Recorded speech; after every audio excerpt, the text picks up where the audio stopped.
Feng, the brother of the king of tomb raiding, is a neophyte yet possesses extraordinary intelligence and valor, endowed with remarkable talent. He has ventured into the enigmatic and arcane tombs scattered across the globe, including the Egyptian pyramids, the depths of Bermuda, and the grandiose palace of Emperor Qin. After braving life-threatening tribulations, he uncovers a dire truth. The Earth teeters on the brink of annihilation. Who thwarted the catastrophic plans of the Terror King in 1999? Who can once again bring an end to the calamity of the Great Seven Numbers? The Midnight Visitor, a fantastical and supernatural saga, the King of Tomb Raiding. Part 1. The Ancient Tomb of Egypt. 1. The Midnight Visitor. This night, insomnia plagues me. Lying on the sumptuous mattress in room 2828 of the Mina House Hotel, located in the heart of Cairo, my eyes remain shut, yet my mind simmers with a tempest of dormant memories ruling chaotically and colliding within. July 1999. To resurrect King Angelamoya, the Terror King shall descend from the heavens. That time, Mars shall reign supreme. Though claimed to be for the sake of human happiness, a slaughter ensued. This turmoil erupted shortly after the dawn of the millennium, when the dead beneath would rise from their graves. What precisely does Great Seven Number signify? Is it truly, as the paranormal scholars have proclaimed, a harbinger of another cataclysmic disaster set to befall the Earth in 2007, to occur in the coming year? Nevertheless, his illustrious name shall forever resonate in the vibrant memories of certain individuals. The King of Tomb Raiding, Tian. Ding, ding, ding. The phone suddenly rang, breaking the tranquility of my thoughts. Sir, would you like a massage service? Authentic Japanese massage therapists. A young girl on the line spoke in impeccably articulated English, fluently delivering a series of icing professional terms. No, thank you, I replied, ending the call. That it is widely acknowledged that Italy's service industry is renowned worldwide. During my 4 years of studying in Rome, I had encountered this numerous times. Fortunately, I am a man of integrity, harboring only pity for those engaged in such professions, rather than any enthusiasm. At university, there was no shortage of beautiful young women casting glances my way and offering their affections. I rose to take a cold shower, allowing my agitation to gradually dissipate. I then took 3 deep breaths, expelling all the negativity within me, before turning to the Turkish round mirror in the bathroom to flash a charming smile.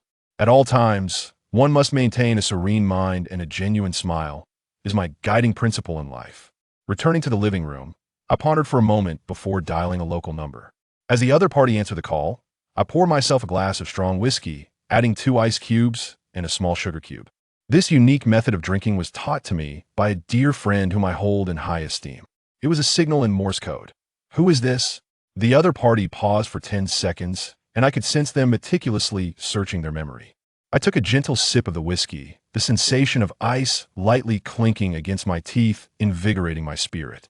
A deep and melodious male voice emanated from the microphone. Silence, my friend. Allow me to deduce your identity. At this hour, there are scarcely more than 3 individuals who would remember to call an old friend. I surmise you must be. I gently swirled my glass, the ice clinking against the crystal rim, producing a delightful, crisp sound. Taking another sip, the potent liquor, an exquisite fusion of burning fire, icy chill, and sweet nectar, cascaded down my throat, sending a delightful shiver throughout my body. I couldn't suppress a blissful sigh, akin to the euphoric climax of a profound experience. Hey, how could it be you? Wind. He discerned my identity, yet expressed bewilderment, as if I did not belong to the trio he had initially envisioned. It is I. I am savoring the phoenix rebirth you taught me, calling solely to express my gratitude for imparting such a marvelous mixology technique. I took another sip, biting into a piece of ice, relishing the satisfying crunch. He bore no name, only the peculiar moniker Scalpel. Scalpel fell into silence, pausing for a moment before inquiring in a languid, slightly melancholic tone, "Did you not proclaim your intention to travel the world? What brings you here first?" I drained my glass, the lingering aroma delightful, and exhaled contentedly. My studies have concluded. I shall embark on a new chapter of my life. You surely comprehend my meaning. Scalpel sighed deeply. Is it still about that booklet from old Yang? I remained silent, my gaze penetrating through the bedroom door, fixated upon the booklet. The scalpel, seemingly contemplative, continued, "Very well. I shall send a car to collect you shortly. This evening, 2 Indian friends will be visiting. You may find them intriguing." 15 minutes later, a Mitsubishi Jeep adorned with diplomatic plates came to a halt outside the hotel. Behind the wheel was a woman of angelic beauty, her long hair cascading gracefully, and her sun-kissed skin reminiscent of the richest dark chocolate produced by Cadbury. Draped in a gray trench coat, I slipped into the vehicle, taking only the booklet with me. Naturally, such a fragile item was ensconced within an exquisite leather case. "Young, it's no wonder the host referred to you as the most alluring Eastern Adonis, cautioning me to be wary of losing myself in the depths of your passionate dark eyes. Allow me to introduce myself. I am Judy," she said, her large, glistening eyes blinking invitingly, her long, curled eyelashes captivatingly fluttering at me. I threw myself into the back seat of the car, pulling a blanket over my head, unceremoniously rebuffing Judy's fiery enthusiasm. My mind was solely occupied with the booklet. I had no interest in anything else. My journey to Cairo was not for leisure. Judy, undeterred by my indifference, let out a soft whistle, pressed the accelerator, and sped off towards the eastern part of the city. In the dead of night, the streets lay eerily silent, allowing the Jeep to accelerate swiftly beyond 200 kilometers per hour, slicing through the air like a bolt of lightning. From the corner of the blanket, I gazed out, observing the majestic and towering modern edifices swiftly retreating past the window. Before long, we had exited the urban area, traversing a ring road that slanted southeast. "The master resides in Villa number 13, Judy remarked, unfazed by my indifference. Throughout the African continent, the figure known as the Scalpel is shrouded in legend. He is a magnate, a crime lord, the heir apparent of a certain African inland kingdom, a silent stakeholder in a world-class football league, and a super arms dealer of the Third War. LD for me, amidst his myriad accolades, there exists but one that captures my attention, the 7th in the world. The 7th-ranked tomb raider. Since ancient times, it has been said that in literature there is no first, and in martial arts, no second. No individual in any profession would dare to acknowledge themselves as second-rate, let alone 7th. Yet, the Scalpel has achieved this feat, firmly maintaining his position for many years. The night was somewhat overcast, the stars obscured, and upon exiting the ring highway, even the streetlights vanished. The Mitsubishi activated its off-road searchlight, cutting through the pervasive darkness with beams akin to 4 luminous swords. Judy's driving skills were exceptional, deftly maneuvering through a series of 4 consecutive curves in the mountainous terrain. After 5 more minutes, a dark, imposing villa emerged within our line of sight. The villa, built against the mountainside, sprawled across a vast expanse, encircled by towering walls that stood 3 meters high.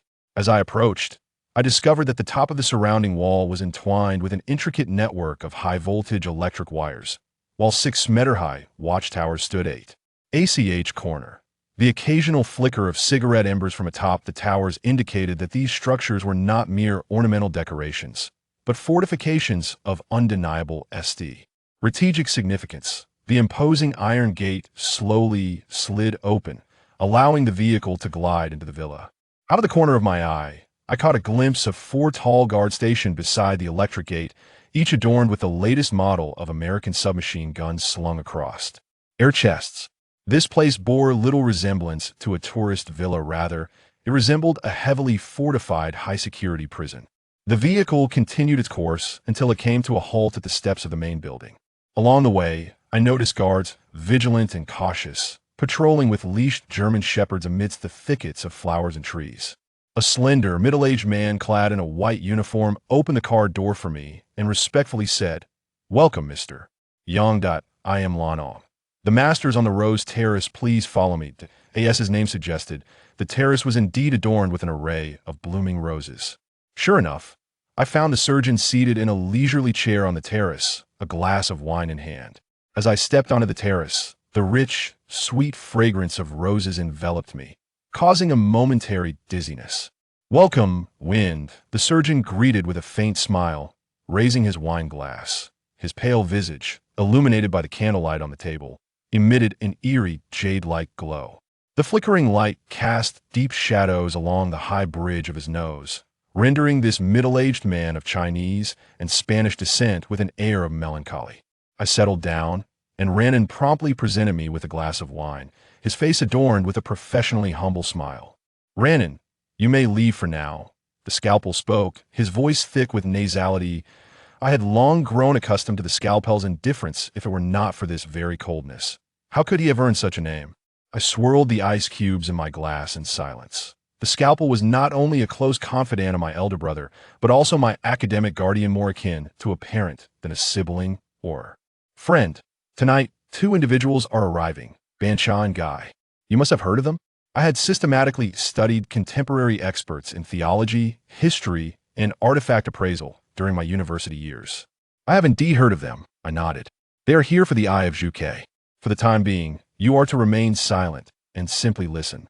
The scalpel's words were always succinct, and as he spoke, his azure eyes shimmered with an erratic brilliance, akin to a blade submerged in icy water. He took a sip of his drink and, with a decisive gesture of his empty left hand, emphatically reiterated, "Remember, do not speak." He then set his glass down, leaned back in his chair, and closed his eyes, entering a state of feigned slumber. In my recollections, the scalpel seldom spoke often.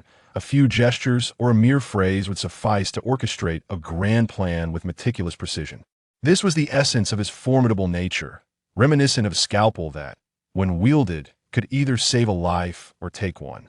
Banch, the foremost tomb raider of Thailand, has been responsible for nearly all the treasures from the royal mausoleums circulating in the antique market. Gunny, a Japanese national, has completely excavated the entire necropolis of Northeast Asia, encompassing Japan, South Korea, North Korea, Northeast China, and Eastern Russia. He embodies all the avaricious, cold-blooded, ruthless, and extreme traits typically associated with his nationality, earning him the vivid epithet of Dr. Jackal. As for the Eye of the Vermilion Bird, it draws its origins from ancient Chinese tomb raiding texts, which recount the legend. The Eye of the Vermilion Bird, the Claw of the Black Two, Retoise, the Scale of the Azure Dragon, the Tongue of the White Tiger. These constitute the four extremities of heaven. When the four extremities converge, along with the pivot of the deities, they possess the power to alter the cosmos and redefine the universe. The essence of this legend suggests that 5 extraordinary gemstones exist: the Eye of the Vermilion Bird, the Claw of the Black Tortoise, the Scale of the Azure Dragon, the Tongue of the White Tiger, and the pivot of the deities. When these 5 gems are united, they wield the power to transform the heavens and the earth. However, legends remain mere legends. I refuse to believe that anyone possesses the might to alter the celestial movements within the already established Milky Way and solar system. Chinese ancient texts often harbor bizarre theories and flawed syntax, rendering them unworthy of belief. You doubt? The scalpel, eyes closed, suddenly posed a question, accompanied by a soft cough. The scalpel chuckled silently. I too harbor doubts, yet I cannot afford to disbelieve his words. There exists but one individual who commands such reverence that I refrain from uttering his name, whether in his presence or in absence. That is my elder brother, the King of Tomb Raiding, Yang Tian. He is undeniably the king of tomb raiders within the span of 5 centuries. No one has surpassed his remarkable achievements. Every word he utters is the absolute truth, unparalleled in its authenticity. He spoke fervently, only to be interrupted by a sudden, violent cough, his hands clutching his chest as if in agony. For a full 2 minutes, his coughing persisted, the sound echoing down from the terrace. I surmised that every corner of the villa could hear it. The living dead of 25 years, I pressed the leather box in my pocket through my clothing, overwhelmed by an urge to delve deeper into the mystery.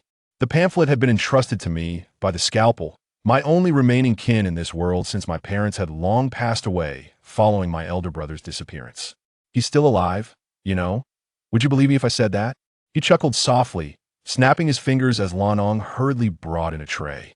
Upon the tray was an ice bucket holding a bottle of deep purple Martel cognac, its design remarkably antiquated, at least a century old.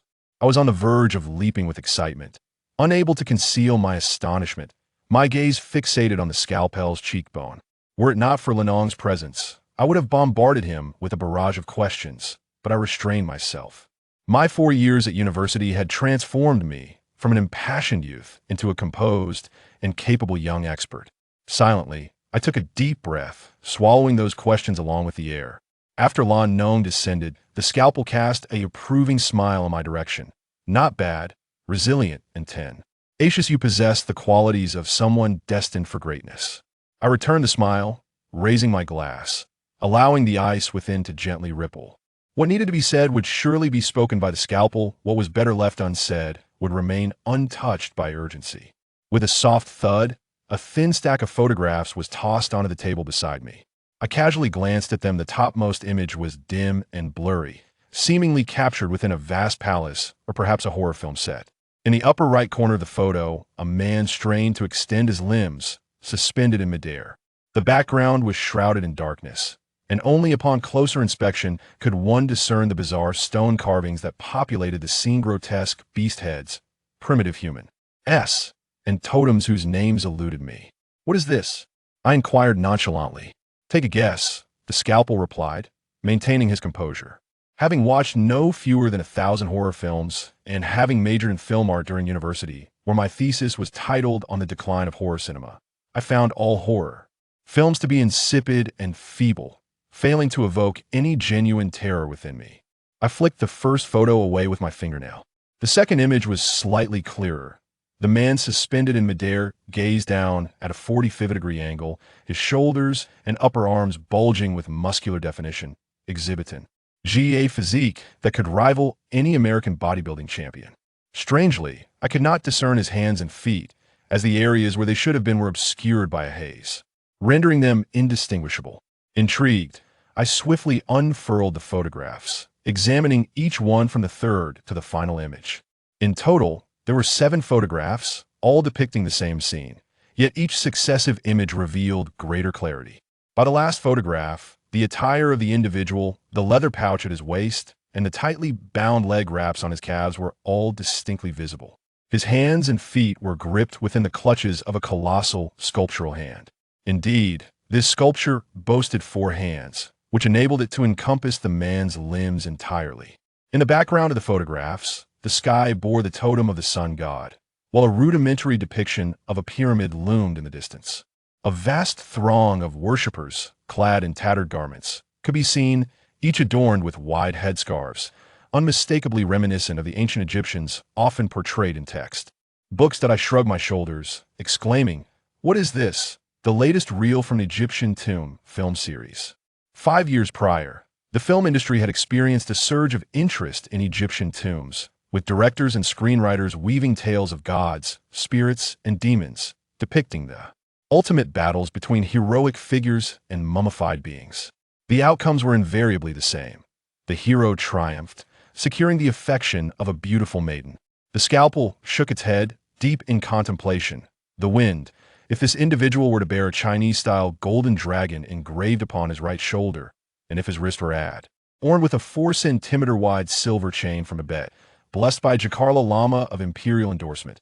Whom do you think he would resemble? With a gasp, I seized the photographs, scrutinizing each one before asking, crestfallen, "What exactly are you trying to convey? Is this individual supposed to be my elder brother?" The tattoos and silver chain that Scalpel had mentioned were unique to my brother, impossible to replicate.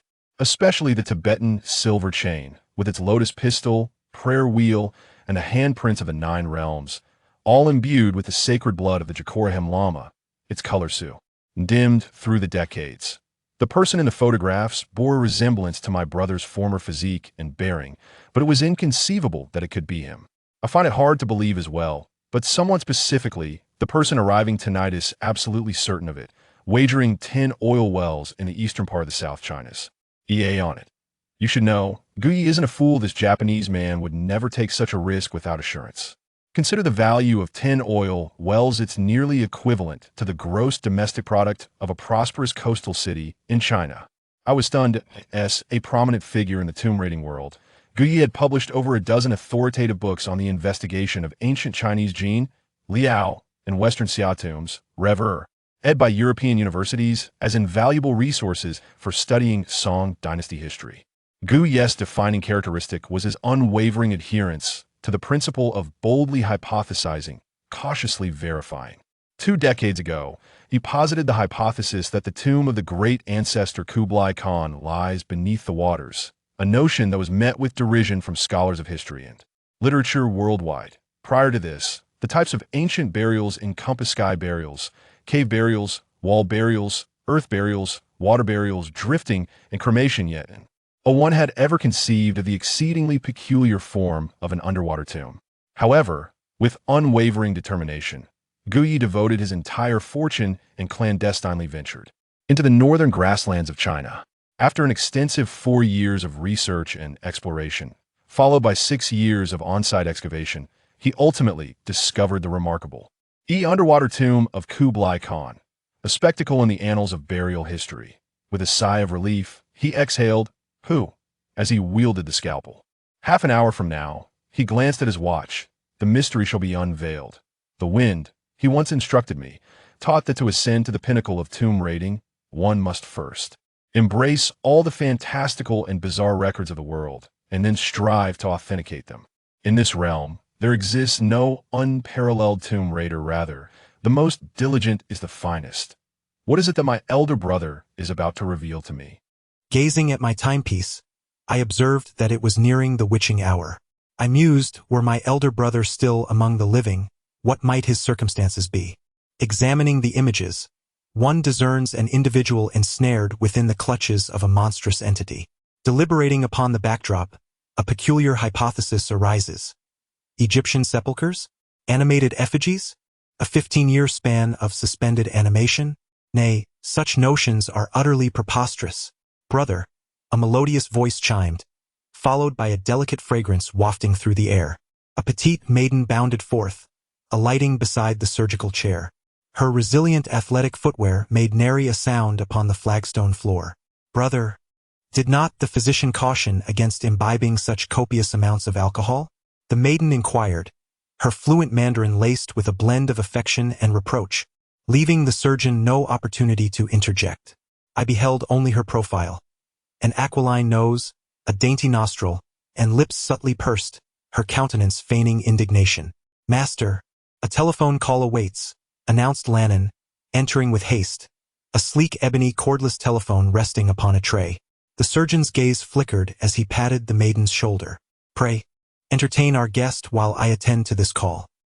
He grasped the telephone and retreated into a corridor adjacent to the terrace, presumably to engage in a clandestine conversation. I extended my hand in greeting, her grasp gentle and yielding.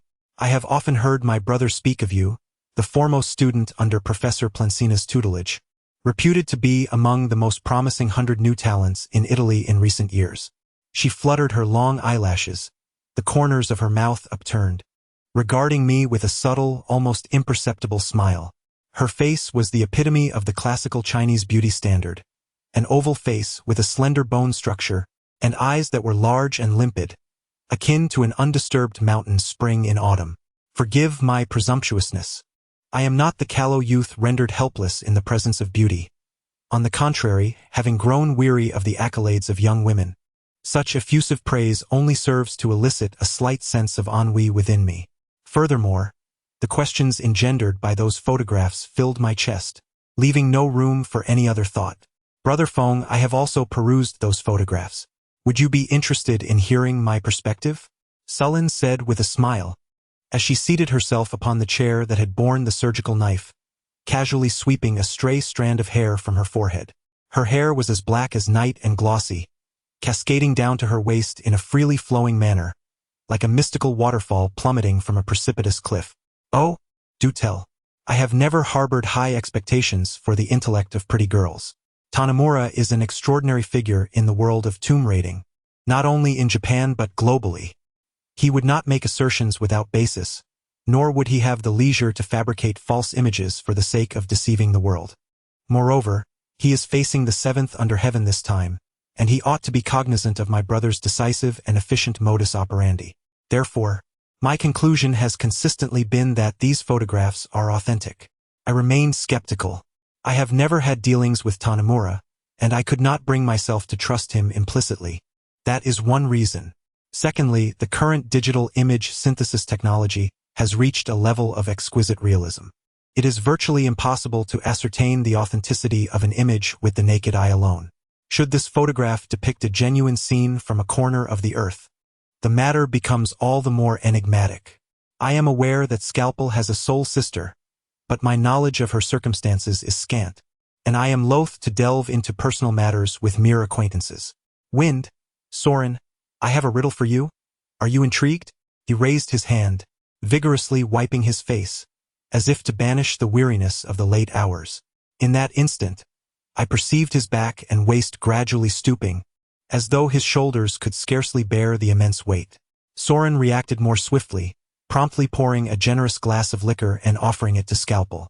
The air was redolent with the untamed fragrance of whiskey, that amber fluid, one of the world's finest sedatives. Indeed, as Scalpel imbibed the entire glass, his emotions swiftly stabilized.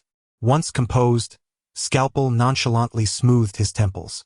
His influence extends across a dozen or so nations in Africa, particularly in Egypt, where his immense power nearly eclipses that of the nation's president. Consequently, he is invariably among the first to receive information regarding international developments pertaining to Egypt. In the expanse of space, hundreds of communication satellites launched globally are ceaselessly engaged in receiving, relaying, querying, and probing communications on Earth. The trajectory and operational status of each are rigorously predetermined. With 8 satellites concurrently trained on a specific locale, one might surmise an impending cataclysmic event, akin to the 9/11 atrocities in America or the Gulf War in Iraq. However, Cairo exhibits no such premonitions. Could the Great Pyramid of Giza be on the verge of collapse? I jested.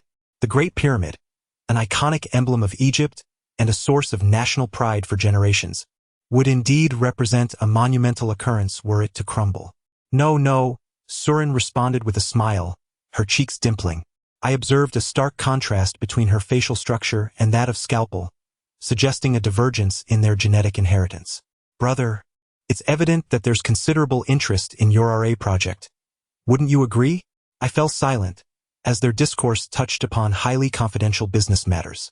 As seasoned tomb raiders, we devise annual plundering schemes, often christened with evocative titles such as Project So-and-so, both mellifluous and memorable. Scalpel's endeavors are invariably audacious and shrouded in secrecy until fruition, lest they encounter obstruction from rival factions. Scalpel chuckled. Feng, you're not considered an outsider here. Feel free to voice your opinions. I smiled and demurred. The RA project pertains to the whereabouts of the Eye of the Moon, one of the most coveted jewels in ancient Egyptian lore, a subject too intricate for a cursory explanation. With a contemplative air, Scalpel remarked, Wind, I anticipate you will engage with Sorrento moving forward. I've grown old, and this world now belongs entirely to the younger generation. As the final words left his lips, the drone of a helicopter's rotor blades shattered the silence of the northwestern sky. Gazing upward, the distinct red and green aviation lights pierced the darkness, and the aircraft's silhouette gradually materialized, unmistakably headed toward the villa. Scalpel shrugged, adding, that must be Tonino. The Japanese rascal has cultivated extensive relationships within the dwindling aristocratic circles of Egypt. A mere 5 minutes later, the helicopter touched down on the front lawn of the estate. Surprisingly, aside from the pilot, the aircraft carried only 2 individuals, both of diminutive stature, slender builds, and slightly hunched backs, exhibiting the archetypal physique of East Asians. Sorrento had already slipped into the concealed compartment adjacent to the study to eavesdrop, while I remained in close proximity to Scalpel. A hushed cough echoed from beyond the doorway, accompanied by the obsequious tones of Lannon. This way, please. The master awaits you in the study. The study's facade was dominated by an expansive row of Italian leather sofas, their backs draped with 4 genuine Egyptian leopard skins, resplendent with vibrant hues and exuding an aura of imposing grandeur. Across from the sofas, bisected by 2 elongated, cumbersome rosewood European-style coffee tables, were 4 randomly arranged poufs and 2 armchairs. To the side stood a colossal bookshelf reaching to the ceiling, laden with books of varying thicknesses, all meticulously aligned with the proprietor's profession. Suspended directly above the coffee table was an immense, Nordic-style chandelier, its crystalline tendrils cascading in a radial array. The longest of these descended almost to the surface of the table. Illuminated by the soft glow of the matte bulbs, the myriad beads emitted a captivating, kaleidoscopic iridescence. The opulence of Scalpel's lifestyle would likely put any African president to shame. This seemingly unassuming chandelier alone would command a starting bid of over $500,000 at Sotheby's. Two diminutive figures entered almost imperceptibly. Juxtaposed against Ranan's lanky frame, they resembled comical dwarfs. However, when one of them spoke, it became immediately apparent that they were among the world's foremost tomb raiders, not to be underestimated. "We have arrived. Scalpel, have you perused the photographs?" The man's halting English bore the heavy, indistinct cadence of a South Asian language. He broached the subject without preamble, revealing his impatient nature. His skin was swarthy, his face gaunt, and his eyes were deeply sunken beneath his brow bones, like flickering will-o'-the-wisps. He assumed an odd posture, his legs crossed and tucked beneath his buttocks. His hands were clasped together, fingers interlocked, and held horizontally at his waist, resembling a demon-banishing Madra from Thai esoteric Buddhism. Although he was clad in an authentic Italian designer suit, the cuffs and collar were heavily soiled, and the white shirt and black tie beneath were crumpled, as if they had been salvaged from a refuse heap. With but a fleeting glance, my gaze was drawn to his hands. The knuckles were large and prominently raised, exuding an aura of formidable strength, undoubtedly a testament to his mastery of profound external martial arts. Moreover, his posture was one adopted only when adversaries are locked in a tense, all-out confrontation. While I observed him, his ghostly eyes were fixated on the scalpel, as though I were invisible. Another individual, with an exceedingly pallid complexion, sat listlessly on another sofa, appearing sickly and dispirited. The scalpel, exuding confidence, gestured towards the fully poured glass of foreign liquor on the coffee table. "Gentlemen, having journeyed from afar, would you care for a drink?" He lounged casually, one leg crossed over the other, leaning against a leopard skin, his right hand resting nonchalantly on his knee, revealing a top-tier Rolex gold watch worth $1 million. Each of his 5 fingers bore a broad platinum ring, each intricately designed with unique patterns, all sourced from Europe's most prestigious jewelers. "A drink? Hardly. Do you think, Mr. Scalpel, that we would traverse from the Asian continent to Africa merely for a glass of wine?" The second, sickly-looking man lifted his eyelids slightly, his voice soft yet laced with a sharp, lethal intent. Mr. Scalpel elegantly flicked his fingernail, producing a crisp sound. When meeting guests, he always held a glass of wine, akin to the most avid of connoisseurs. However, I knew that the glass was one of his weapons, and the 5 rings on his fingers were deadly, poison-tipped projectiles, each capable of delivering a fatal blow. He often remarked, "Relying on others is inferior to relying on oneself. Employing numerous bodyguards is less effective than mastering one's own life-preserving techniques." I firmly believe that his ability to navigate the vicissitudes of life with such panache, coupled with the exponential growth of his wealth over the years, is inextricably linked to the unwavering vigilance he maintains at all times. "Very well, now that Mr. Guyi is being so forthright, let us discuss business." Guyi sniffed, covered his mouth with his hand, and coughed a few times before saying slowly, "I can vouch for the authenticity of those photographs with my own reputation. Furthermore, the dates of the photographs are spread out over a period of no more than 6 months. The photos taken within the last month, in particular, irrefutably demonstrate that the person is alive and exhibit signs of slow respiration, indicative of life." The living room was hushed, so even though Guye's voice was soft, I could discern every word he uttered.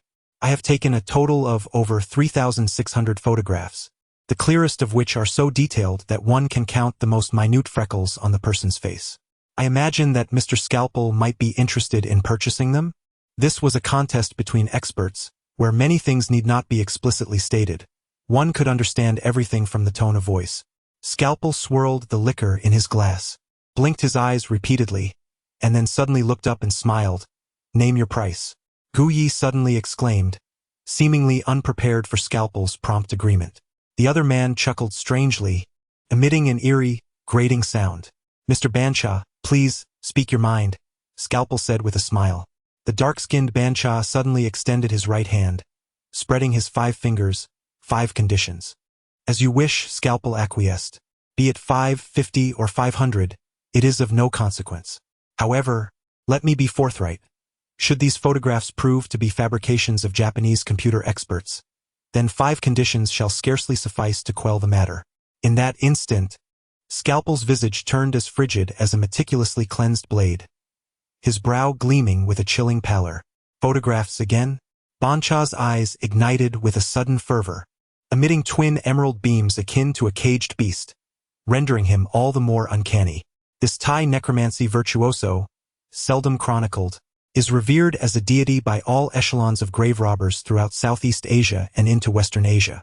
Furthermore, the Thai monarchy once proffered him an annual stipend of 1 million US dollars to serve as the security architect for the royal mausoleums.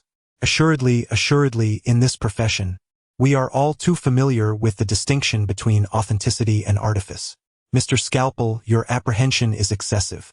Tanemura offered a characteristically sly Japanese smile, his lips twitching with a nervous tic. Above each brow, a mole the size of a peanut resembled an extra pair of dark eyes, lending him an eccentric appearance. He narrowed his eyes once more and gestured. Mr. Bancha, pray continue. He was adorned in an exquisitely tailored Chinese-style tang suit, its beige fabric embroidered with the refined depictions of the 4 gentlemen.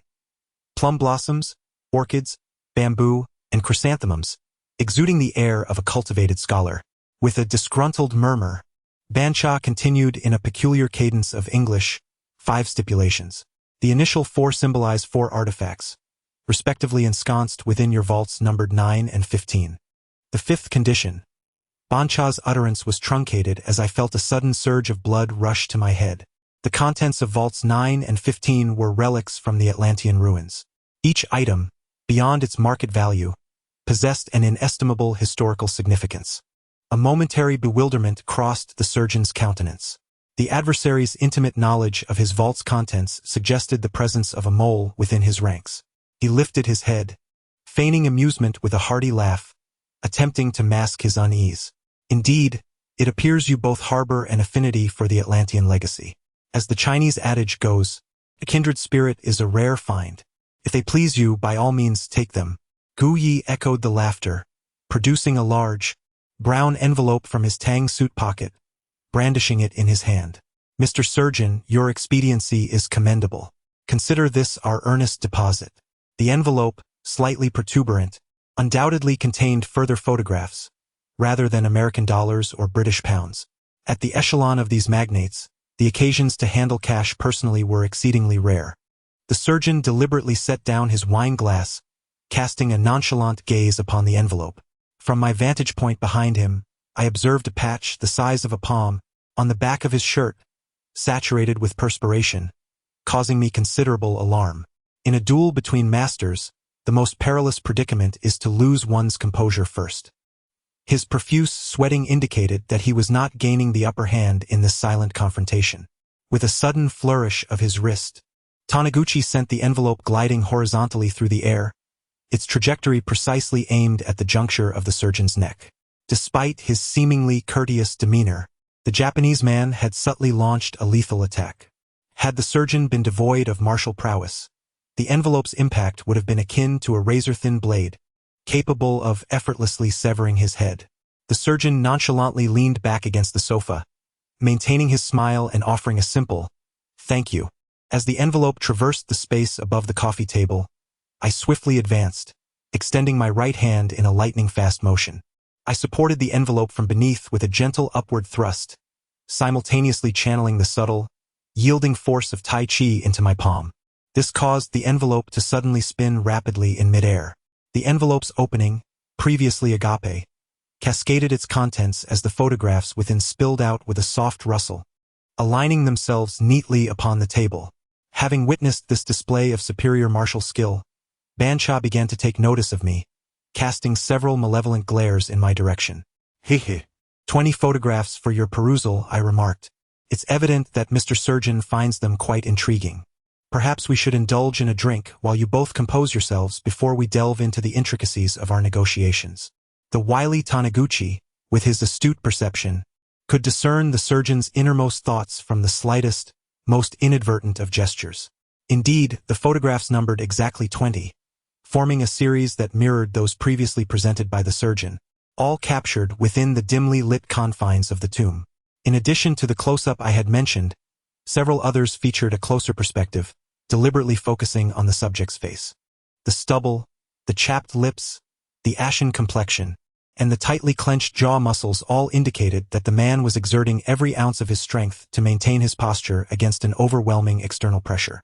Unfortunately, due to the limited angle of the photograph, only a 45-degree downward view of his face was visible, making it impossible for both Scalpel and me to determine if this was the legendary Tomb Raider king Tian.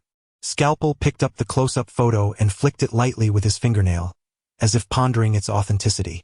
Two hands were visible, one of a bronzed hue, its tendons and muscles bulging from the strain, the skin on the back of the hand taut. Scalpel exhaled deeply, shaking his head thoughtfully. At that moment, we must have been contemplating the same question. On the back of each of Big Brother's hands, there was a tattoo of a blue rose in bud. The hand in the photograph bore no such mark, confirming that the man could not be Big Brother. A weight lifted from my heart, and a silent bead of sweat rolled down my forehead, landing on my chest. I couldn't bring myself to believe that Big Brother, who had been missing for 15 years, could still be alive, let alone in an ancient Egyptian tomb. Scalpel flicked the photo, and it landed on the coffee table. Suddenly, Gu Yi let out an eerie chuckle. Ban Cha also released his hand seal, shrugged his shoulders, and grinned silently. These photos, Scalpel began slowly, his voice low but with the heavy stone in his heart now lifted. Since that man isn't Big Brother, they're utterly worthless. There's no need to trade them for the precious artifacts of Atlantis. He uttered only half a sentence, reaching for his drink, yet his peripheral vision remained fixed on Gu Ye's countenance. What is it? Has the esteemed surgeon suddenly lost interest in these photographs? Gu Ye inquired, feigning ignorance. For a seasoned fox like him could undoubtedly discern the surgeon's change in mood in an instant. The rose tattoo on the elder brother's hand, according to the surgeon, was to commemorate the two most extraordinary women in his life. They were twins, the elder named Lan Yao, the younger Lan Ji, both possessing unparalleled beauty. The surgeon had more than once described the sisters' allure with longing. In any setting, the mere appearance of either sister would instantly cause all the men present to cease drinking, dancing, and speaking, their very heartbeats and breaths seemingly suppressed by their beauty. At that moment, all terms used to describe beauty, such as ethereal beauty, enough to make fish sink and geese fall, and enough to shame the moon and close the flowers, would pale into insignificance. Their beauty was such that it was impossible to find a third person on earth to rival it. Only such girls were worthy of the great king of tomb raiders, Tian. The surgeon chuckled, and as he was about to speak, Su Luin swiftly emerged from behind the partition wall. With a rustle of her skirt, she approached the surgeon and whispered something in his ear. Since the esteemed surgeon is not interested, then our business can only be terminated. Gu Yi reached out to retrieve the photographs. Mr. Gu Yi, please do not be impatient. Su Luin spoke in a melodious voice, using impeccable Japanese, and simultaneously offered a deep bow in the Japanese manner. She was clad in a loose-fitting cheongsam, adorned with red blossoms on a white background, the scattered petals resembling the delicate spring cherry blossoms unique to Japan. Guno observed Su Luin with keen interest, his gaze reminiscent of a nocturnal owl spotting a pristine white rabbit, poised to pounce at any moment. Mr. Guno, my mentor, Kanagoro, often mentions your name in the presence of his juniors, expressing a desire to seek your insights on the legendary shipwrecks in the Japanese and Taiwan Straits should the opportunity arise. Su Luin spoke softly, causing Guno to lean back abruptly, his hand instinctively reaching to touch his forehead in astonishment. Not only was Guno startled, but I too was taken aback. Kanagoro, a Japanese-American, currently serves as a military advisor for Asian affairs at the Pentagon and is a powerful figure within the Bush administration. Prior to his tenure at the Pentagon, Kana was a renowned authority in history, archaeology, and aerospace science, as well as a four-time national champion in judo and kendo in Japan. Revered as a grandmaster in his field, his prowess is unmatched. As a disciple of Kanagoro, who would dare underestimate Su Luin? Guno's jaw dropped exaggeratedly, his gaze fixed on Su Luin's face for over 30 seconds. A disciple of Grandmaster Kana? His voice trembled involuntarily, which amused me somewhat. Indeed, Though I am but the 49th disciple under Grandmaster Kanna, Su Luan replied. This time, even Bancha exclaimed in surprise. Miss, no, I should address you as Your Excellency. Your Excellency is actually the closing disciple of Grandmaster Kanna, the Marquis Giku Sakurako? I have heard of the girl named Shikiku Sakura. It was in a chronicle compiled by global historians. It is said that she possesses an extraordinary photographic memory. Any text or image, once committed to her mind, can be recalled with a speed comparable to that of a computer. Her moniker is the Mark. Sullen smiled, exuding a captivating charm and allure. My Chinese name is Sullen. I implore both of you esteemed seniors to offer your guidance. The study fell silent abruptly. Sullen's unexpected appearance took Gu Yi and Bancha by surprise, leaving them with a slight sense of discomposure. The 5 conditions Mr. Bancha mentioned, I ventured. I surmise the final one pertains to Earth RiftCon 361. Is that correct?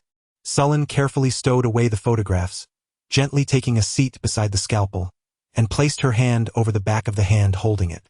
Fortunately, her touch served as a soothing balm, lest the scalpel might have leapt up in agitation. Gu Yi chuckled drily, swallowing hard, tacitly acknowledging the truth. Thai metaphysical martial arts boast a rich and ancient heritage, particularly the thousands of hand seals gleaned by ancient sages from Buddhist scriptures, imbued with astonishing and otherworldly mystical power. Though humans possess but 10 fingers, adept practitioners of hand seals can conjure countless unique martial techniques from the permutations of these digits. Of the thousands of hand seals, even the most gifted Thai martial artists can only hope to master a mere 100 or so in their entire lifetime. Mr. Bancha, I am merely here on a leisurely vacation, harboring no animosity whatsoever. There is no need to regard me with such alarm, resorting to the culpa extinguishing Buddha hand seal against me. My mentor once mentioned that there exists a critical flaw within the elder's hand seals. Should a master exploit this vulnerability, it could lead to a reversal of blood flow, culminating in the rupture of both temples and a swift demise. Bancha emitted a startled cry, his complexion paling as he hastily released his grip, evidently confirming that Solon had pinpointed the Achilles heel of his martial art.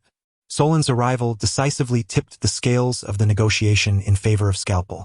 Nevertheless, given the profound implications surrounding the TuliCon 361, none present dared to relax or prematurely declare victory. Gu Yi offered a silent nod as Scalpel's large hand deftly enveloped Solon's smaller one. After a prolonged moment, a nocturnal breeze swept in through the window, prompting the belated realization that my back was drenched in a chilling layer of perspiration. Records indicate that the pyramid tomb housing the moon god's eye gem was constructed by an ancient Egyptian king named Tuli Khan. The internal layout of this pyramid features 361 chambers on each level, a number that resonates with the grid count of a Chinese Go board. Even the arrangement, with 19 rooms horizontally and 19 vertically, mimics the structure of a Go board in its cross-sectional view. Scalpel's Project Sun God is, in essence, an expansive clandestine endeavor to excavate the Tuli Khan pyramid. The 5th condition, relinquish complete control of the Tuli Khan pyramid excavation project to us. Scalpel erupted in a sudden burst of laughter, his gaze fixed intently on the speaker, Bancha. Even a novice tomb raider can estimate the excavation value of the Tulihan pyramid. This is a completely untouched pyramid, distinct from the ordinary pyramids that have already been exploited and looted due to its unique construction techniques and defensive measures. Consequently, many tomb raiders, blinded by their limited experience, have met with failure. According to reliable records, since the Tulihan pyramid was first discovered by tomb raiders in 1976, at least 500 master-level figures have been lost in the annals of tomb raiding history in attempts to breach its interior. The grim statistics sufficiently indicate that the Tulihan pyramid is the only ancient Egyptian tomb discovered on Earth so far that has not been sporadically looted. As is widely known, for thousands of years, the interiors of pyramids have harbored potential groundbreaking discoveries in the fields of physics, biology, and archaeology.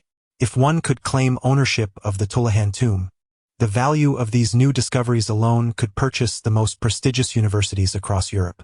Any monetary figure would pale in comparison to the value of the Tulihan pyramid, rendering its true estimation incalculable. Bancha, somewhat exasperated, remarked, compared to our achievements in satellite phototomb exploration, what is the Tulihan pyramid? He had abandoned his attempt to attack Su Luan with handprint mysticism and was now slumped on the sofa, his eyes no longer gleaming with their usual sharpness. His words caught my attention with 6 specific characters. Satellite photo tomb exploration?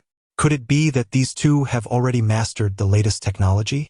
Surin clasped the scalpel's hand once more, as if engaging in a telepathic communion. The scalpel then emitted a sigh, its gaze shimmering, its brow arching, seemingly posing an inquiry. Surin offered a gentle nod, silently acquiescing. The scalpel sighed again.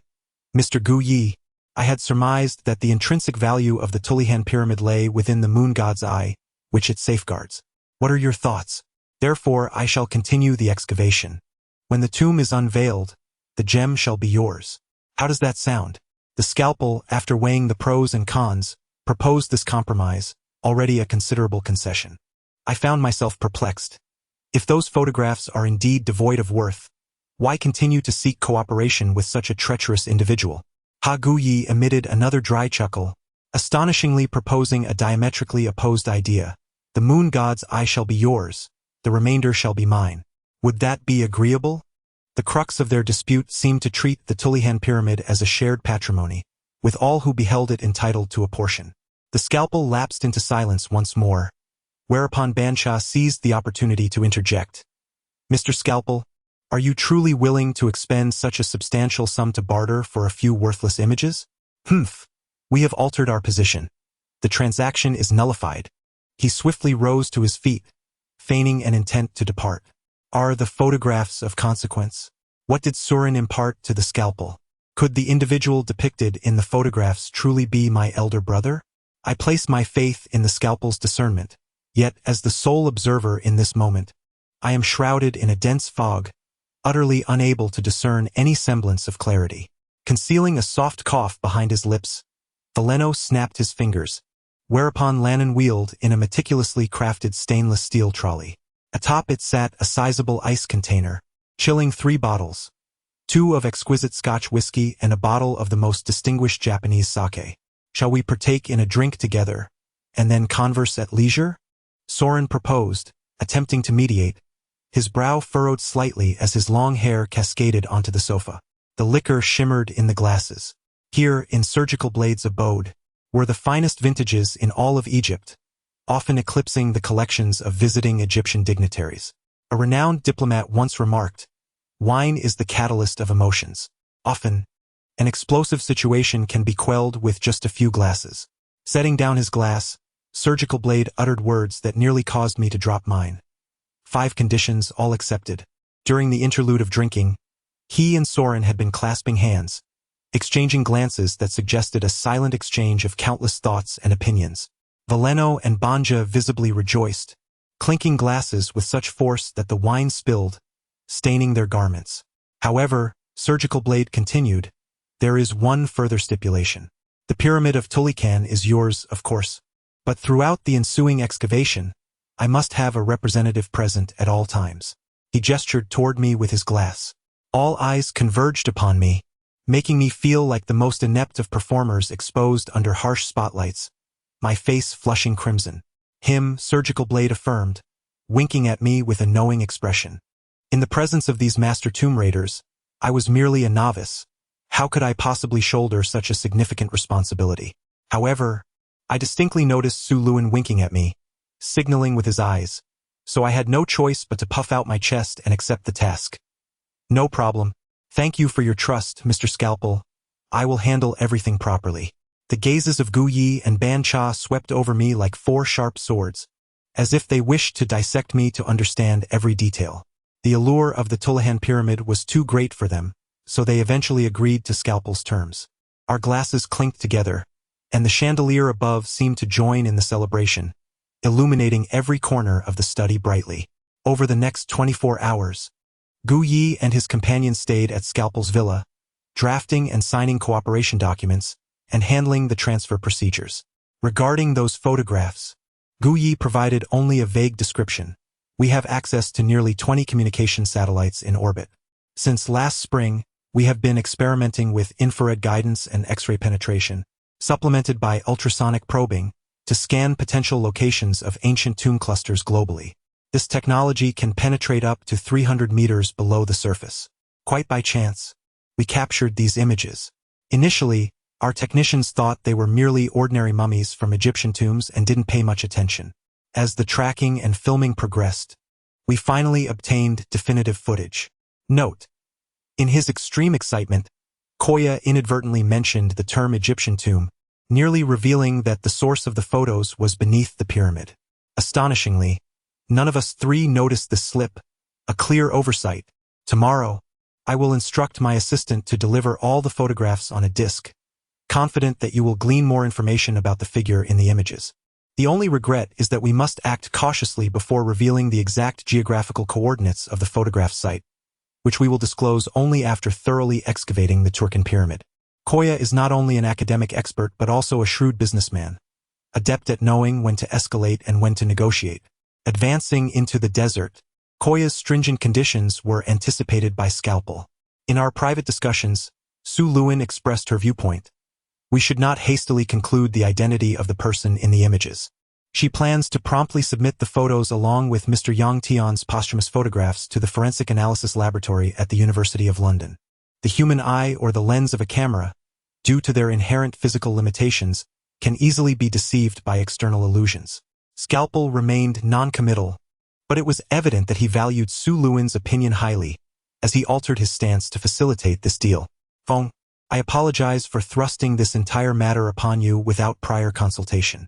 However, during the excavation of Turcan, I will ensure capable assistance is at your disposal, maintaining constant communication. Be cautious, always question yourself, and do not heed provocations lightly. The Scalpel still harbors doubts about me, as I have just graduated from university, rich in theory but nearly devoid of practical experience. To simply abandon the Tulahan and the Eye of the Moon Goddess? I am not resigned. Could a stack of photos so easily exchange for an invaluable ancient tomb? The Japanese have struck a lucrative deal. After the night of negotiations, Su Luin became deeply preoccupied, her thoughts inscrutable. Considering her academic background, I suddenly realized that the Scalpel siblings must be concealing a monumental secret. 3 days later, at dusk, both negotiating parties had completed all transfer formalities. The Scalpel agreed to provide Gu Yi and Ban Cha with all necessary conveniences for excavating the Tulahan pyramid, free of charge. All he received in return was Gu Ye's empty promise. 2 Mitsubishi off-road vehicles slowly exited the southern gate of Cairo and roared into the vast, boundless desert. I sat in the passenger seat of the first vehicle, propping my chin, gazing westward at the half-sunken sun. The setting sun bled like blood. The yellow sands stretched for miles, and the road ahead was fraught with unknown variables and dangers. The wind, what's wrong? Do you distrust us? Ban Cha was driving. As soon as we reached the desert's edge, he wildly pressed the accelerator to the floor, speeding at over 300 kilometers per hour. He is an extremely neurotic individual, as evidenced by his alternately cold and frenzied expressions. My mentor once said, much like Hitler's adage that only the paranoid can succeed, tomb raiders also require this peculiar trait of paranoia. A proficient tomb raider must inherently possess a third of madness in their blood. I smiled silently, zipping up my leather jacket tightly. The desert's temperature fluctuates by over 50 degrees Celsius between day and night, capable of freezing one to death after sunset. After advancing for 20 minutes, the sun had completely set, and deep dusk enveloped us. Glancing inadvertently into the rearview mirror, I noticed that we were no longer followed by just one vehicle. 5 robust gray vans had joined the convoy unnoticed. Although the roar of their engines was inaudible, the heavy equipment they carried was evident from the billowing dust. Anxious, I pointed at the mirror. These trailers weren't part of our agreement. Calm down. It's just our daily necessities, including the 10 stunningly beautiful Japanese women in the last RV, whispered Gu Yi from the back seat, patting my shoulder with a hand as firm as a lead slab. Superficially, the last vehicle appeared to be a genuine mobile home, equipped with a bedroom, living room, kitchen, and bathroom, a veritable moving hotel. I opened my mouth but refrained from arguing further. After all, the excavation preparations would take nearly a week, and within the vicinity of Cairo, Scalpel could undoubtedly control everything. I snorted, venting my inherent anti-Japanese sentiment. My veins flow with Chinese blood, and no matter where I am in the world, my innate hatred for the Japanese is irrepressible. Through the windshield of the off-road vehicle, the majestic silhouette of the Great Pyramid of Giza gradually emerged, a landmark of the Egyptian desert, akin to the Statue of Liberty for Americans. The vehicle veered southeast off the main road, speeding along a slightly narrower path, undeterred by the bumps and jolts from the potholes on the road. Looking out from the car window, the sides of the road were lined with low desert shrubs, mostly covered in yellow sand, barely revealing the original green of their leaves. In the twilight, the Great Pyramid stood with a solemn and mysterious aura, proud and solitary. Its dusky form gradually merged into the equally dusky night. Due to the reflection of the yellow sand, the desert night never fully darkened, creating a sensation akin to a pale yellow dreamlike haze. Bancha stuck his little finger in his mouth and let out a sharp, long whistle, snapping me out of my reverie. One day we will dig it up too, turning the religious roots of the Egyptians into a colonial valley for the Japanese, said Koya, unabashedly pointing at the towering Great Pyramid with naked greed. Perhaps at night, the beast within them takes over, transforming them into half-human, half-beast monsters. Disgusted, I tugged at my collar, curling up in the large, heavy leather jacket, squinting my eyes as if tired and weary. In truth, the corner of my eye was constantly watching the 5 cars following behind. The vehicle bore no license plates or any insignia that could indicate its nationality. Mounted on its roof was an enormous, state-of-the-art searchlight, perched conspicuously like a cannon ready to fire at any moment. Every minute spent meeting and conversing with Guy and Bancha made me increasingly aware of their terrifying capabilities. They possessed extraordinary martial skills, superior intelligence, and an unyielding determination to achieve their goals at any cost. Dealing with such individuals was akin to the Chinese idiom seeking the skin of a tiger, perhaps the most daunting endeavor in the world. The wind, our paradise is almost here, Bancha exclaimed with excitement, pressing the accelerator. The SUV's engine roared with a low growl, the tachometer instantly jumping from the red danger zone to its maximum, while the speedometer surged without hesitation to its peak. Suddenly, in the distance, a vast encampment came into view. Hundreds of tents formed a massive circle, surrounding an array of oil drilling equipment of varying heights. About 500 meters west of the camp stood a small, earthen yellow pyramid, no taller than 15 meters. Compared to the majestic and towering Great Pyramid of Giza to the north, this diminutive structure appeared pitifully insignificant, like a laughable dwarf standing at the feet of a giant. Yoshi! Yoshi! Guy couldn't help but exclaim in Japanese, rolling down the window and gazing greedily at the small pyramid. That, of course, was the target of their mission, the Pyramid of Tura. The Cairo municipal government had once assigned a special guard unit to protect it. For over 2 decades, no one has managed to penetrate its defenses. The Tulikan Pyramid has become a death trap for tomb raiders, deterring any further attempts to plunder its treasures. Consequently, the municipal government gladly economized by dismissing the guard detachment. As the vehicle entered the encampment, a local man with a swarthy complexion approached, greeting them in fluent English. Welcome to Global Drilling Corporation Camp 95. I am Yalan, the drilling team supervisor. Mr. Scalpel has already called. Along with 19 drilling engineers and 150 workers, are at Mr. Gu Ye's disposal. Yalan appeared to be around 40 years of age, stout and robust, with sinewy arms that spoke of considerable strength. His jet-black eyes, typical of Egyptians, darted about with alertness. I noticed his gaze lingered on me, though I paid it no mind. The 5 trucks that followed roared into the camp, disgorging 40 fully armed Special Forces soldiers. Save for the absence of unit insignia, their weaponry and attire were identical to those of the U.S. military's most elite task forces. As soon as they dismounted, the soldiers swiftly dispersed to secure key points within the camp, gaining control of the entire drilling site within seconds. Somewhat exasperated, I questioned this development, to which Gu Yi responded with a chuckle. My friend, the excavation of the Tulikan Pyramid is of utmost importance. I have no desire to be outmaneuvered by those covetous vultures. Beneath the veneer of peaceful collaboration, both parties were, in fact, wary of each other. This mutual suspicion had been discussed on numerous occasions during meetings between Scalpel, Soren, and myself. The strategy had long been devised, so I suppressed my anger and entered the tent that belonged to me alongside Yalan. Mr. Feng, the drilling operations were nearing completion. and on the table lay the detailed plan for this endeavor. Yalan gave me a meaningful wink before lifting the tent flap and stepping outside. The interior of the tent was exceedingly rudimentary, furnished with a bed and a table, the edge of the bed serving as a makeshift chair. A thin layer of dust coated the grimy table, upon which rested the plan, consisting of approximately 100 pages, printed on A3 paper and filled with English text. The cover featured a hand-drawn sketch of the Tulakan Pyramid. I exhaled forcefully onto the table, sending the dust swirling into the air.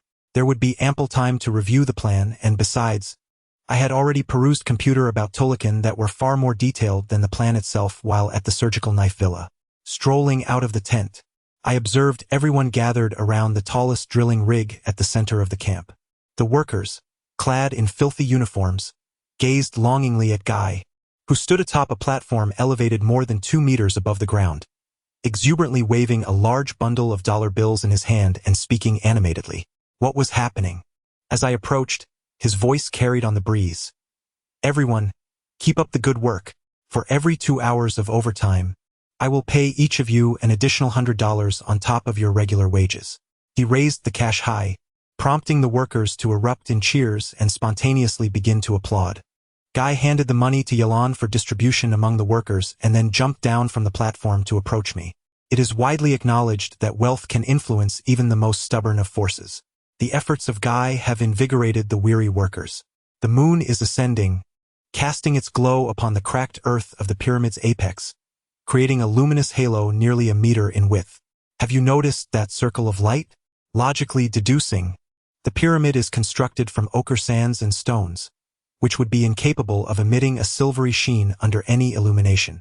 The sole rationale for this phenomenon lies in the possibility that the materials comprising the pyramid are infused with an unknown metallic substance, granting it a distinctiveness unlike any other.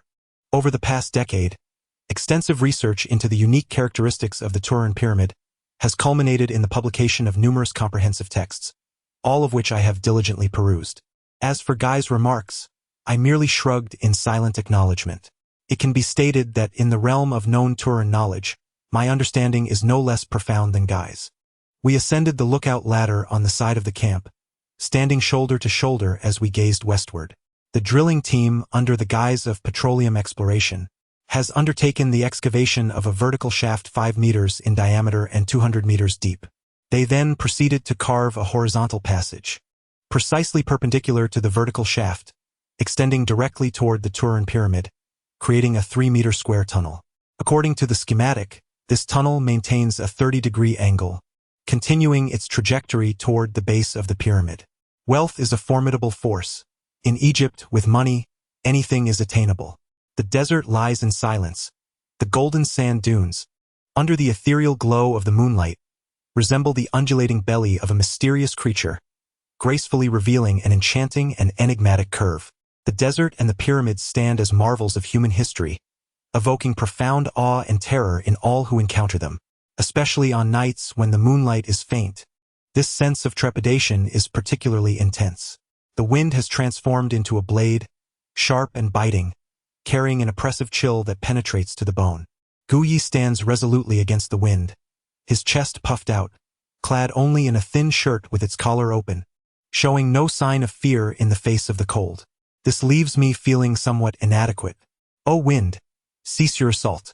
The desert wind is an invisible assassin, and I would prefer not to see my partner awaken tomorrow with a throbbing headache and fever, unable to endure the elements. I do not wish to be overly proud. In terms of physical constitution, the average Chinese individual tends to be slightly less robust than their Japanese counterpart. This is largely due to the Japanese practice of consuming raw food from a young age, which maximizes the absorption of nutrients, allowing them to harness the essence of nature itself. Over time, this leads to a harmonious integration with the natural world. I understand that displaying bravado can ultimately lead to self-harm. As the midnight drums echo, the desert night is exceptionally frigid. I curl up tightly within my thick duck-down sleeping bag, striving to conserve warmth, and gradually drift into a hazy slumber. 2 years prior, I spent 4 months at a special forces training camp in Italy, where the wilderness survival course included a focus on maintaining stamina in extreme cold. Those grueling exercises, coupled with my lifelong practice of traditional Chinese martial arts, rendered me quite capable of withstanding the cold. Suddenly, I awaken, and in my dazed state, every hair on my body stands on end. A sudden sense of peril enveloped me, as though someone lurked mere inches from my bedside, akin to a stealthy beast poised to pounce. Slowly, I open my eyes, allowing my breath to emanate in calm, measured rhythms. The tent felt desolate, seemingly devoid of any intruders. Yet, the flap hung ajar, its edges fluttering with the gentle breeze. I inhaled silently. Indeed, someone had intruded, for just before slumber, I had meticulously secured all the zippers of the entrance. Only a fool would sleep with the flaps open on such a frigid desert night. Lying completely still, I conducted a thorough 360-degree survey of the tent's interior with merely the movement of my eyes, and upon confirming the absence of anomalies, I gradually extended my hand to switch on the fluorescent light. This remarkably advanced integrated tent was constructed from 3 layers of nylon flooring. Not even the most common desert creatures, such as venomous scorpions or golden-backed beetles, could penetrate its defenses. Was it merely an illusion? I approached the entrance, pausing momentarily before unzipping the flaps entirely and lifting the curtain to step outside. The moon hung low in the western sky, the hour nearing 4 in the morning, as the heavens prepared to succumb to the darkness preceding dawn. The air was astonishingly cold, tinged with a faint, acrid mist. Within the camp, the intermittent glow of cigarette butts from the sentinels flickered in the night. These were the people of Guy, whose extreme greed was counterbalanced by a notably cautious demeanor. Perhaps this was the key to their unbroken success in the world of tomb raiding. I lit a cigarette, standing within the shadows cast by the fluorescent light. The recent negotiations are intertwined with a colossal enigma in archaeology. Atlantis. Concerning the ancient city, eternally submerged beneath the waves, the surgeon has mentioned it, whether intentionally or not. His subordinates have unearthed certain clues. The surgeon has established a global archaeological foundation and has generously sponsored over 100 archaeological expeditions with a staggering sum of $500 million. This funding invariably secures him first-hand discoveries in archaeology. Gu Yi possesses insatiable ambition and profound cunning.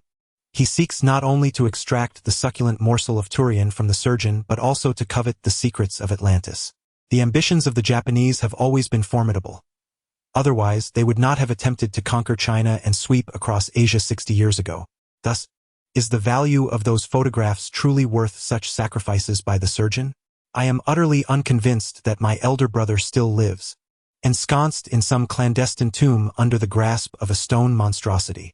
Any tomb raider would be an unequivocal atheist, for how could one dare traverse the terrifying catacombs filled with the remains of the deceased? Suddenly, a peculiar rhythm of drums echoed in my ears. My hand trembled, and my cigarette nearly fell to the ground as I turned to look westward. To the west, apart from the boundless yellow sands, the only structure to break the horizon is the Turian Pyramid. Good morning, wind. A burly Special Forces soldier approached, greeting me with an impassive expression, his compact submachine gun held firmly in his grip. I would venture to assert that this cohort of Special Forces operatives is outfitted with gear procured directly from the United States Department of Defense. At a recent Third World Nations Defense Procurement Conference, I witnessed American arms dealers repeatedly showcasing this individual combat equipment to the defense ministers of various Gulf states. If my memory serves me correctly, this equipment encompasses state-of-the-art image synchronization communicators, cutting-edge protective combat suits, and firearms chambered for both long and short rounds. I offered a wry smile, remarking that it is no wonder the United States is often referred to as the King of War. Without their involvement, the global fervor of armed conflicts would be significantly diminished. It is estimated that 99% of the weaponry wielded by terrorist factions worldwide is acquired from American arms merchants, or even purchased at reduced prices directly from corrupt military supply depots. Morning, Turner, I greeted, gesturing westward with my chin. Do you perceive the sound of drums? Turner, the commander of this Special Forces unit, a Caucasian of indeterminate nationality but with a distinctly Nordic inflection in his English, raised his face, his triangular eyes glinting sharply, and stared at me with undisguised skepticism, ignoring my gesture. His gaze possessed the cold, unsettling quality of a crocodile lurking in the Nile. The drumming persisted, emanating from the west, and I suspected its origin lay in the direction of the Pyramid of Djoser. I paused for a moment, my face flushing crimson. Turner's words were undoubtedly intended to mock my fabrication. He could detect the passage of a desert scorpion across the sand, yet remained oblivious to the drumming I described. I vigorously dug into my ears, striving to awaken myself swiftly, lest the hallucinations drive me to madness.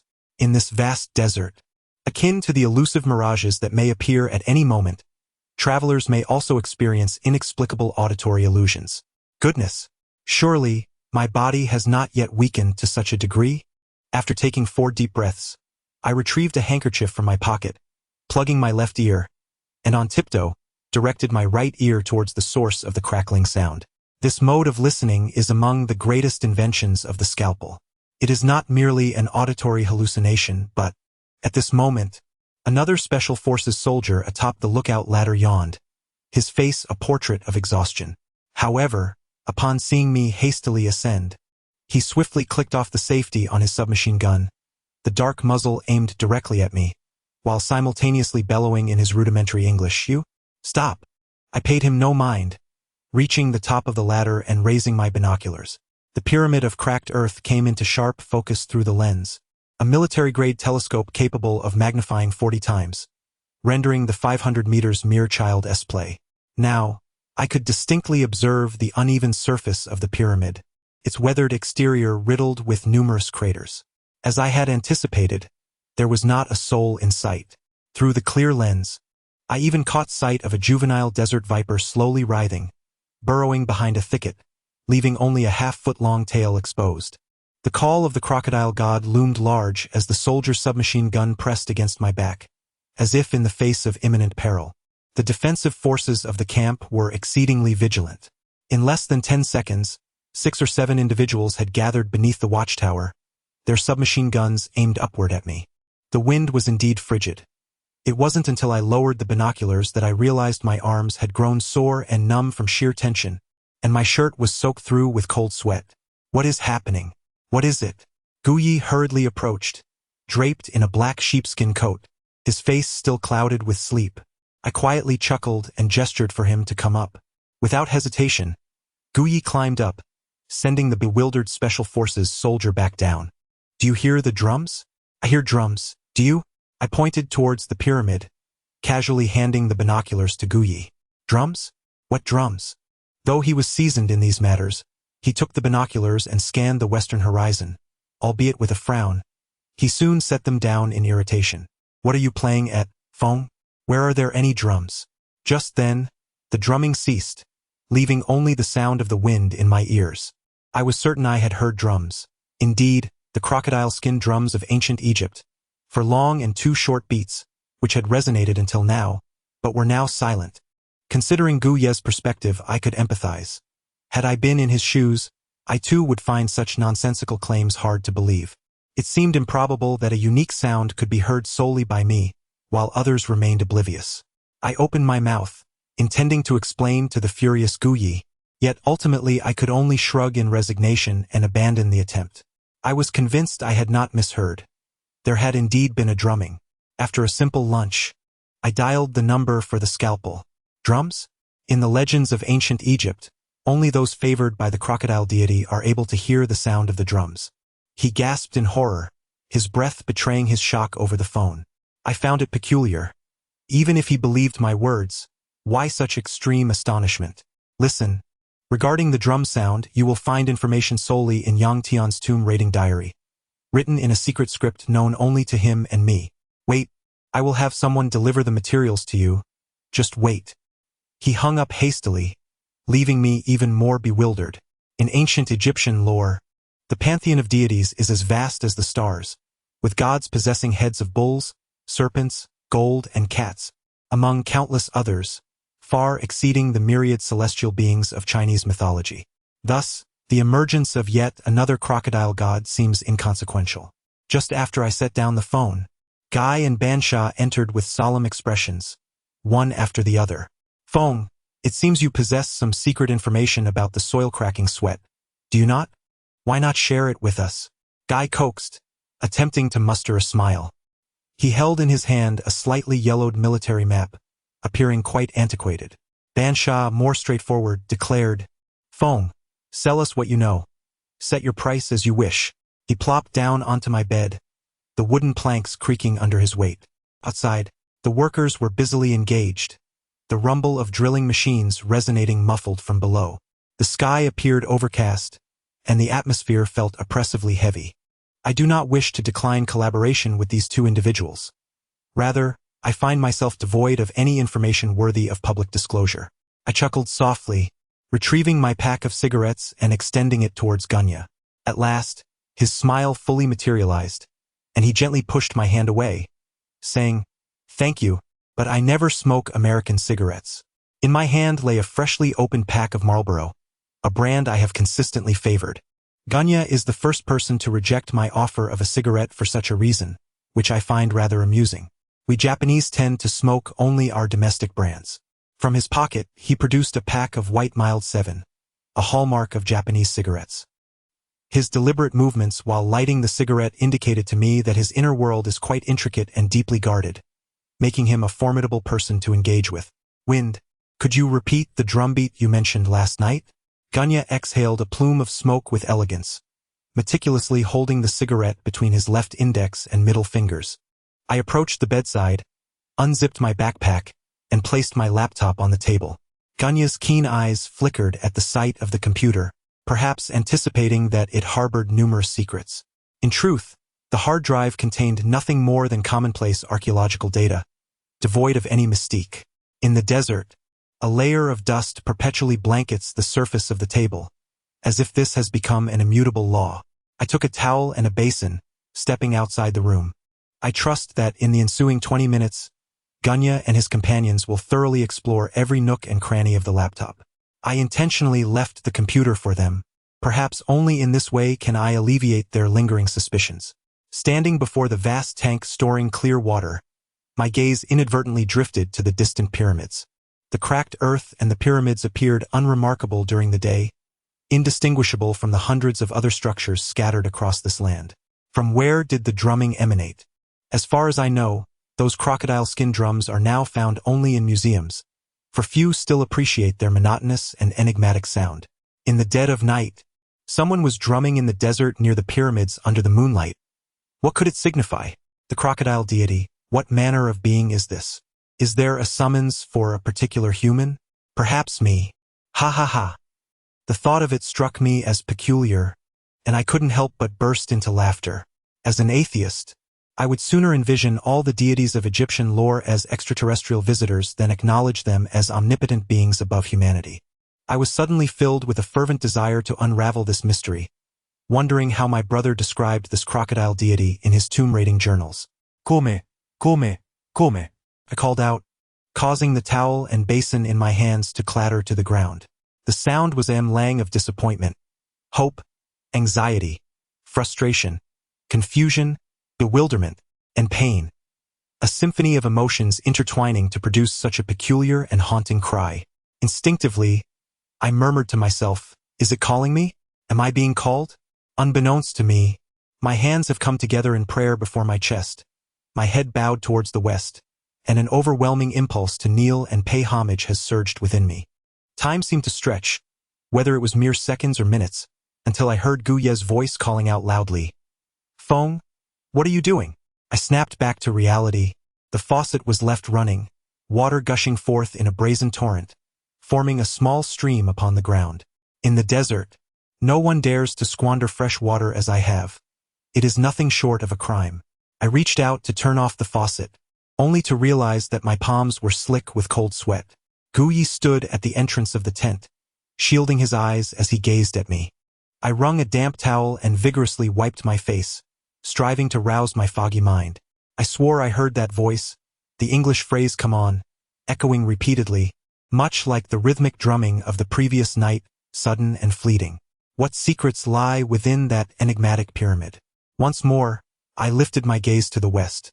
Guyi approached with long strides, a perplexed expression etched upon his face. "Feng, what is it that you are hiding within?" I could sense his desperation. He surely had not slept well the night before, his eyes marred by fine, winding veins of blood. His frantic cries sparked a wave of aversion within me. There is nothing, absolutely nothing. Upon returning to the tent, Ban Cha's countenance was as dark as an impending storm, undoubtedly having failed to uncover the mysterious information he had envisioned from my computer. From this moment forth, the workers would toil around the clock. Within 3 days, the passage to the cracked earth of Tulihan would be breached. The wind whispers secrets, and your information, once of great value, will soon lose its worth in just 3 days. Heh, not a penny to be had.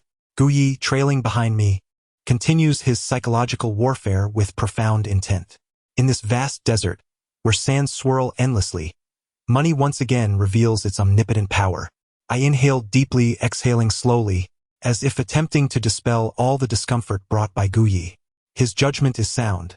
If he claims the passage can be completed in 3 days, it will undoubtedly be so. The crucial question remains. Even if we reach the exterior of the pyramid, will he possess the means to forge a path into its inner sanctum? I cast a sidelong glance at Guyi. I wonder if this time he will etch an unprecedented record in the annals of human tomb raiding history? Ha ha ha ha. Guyi chuckled knowingly, thumping his chest. Of course, there's an old Chinese saying, without the diamond drill, do not undertake porcelain work. Wind, I am 30 years your senior. 3 decades is ample time to consume 2 large sacks of rice. Do I appear to you as a mere glutton devoid of intellect? The roar of the off-road vehicle engine captured the attention of the 3 of us, prompting us to emerge from the tent sequentially.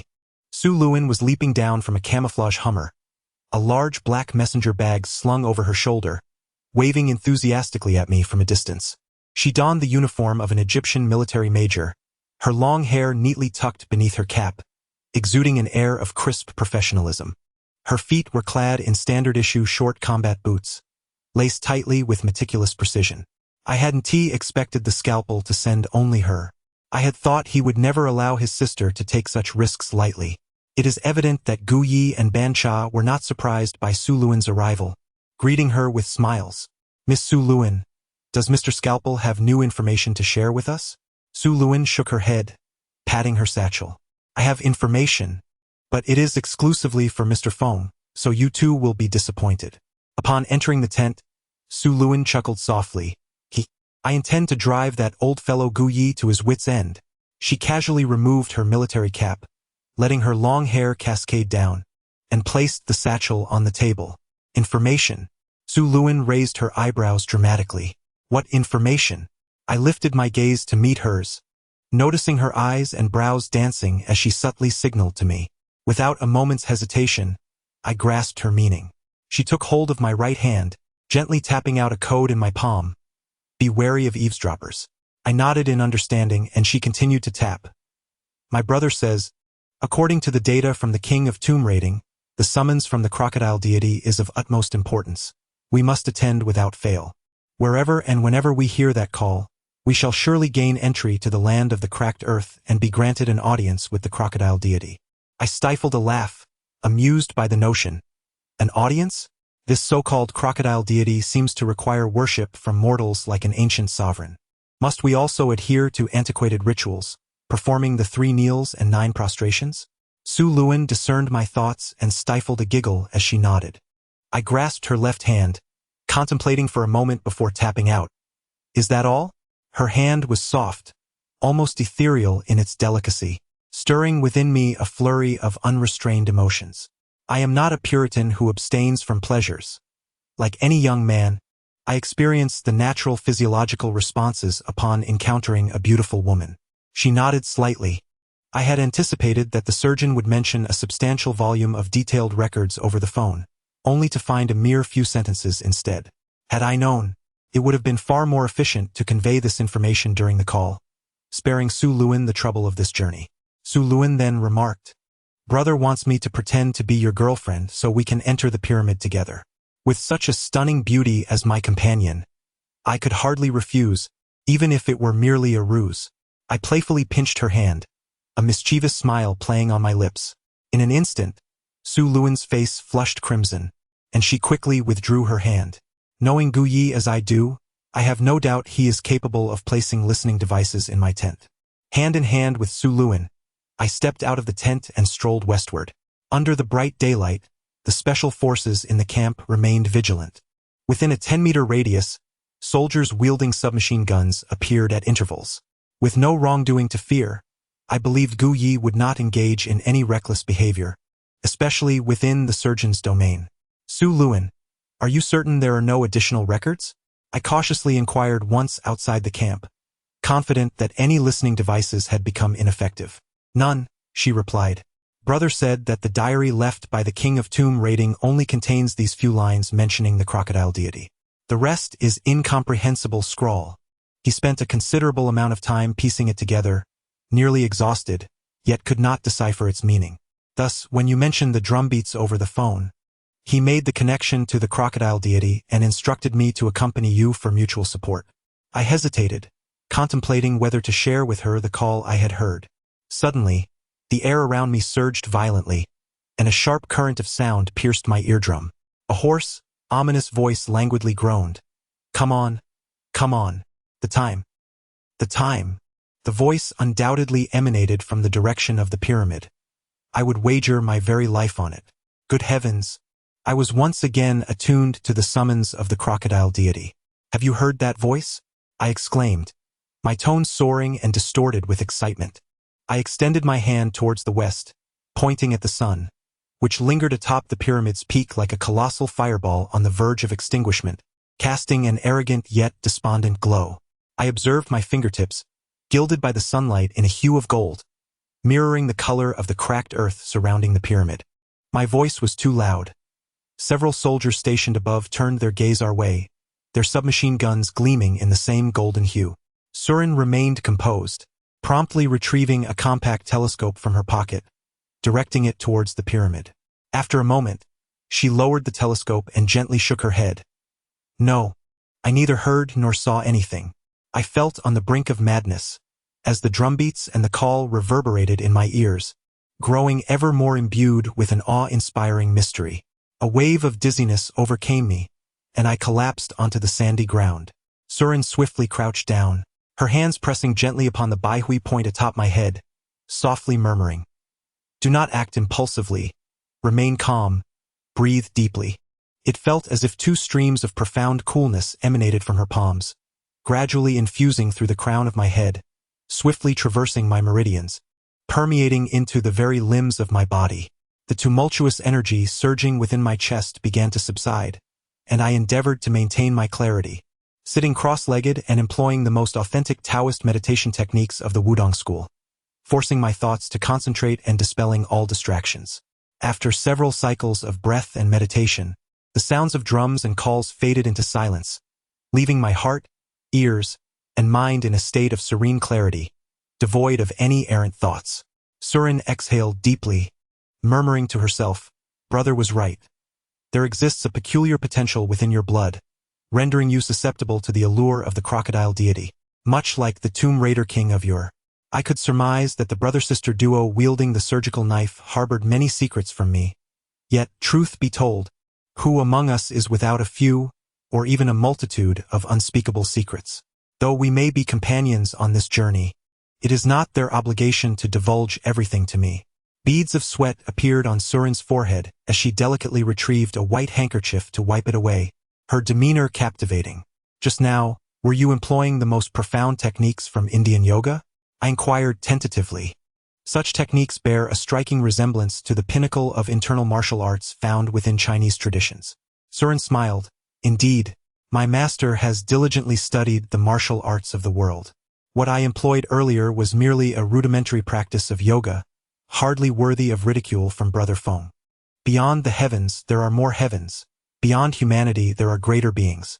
I have never dared to underestimate any martial arts compatriot, nor would I ever belittle the elderly, women, children, or monks and nuns.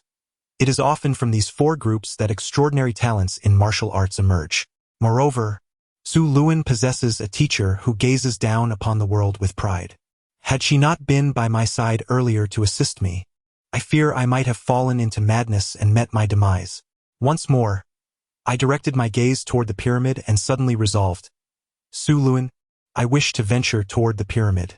Perhaps there lies a discovery awaiting us. Su Luan handed me the telescope, hesitatingly inquiring, "Isn't it true that observing through the telescope can reveal everything?" I took the telescope and, upon placing it to my eyes, realized it was a specialized tool equipped with infrared night vision capabilities, which filled me with admiration for her meticulousness. The first time I heard the sound of drums was during the night. With this telescope, even under the shroud of darkness, I could discern the movements upon the pyramid with remarkable clarity. Through the lens, the pyramid appeared tranquil, while the sun descended inch by inch, its radiance gradually fading. Suddenly, I burst into laughter. "Su Luan, what lies on the far side of the moon?" She paused for a moment, then erupted into laughter. This question, in truth, is one often employed as an analogy within philosophical discourse. The far side of the moon eternally conceals mysteries unknown to mankind. When we observe the moon framed in a circular outline, its image shifts continuously with its rotation and revolution. Thus, we remain uncertain as to which side is its far side and which is its near side. To truly comprehend what resides on the far side of the moon, the most effective approach is to embark on a journey to witness it firsthand. The culture of the Egyptians shares numerous similarities with the ancient Huaxia civilization of China, evident in certain hunting and production tools, as well as in various philosophical tenets and life proverbs. Reflecting on my university days, I recall several American exchange students who fancifully applied the theory of continental drift, stubbornly insisting on uniting the four great ancient civilizations. Their myriad fallacies often left the history professors in fits of laughter. For instance, one particularly absurd assertion among them posited that the ancient civilizations of Egypt, Babylon, China, and India were once amalgamated into a large ethnic community during primitive times, sharing a collective cultural system and religious beliefs. They claimed that a cataclysmic event, perhaps a meteorite impact, resulted in the geographic fragmentation of this vast ethnicity. "Wind brother, I respect your opinion," I exclaimed as I leapt into the passenger seat. The engine roared to life, its noise surging by several decibels, akin to a wild stallion breaking free. The wind rushed towards me, carrying the warmth of sun-baked sand, stinging my face with its intensity. On this narrow, rudimentary road, Surin effortlessly accelerated the Hummer to over 200 kilometers per hour, simultaneously activating the CD player on the console. The concealed high-powered speakers surrounding the vehicle immediately erupted with Jackson's fervent vocals. His music, rather than being simply termed a song, might more aptly be described as a primal roar. I am not surprised that Guy did not intervene to halt Su Luan's actions. From such a short distance, he could easily observe all our movements through his telescope. This circumstance, however, works to my advantage, as my objective lies on the reverse side of the Tian pyramid, a location that remains unseen by those at the camp, thus allowing me to evade Guy's scrutiny. After a time of arduous travel, we arrived at the foot of the Tian pyramid. "To the back," I shouted, my ears nearly deafened by the cacophony. Su Luan deftly maneuvered the steering wheel, guiding the vehicle toward the rear of the pyramid. Although the Tian is renowned among Egypt's pyramids, it possesses little tourist appeal, for visitors come only to gaze upon its barren facade, leaving them bereft of anything further to behold. Consequently, this site has gradually faded from the attention of the tourism sector. The square and rudimentary roads constructed before have succumbed to the relentless assault of wind and sand. Displaying remarkable sensitivity, Su Luan circled the pyramid thrice before coming to an abrupt stop at its rear. The swirling dust from the car lingered in the air as I covered my nose and gazed upon the pyramid's apex. The yellow-brown structure stood silently in the dimming sunlight, devoid of any remarkable features. The crevices between the colossal stones were filled with grains of sand, yet no weeds could be seen. Pondered, we are unlikely to uncover anything of significance. The winds have whispered much about Tian. My companions have conducted thorough research, exploring every surface aspect, including dimensional calculations and soil analysis. The result? She spread her arms wide and shrugged her shoulders. In the boundless expanse of the desert, being in the company of such a delicate beauty presents an unprecedented experience for me. Really? Will there truly be no further discoveries? I alighted from the vehicle, resting a hand upon the pyramid structure. I sincerely wished for the resonant beats and calls to echo once more. From this proximity, I would effortlessly discern the source of the sounds. Alas, silence prevailed. Standing beneath the pyramid, even the howling winds of the desert seemed to diminish in intensity. The colossal stones of the pyramid had weathered significantly, with some crumbling to dust at the slightest touch, cascading down in a fine shower. These stones, weighing several tons, are said by recent studies to have been constructed by the ancient Egyptians using a technique akin to concrete to mold bricks. I find this assertion fascinating and quite convincing. Consider this: during the Qin dynasty in our Chinese civilization, the technology of firing earth to create bricks was already in existence for the construction of the Great Wall. Thus, the technology of brickmaking is by no means a unique invention of the Chinese. The massive stones used in the pyramid's construction are merely another form of brick. Gazing at the dilapidated facade of the bent pyramid, I found myself pondering a new question. How could such a rudimentary pyramid remain impervious to intrusion over the years? As for the bent pyramid, it has not received such esteemed treatment. Under the Cairo government's indifference, I believe that with modern drilling technology, could be completely dissected within a week. Should we ascend to the top? Surin skillfully retrieved 2 rolls of nylon rope, each as thick as a thumb, and a military crossbow from the rear compartment. I chuckled. Had I not already ventured up there previously? With a knowing smile, Suruin bent down to expertly tie a knot. Raising her crossbow, she pulled the trigger, and with a swift whoosh, the bolt shot forth, piercing the tower's surface 5 meters high with a sharp thud, causing a nylon rope to cascade down. Please, she beckoned, tossing the nylon rope towards me. During our earlier circuit around the pyramid in the vehicle, I had indeed failed to notice anything, not even the entrance. The tower stood round and formidable, resembling a stout, square chimney.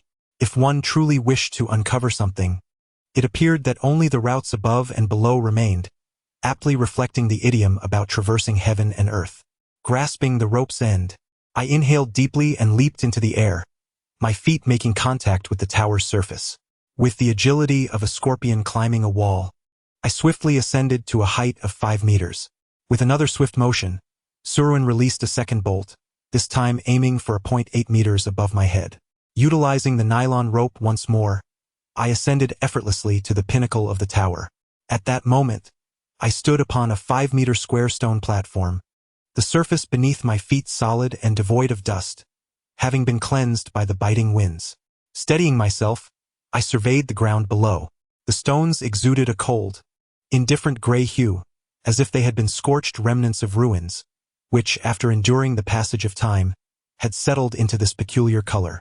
I stomped my foot down firmly, an action that struck me as almost juvenile, as if with that one stomp, I could shatter the ground and unveil a passage into the pyramid's interior. Have you found anything? Suruin called from below. I waved my hand in resignation, preparing to retrace my steps, and cast a final glance towards the Great Pyramid of Khufu. Suddenly, I perceived a fleeting glimmer of silver light upon the massive structure, as if someone had illuminated a powerful flashlight in the darkness of the night. This light, ephemeral and electric, was so transient that when my retina registered it, I found myself bewildered, questioning whether it was merely a figment of my imagination. The sun had begun its descent, marking the end of the day's exploration at the Pyramid of Khufu. No one lingered there in the evening hours. Moreover, even if someone were present, it was unlikely they would carry a powerful flashlight. My unusual reaction aroused Surin's suspicion, prompting her to exclaim, "What's wrong? Did you discover something?" I was at a loss for words, my thoughts muddled, as I found myself murmuring, "What am I doing here? What am I doing here?" A wave of dizziness washed over me, and as I swayed on my shoulders, I nearly toppled from the pinnacle of the pyramid. My knees buckled, and I sank despondently onto the stone platform. It felt akin to awakening from a deep intoxication, with no recollection of events, only a persistent self-interrogation. What is happening to me? What is happening to me? In that moment, it seemed as though the pyramid beneath my feet was spinning rapidly, while my body felt ensnared within the calm eye of a tornado, rendering everything around me invisible. My heart raced, threatening to leap from my throat. My throat was parched and raw, leaving me incapable of uttering a cry for help. I strained to lift my head towards the direction of the Great Pyramid, toward that shimmering silver light. Oh, wind! My dear wind, hold steady. Seizing the rope, Surin ascended with simian agility, firmly grasping my wrists. "Feng, my dear Feng." Her voice sounded distant and ethereal, as if separated by vast distances. My vision blurred and expanded, and I succumbed to a sudden faint. Fleeting amnesia, I gradually regained consciousness. The sky remained a somber gray, but as time advanced, twilight began to descend. I raised my eyes to gaze at the Pyramid of Khufu, but my vision was severely impaired. "Feng, are you all right?" Surin continued to clutch my wrist, her expression one of concern and anxiety. For a moment, I was disoriented. The events that had transpired seemed exceedingly vague in my memory. I murmured, "Surin, how did you get up here? Wasn't I about to descend?" Surin regarded me with perplexity, pursing her lips. "Descend? Very well, let us descend." I glanced at my feet and stamped down forcefully, repeating the same action that preceded my fainting spell, an action now erased from my memory. "Surin, I feel as if stomping my foot might cause me to sink into the pyramid. Would you like to try?" Surin started in surprise, refraining from stomping her foot as I had done. Instead, she crouched down, gently exploring the stone platform with her hands. The ancient Egyptians had elevated the use of passageways and mechanisms in their pyramids to an unparalleled level of sophistication. Even the slightest protrusion or button, once activated, could trigger cataclysmic changes. I sensed that something was amiss as I descended the pyramid, clinging to the rope behind Surin, finally standing once more on solid ground. I raised my hands high and confessed with composure, "It's nothing. I know nothing at all. I feel a bit dizzy." Then you ascended the tower and told me what I had just done. Surin, biting her perfectly aligned, snow-white teeth, suddenly sighed skyward. "Forget it. Since you are unwilling to speak, so be it. I am just somewhat concerned for you." "Wait, what is that?" Her hand abruptly pointed behind me. Behind me stood only the cold, unyielding tower. What could possibly astonish her so? I swiftly turned, my senses heightened, channeling all my inner strength into my right arm, prepared to unleash a lethal strike at any moment. To my surprise, there was nothing behind me, and the tower showed no signs of disturbance. It was a masterful hypnosis that I had never anticipated from Surin, which is why I had easily fallen into her trap. The following dialogue is what Surin later recounted to me. "What did you see atop the tower?" she inquired. "I saw silver light." "From where did this silver light emanate?" "From the midsection of the Khufu pyramid." And then, I had a premonition that at some point, by stamping my foot with force, I could enter the tower. Because it is alive. It is indeed alive. I beheld the silver light emerging from the northern section of the Khufu pyramid's midpoint, its relative height equating to the apex of the pyramid of Djoser combined with my own stature. Tomorrow, let us first venture over to see what lies there. The mere thought of that enigmatic silver light, possessing the ability to erase a person's memory, sends a chill down my spine. Present, it aims to obliterate merely a few minutes of my recollections. What if it sought to annihilate over 2 decades of memories? Or worse, if it could eradicate the memories of every individual on Earth, it would undoubtedly ascend as the planet's latest sovereign. I immediately dispatched someone to investigate. Without delay, the scalpel, unable to contain its eagerness, loudly arranged for personnel to gather the most recent information regarding the Great Pyramid of Khufu, its tone infused with excitement. A sense of melancholy enveloped me. First, my memories were erased by the silver light, and then I was hypnotized by Surin, leaving me feeling like the most useless being in the world, a mere plaything in the hands of others. As the vehicle embarked on its return journey, I morosely suggested, "Surin, I wish to summon a few assistants. Should we notify Mr. Scalpel in advance?" Surin laughed heartily. "Assistants? Certainly, but I must caution you. According to the latest news circulating within the tomb-raiding underworld, the renowned 7 ghost thieves of Italy were ambushed in their hideout overnight by the mafia. After 4 hours of fierce combat, all 7 perished beneath the weight of TNT explosives. If you seek their assistance, you may have to consult the realms beyond." She laughed unabashedly, while I felt the urge to weep. The 7 ghost thieves were dear friends from my university days. They had left their studies abruptly after their sophomore year to pursue entrepreneurial ventures. Esteemed within the Italian tomb raiding community, these 7 individuals, all under the average age of 21, were hailed as the future kings of grave robbing. This small group possesses not only technical expertise but also substantial financial resources and official support. Each member is bolstered by a vast family enterprise and holds countless dollars and pounds in their accounts. They are all my dear friends who have invited me on numerous occasions to join the ranks of the 7 gentlemen, transforming our small group into the 8 gentlemen. Alas, now everything has come to an end. I turned my face aside and discreetly wiped away a tear from the corner of my eye. The camp lay in eerie silence. Upon inquiring with the station special forces, I learned that all the technicians had descended underground. Underground? Suddenly, Surin's eyes sparkled with excitement, eager to venture below. Unfortunately, at the entrance, we were met by 4 armed special forces soldiers who barred our passage. Without Mr. Gaius' command, no one is permitted to enter. Just as we found ourselves in a stalemate with the guards at the wellhead, the call from the scalpel arrived. What? Surin's voice was filled with astonishment, and his gaze darted towards me, disregarding any debate with the soldiers. The night in the camp took on an unusual chill. On a distant platform, the Special Forces submachine guns glinted with a bluish hue in the moonlight. I gazed upward. The moon had risen, distant and indifferent, casting its light upon the chaotic lives in the desert. My former fear regarding the loss of memory had dissipated, replaced by an overwhelming confusion. What exactly lay atop the Great Pyramid of Khufu, and how could it possibly emit such a wondrous light? My mentor once instructed us to eschew preconceived notions when confronted with the world's myriad oddities, advocating instead for open-minded acceptance and analysis, the hallmarks of a scientific approach. It is in adherence to this principle that I remain composed in the face of all that transpires. Sullen, having concluded her call, approached me and murmured, "My brother's associates unearthed a silver coin at the site of the Great Pyramid of Giza." She then guided me towards the jeep, retrieved a military-grade Sharp laptop from the toolbox, and deftly connected the necessary cables in the driver's seat. Upon activation, the computer promptly established a wireless connection. A notification signaled the arrival of an email, which, upon opening, revealed a remarkably clear photograph of a silver coin. "This is the coin from the pyramid that my brother mentioned." Beneath the image, a detailed compositional analysis of the coin was presented, indicating that it consisted of 90% silver, 5% nickel, and 5% chromium.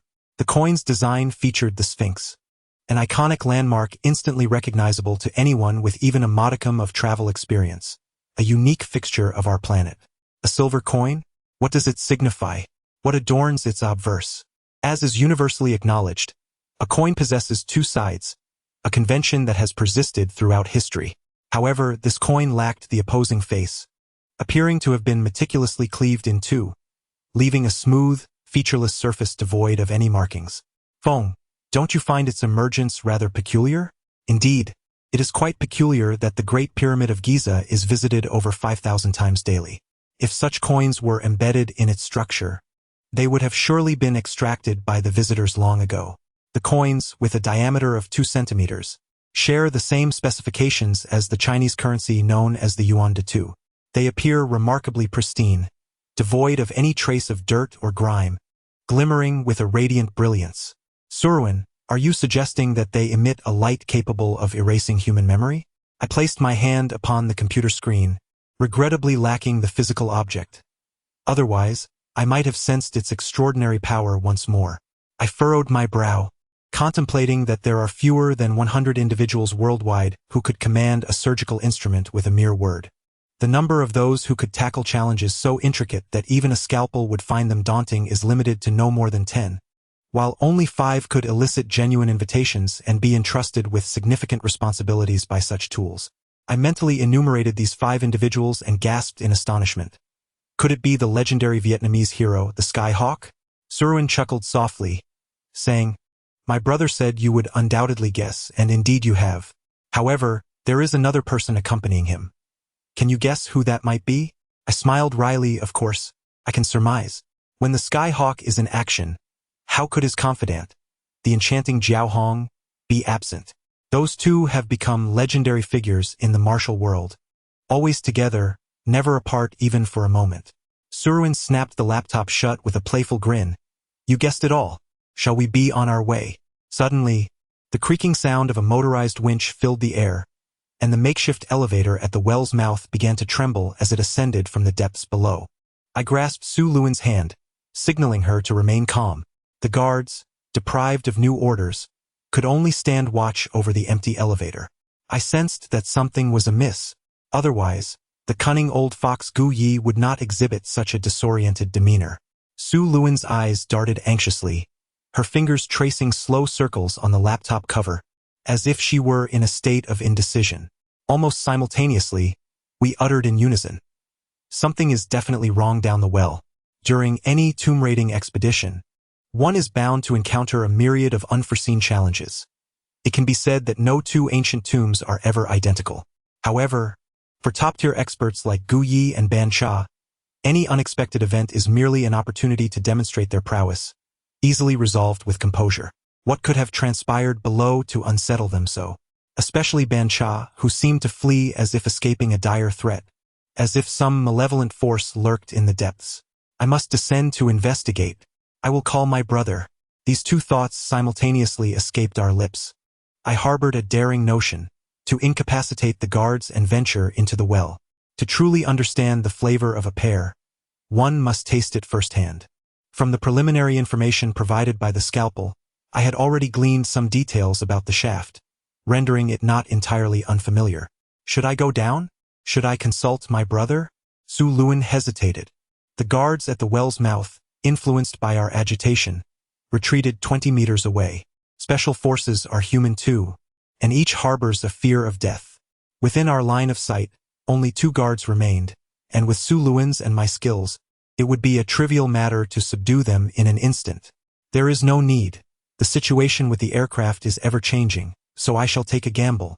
This statement, however, contradicts my usual principle of steadfastness and reliability in my endeavors.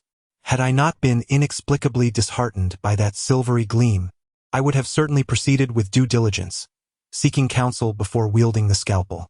A fleeting lapse in memory left me feeling somewhat diminished in front of Su Luan, prompting an urgency to assert myself. Perhaps it is the nature of every man to become impulsive in the presence of a captivating woman? Su Luan hesitated momentarily before gently retrieving a crossbow from the trunk, along with 2 short arrows adorned with blue feathers. It was evident that these were powerful tranquilizer darts designed for hunting, and I could not help but admire her meticulousness. After all, this operation was not a life-or-death confrontation. We must avoid harming the innocent at all costs. You will incapacitate those 2 guards, and then you shall enter the elevator and press the button. Rest assured, I will be here to safeguard you, Su Luan said, handing me a formidable military handgun while lowering her voice in caution. Su Luan's proficiency in handling crises exceeded my expectations. After she disappeared behind the uneven tents for merely 2 minutes, I witnessed the guard closest to the well suddenly clutching his shoulder before collapsing. Those powerful tranquilizer darts could fell even the mightiest of beasts, such as tigers and lions, rendering them excessive for a robust man. I lowered my head and sprinted over 40 meters until I reached the edge of the well. Suddenly, an indescribable chill emanated from the shaft, enveloping me completely. I found myself momentarily stunned, turning my gaze towards the depths of the well. Countless guiding lights were embedded within the stainless steel casing of the well walls, stretching into the profound abyss. The chill I felt was not merely a product of the weather. Rather, it was the instinctual response of my 6th sense in the face of an unknown peril. Soren emerged from the position of the 2nd sentinel, signaling me with an OK gesture. Steeling my resolve, I stepped into the elevator and pressed the green button. The elevator trembled violently for a moment. Then the cables whirred as it began its slow descent. The air within the shaft was relatively fresh, devoid of any stifling sensation, thanks to the expensive ventilation system that had been meticulously installed by the workers beforehand. The descent was remarkably gentle, affording me the opportunity to scrutinize the intricate details of the walls. The shaft structure resembled a vast concrete cylinder, hollowed out prior to the pouring of the cement. With a diameter of 5 meters, its walls firmly supported by robust casings that prevented the encroachment of quicksand. Every 3 meters, powerful floodlights were affixed to the walls, their silvery luminescence illuminating the space, creating an atmosphere reminiscent of performing on stage in a fully packed national theater rather than traversing a dark, deep well. I took a deep breath, allowing the tension in my facial muscles to ease, while simultaneously adjusting the pistol holstered at my waist. My rapid-fire proficiency had once achieved a remarkable score of 99 rings with 10 bullets, consistently demonstrating a solid foundation and unwavering stability. Thus, with a firearm in hand, I felt no fear towards any forthcoming dangers, should they arise from human threats. Looking upwards, the dim yellow sky reveals only a small circular aperture, evoking a profound sense of being confined to a well. What could possibly be transpiring below that has left Guy and Bansha so alarmed? The bewildered expression on Guy's face has etched itself deeply in my memory. A master like him should remain unfazed even if the heavens were to collapse or mummies were to rise. Yet, I am suddenly struck by a wave of dread. Why is it so eerily silent? The workers, toiling day and night, must generate some noise. Aside from the faint grinding of the hoisting mechanism, there is an unsettling absence of human voices or mechanical sounds. Leaning over the railing, I peer downwards, but apart from the glimmering lights, there is nothing to behold. Alas, what I conceal within my collar is merely a unidirectional listening device, incapable of facilitating communication. I had descended in haste.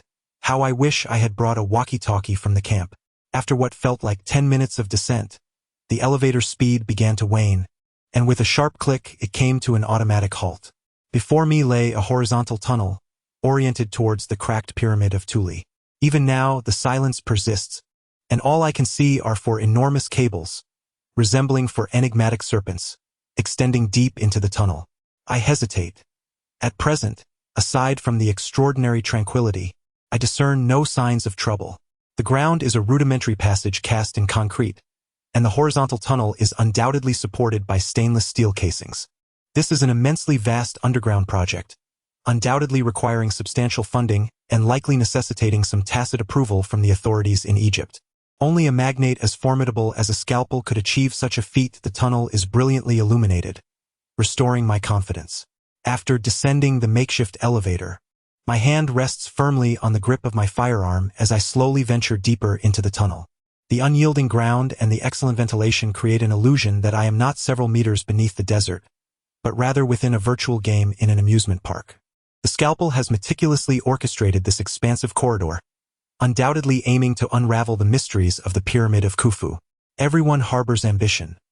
However, the aspirations of the powerful often swell, much like the figures in their bank accounts growing at an exponential rate. My pace quickens as I discern no imminent danger in this situation, and soon I find myself nearly sprinting through the tunnel. It is astonishing to note that the tunnel remains utterly desolate. This location should host over 40 workers, and even in silence, the sounds of pneumatic drills and conveyor belts transporting earth should resonate. After running for another 5 minutes, I pause momentarily but ultimately succumb to my curiosity and continue onward. According to my estimation, I have traversed approximately 300 meters from the tunnel's entrance to where I finally halted, with a maximum distance not exceeding 320 meters. Remarkably, there is not a soul in sight, nor a single tool. At the tunnel's end stands an enormous stone tablet. The reason it is deemed colossal lies in its lateral obstruction of the tunnel's passage, revealing only a fragment of what is blocked at the entrance. The stone tablet exhibits an unusual silvery hue, upon which ancient Egyptian hieroglyphs are inscribed in a bold black script. The translation of those inscriptions reads, "Advance at your peril." Of course, this only pertains to the portion visible at the entrance, perhaps a mere 10th or even 100th. As I reached out to caress the stone tablet, it felt frigid to the touch, akin to pressing against a massive slab of iron. The ground was immaculate, devoid of any traces of sand or earth, with no tools left behind by workers, nor any hint of their presence. The tablet itself was polished to an extraordinary sheen, astonishing considering it had been buried several meters underground. One would expect remnants of sand and mud within the engravings. Yet now, it appeared as though it had been meticulously cleaned, as if doused with a detergent and carefully wiped down. I scrutinized the tablet closely and exerted force to push against it, yearning for a miraculous revelation. In 1001 Nights, Ali Baba inadvertently uttered the incantation "Open Sesame" to access the treasure trove of the 40 thieves. I too harbored hopes of such fortuity. The stone tablet, however, remained immovable, and I sensed an unsettling dissonance, though my mind was not entirely lucid. Within this confined space, one often succumbs to peculiar illusions, leading to compromised judgment. What precisely felt amiss? The mysterious stone wall. I fixated intently on the stone wall, though I lacked any telekinetic abilities to exert my will. In my imagination, I felt an inexhaustible reservoir of secrets hidden behind it. Based on my calculations, this location was still a considerable distance from the towering structure of the Tutankhamun pyramid. Could it be that the ancient pharaohs foresaw the intrusion of grave robbers and thus buried this stone tablet here in advance? Tentatively, I pressed both hands against the cold surface of the wall. In a daze, the silver inscriptions shimmered as if illuminated by some phosphorescent powder. I attempted to scratch at the grooves of the letters with my nails, yet nothing could be dislodged. The stone was frigid, akin to any stone artifact found in the world, and the peculiar call I had anticipated did not resound once more. Disheartened, I stepped back 5 paces to reassess it. It became evident that I would glean nothing from this place. The realization washed over me like a bucket of ice water, extinguishing my fervor entirely. Had Gu Yi and the others truly recoiled in trepidation upon encountering this tablet? And what of the workers? Had they all been withdrawn during the interval when Su Luan and I ventured towards the pyramid? Such an explanation seemed plausible. Who was it? I suddenly screamed, startled by the sound of my own voice. Clenching my fists, I recognized that drawing my gun before this stone tablet would be an utterly futile endeavor. I pressed my ear against the wall, akin to an obstetrician listening for a heartbeat through a pregnant woman's abdomen. Strange and reckless.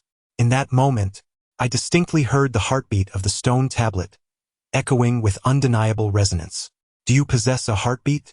Could it be that you harbor thoughts and can converse as well? In an instant, I once again heard that enigmatic call. 1999.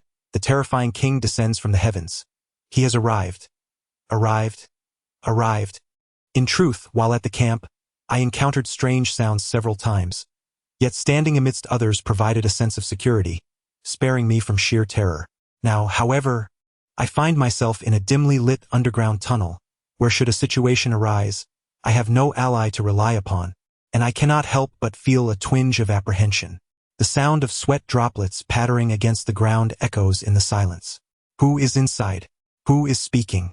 As I reached out, I struck the stone tablet with force twice. Although I have practiced external martial arts, I have yet to attain the level of breaking stones with iron palm techniques. Thus, as I regained my composure, I realized that in my haste, I had scraped my knuckles against the tablet, blood flowing freely. The blood, of course, stained the stone, affording me the opportunity to witness its second peculiarity. The bloodstains gradually disappeared, as if the sea were dissolving into the beach or sponge, absorbed by the tablet until it became spotless.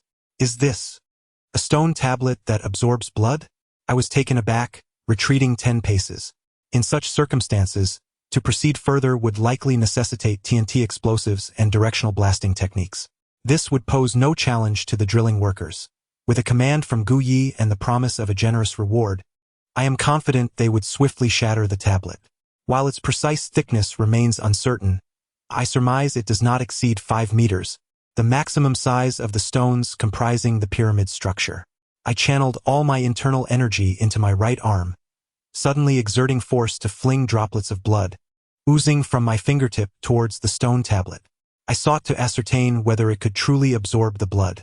As anticipated, upon contact, the droplets swiftly permeated the surface of the tablet within a second, leaving not a trace behind.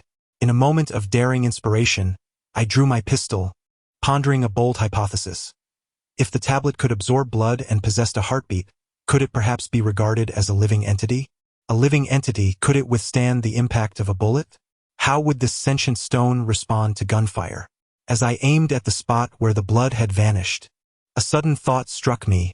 Would my shot awaken a slumbering beast? What transformation might it undergo? Such musings indeed echoed the mythical logic of the 1001 Nights, where the tablet serves as the guardian of the ancient tomb, poised to eliminate any tomb raider daring to covet its treasures. I flexed my stiffened fingers and resolutely squeezed the trigger. A sharp crack resonated through the air. I was certain the bullet struck the very spot where the blood had disappeared. The faint scent of gunpowder lingered in the atmosphere, yet to my astonishment, no bullet hole marred the surface of the stone, and I could not locate the projectile I had just fired. The spent casing clattered to the ground, bouncing several times on the hard surface before finally coming to rest. Now, it became evident that the bullet had indeed penetrated the stone's interior, and in an imperceptibly brief moment, it had seamlessly repaired the minute hole. Good heavens! It is alive, and it is composed of a substance never before witnessed on Earth. My thoughts are in slight disarray. Fortunately, the steel remains a steel, unchanged into some primordial beast. I calmly reached out to the spot where the projectile had vanished, finding nothing amiss. Still the same unyielding rock. I am convinced that a secret, which I long to unearth, lies behind the steel. It, or perhaps some enigmatic force lurking behind it, beckons me to delve deeper, for only I can perceive its call. Let us provisionally designate this force as the crocodile deity. I must gather all pertinent information before determining my next course of action. The situation is far worse than I had imagined.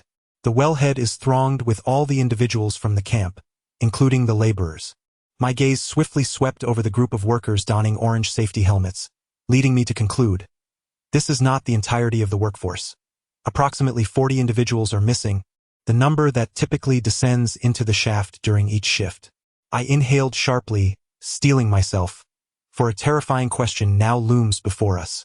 A significant number of workers have evidently gone missing, as if everyone in the camp were present at this moment. Surin has already been taken captive by the special forces. No matter her prowess, she cannot contend against an entire squad of elite soldiers. Mr. Wind, the elder of 19 centuries, I believe there may be some misunderstanding between us.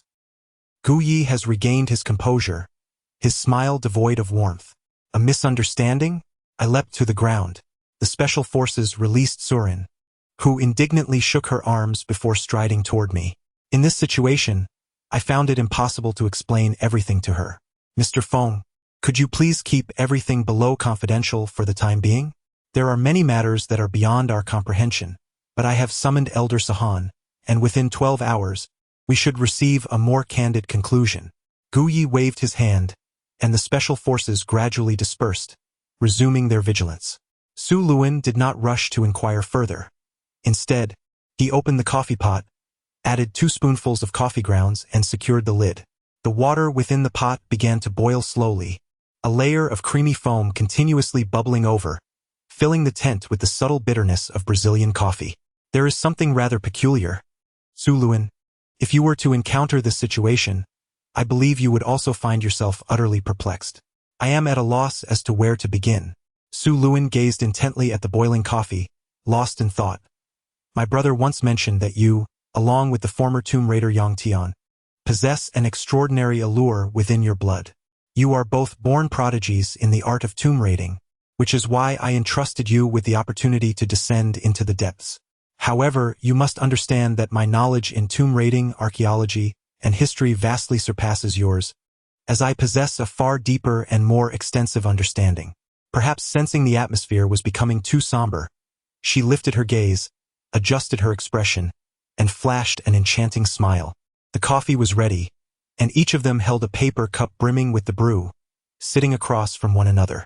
So, tell me what transpired next. Were there demons and monsters, or perhaps the resurrection of mummies? In the desert, nothing is more terrifying than the revival of a mummy. It is said that mummies, in their transition from death to life, require the life force of thousands of living beings. Thus they would kill any living person they encountered during the process of resurrection. I chuckled softly. That was merely a legendary myth. I was not so fortunate. Even if I were to encounter a mummy, it would be nothing more than a shattered skeleton, utterly devoid of value.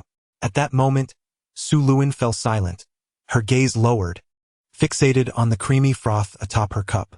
Before us stood a colossal stone tablet, obstructing the passage of the tunnel. Inscribed upon it was the curse of the pharaoh. Su Luan laughed, cradling her cup tightly. I did not blame her.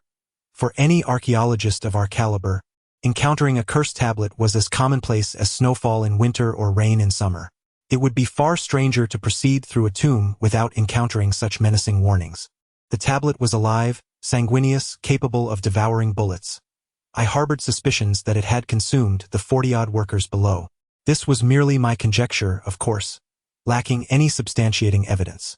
Upon the mention of the workers, Su Luin suddenly perked up. Oh, workers? I recalled that, among the crowd of onlookers, 41 workers were conspicuously absent. I had assumed they were below, but that could not be. How could they be devoured? Su Luin's complexion paled slightly. In the depths of this boundless desert night, nothing was more terrifying than the inscrutable mysteries that lurked therein. As I recounted the events, I felt a chilling sensation creeping down my spine. If the tablet were alive, who could say that there were not others of its kind lurking beneath the surface nearby? Having completed my account, Su Luin posed her first question. You mentioned that the curse on the tablet just happens to block the tunnel's passage. Isn't that rather coincidental? How could the enormous stone tablet, inscribed with an abundance of characters, possibly reveal the cursed section precisely at the tunnel's entrance? I scratched the back of my head, suddenly enlightened. The peculiarity I felt upon encountering that incantation stemmed from this very notion. Thus, I asserted that the stone tablet was sentient, possessing the awareness to align the warning inscription with the tunnel's mouth. My reasoning was both logical and compelling. Suruin chuckled to herself, expressing a desire to descend and discover the nature of the tablet. As she laughed, she dialed the number for Scalpel. The voice on the other end was boisterous. Perfect timing. Elder Sahan is also at the villa.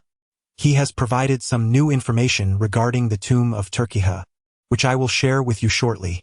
Elder Sahan, whose precise age lies between 100 and 125, has witnessed 5 generations of Egyptian presidents and is a living encyclopedia of both official and folk knowledge, beloved by the populace.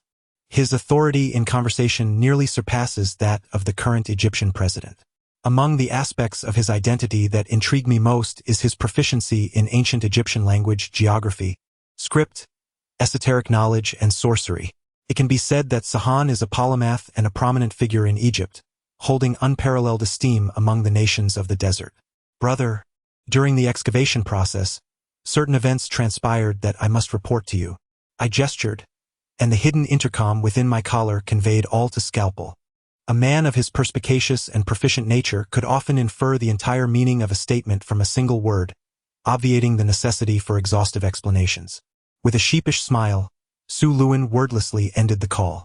Possessing a more profound understanding of her brother than I did, she promptly activated her computer and retrieved an email. Contained within this email were 4 images. The initial trio were easily decipherable, resembling conventional Egyptian travel postcards, showcasing the Sphinx, pyramidal structures, and panoramic views of sand dunes. The final image depicted a colossal statue set against an azure sky dotted with cumulus clouds. The statue, immense in scale, emanated an ethereal, verdigris hue. 1 foot was elevated, as if in mid-stride. Its head nearly pierced the heavens, its countenance impassive. Yet its features bore a resemblance to those of a human, complete with ears, eyes, a nose, and a mouth. Were it not for my reverence for the Scalpel and Elder Sahan, I would have already begun to exclaim, shit, these 4 disparate images. Devoid of any apparent connection, what were they meant to convey? That a giant statue existed in the desert? The Scalpel telephoned, his tone gentle and circumspect. I request that you both examine these images. They were captured by Elder Sahan's grandson 3 years ago near the Turlakan Pyramid. You are undoubtedly questioning my motives, are you not? The 4th image, the statue, Elder Sahan refers to it as the Turlakan deity, a deity specifically designated to safeguard the Turlakan Pyramid. Those who behold him are destined for either immense prosperity or a sudden demise in the streets. I retorted with a snort, and what of his grandson? Did he become wealthy beyond measure? Or, the Scalpel inhaled deeply. He met an untimely end in the streets of London, succumbing to a stray bullet. I was momentarily speechless. London? Stray bullets? Considering the security situation in London, the likelihood of pedestrians being shot on the streets is exceedingly low. The incident involving Captain Turner's suicide echoed ominously in the receiver.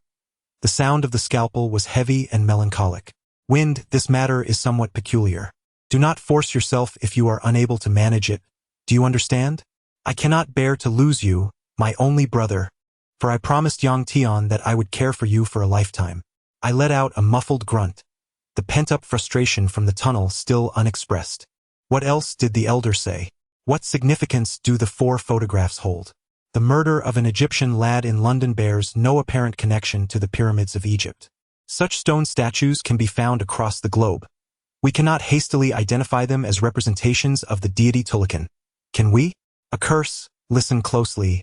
Summoned by it, serve as its humble servant beneath its feet, never to betray across generations. Those who refuse the summons shall return to dust, perishing beneath the starry sky.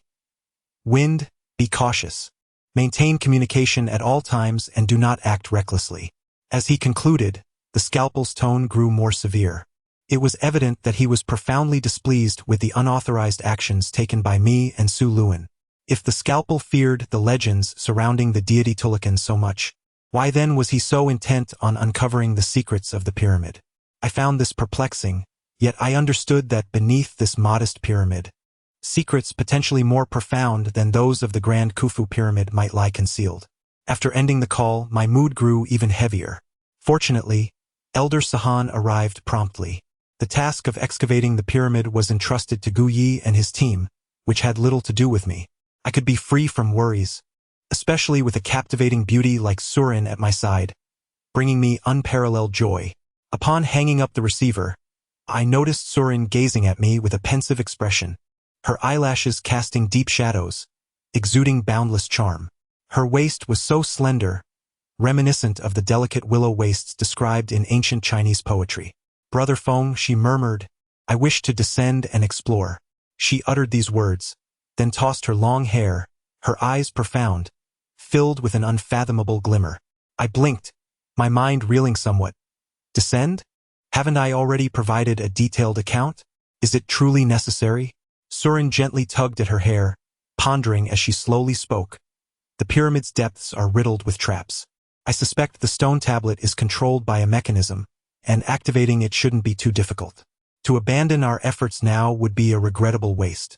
It seemed she had received a traditional Chinese education, her use of Chinese idioms both apt and refined. I placed the firearm on the table, fundamentally disagreeing with her proposition. Surin raised the two black plastic bags in her hand, a silver trowel clutched in the other, and smiled. At the very least, we should extract a sample of the stone tablet for analysis. As you said, Ascension Stone must be extraordinary, thus warranting a thorough compositional analysis. Brother Feng, this time, you shall keep watch while I venture into the cavern. I stroked my nose, capable only of expressing my astonishment and admiration at her audacious suggestion. She was indeed an extraordinary young woman, showing no fear in the face of danger, a quality most befitting an accomplished tomb raider. However, the tunnel is so peculiar that I would prefer she not take any risks. I shook my head and said, Suruin, we should wait for Elder Sahan to arrive before proceeding. It is not worth jeopardizing ourselves over some inexplicable matters. The thought of the 40-plus workers who had vanished without a trace sent a chill down my spine once more. Suruin waved her bag and, after a moment's contemplation, decided against further insistence, opting instead to sit before the computer and search for information online. Suddenly, a series of sharp gunshots echoed from the vicinity of the tents where the special forces were stationed. I sprang to my feet and exited the tent, witnessing a flurry of people hastily fleeing towards the west. The special forces had already formed a perimeter around the tents, armed and alert. Shortly thereafter, solemn-faced soldiers emerged from the tent, carrying 3 lifeless bodies. The last to exit was Gu Yi, his face etched with sorrow, gripping a compact handgun, and making his way towards my tent. Mr. Wind, Turner is dead. After killing the 2 squad leaders from the same tent, he took his own life. In his final moments, he kept repeating a single phrase. Would you care to hear it? The firearm in his hand was stained with dark crimson blood, presenting a grotesque and unsettling sight. The special forces swiftly cleared the scene, dismantling the olive-green tent. In this lawless expanse of desert, the deceased were buried on the spot, without the need for investigation or autopsy, a tedious administrative procedure. The onlookers, accustomed to such grim occurrences, dispersed without a second thought, showing no concern whatsoever. He chuckled dryly, "What's the matter?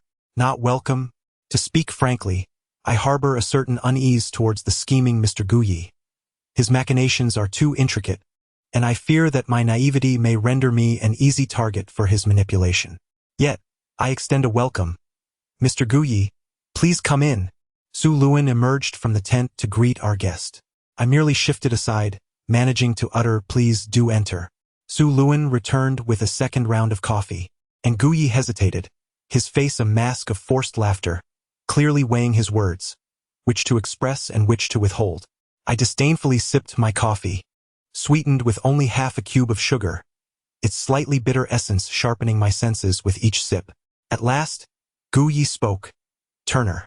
As he pulled the trigger, he repeatedly uttered, "Oh, earth-shattering divine, forgive me," especially in that final moment before he took his own life. At least a dozen individuals at the tent's entrance heard him. He prayed to the heavens with calm reverence, repeating those very words. I let out a brief, non-committal laugh. A silence enveloped the tent, broken only by the gentle waft of the coffee's aroma. Guyi gulped down several mouthfuls of coffee and suddenly looked up. "Are my words of no interest to you too?"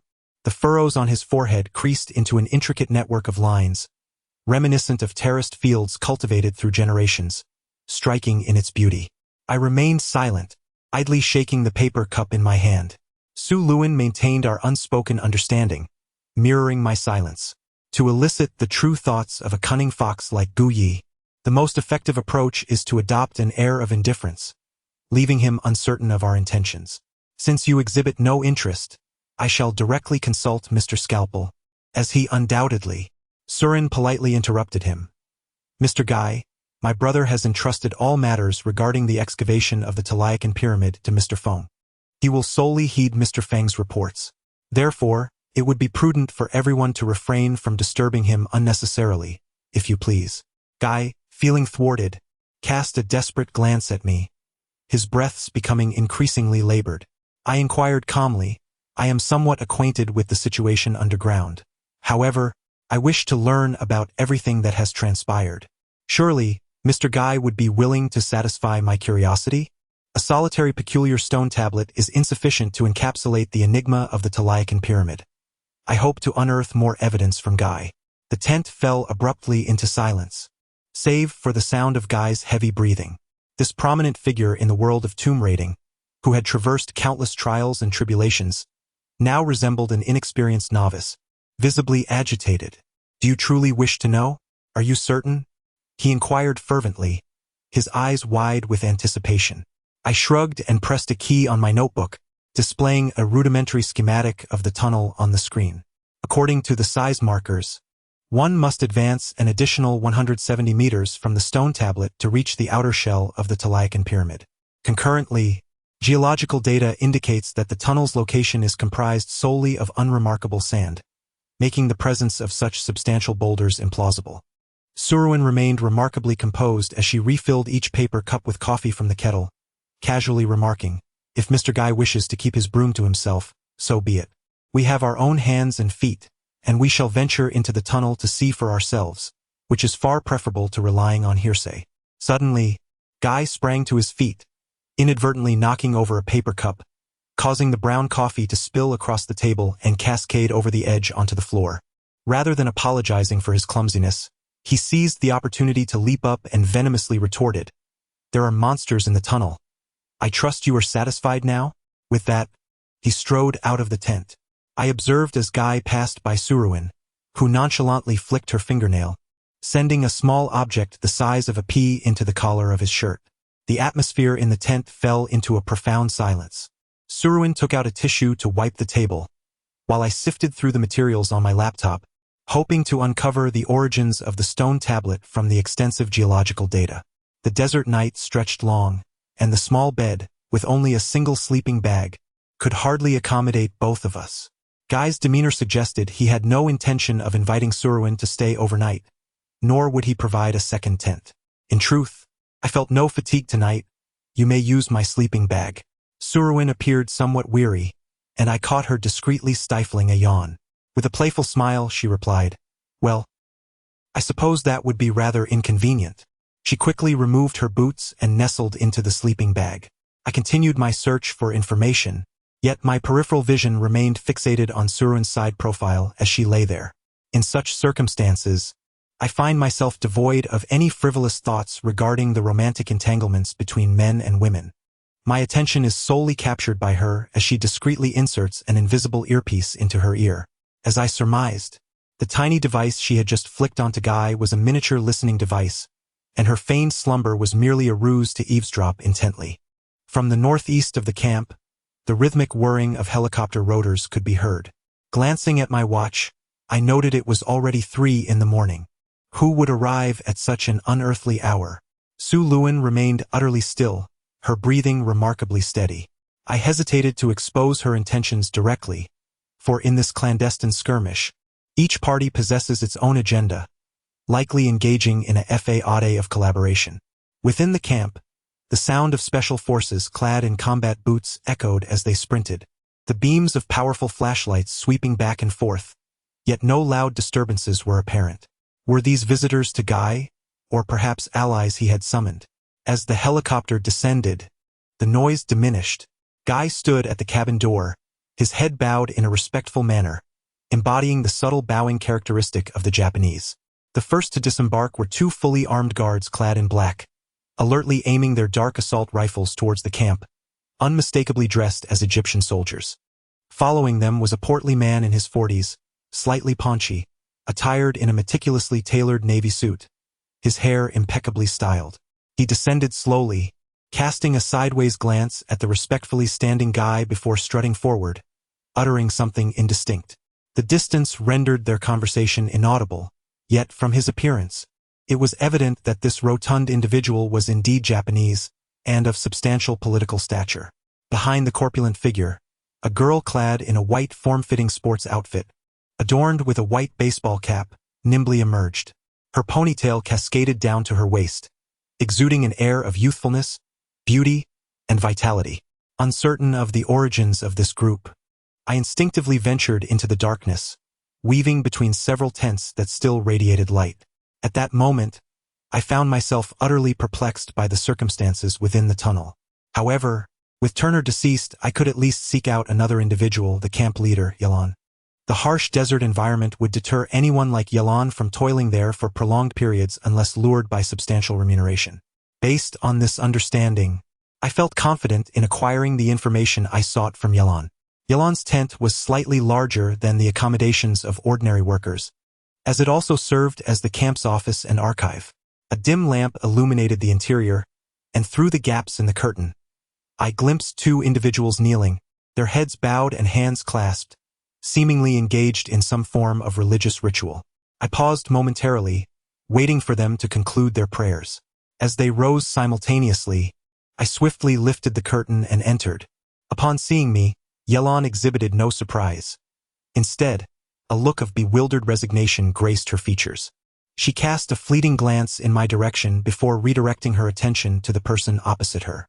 This individual was clad in tattered work attire, his hair a wild mane of white curls, and his entire being was besmirched with dirt. Dragon, how shall I evade calamity? I beseech your esteemed divine guidance to illuminate and enlighten me. Beneath my feet lay a dark wooden bowl filled with earth, 3 similarly dark incense sticks inserted within, releasing wisps of fragrant smoke. Forget those terrifying matters. The divine is omnipresent, and the true deity will watch over his children. The voice of the dragon was obscure and hoarse, its English pronunciation marred by a heavy regional accent. His hands, when combined, bore only 6 fingers, with both thumbs and index fingers severed from the roots. The dragon did not meet my gaze. After uttering these words, he bent down to retrieve a wooden bowl from the ground, reverently circling around Yelan 3 times before raising it high overhead and exiting the tent. Yelan exhaled deeply, fatigued, as he sat on the edge of a single bed, gesturing towards the chair at the desk. Please, take a seat. His face exhibited a peculiar ashen hue, reminiscent of a body preserved in a morgue. In truth, my initial impression of him should have been that of an open-minded, calm, cautious, and prudent desert man, certainly not one to be frightened by trivial matters. I am aware of the questions you wish to pose, yet I have sworn before the true deity never to utter them. He was forthright, not allowing me a word before sealing off the conversation. The worship of deities among the Egyptians is a tapestry of eccentricities, and devoted followers, regardless of their secrets, confide in their gods in hopes of finding solace. I endeavored to maintain a natural smile, Mr. Yalan, I simply thought you might be in need of assistance, which is why I came to visit. You must be aware that this project was originally entrusted to you by Mr. Scalpel for management. Although ownership has changed midway, you surely owe Mr. Scalpel some form of explanation, do you not? Yalan's brows trembled with urgency, and her lips quivered incessantly, as if she were exerting every effort to suppress her agony. Inside the tent, blueprints and protective tools essential for the drilling team were strewn about, while a conceptual cross-section of the cracked earth pyramid adorned the wall before me. The drawing was hastily marked with numerous intricate symbols in red and blue pencil, densely covering the sides of the successfully excavated vertical shaft. I had perused Yalan's credentials. A graduate of the drilling department at the National University of Egypt, self-studied in desert geology with a master's degree, possessing over 15 years of practical experience in desert drilling. Previously, she had successfully located over 40 oil and water wells for an American company in the Egyptian desert. Undoubtedly, she is an exceptional talent in desert work, embodying the resilient spirit of the Egyptian camel. Such a person would not easily be daunted by peculiar occurrences. What, then, has transpired today? I understand. Mr. Scalpel is a prominent figure and has compensated me generously. Yet, I have sworn an oath before the true deity. Despair radiated from her dark pupils as she gripped her kneecaps tightly, twisting them restlessly. Everyone requires faith, you are correct. But if such terrifying events have occurred underground, 41 lives at stake. If you truly embody justice, you ought to disclose the truth and rescue those workers in peril. Should you not? I tentatively steered the conversation towards the topic of the missing workers, but Yalan suddenly erupted in a scream. Rescue? How can we rescue them? They have already been devoured by the monster. By now, they are likely nothing more than melted remnants. He sprang to his feet, snatched a double-barreled shotgun from the wall beside the table, and with a swift, practiced motion, he cocked the weapon and aimed it at the entrance of the tent. I was taken aback, for Guy had also mentioned the word monster. Was it possible that such a creature truly lurked underground? I couldn't help but chuckle. This was the 21st century, a realm of scientific advancement, not an era ruled by ancient, absurd beasts. Among the nearly 100,000 known species catalogued by scientists, there existed no such monstrosity. Calm down, my friend, I urged. I believe you are overly anxious and perhaps hallucinating. Just take a breath. On the table lay an open bottle of Egyptian liquor, accompanied by a half-filled bowl. I poured the bowl to the brim and offered it to Yalan. Gritting his teeth, he accepted the bowl and gulped down a few mouthfuls, the alcohol imparting a flush to his face. Seizing the opportunity, I discreetly took the shotgun from his hands and unloaded the bullets. This German-made firearm, with its long range and considerable power, could easily fell an adult camel. Placed in the hands of a madman, it was anything but a comforting prospect. Now, Mr. Yalan, let's discuss this monster of yours. If your information proves valuable, I would be willing to offer you $500. I feigned nonchalance, still skeptical of the claims regarding the monster. The tent was instantly suffused with the sharp scent of alcohol, which had rendered Yalan's eyes a fiery red.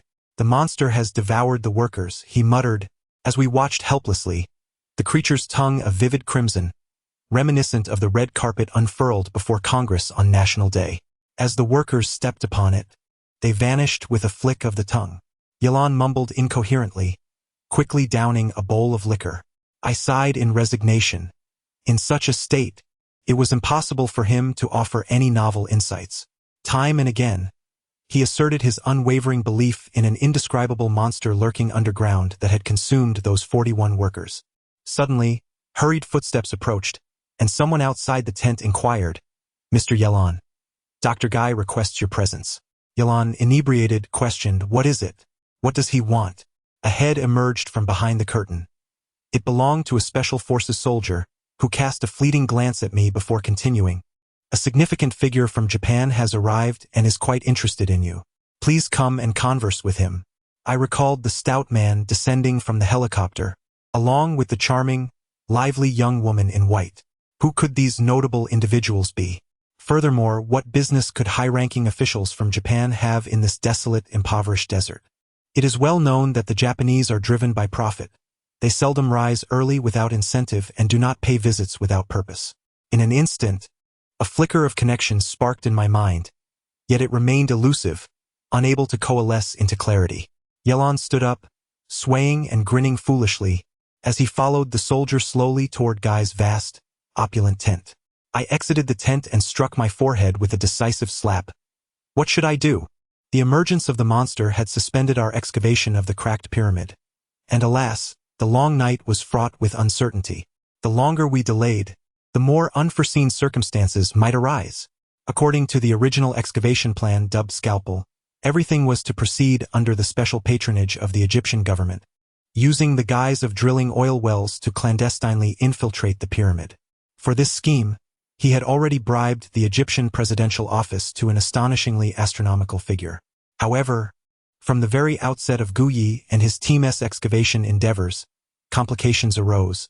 The blatant invitation of high-ranking Japanese officials for a visit diverged drastically from the original clandestine excavation strategy. In the darkness, I noticed someone flicking a lighter to light a cigarette. I turned my head and instantly recognized the wrinkled visage of Long, crouched in the shadows beside the tent, greedily inhaling smoke like a wretched mole emerging at night. A sudden thought struck me. In that moment, Long must be the medium for the true god of the teachings. Thus, Yilan had prayed to him with fervor. Did that mean all of Yilan's secrets were laid bare before him? This was fortuitous. I could effortlessly extract Yilan's entire clandestine narrative from Long's lips. I rummaged through my pocket, retrieving a crisp $100 bill, which I held tightly in my palm, and sauntered slowly before Long, clearing my throat lightly. Long glanced up at me and then returned to his cigarette. "Friend, I possess a $100 bill. Would you like it?" I clenched my fist, the newly minted bill crackling audibly. Money serves as the most alluring bait. Inevitably, all are drawn to it, including dragons. Yes, indeed, I desire it. What commands do you have, sir? He discarded his cigarette, hurriedly fastening the buttons of his work attire, and puffed out his chest to restore his dignified appearance. Now, you need only divulge what Yilan just imparted to you, and this banknote shall be yours. I gradually unfolded the bill, $100, sufficient for impoverished laborers like them to revel for an entire week in Cairo's red light district. The dragon blinked rapidly, his murky eyes greedily fixated on the money. His visage was dark and rugged, bearing the unmistakable features of an Egyptian native. "All right, hand over the money first, and I shall speak." He swallowed greedily, a guttural sound escaping his throat. The surroundings were eerily silent, as if all the sentinels had congregated around the valley's tent, perhaps to bolster the protection of the esteemed figure. I tugged at the dragon's sleeve, signaling him to crouch down and conceal ourselves in the shadows, handing him the money. He swallowed again. Yilan said there are monsters in the underground tunnel. The workers are excavating forward when suddenly, the earth collapses, revealing another opening. The interior is adorned with a blood-red carpet.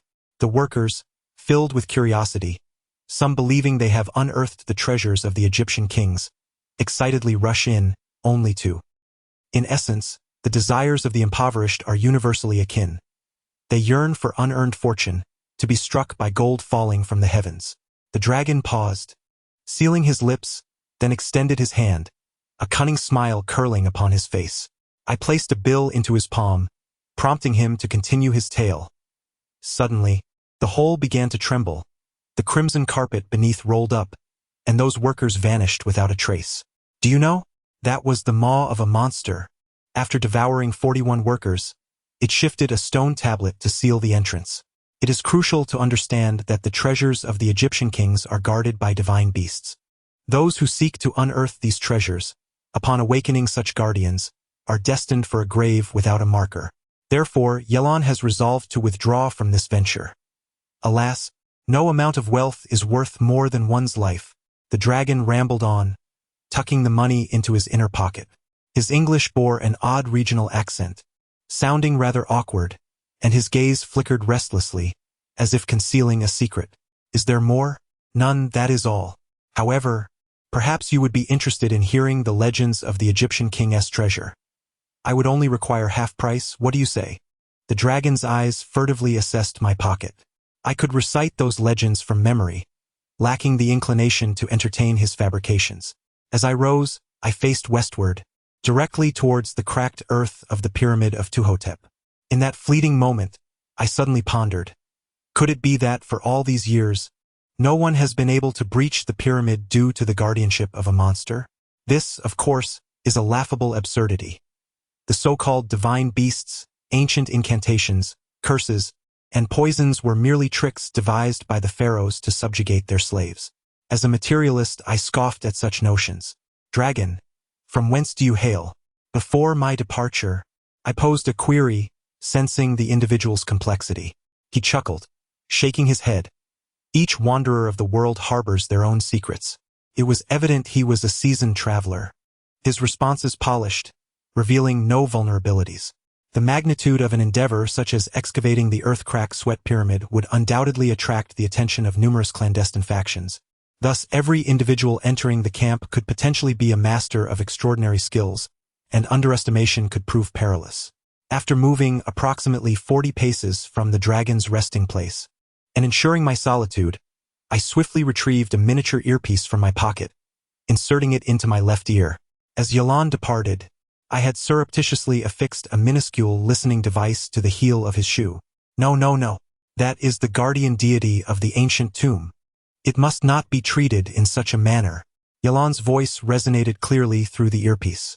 Subsequently, a torrent of Japanese erupted, accompanied by arrogant laughter. My proficiency in Japanese is limited, but I grasped the gist. The speaker proclaimed that the wealth of the great empire of Japan could acquire all of Egypt, all of Africa, and that any so-called guardian deity would be eradicated with armor-piercing rounds. Such pronouncements elicited a stifled chuckle. The deployment of armor-piercing rounds in this subterranean desert terrain would be utter folly. Even the slightest explosion could precipitate the complete collapse of the tunnels. Gu Yi remained composed, repeatedly stating, "Mr. Yalan, please remain calm. Please remain calm. Whatever it may be, it must be dealt with. Trust us. Trust in the might of the Japanese military. It is certain that." I was taken aback. Here in Egypt, would the Japanese dare to deploy their forces? Moreover, among the nations of Africa, Egypt boasts the most formidable military strength. Should a war break out openly, it is the innocent people and priceless artifacts of the desert that would suffer the consequences. Yalan was stamping her feet in frustration, and I could hear the fluctuating sounds in my earpiece. No. The spirits of the desert will not permit this. They will bring down their wrath upon you. Gaia was conversing in rapid, hushed tones with the Japanese man, and I could only discern a few words: explosions, arrows, gunfire, while the rest eluded my understanding. If that stone tablet within the cave was indeed a creature's design, then the use of force would be inevitable. My concern was that the work of excavating the cracked pyramid had only just commenced, and already we were resorting to violence. When would this turmoil come to an end? Subsequently, the conversation continued solely between the two Japanese individuals, while the others remained silent. Strangely, I did not hear Bansha or the Japanese girl's voices. It seemed that only Gaia, the overweight Japanese man, and Yalan were present. Surin, still pretending to sleep, stirred as I entered, his drowsiness evident. "Brother Feng, where have you been?" I smiled and quickly opened my laptop, accessing a document secured by 4 layers of passwords. The file contained 19 lines of Arabic numerals, each exceeding 30 characters. Through some peculiar coding scheme, I swiftly found what I needed and entered it into my phone. Surin turned over and descended from the bed, a hint of bashfulness gracing her smile. "Brother Feng, just a moment ago, a call came through. A friend of yours is urgently seeking to meet you and is presently awaiting you at the villa." Her hair was disheveled, and her sleepy eyes were particularly captivating. I avoided her meaningful gaze, feigning indifference. "A friend? Who?" She merely uttered 2 words. "Lao Hu." I silently raised my phone, adopting an expression of bewilderment. The number I had recently discovered was indeed the secret mobile number of Lao Hu, known to no more than 10 individuals on this planet, myself included. I was left pondering whether Lao Hu had fortuitously arrived in Cairo, or if the scalpel had intentionally summoned this individual to assist me. A sheepish smile crept onto my face. "That's splendid. He is not only my friend but also a master in the tomb raiding profession. Perhaps his arrival could prove beneficial for us." Surin had removed her headphones, and I was certain she had comprehensively absorbed all of Gu Ye's conversations. I too required that information, for I was unclear how Guyi intended to navigate the circumstances within the tunnel, should that monstrous entity truly exist. The dawn had quietly graced the entrance of our tent. Despite a sleepless night, Suruin appeared remarkably invigorated, a sight to behold. Outside, the helicopter's rotor blades whirred incessantly. Even without stepping out, we could discern that it had departed the camp, soaring eastward towards the city of Cairo. The camp gradually stirred with activity. A new day had commenced, and with so many gathered here, each passing day would escalate the substantial expenses incurred. I harbor no concerns regarding finances. Whether it be for Guyi or the surgical scalpel, such a trifling sum is but a drop in the ocean. My true apprehension lies in the potential for information to leak, attracting a swarm of tomb raiders like ants to honey. At that juncture, even if the Pyramid of Tula were to be constructed entirely of gold, it would scarcely suffice to satiate their greed. Surin knelt at the edge of the bed, her eyes closed and head bowed, engaging in a practice reminiscent of Indian yoga to cultivate her spirit and restore her vitality. It seems a subtle barrier has emerged between us. An absence of profound trust prevents us from exchanging intelligence that might lend clarity to our endeavors. I am convinced that, thus far, Surin possesses information far superior to my own, and her silence compels me to wait in a state of passive anticipation. After breakfast, as I observed the sun gradually ascend, each passing moment elicited beads of sweat upon my brow. In a moment of aimless distraction, I opened my computer to peruse outdated materials concerning Tula. When Guyi parted the curtain and entered, my garments clung uncomfortably to my sweat-drenched skin, leaving me in a disheveled state. Feigning mystery, Guyi first cast a glance at Surin, rubbing his hands together with a hint of theatricality, inquiring, "Mr. Feng, might we converse privately about certain matters?" Surin gracefully dismounted from the bed, offering a charming smile. "It's rather stifling in here. I shall step outside for a breath of fresh air." With the presence of listening devices, she relished the opportunity to discreetly eavesdrop. Once seated, Guyi methodically produced a cigarette and lighter, placing them on the table. After a few moments of contemplation, he spoke slowly, "Mr. Feng, I wish to extend an invitation for you to descend into the depths once more. Do you possess the courage?" The wind billowed the curtains, incessantly ushering in the sounds of vehicles moving outside and the clanking of iron chains, reminiscent of some immensely heavy machinery in operation. My mind raced, endeavoring to decipher the true intentions behind his words. "Mr. Feng, my guest from last night, perhaps you've caught a glimpse of him from afar.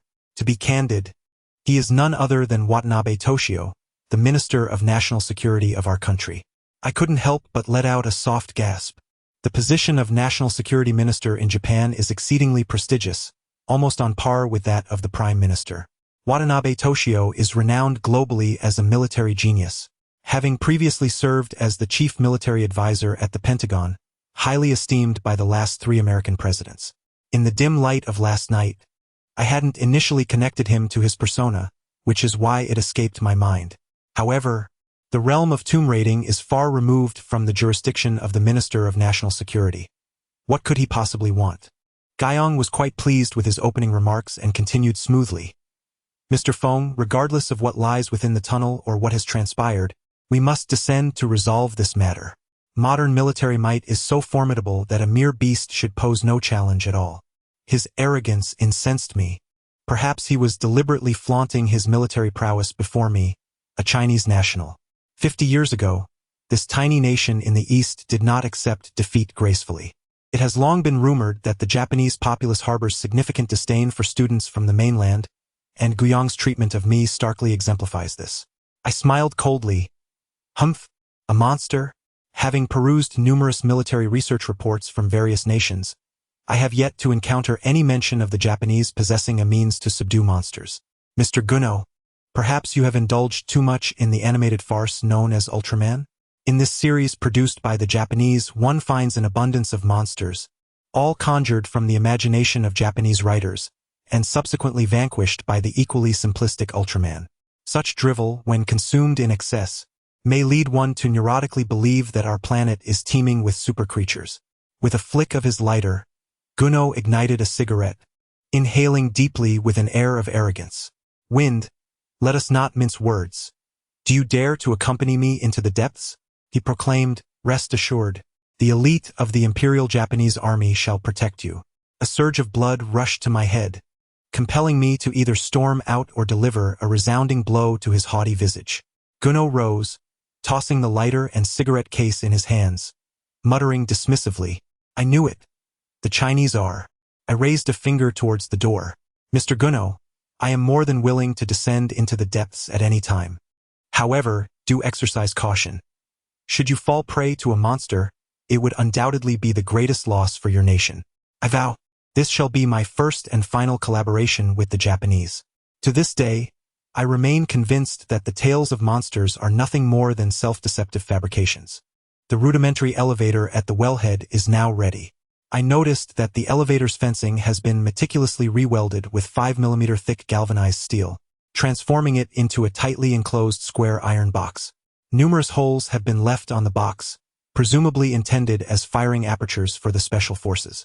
Surrounding the elevator are four heavily armed men, encircling a miniature steel cannon. I was not mistaken. It is indeed a finely modified artillery piece, its barrel adorned with a camouflage pattern of interwoven yellow and green hues. Beside it lies an open wooden crate, filled with gray projectiles, each the diameter and length of an adult's calf. A sense of irritation surged within me. How could such a devastating and vibrationally potent weapon be utilized within the confines of a desert tunnel? Is this not tantamount to courting disaster?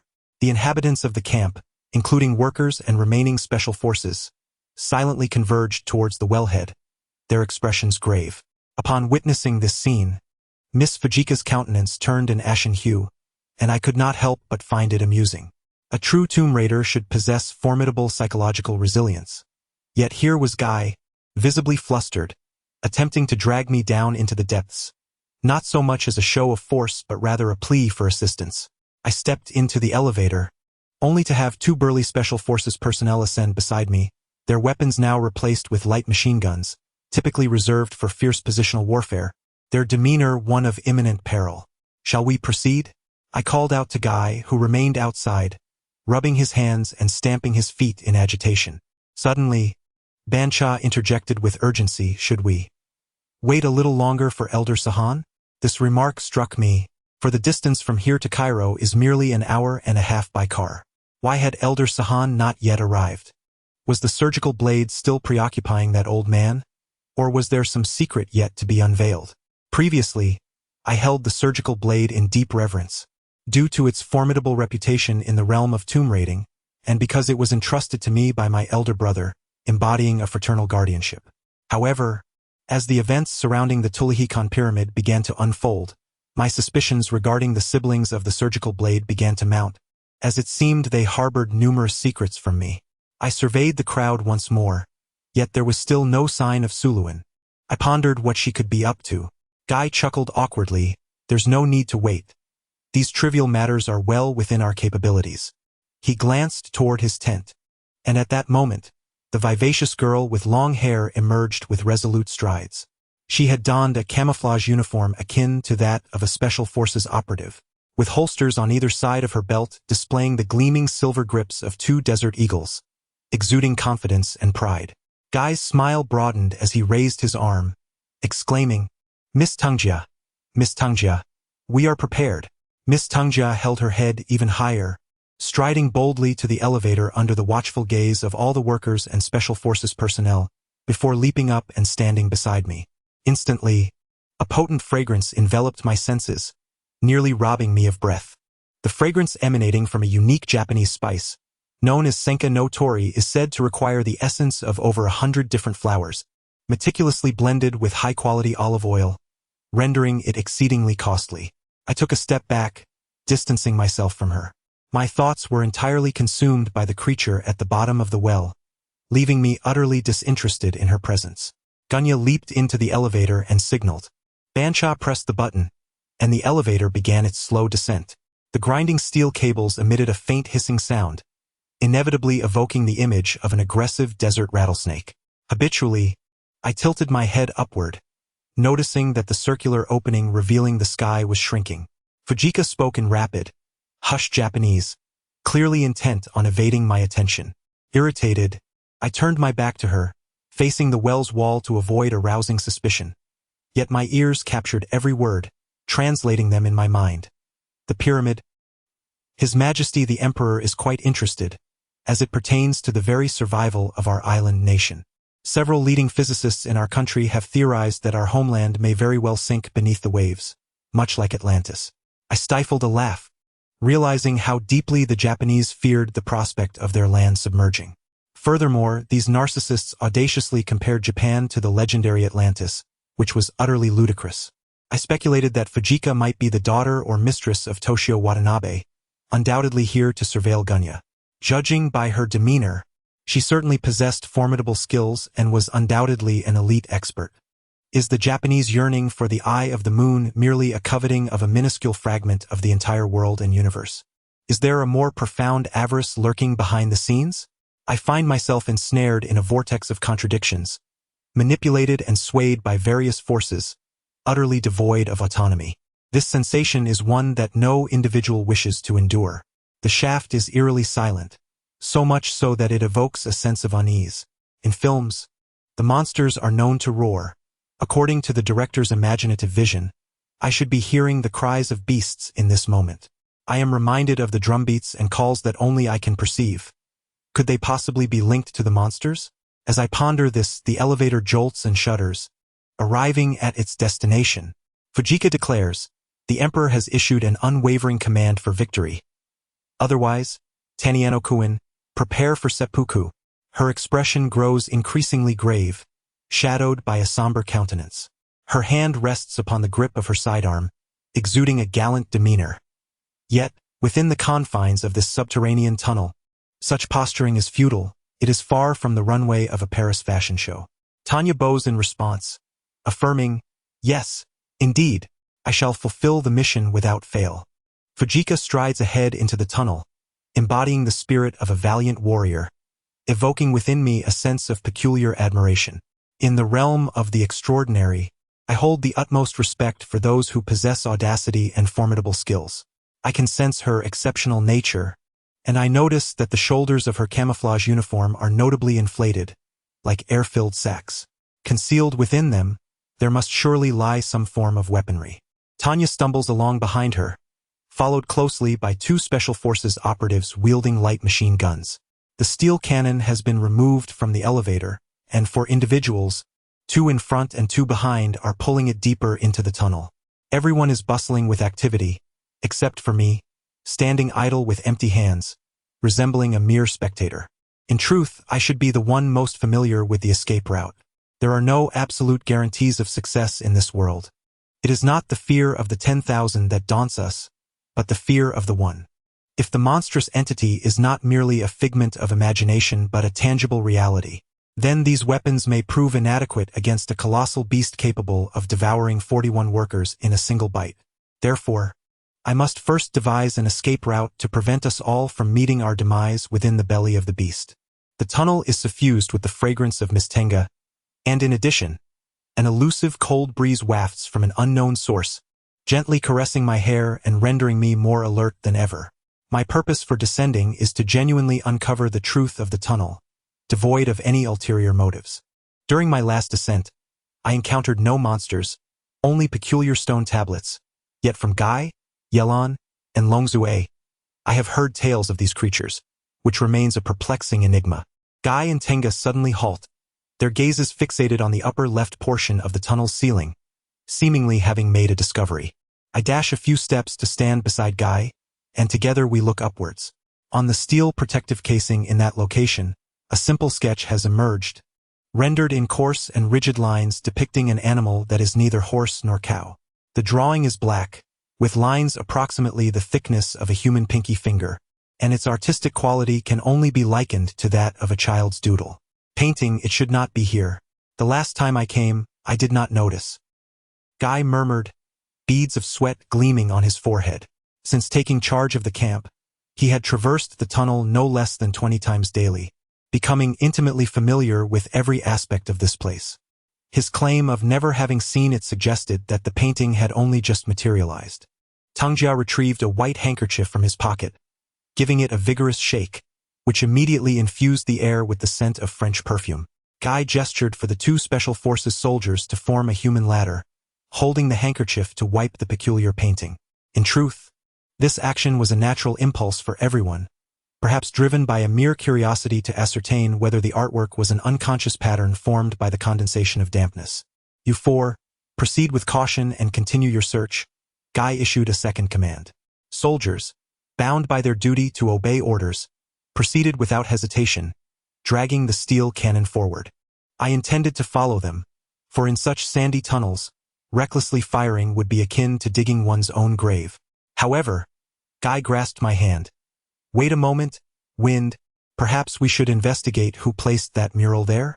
His palm was clammy with cold sweat, his complexion shifting from pale to ashen, a far cry from calm. The ceiling loomed nearly 3 meters above the ground, an unattainable height for any individual. Indeed, when the handkerchief brushed against the ceiling, it left the painting unscathed. Teng Jia looked upward, his delicate nose crinkling with numerous faint lines as he muttered to himself. I harbor a certain aversion towards individuals who exclusively converse in their native tongue in public settings. Such behavior smacks of arrogance, a self-centeredness indicative of a lack of refinement. I would much prefer the transparency afforded by universal communication in English. You descend, she exclaimed, pointing towards the Special Forces operative perched on the elevated platform. You and I shall ascend to investigate. This time, she gestured towards me, simultaneously instructing the two Special Forces soldiers to resume their squatting position against the wall. While I ought to feel honored by her esteemed consideration, I felt no inclination to accept her favor, for I am neither Japanese nor a mercenary canine employed by the Japanese. Instead, I retreated a step, hands clasped behind my back, and offered a gesture of polite refusal. In such a perilous ancient tomb, engaging in frivolous banter or submitting to her capricious whims would be imprudent. The paramount concern should be the greater objective, the weightier matters at hand. A flicker of astonishment crossed her features as her large eyes fixed upon me with unwavering intensity. After a protracted silence, she tilted her nose upwards and emitted a disdainful snort. Coward! G.Y. interjected with an apologetic smile. Feng. Miss Tian is a distinguished graduate of Tsinghua University in Beijing, possessing a command of Mandarin Chinese that borders on that of a native speaker. A blush crept across my face as I absorbed the revelation of Tian's impressive background. I had contemplated employing a touch of archaic Chinese to deliver a subtle barb, but thankfully my composure prevailed, preventing me from resorting to vulgarity. I awkwardly averted my gaze, fixating on the receding figures of the four individuals as they ventured deeper into the tunnel, feigning ignorance of G.Y.'s words. A sudden premonition washed over me. Their rapid advance felt unsettling. In what seemed like the blink of an eye, they had already traversed a distance exceeding 50 meters from my current location. It is important to note that the wheels beneath the cannon's mount lack agility, which is why 4 individuals were assigned to pull it. As I trailed behind the procession, I could easily gauge the cannon's pace. To traverse a distance of 50 meters would require at least 5 minutes. However, in less than 2 minutes, their figures had already become indistinct. Something seems amiss, I mused, regretting that I had not brought my binoculars, for had I observed their stride frequency, I might have discerned something noteworthy. Yet, the ground, the walls, and the tunnel's ceiling revealed nothing unusual. Even the sounds of the wind and the air remained unchanged. Yet my intuition shifted, as both the artwork above and the swiftly retreating for Special Forces soldiers seemed to convey an ominous warning. What is amiss? Gu Ye's agility did not appear to align with the legends. He was slowly ascending onto the shoulders of a Special Forces soldier, while Teng Jia adeptly climbed atop another soldier's shoulders. As the individuals below rose, her hand, clutching a handkerchief, brushed against the tunnel's ceiling. The foresight of one's sixth sense has been acknowledged since ancient times, with an accuracy rate exceeding 70%. Thus I place considerable trust in my instincts. The content of that simplistic drawing, upon a mere glance, could easily be categorized among the most common wall carvings of the Egyptian pyramids. The Egyptians had a penchant for depicting the fusion of humans and animals in their murals, exemplified by the renowned Sphinx, a composite creature with the body of a lion and the head of a man. The artwork in question appears to illustrate a hybrid creature, possessing the horns of a bull, the face of a horse, and the body of a cow. In the mural of the Egyptian pyramids, there exists a plethora of hybrid beings, a multitude of which are far more bizarre than the amalgamation of cattle and horses. Yet, through the lens of our collective knowledge, we discern that such entities have never been encountered in other murals. Teng Jia emitted several sounds of surprise, his gestures of wiping the ceiling hastening with urgency. I focused intently above, sensing that the strokes of the painting appeared to swell gradually, morphing in a manner akin to ripples in water, constantly undergoing sinuous transformations. In an instant, a piercing pain surged through my head, as if it were spinning violently, accompanied by a stinging agony in my eyes that compelled me to cry out, retreating 4 or 5 steps in haste. Everything before me began to resemble a world reflected in a mirror, receding further away. This peculiar alteration incited a primal scream from within me, as if I sought to awaken myself from a harrowing nightmare. Suddenly, it dawned upon me where the anomaly lay. It was the space, the very fabric of distance that was imperceptibly stretching. Whether it was the space between Teng Jia, Gu Yi, and myself, or the distance separating us from the 4 Special Forces operatives controlling the steel cannon, the expanse was elongating at an accelerating pace. In other words, some force was gradually extending the length of the tunnel several-fold, yet the proportions remained unchanged, resulting in an intensified perception of depth that eluded immediate recognition. Mr. Gu Yi! Mr. Gu Yi! I called out loudly. Gu Yi reached towards the mural, and in my perception, his movements became sluggish and lethargic. This extraordinary sight bore a striking resemblance to observing a shark trainer's performance through reinforced glass in an aquarium, where every action appeared to be delayed, hindered by the resistance of the water. Abruptly, I discerned the gradually indistinct monster on the cavern ceiling stir to life. Its bovine horns lunged towards Teng Jia's form, and the equine head gaped open in a sanguinary maw. The expanse of the image, roughly the size of a medium-sized washbasin, portended grievous harm to Teng Jia should the creature fully animate. Instinctively, I surged forward, my hands reaching for the light machine gun strapped to the Special Forces soldier's chest, executing what resembled a textbook diving plunge. In my perception, my hands cleaved through the air as if parting a still, invisible body of water. This resistance rendered my movements sluggish and peculiar, yet my consciousness remained acutely lucid. Arms outstretched, I navigated the unseen currents, traversing the 5-meter distance to grasp the gun's handle. Without time for precise aim, I twisted the muzzle skyward and unleashed a rapid burst of gunfire. A brilliant cascade of sparks erupted from the gun's barrel, the bullets narrowly missing the Special Forces soldier's nose as they impacted the painting.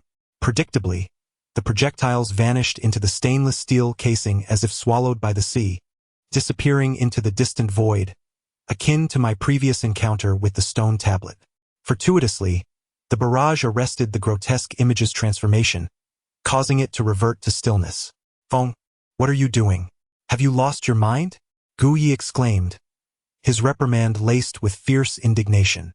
His complexion, movements, and expressions all reverted to their original state, transforming him back into the haughty and imperious Japanese tomb raider.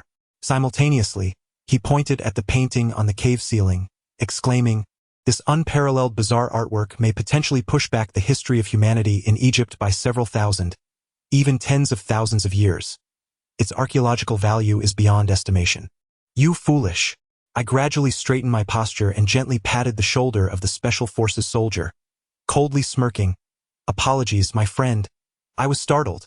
A crisis arose abruptly. This communication device has a direct communication range of up to 5 kilometers and is one of the primary tools used by the American military on the battlefield in Iraq. The entire tunnel spans less than 500 meters, making it entirely audible. I understood that something strange had undoubtedly transpired. Observing the direction in which the 4 Special Forces soldiers advanced, I sensed they had created a distance of nearly 1 kilometer, their figures only faintly discernible. "Telescope! Bring me the telescope!" I called out, but unfortunately, everyone assumed that combat within the tunnel would be close range and thus had not prepared any binoculars. The command itself was not erroneous. The soldier continued to shout into the walkie-talkie while sprinting ahead. I held my chin, anxiously watching his legs, which appeared normal for the moment. This soldier's running speed was entirely typical, maintaining a combat-ready stance with his light machine gun held at the ready. What on earth has transpired? Tengjia gazed down at me from above, her large eyes glimmering with a chilling light. I knew she blamed me for recklessly firing my weapon but refrained from voicing it. I find this mural rather peculiar. It would be prudent for us to withdraw. Otherwise, I fear my words may be interrupted by Feng Jia's scornful snicker. Chinese people, lacking courage, timid as mice. Upon hearing her fluent Mandarin, I suddenly burst into hearty laughter, while casting a glance towards our path of retreat. In such circumstances, maintaining a clear escape route is of utmost importance. Yet within the straight tunnel, the intense illumination renders my vision disoriented, making it impossible to ascertain whether our exit has undergone any peculiar alterations. Miss Feng Jia, did you not notice the slight changes in the mural just now? I inquired. Ha ha ha. Feng Jia erupted into arrogant laughter, her slender finger pointing at me. Feng, surely you cannot be unaware of the popular Western art movement of stereoscopic painting? This is but a technique that incorporates certain three-dimensional elements, creating a vivid effect from a particular angle. Humph. She tilted her head back, continuing to dab at the mural on the ceiling with her handkerchief. Even if I were somewhat uninformed, I would not be entirely ignorant of the works of the stereoscopic art movement. However, considering we are in an underground tunnel in the vast desert, which artist would have the leisure to create such a piece on the ceiling? Guyi stood beside me, gazing thoughtfully into the depths of the tunnel, and suddenly asked, Feng, what did you just discover? Why did you shoot? In that moment, I recalled the strange drumming I had heard in the dead of night. Could it be that these bizarre changes were visible only to me while others remained oblivious?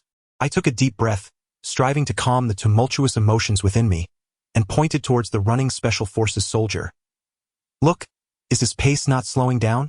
As I had anticipated, the man's strides appeared to be progressing at a slow-motion rhythm, resembling a comical moonwalk from a distance. Guyi cast a few glances and shook his head. Feng, your words are becoming increasingly peculiar. I simply cannot comprehend your meaning. His expression was grave, devoid of any jest. It dawned on me that near the cracked pyramid of Khufu, only my senses of sight and hearing had been altered. Everyone else remained oblivious. But why was this so? Could it be attributed to some enigmatic rays emanating from within the pyramid? A tremendous shift occurred abruptly as I pondered, and I heard Guyi and the soldier acting as a human ladder to support Tengjia simultaneously exclaim, what is that? The strange, crimson water sleeve surged towards us with astonishing speed.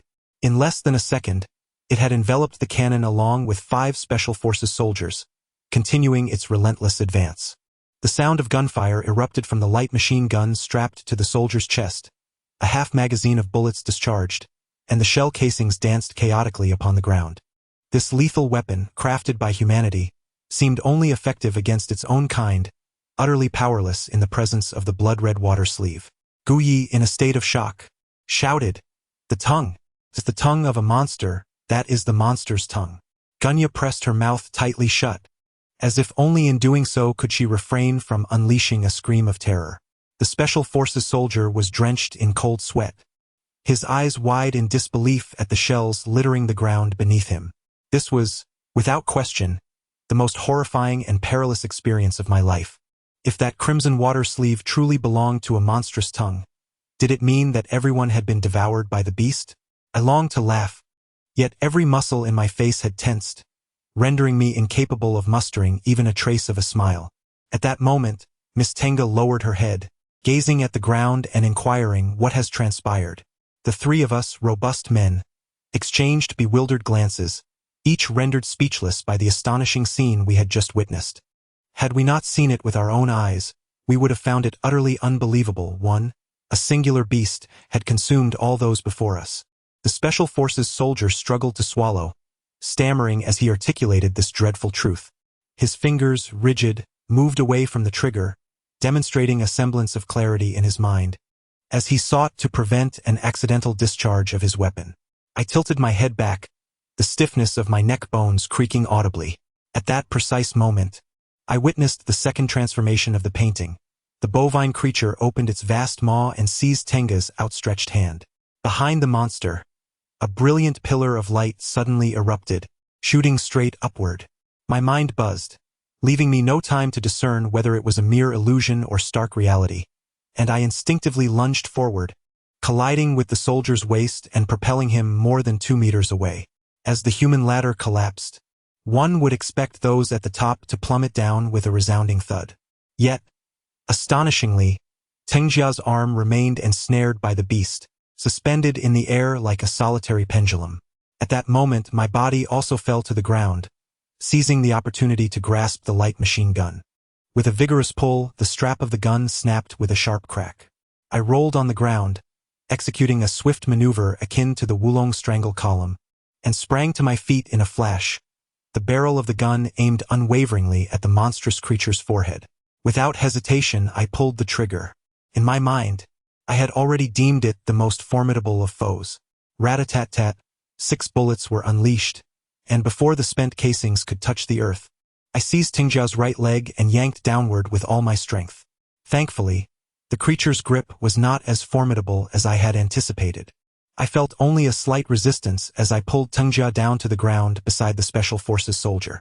My finger remained firmly on the trigger, the sights still trained upon the creature's head. I surmised that the monster would not afford me the luxury of reloading, so it was prudent to conserve a few rounds. In the midst of this flurry of activity, Tengjia had yet to utter a word. As soon as his body hit the ground, he executed a perfect roll and sprang up with remarkable agility. "What is it?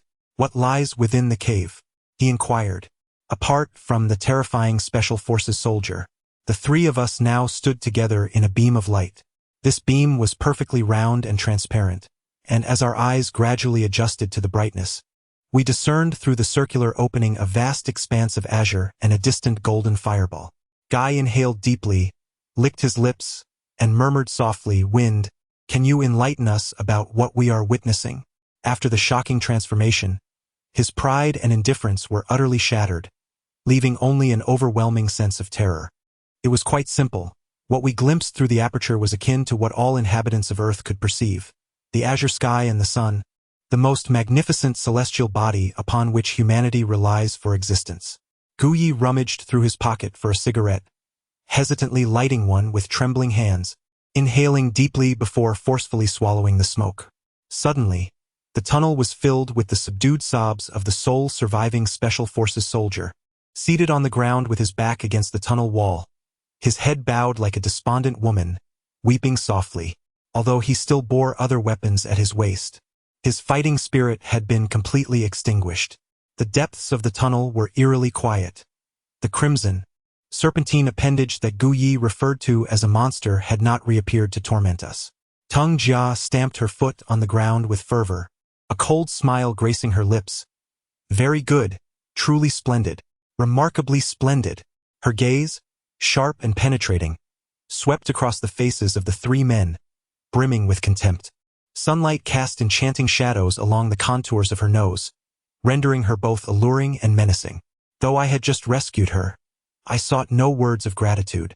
The impact of that moment was akin to a potent stimulant, propelling my mind into unprecedented velocity.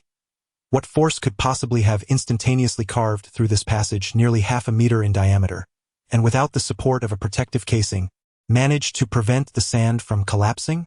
The myriad mysteries and peculiarities of the natural world are documented in over tens of millions of instances, yet these accounts are often found within ancient texts, or conveyed through hearsay, or even fabricated by delusional minds, rendering them unconvincing. But what of this singular occurrence? If captured on video and disseminated through newspapers or the internet, it would undoubtedly be a sensational scoop, capable of inciting fervor among adventurers worldwide. Alas, we possess no tools, neither cameras nor digital devices. Should we retreat? Guye's back began to hunch, his gaze clouded with confusion. I pointed at the mural and earnestly said to Tengjia, "That mural certainly holds something extraordinary. We must replicate it for further study. It is best for our expedition to conclude here for today." Unexpectedly, Tengjia stared into my eyes for several seconds before silently nodding in agreement.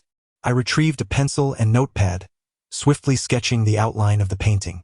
As the images of the cattle and horses were proportionately reduced onto the page, a sense of familiarity washed over me. It is well known that due to the inherent flaws in the structure of the human eye, the images formed on the retina when viewed from different angles, either from above or below, are entirely dissimilar.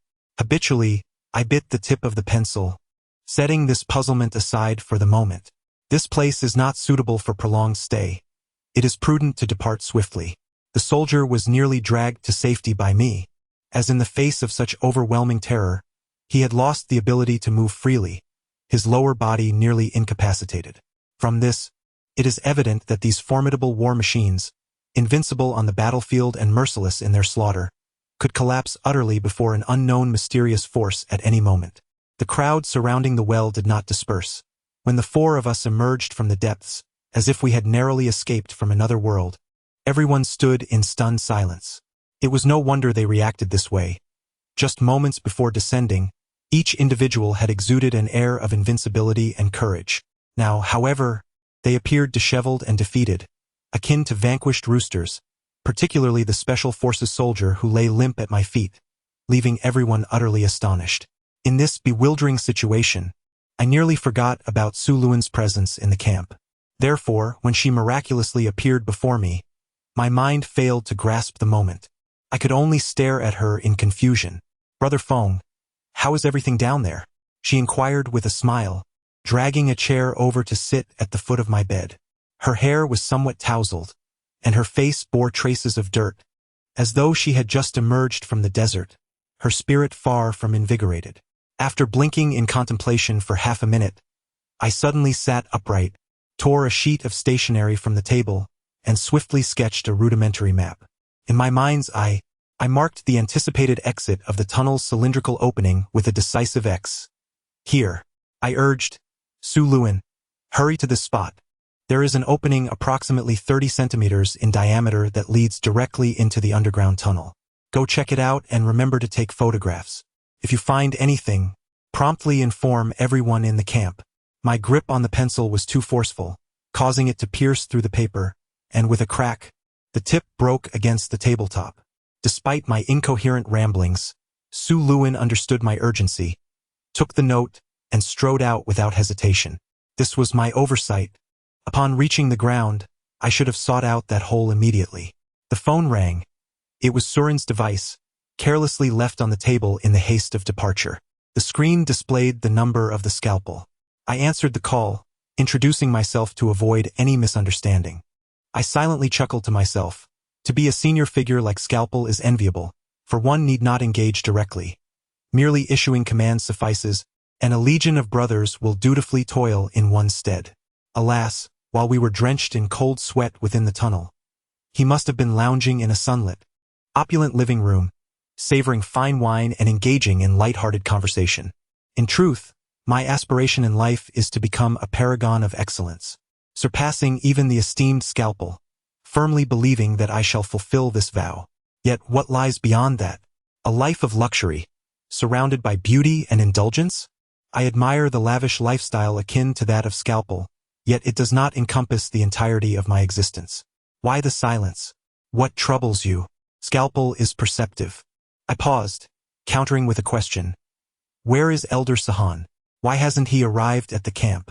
Thus, upon hearing laughter, I knew the tiger had arrived. I am well acquainted with all of Tiger's habits, reclining once more, prepared to wait for him to speak at length, akin to a river in full flow, for at least 10 minutes before we resumed a normal conversation. After all, Surin's phone was still fully charged, so I need not worry about an abrupt power failure hindering our important matters. Just as Tiger reached the 4th minute, I suddenly heard a soft sigh, distinctly resonating through the receiver, causing all sounds from Tiger to come to a sudden, knife-like halt. I was suddenly startled. Who could this be? Such extraordinary martial prowess, able to silence the tiger's every roar with but a sigh? I discerned that it was a girl's voice, delicate and frail, tinged with a hint of sickness. After her sigh, no other sound followed. After a brief moment, I heard the tiger speak in an unusually soft and slow tone. Xiao Xian, please tread carefully. The ground is slippery. After another pause, the tiger continued. That stone chair is too cold. Allow me to fetch you a cushion, just a moment. A sound echoed through the phone, likely the microphone being tossed onto the table, and then all fell silent on the tiger's end. An overwhelming sense of gloom enveloped me. The tiger, known for his thunderous speech and a drinking habit that rivaled a river's flow, had inexplicably adopted a more effeminate demeanor for the sake of a girl. Who, then, was this Xiao Xian, possessing the ability to subdue the tiger so effortlessly? When Su Luan appeared breathless at the tent's entrance, her hair disheveled and drenched in sweat, she looked utterly disheveled. Her words plunged me into a profound silence. There is no entrance. I meticulously searched the area you indicated, within 100 meters, yet found nothing but endless sand.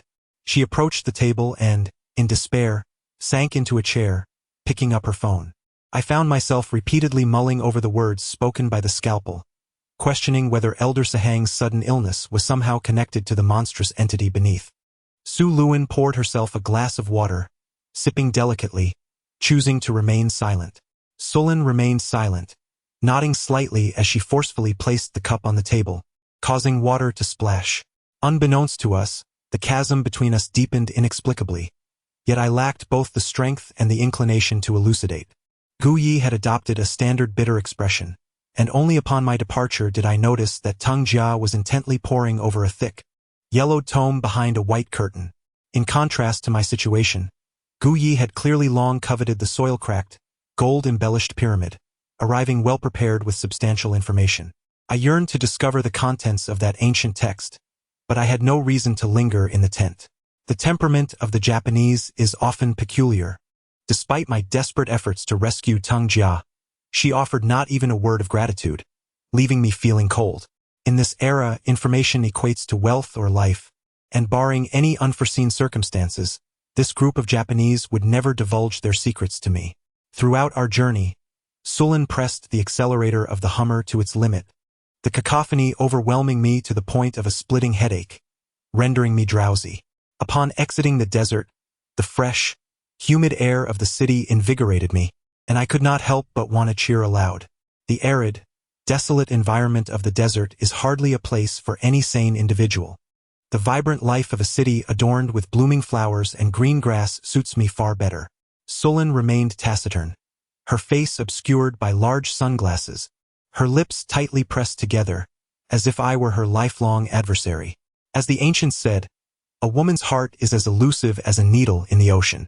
It is perhaps wise to maintain my distance, for she is the sister of the scalpel, and to offend her would be to slight the very instrument of precision. The jeep came to a halt before the main building of the villa. The enchanting scene I had envisioned, with a tiger striding forth to greet me, failed to materialize. At the top of the steps stood the figure known as Scalpel, wearing a faint smile, clad in perfectly tailored designer casual attire and holding a glass of red wine. He wore an elegant grin, yet I could perceive the disquiet lurking beneath his facade. The wind, absent for several days, had darkened his complexion. Scalpel patted my shoulder, the rings on his fingers glinting with an air of ostentation. Surin dismissed the jeep to the servants, ascended the steps, and entered the living room without acknowledging Scalpel. Scalpel turned to me in astonishment, asking, "What is the matter? Have you two had a falling out?" He swirled the ice in his glass, and suddenly let out a deep sigh. Those who are troubled often sigh unconsciously, oblivious to their own despair. My heart sank further, for whatever could trouble Scalpel so was unlikely to be less formidable than encountering a monster within a tunnel. As I stepped through the intricately carved glass door, I was taken aback to find that the once marble floor was now lavishly adorned with thick Persian carpets, vibrant in color and remarkably soft beneath my feet. What could this mean? Was the villa undergoing a transformation in decor? I was puzzled. The original marble flooring was of considerable expense, so why the need to unnecessarily layer carpets atop it? Scalpel offered a wry smile, explaining, the tiger insisted, citing concerns about my frail health and sensitivity to the cold, hence the addition of the carpet. I couldn't fathom what had led him to surround himself with two peculiar individuals, one pale and the other dark. If I were in his position, I would be consumed by worry. As we strolled and conversed, our dialogue comprised trivial matters. The significant topics would await our settled discussion in the study. The tiger and I shared a bond akin to life and death. One would expect an old friend to rush forward and embrace warmly upon reunion. They resided in the master bedroom on the second floor, where a girl named Tang Xian appeared exceedingly sensitive to the cold, donned in 2 layers of fox fur and clutching a hand warmer in this frigid weather. "Wind," I said, Given your deep connection with the tiger, would you kindly inquire what purpose these two peculiar individuals serve? The scalpel drained the remnants of wine from the glass and proceeded directly to the study. I was uncertain of the relationship between him and the tiger, and prudently refrained from probing further. In the realm of the underworld, it is best to ask less. Not all secrets are readily divulged. Ascending the ancient stone staircase, its steps richly carpeted, not a hint of the original stones was visible. I couldn't suppress a chuckle. What was the occasion? Such extravagance seemed excessive. The girl, who professed a disdain for pretentiousness, appeared remarkably ostentatious. She was undoubtedly of affluence. The corridor on the second floor was spacious and immaculate, where a single individual could embrace the thick stone columns engraved with the enigmatic tales and totems of ancient Egypt. Though the tiger did not respond vocally, the door silently swung open.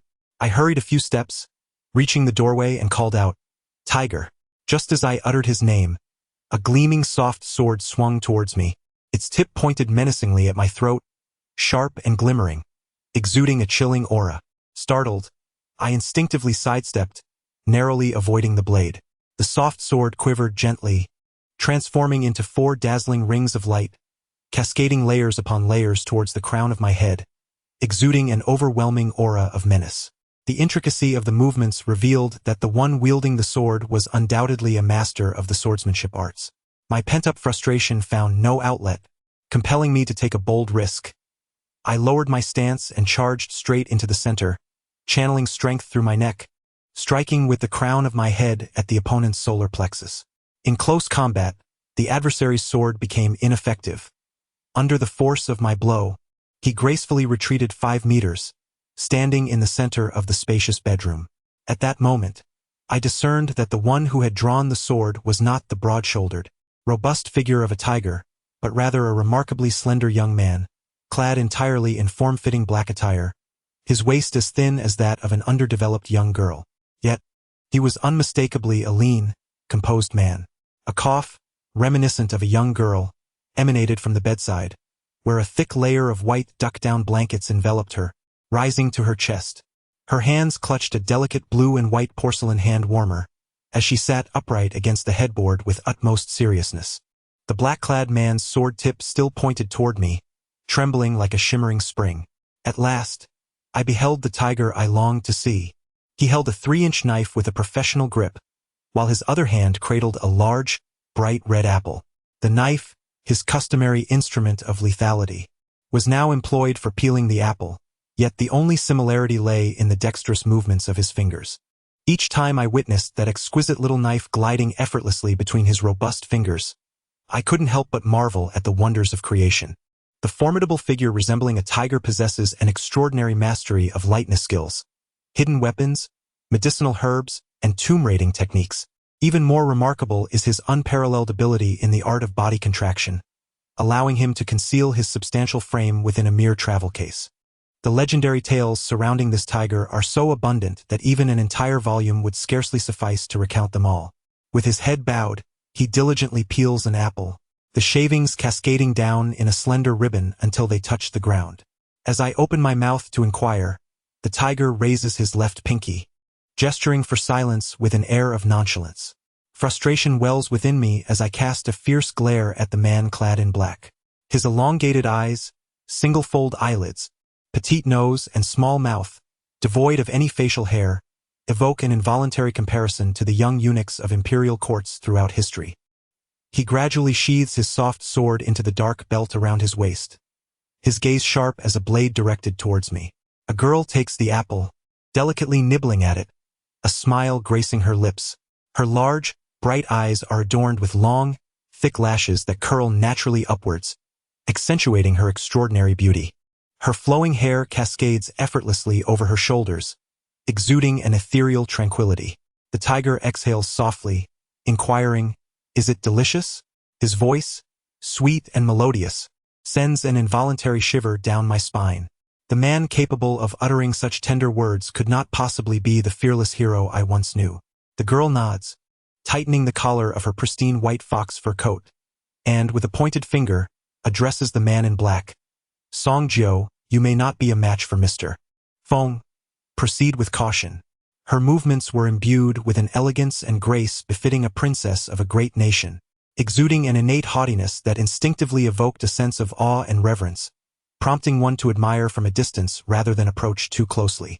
Upon first encountering Teng Jia, I perceived her as proud, yet I remained unconvinced, failing to acknowledge her beauty, allure, and arrogance.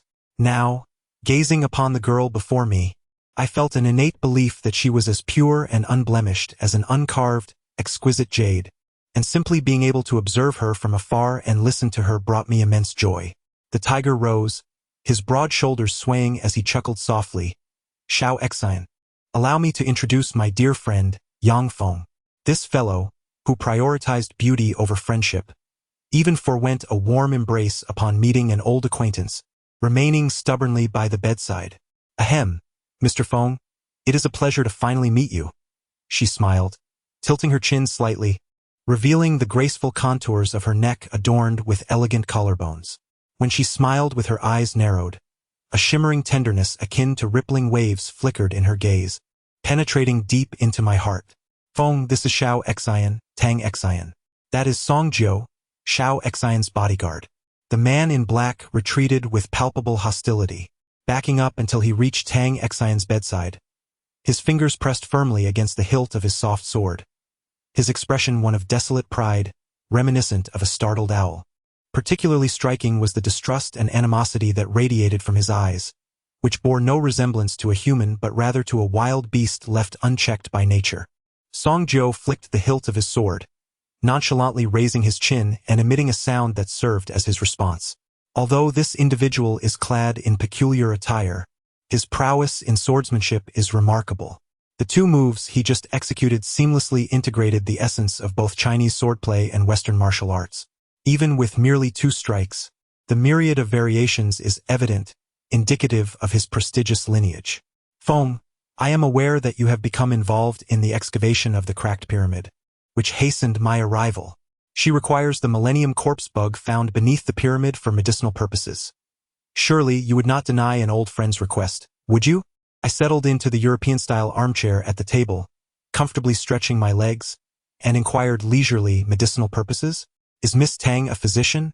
The Millennium Corpse Bug, a peculiar product of the mummies within the pyramid, can suspend bodily functions and respiration in the absence of oxygen and sustenance, allowing it to endure for thousands of years. The corpse bug harbors numerous bizarre bacteria unique to the pyramid, with even a minuscule fragment the size of a fingernail holding immense scientific value, coveted by physicians globally. "No," Tang Xian replied with a smile, taking another bite of her apple and chewing with her lips sealed. "Then what purpose do you intend to use the corpse bug for?" "Well, I intend to use it for concocting medicines to counteract the 5 poisons of the world." "Mr. Feng, are you also interested in matters of poisoning and antidotes?" Tang Xian casually handed the apple aside, and a tiger immediately reached out to receive it, responding like a devoted servant. I scrutinized Tang Xian's face intently, a chill creeping down my spine. The 5 poisons of the world refers to the 5 most venomous creatures that inhabit our planet. Each region, continent, and culture possesses its own definition of these toxins. As far as I know, in the Asian continent, the 5 poisons consist of the formidable scorpion, the white flower snake, the green-faced spider, the centipede, and the golden-eyed toad. The toxins contained within these 5 creatures are so potent that even a mere 1/10 of a milligram entering the bloodstream can lead to instant demise, with no remedy available. "Who are you?" I am aware that my teeth are chattering, yet I force myself to endure. "From the Tang sect of Shu, Tang Xian." I let out an exclamation, springing up from my seat and hastily retreating more than 10 steps to stand before the window. The Tang sect of Shu is not merely a figment of a martial arts novelist's imagination. It exists tangibly within the realm of the Jianghu, its whereabouts roughly in the high mountains and dense forests of Yunnan, Guizhou, and Sichuan. The members of this sect are all adept in the art of poison-making, administering toxins, and antidotes. Furthermore, due to their living environment and the vendettas of the Jianghu, every child born into the Tang sect is indoctrinated day and night with narrow-minded, extreme, violent, and cruel ideologies until they mature into a standard adversary of the world, a master of poison. Surely, a man as astute as Mr. Feng should have already deduced my origins? The corners of Tang Xian's lips curved into a captivating smile. The first part of the King of Tomb raiding concludes with the ancient tomb of Egypt, and I invite you to delve into the second part, the terrifying depths. In the second part, the Emperor's Gu, I had long anticipated that once news of the excavation of the cracked gold pyramid spread, various factions would flock to it in droves. However, I was taken aback when the first to make an appearance were the members of the Tang sect from Shuzhong. The millennia-old corpse insects hold no value for you. In fact, they are a menace. Furthermore, our Tang sect possesses the means to counteract all forms of toxins, poisonous gases, and venoms. Cough, cough. At this juncture, Tang Xian began to cough again, covering her lips with her hand, her complexion growing increasingly pallid. Upon closer inspection, I noticed a faint green phosphorescence flickering amidst her dark hair, as if interspersed with strands of green. I gathered my composure and turned to the tiger. Is it truly necessary to assist in this endeavor? An old friend presents me with a conundrum upon our reunion, and given the peculiar occurrences within the underground tunnels, I had yet to inform the scalpel wielders that even entering the pyramid was a challenge, let alone discussing the matter of corpse insects. The tiger shrugged nonchalantly. Of course, be mindful that your words are akin to imperial decrees. They must be adhered to. What conditions do you require? I inhaled sharply, clenching my fists in silence, as a sudden recollection struck me. The records of the Jianghu spoke of a particular Gu technique mastered by the Tang sect, known as the Emperor's Gu, which compels the afflicted to worship the Gu master as one would a sovereign, bowing in submission. According to the temperament of the tiger, to exhibit such deference and servitude towards a certain individual is an honor never bestowed even upon his own parents or the elders of his clan. The sorcery prevalent in the regions of Yunnan, Guizhou, and Sichuan is shrouded in mystery, with an overwhelming array of over 1,000 poisons, rendering one defenseless. Even a master of the highest caliber like the tiger may inevitably fall prey to the schemes of others. I forced a smile and wiped my face. There are no conditions, not a single condition. We are good brothers, your affairs are my affairs, no problem. Tang Xian suddenly emitted a cold laugh, her lips still curled in a smirk, revealing a small, shallow dimple on her left cheek. Although her gaze did not rest upon me, an intense chill cascaded from the crown of my head down to the soles of my feet. The individual with green hair exuded an aura of profound strangeness, and the thought of her enigmatic identity sent shivers coursing through my body. Song Jiu, with his impassive demeanor, resembled a statue, his fingers pressing against the hilt of his sword, his eyes fixed in an empty stare. The behavior of these three individuals at this moment was far from normal, particularly the usually boisterous and chivalrous tiger, who had suddenly transformed into a soft-spoken and effeminate figure, eliciting a deep-seated revulsion within me. Upon exiting the master bedroom, a servant clad in a white long gown awaited respectfully at the door. Mr. Feng, the master is waiting for you on the terrace. This way, please. Burdened with heavy thoughts, I followed the servant through several archways to the terrace, entirely preoccupied with my own concerns. The surgeon's burdens seemed no lighter than mine. He held a glass of wine in one hand while the other supported his temple, leaning sideways in an ancient sandalwood chair. At his feet lay a sandy-colored Shar-Pei, peacefully nestled and deeply asleep, its large body curled into a compact ball. The wine bottle on the table stood open, half consumed. Let us cut to the chase, Win said. There is undoubtedly a misunderstanding between you and Su Luan. The situation is urgent and peculiar. Let us dispense with pleasantries and focus solely on the facts. He casually pressed the play button on a nearby high-precision recorder, and after a faint hum of electrical waves, Gu Ye's voice resonated. Honorable Director Watanabe. My mind instantly sharpened. This must be the entirety of the recordings left by the listening device Su Luan had placed on Gu Ye. The scalpel smiled faintly as it swirled the wine in its glass. The sunlight cast enchanting shadows within the crystal goblet, yielding a mesmerizing yet unstable beauty. His fingers remained long and steady. After such a prolonged retreat, it seemed as though he had never ceased his physical training. Thus, from any perspective, he still appeared to be a master in the art of tomb raiding. You have misunderstood Su Luan. The material is extensive, and the circumstances are dire. Without appropriate editing, you simply lack the time to absorb all this information. Wind continued. Su Luan is always precise and efficient in his endeavors, adept in his approach. I hope that you two can become good friends, excellent partners, or even, he chuckled, tilting his head back to drain his glass, a flush creeping onto his pale visage. I remained non-committal regarding his words. My mentor once explicitly advised me, the allure of wealth can corrupt the heart.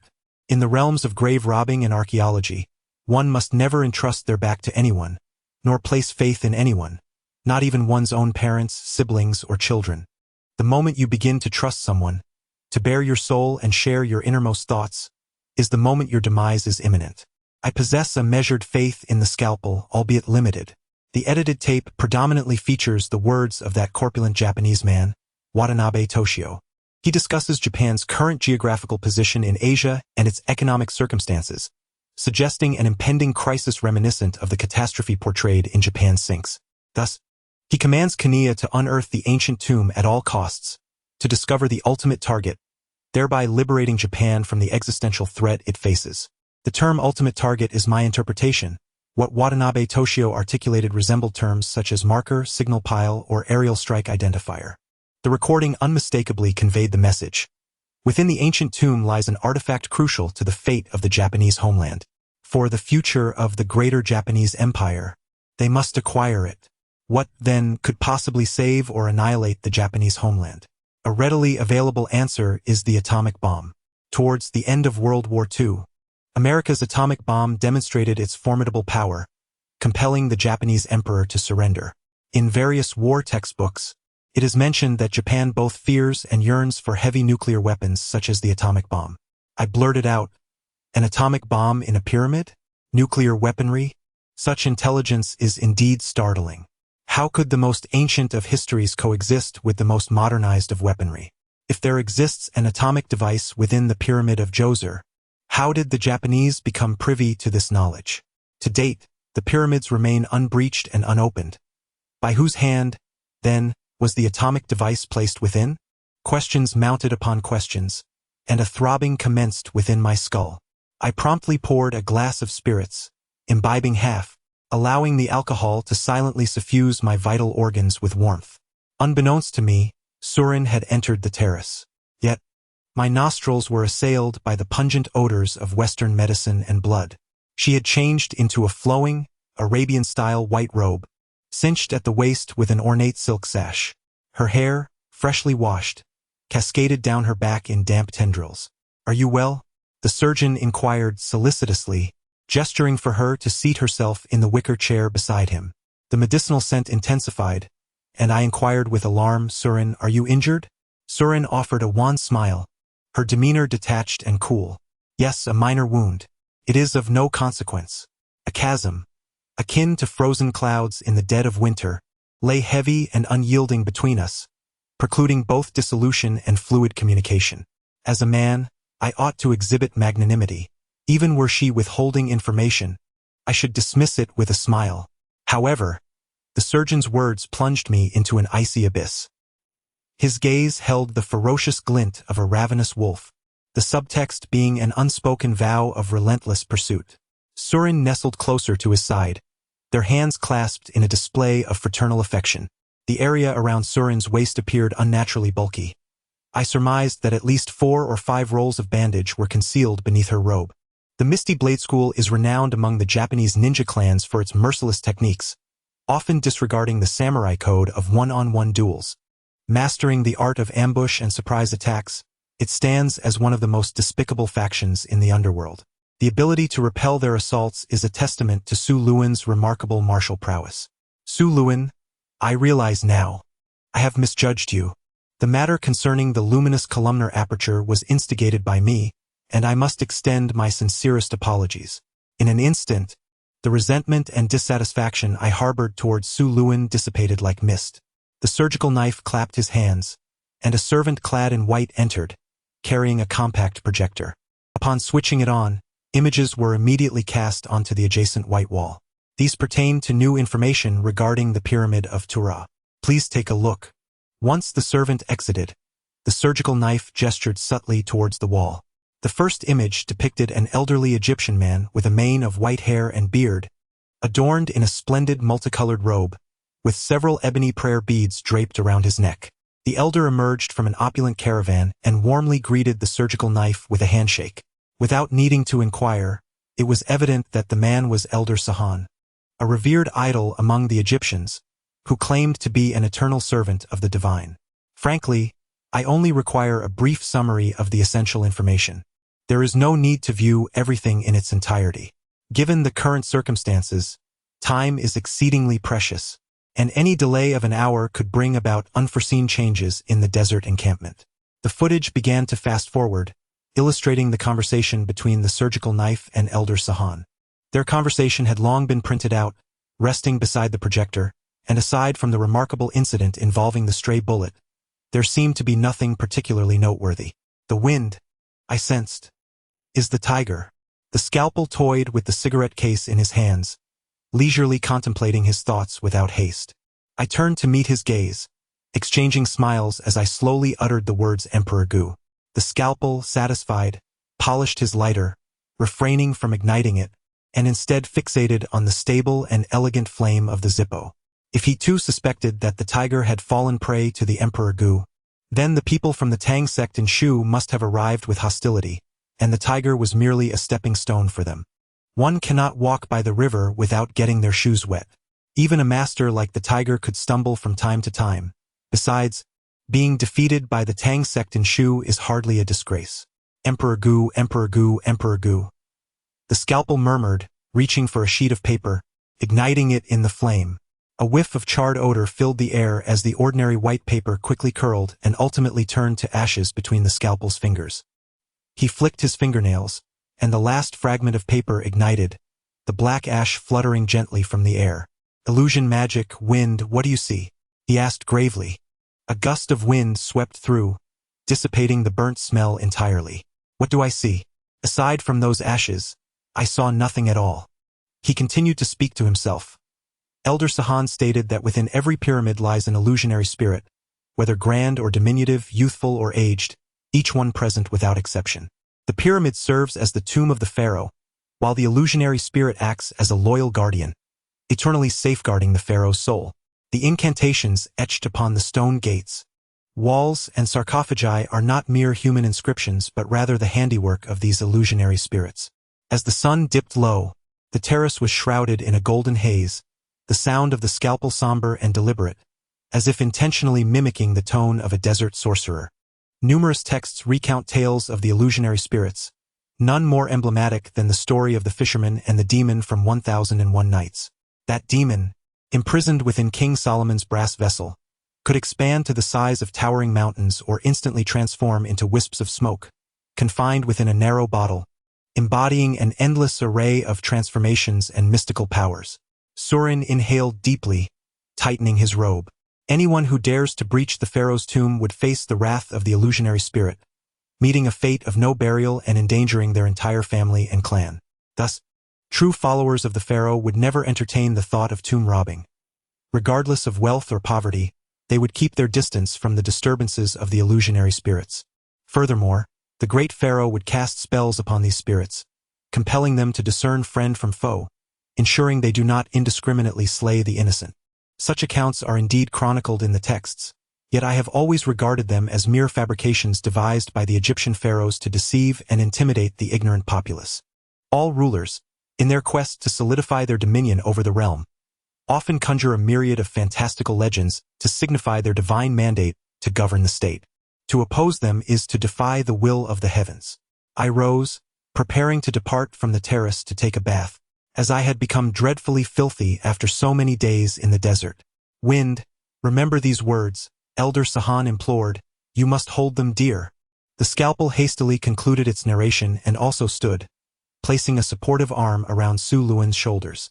The gaze exchanged between the siblings was imbued with hope and anticipation, as if I were a hero destined to save the world. Yet I was acutely aware that such a notion was far from the truth. Brother Wind, I must also express my apologies. Su Luan's eyes shimmered with unshed tears. She undoubtedly understood that I would never intentionally ensnare her in a trap of the mist-hidden blade technique. As for the enigmatic ninjas that had appeared near the camp, perhaps only the Japanese, Gu Yi, could provide clarity. In the expansive hot spring bath of the villa, My thoughts lingered on the dual matters of the illusion demon and the Emperor's curse. The scenes I witnessed in the underground tunnel were so inscrutable that words failed to capture their essence. According to Elder Sahan's theory, they should correspond to the illusion demon that guards the Pyramid of Feitian. If it is indeed an illusion demon, then everything must be but an illusion. But what of those innocently consumed souls? Were they merely temporarily confined, suspended in time? Were they still alive? Contemplating this brought a sense of relief to my heart, for the unexplained disappearance of over 40 lives would haunt my conscience for eternity. The tiger, ensnared by the curse, requires the assistance of a master to break it. Confronting the individuals from the Tang sect in Shuzhong demands utmost caution every moment, presenting an exceedingly intricate dilemma. As I pondered while bathing, I lingered for nearly an hour before emerging from the bathroom, my body impeccably clean. I donned the embroidered robe prepared by my servant and, stepping into black satin slippers, gradually made my way to the dining hall. The dining room, adorned in a traditional Egyptian style, was embellished with vibrant, pure wool tapestries hanging from the walls. Every piece of cutlery was crafted from pure silver, polished to a brilliant shine. The elongated dining table, stretching 4 meters, was draped with a snow-white embroidered tablecloth, upon which lay an array of whole roasted lamb, chicken, beef leg, wild goose, and turkey, all elegantly arranged on silver platters. The air was suffused with the invigorating scents of mint leaves and rosemary, tantalizing the appetite.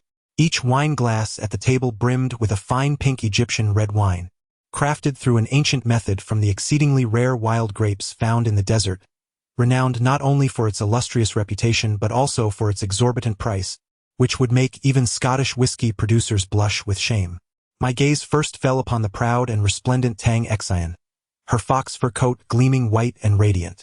Her smile, subtle yet captivating, revealed glimpses of delicate white teeth between her crimson lips, exuding an innate nobility akin to that of a princess or queen, deserving of reverence from all who beheld her. Beside her sat the tender-hearted tiger, while 5 paces behind stood Song Jiao, ever stern, with his fingers perpetually resting on the hilt of his sword. These 3 seemed inseparable, forever occupying the same space within my line of sight. Suruin rose to nod and smile at me, while beside her, the surgical knife sat in the master's position, gazing melancholically at the wine glass. I sat next to Suruin, inhaling the subtle fragrance of lavender emanating from her robe, which invigorated my spirit. In contrast to Tang Xian, she was unassuming, composed, and capable, a truly ideal work partner. Ladies and gentlemen, please raise your glasses to welcome our esteemed guests, Miss Tang Xian from the Tang clan of Shuzhong, Mr. Song, and the renowned hero, Tiger. There is a Chinese proverb that states, "Is it not a joy to have friends come from afar? Let us drink heartily and ensure we do not leave sober." The surgical knife's toast was eloquent and appropriate, yet Mr. Song stood steadfastly, not even blinking. "Mr. Song, would you kindly take a seat? Everyone present today is my friend. Please make yourselves comfortable." Tang Xian delicately flicked her fingers, interrupting the surgical knife's speech with an air of nonchalance. "He is merely my servant, Mr. Surgical Knife. If you wish for him to be seated, you might as well invite all the servants in the villa to join us. Would that be convenient?" Tiger, eagerly peeling a grape, placed it on the plate in front of Tang Xian and burst into laughter. Indeed, if the servants can dine at the table, should not the master stand by and serve? His attention was entirely on Tang Xian, not sparing a glance at the surgical knife. Tang Xian turned her face, tilting her chin towards Song Jiao. "Please, go ahead." Song Jiao spoke fluently, as if reciting from memory. "Song, Yuan, Ming, and Qing, the 6 great ministers, have served the Tang clan of Shuzhong for generations, never betraying their loyalty. Otherwise, they would willingly descend into the pit of 10,000 serpents and meet their demise in their lair. Indeed, among the prominent clans of the Yunnan-Guizhou-Sichuan region, namely the Tang, Song, Yuan, Ming, Qing, Du, and Hu, the Tang clan holds the highest esteem. The other 6 clans have, for reasons unknown, willingly served as loyal vassals to the Tang clan for generations, unwavering in their allegiance. The world of martial arts is inherently peculiar and akin to a chaotic tangle of vines, with many strange customs within various sects that are utterly bewildering upon mere reflection. How amusing! The surgeon, with a hint of color change, maintained an air of dignity as he invited everyone to partake in the meal. Throughout the dining experience, my gaze remained fixed upon the tiger, and I became increasingly convinced that the Tang clan had indeed tampered with him. Whether or not he had been subjected to the royal venom, it was certain that he had been administered a form of mind-altering potion, rendering him a docile fool, capable of eating, sleeping, and speaking, yet obediently following orders. As the meal neared its conclusion, a servant hurried in, bearing a black cordless telephone on a silver tray. The surgeon answered the call, and after a few moments, his countenance shifted dramatically, a wave of ecstatic joy sweeping over him as he exclaimed repeatedly, "Good, good, good." Overcome with delight, the tattoo on his arm extended into the sleeve, prompting a speculative thought in my mind. Might this tattoo traverse her entire being? I harbor no aversion to tattoos, yet I wonder how a petite girl might feel about a long, dark green serpent inked upon her skin.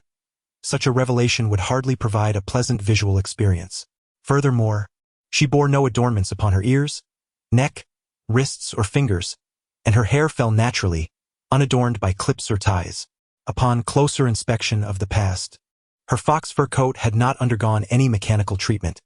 It was purely crafted from natural fox pelts, meticulously hand-stitched. In summary, there was not a single item upon her person that originated from the machinations of modern society, including the shoes at her feet, which were also handcrafted, likely fashioned from some exceptionally durable animal hide. My mind raced with thoughts, and I found myself glancing at her more than was prudent, provoking Song Jiao to repeatedly rap his fingers against the hilt of his sword, his gaze fixed intensely upon my face. As we rose from the dining table, the scalpel tugged at my sleeve, signaling me to follow him. Did he know my name? I was somewhat taken aback. Indeed, he was aware. Moreover, he had remarked that I was destined to become the invincible warrior capable of restraining the phantasmal demon.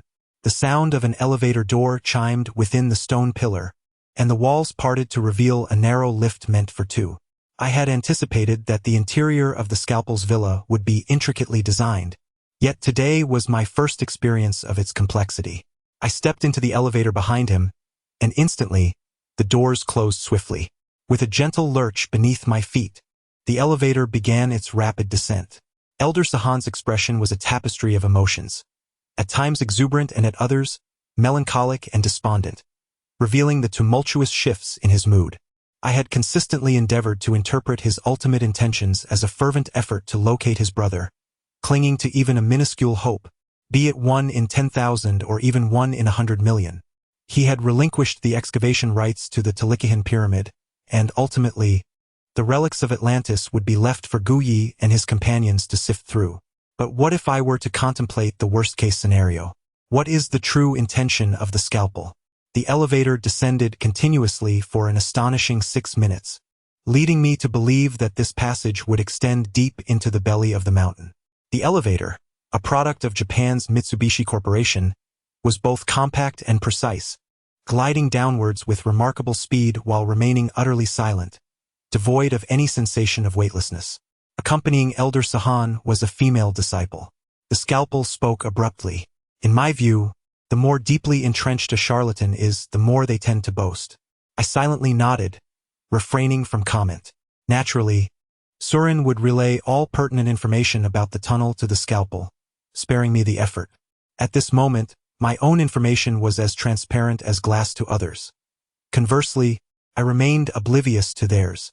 This predicament felt akin to a traveler shrouded in a thick fog, utterly lost and engulfed in frustration. Admittedly, I felt a twinge of guilt for Surin's unwarranted injury. Much of the information could await our discussion after meeting with Elder Sahan. The scalpel firmly patted my shoulder, gazing intently into my eyes, gravely emphasizing, "Wind, listen attentively to Elder Sahan's words, maintain a tranquil mind, and I assure you will glean profound wisdom from his discourse." I bowed my head in silence, evading his gaze. Just then, the elevator shuddered gently, arriving at the ground level. As the doors opened, we were greeted by a long corridor lined with stainless steel walls, devoid of any presence. We stepped out, the elevator doors closing automatically behind us, and the surrounding silence was so profound that one could almost hear the sound of a needle falling to the ground. The milky white ceiling light, concealed within stainless steel, emits a faint glow, casting a subtle bluish hue upon the surgical knife's attire. The surgical knife strides purposefully forward, the corridor likely equipped with the highest quality soundproofing, rendering his polished shoes silent upon the steel floor. Although the silence prevails, the hall is populated. A dozen young individuals clad in pristine white uniforms diligently record information in front of the control panels. The surgical knife calls out, prompting a pale-faced young man to set down his folder and approach briskly. Thick glasses perch upon his nose, and his long fingers resemble those of a master pianist. The situation is stable. Vital functions are operating normally with signs of accelerated improvement. As for the brain cells and cardiac organs, a significant transformation is underway. Presently, it is indiscernible whether it is favorable or adverse. The young man's American English is articulate and succinct, and his blonde hair and blue eyes further attest to his American origins. Before entering the aperture, I survey the hall once more. A space approximately 30 meters square, with a perimeter exceeding 100 meters, capable of accommodating up to 50 such openings. This implies that the surgical knife's underground chamber harbors unspeakable secrets. San is the chief executive officer of this research institute, youthful and extraordinarily talented. He has been personally designated by Bill Gates as the successor to the Microsoft empire. However, at present, he belongs to me, part of my operational system. Reflecting on the earlier young man, a hint of satisfaction flickers within the surgical knife. I shrug. I have no desire to pry into the commercial secrets of others. The air surrounding me was permeated with an eerie desolation, and an enigmatic sound of dripping water echoed from an unknown source. Suddenly, a low clap from the side startled me, producing a dull thud reminiscent of a decrepit drum being struck. Alarmed, I instinctively braced my arms to shield my heart and vital areas. My years traversing the martial world had instilled in me a vigilant habit, for one must exercise utmost caution to avoid perishing in the treacherous depths of this realm. The sound emanated from a slightly recessed stone niche, a shadowed corner untouched by the light. The moss clinging to the stone wall was thick, exuding a damp, emerald luminescence. A pair of lifeless gray eyes rested against the moss, staring vacantly in my direction. At first glance, these eyes appeared exceedingly peculiar, large and deeply sunken, devoid of the usual black pupils and whites, presenting only a lifeless expanse of gray. Under the relentless gaze of those eyes, I felt my breath quicken, as if I were being scrutinized by a mummified corpse in an ancient tomb thousands of meters underground, sending chills throughout my body. Then, I discerned the owner of those large eyes, suspended upside down against the stone wall, seemingly engaged in the practice of some arcane discipline. The eyes blinked slowly, then closed. In a matter of moments, my vision acclimatized to the darkness, revealing that the figure was a girl, as slender as parchment, her feet ensnared in a narrow crevice at the top of the niche, relying solely on the strength of her toes to maintain her position. Undoubtedly, she was the girl seen in the recordings following Elder Sahan, the very disciple of that old man. Her loose gray garments draped upon her like a colossal bat at rest by day, exuding an air of eerie peculiarity. As I ventured 20 paces further, layers of red symbols emerged upon the stone walls, twisting hieroglyphs that were perhaps painted in crimson hue, bizarre in their forms. Resembling fish, birds, celestial bodies, and terrestrial creatures, a veritable cornucopia of oddities. Consequently, the air grew thick with the acrid scent of red pigment, causing me to scrunch my nose repeatedly. Advancing further, the illumination vanished, yielding to an infinite abyss of darkness. It was unfathomable that Elder Sahan would conceal himself within such an underground cavern, as if evading some relentless foe. My perceptive faculties remained attuned. I recalled how many adept individuals of yore would excavate deep subterranean lairs, fortifying them with intricate traps against adversaries. Elder Sahan embodies both myself and us. The scalpel whispered softly, its tone humble and gentle. Beneath my fingertips lay a symbol reminiscent of a coiling serpent, akin to the hasty strokes of Mongolian script from northern China. Adjacent to it were symbols, a spade head, suggestive of earth excavation, and another resembling a drilling apparatus with myriad bits. In my eyes, These cryptic characters held no practical utility, akin to outdated newspaper articles, destined only for the refuse bin. Suddenly, the darkness was pierced by light, momentarily blinding me. Upon reopening my eyes, I discerned a vast circular stone chamber ahead. The chamber, soaring 5 meters in height and boasting a diameter of no less than 20 meters, is truly astounding.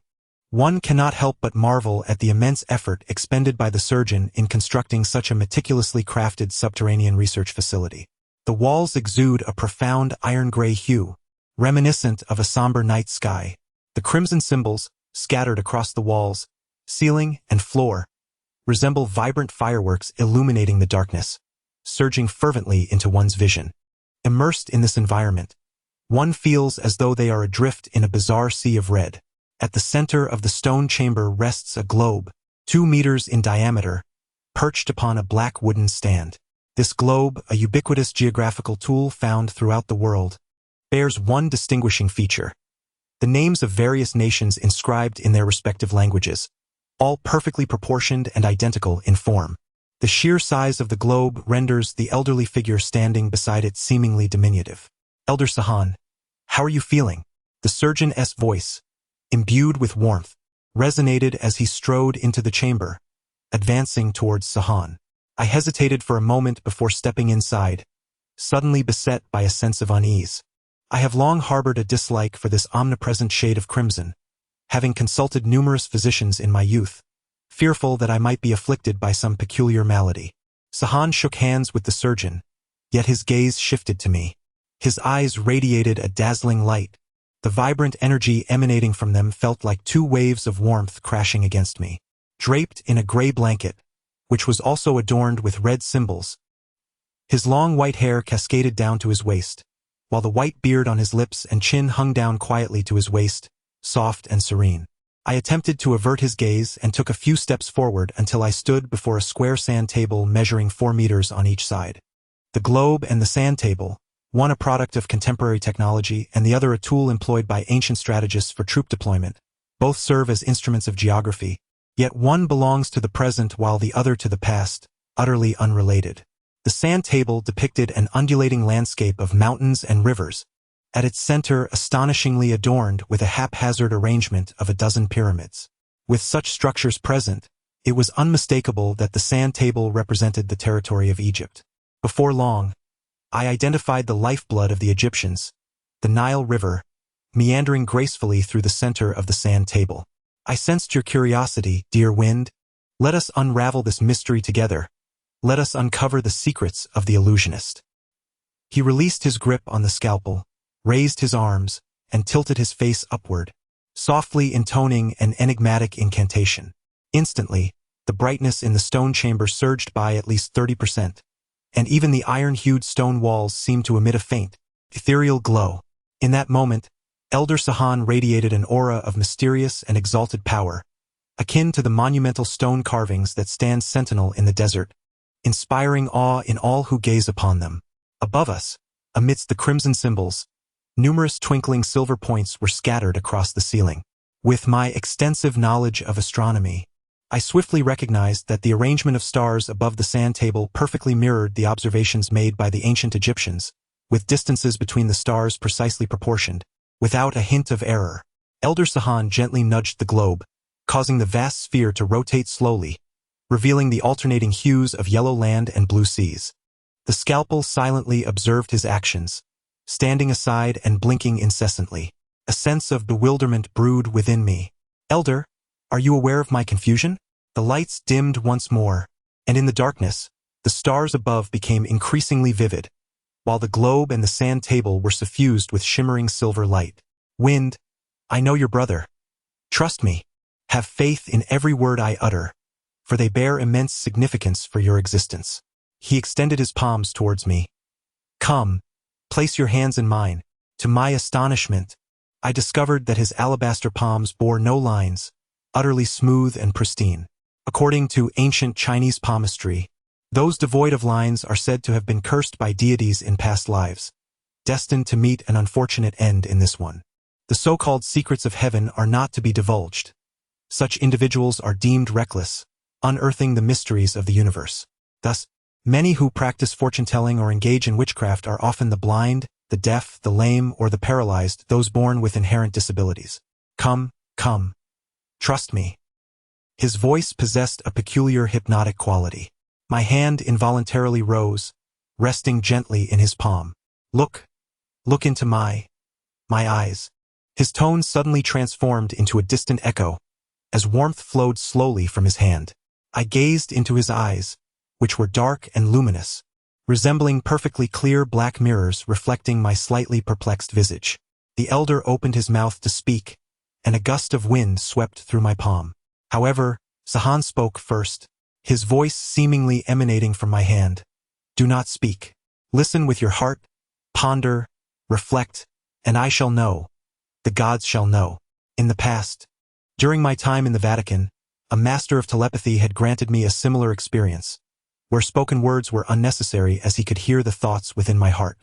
Now, Sahan was employing a technique akin to that telepathy, yet it was exponentially more profound than that of the master from the Holy See. The wind carries all secrets, revolving around your brother. He is still alive, do you know? By listening with your heart, you can sense his breath, his heartbeat, his voice. If not for the impairment of my powers, I could even reveal to you the environment in which he currently resides, alas. Alas. I truly felt as though I could hear someone breathing heavily and laboriously, accompanied by faint calls for help. Yet, in this half-hypnotic state, I could not ascertain if such sounds truly existed. My peripheral vision was drawn to the starry sky above, particularly to a moderately bright star in the southeast corner that was pulsating vigorously, its frequency exceedingly rapid, with white light intermingled with a hint of red. I had observed Mars through a telescope before. Indeed, it bore a reddish hue, reminiscent of charred Earth, yet this star's red light was not entirely the same. Wind, go save him, as he traverses his path, experiencing everything, ultimately unveiling the secrets of the Earth. I strive to straighten my back, yearning to awaken from this hypnotic state, for I detest the feeling of being ensnared by another's control. Drawing upon my years of mystical inner cultivation, after taking a half-step back, a refreshing clarity envelopes my mind, and my palm slips free from Sahan's grasp. The secrets of the Earth? His words elude my comprehension. My purpose here was to seek counsel regarding the illusionist. The events unfolding within the tunnel defy explanation through human physics, compelling me to turn to myth and legend. I cannot perceive the scalpel. An endless, chilling wind seems to sweep silently from the darkness, slicing my exposed face, neck, and hands as if by a knife. Examine the journal left by your brother. Understanding him will spare you from numerous detours. My time is running short. Running short. Upon uttering these words, the lights in the stone chamber flickered to life. The scalpel stood transfixed before the sand table, resembling a lifeless statue. Everything I had just endured felt akin to an incomplete fleeting dream, leaving me bewildered, not only unresolved in my confusion but also burdened with many new questions. Seeking help from others pales in comparison to seeking oneself. I fear that no one in this world can unravel these mysteries. Suddenly, Elder Sahan trembled violently, pointing toward the corridor. Did you two see anything upon your arrival? His expression morphed into one of sheer horror, his hands pressing forcefully onto the sand table, digging deep into the grains, as thick veins throbbed and writhed upon his forehead. What did you see? What? He repeated the same words, swiftly raising his hand to his lips, emitting a sharp whistle. His movements were hasty and chaotic, as sand scattered from his hands, some of it adhering to his lips.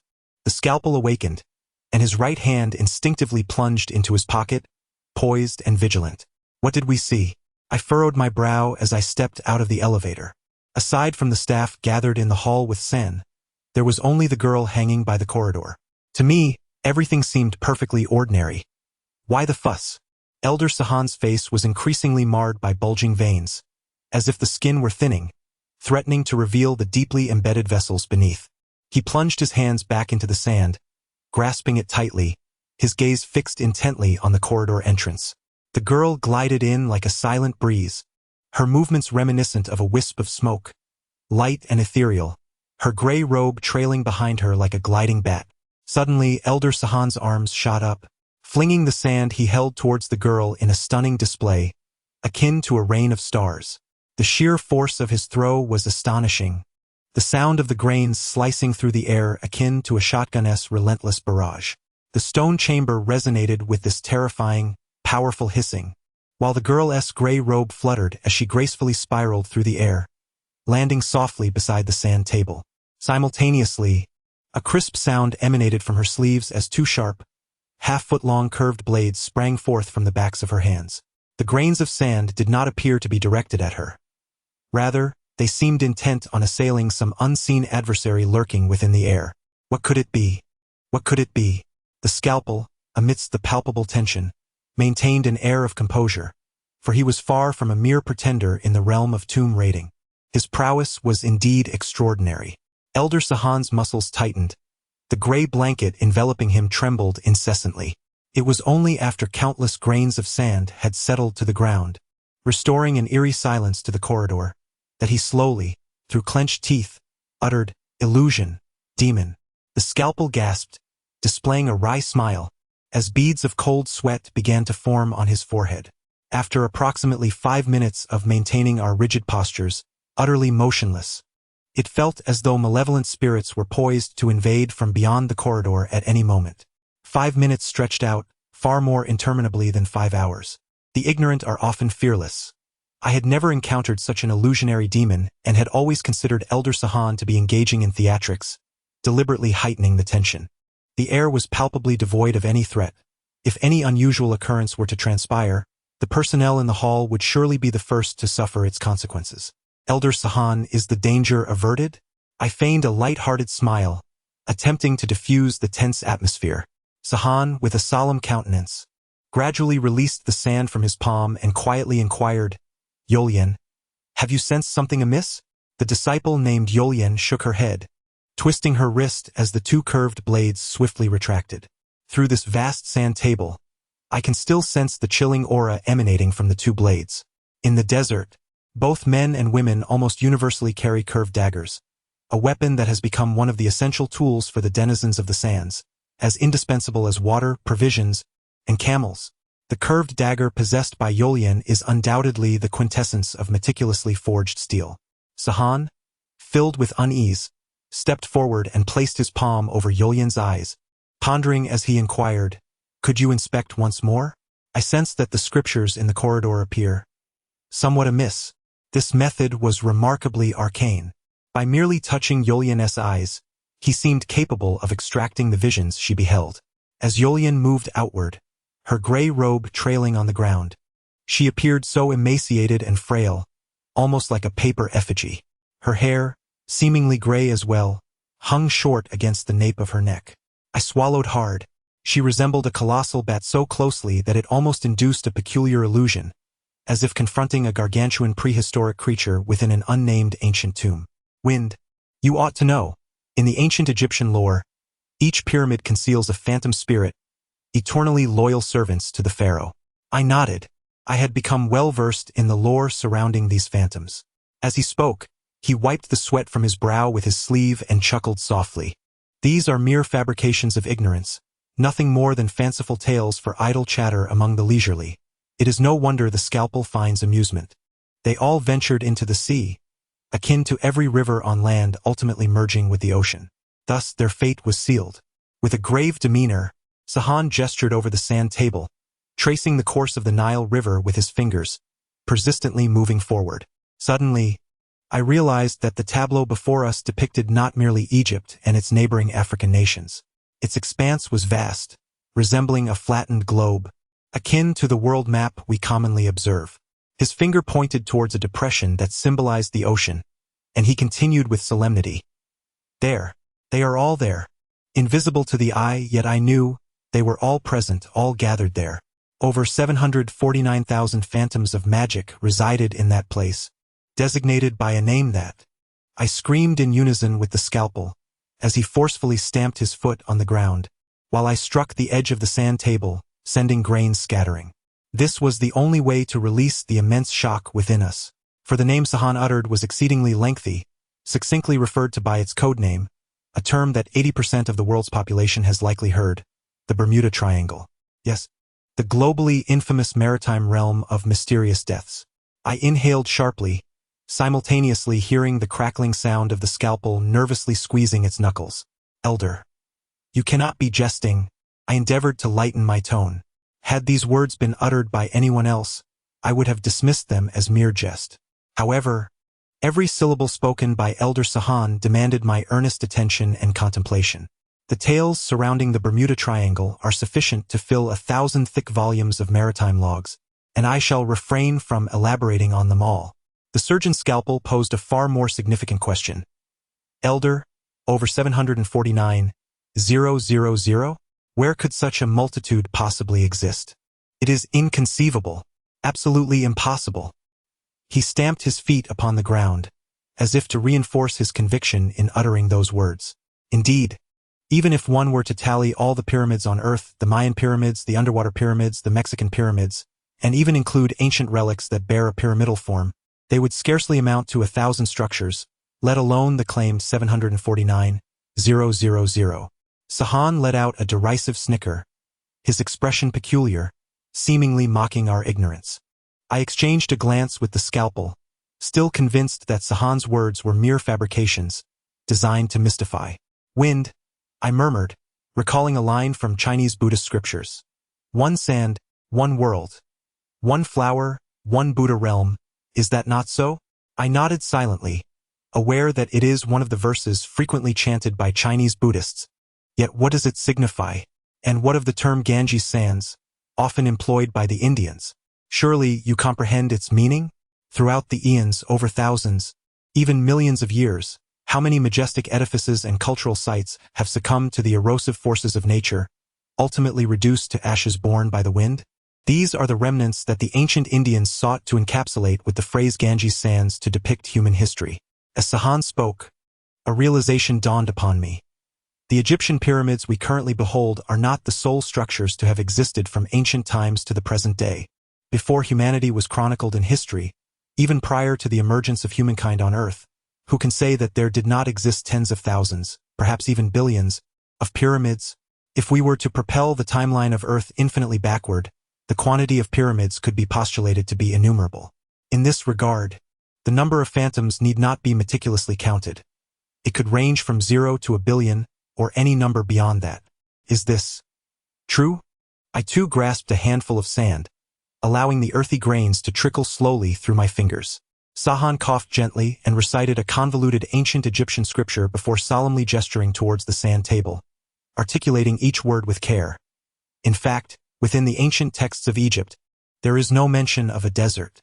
At that time, the expanse of this earthly domain was adorned with lush greenery and meandering rivers, and there once existed an ocean that stretched endlessly, rivaling any of the great seas. Ha ha, ha ha. The scalpel let out a hollow laugh, wiping his face with vigor. The legends of the Egyptians number in the thousands and tens of thousands. According to Elder Sahan's interpretation, it seems that everything could transform into a verifiable reality. His complexion appeared somewhat pallid, and coupled with the cold sweat that had been streaming down, his face became a canvas of streaks after the hasty wipe. Elder Sahan disregarded his sardonic remarks, waving his arm. Wind, ponder upon your name. How does wind come to be? It is well known that physicists assert airflow creates wind. Indeed, it is the movement of air that gives rise to wind. Yet, why do we not inquire further into the purpose behind this movement of air? I am bewildered. Why does air flow? The concept of wind in physics is rather ambiguous. It is described as a result of the contrast between areas of high and low pressure, giving rise to this phenomenon. However, if one were to delve deeper into the inquiry, one might ask, why are there regions of high and low pressure? This time, the surgical blade's laughter is not as resonant. Before Elder Sahan, a centenarian Egyptian sorcerer, we both appear as naive as infants. What is that? Which star is that? My knowledge of astronomy is not particularly profound, and I find myself unable to discern the angle and position of that star. Elder Sahan urgently uttered to me, Jing Sonala wind. Remember this name, remember it, and never forget it.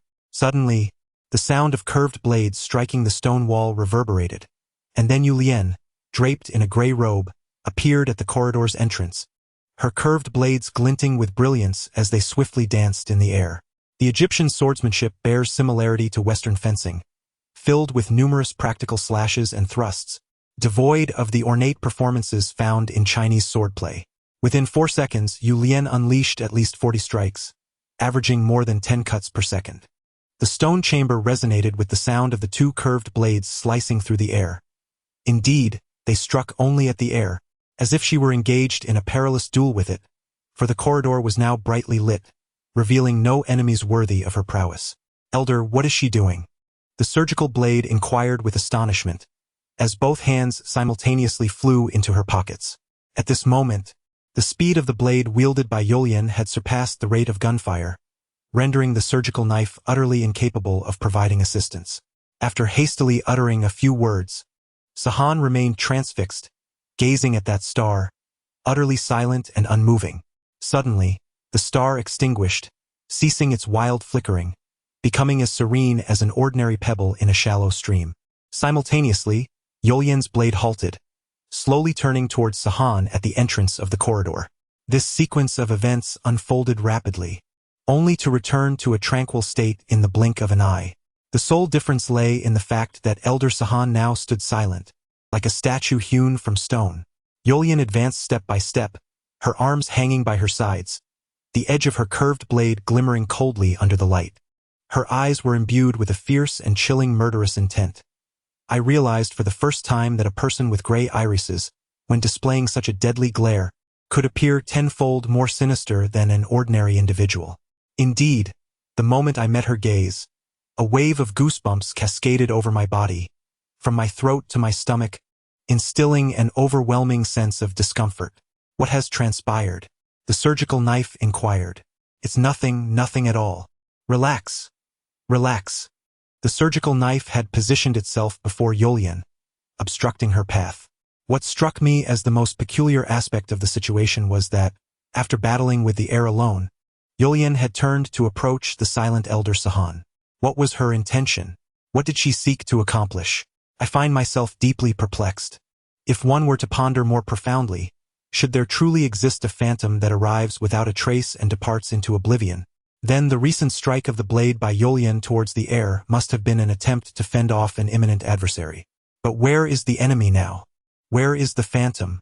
I gazed intently at Elder Sahan, hoping to discern any flaws in his demeanor amidst the sudden chaos and subsequent calm. Anyone with a modicum of imagination is aware of theories surrounding possession and the transfer of souls. My fear lies in the possibility that this formidable imagined phantom has infiltrated Elder Sahan's mind. "I am fine, do not worry," he declared, lowering his arms and straightening his back, pushing aside the surgical knife that obstructed his path. "Yolian, what do you perceive? Is it the phantom?" With a smile, he extended his hand towards the crown of Yolian's head. The surgical knife suddenly exclaimed, "Wait! Wait!"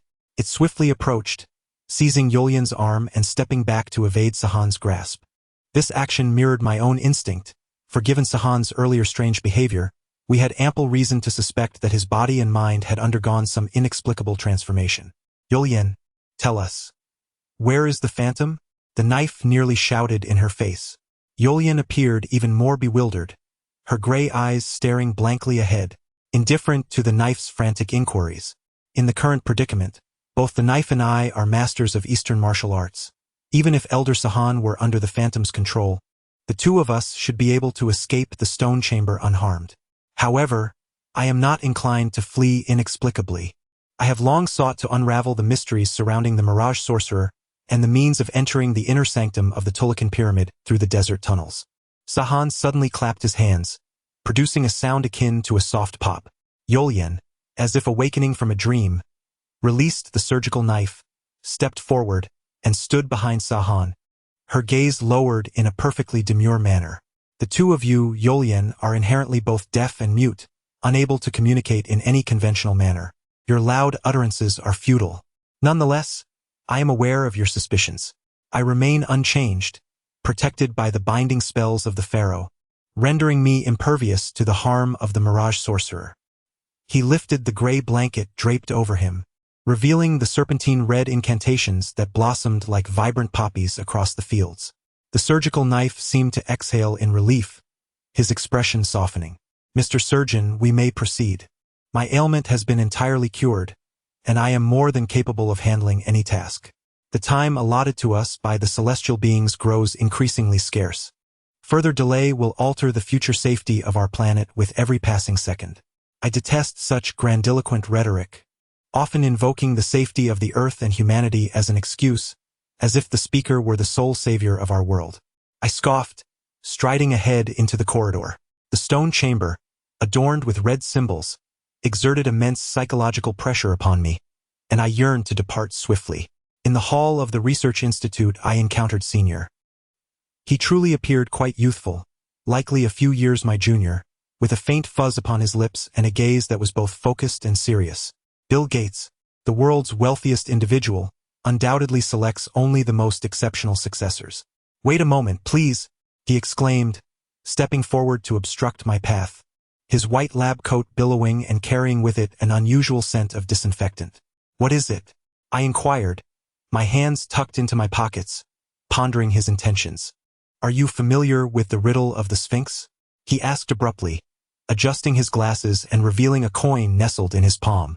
The inquiries posed by such skilled individuals often seem peculiar yet harbor unparalleled wisdom.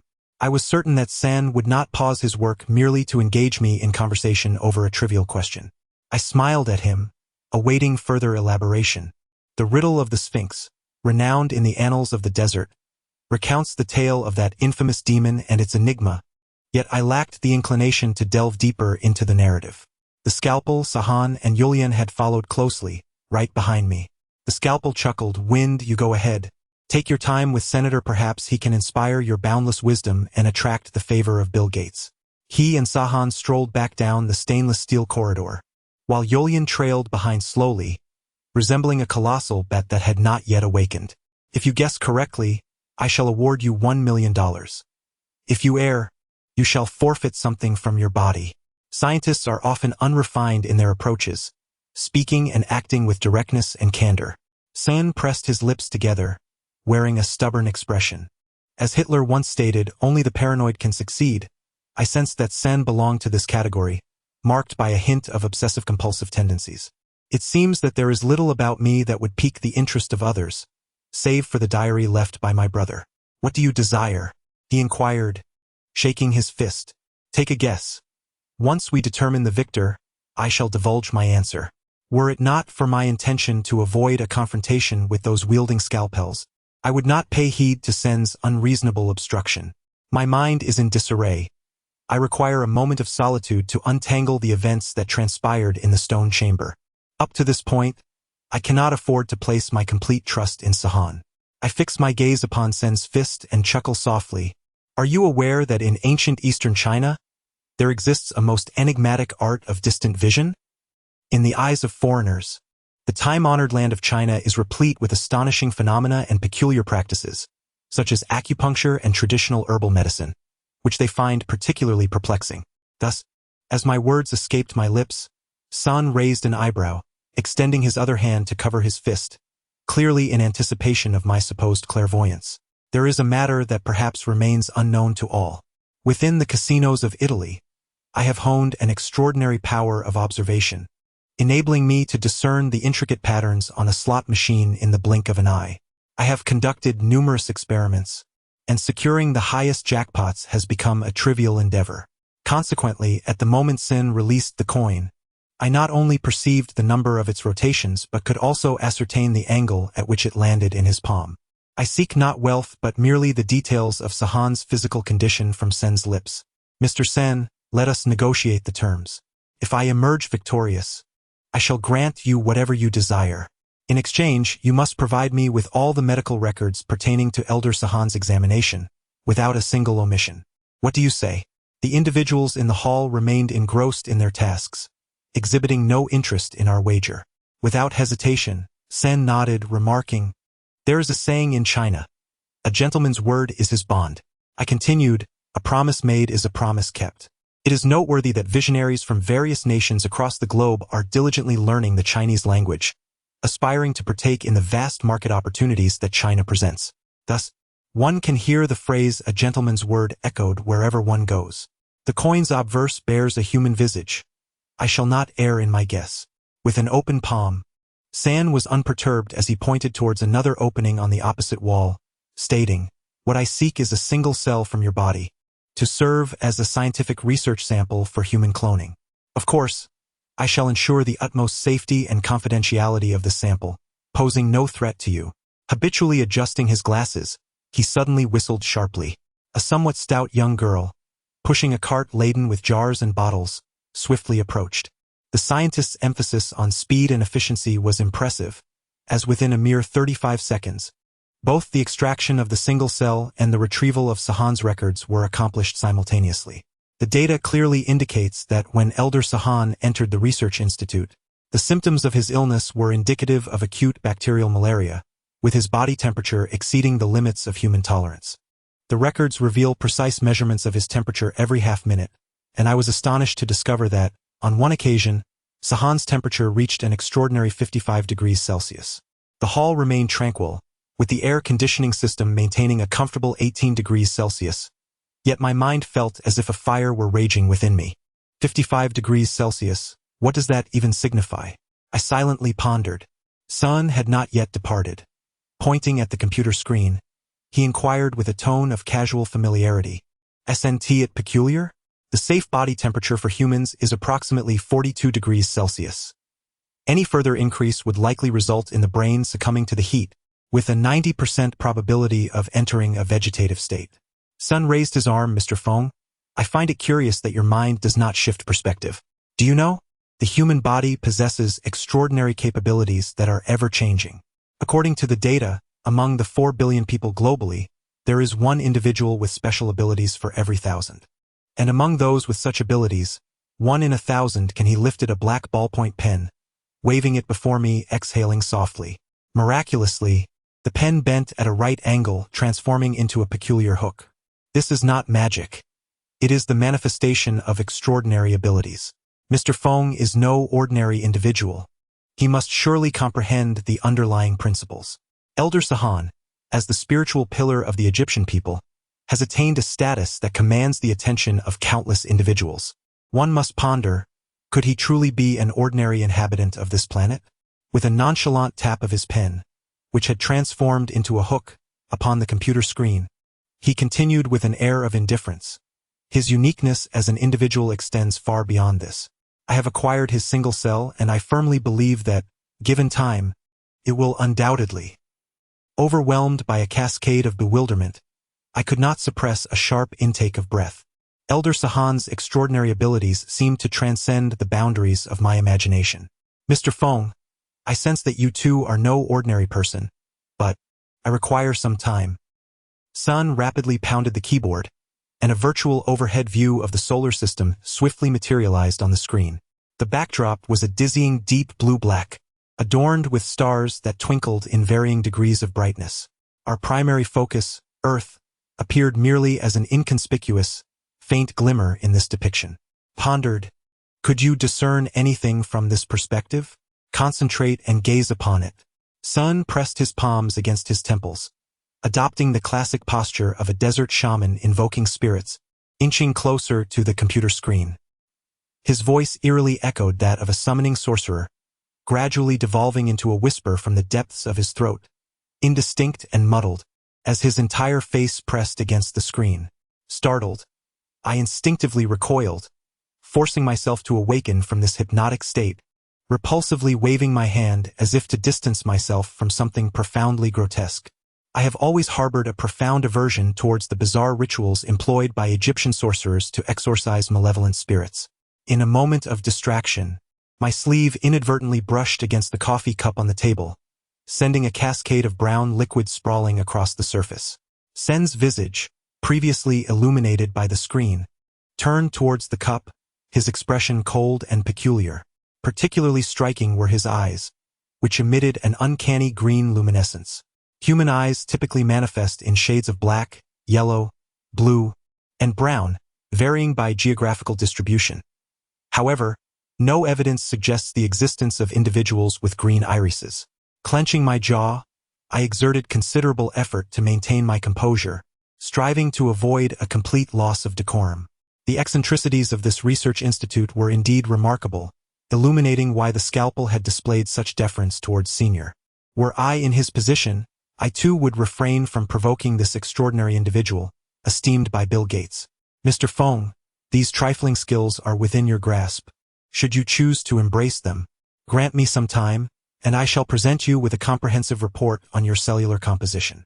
I could not bear to hear his words any longer and fled the hall in a state of panic.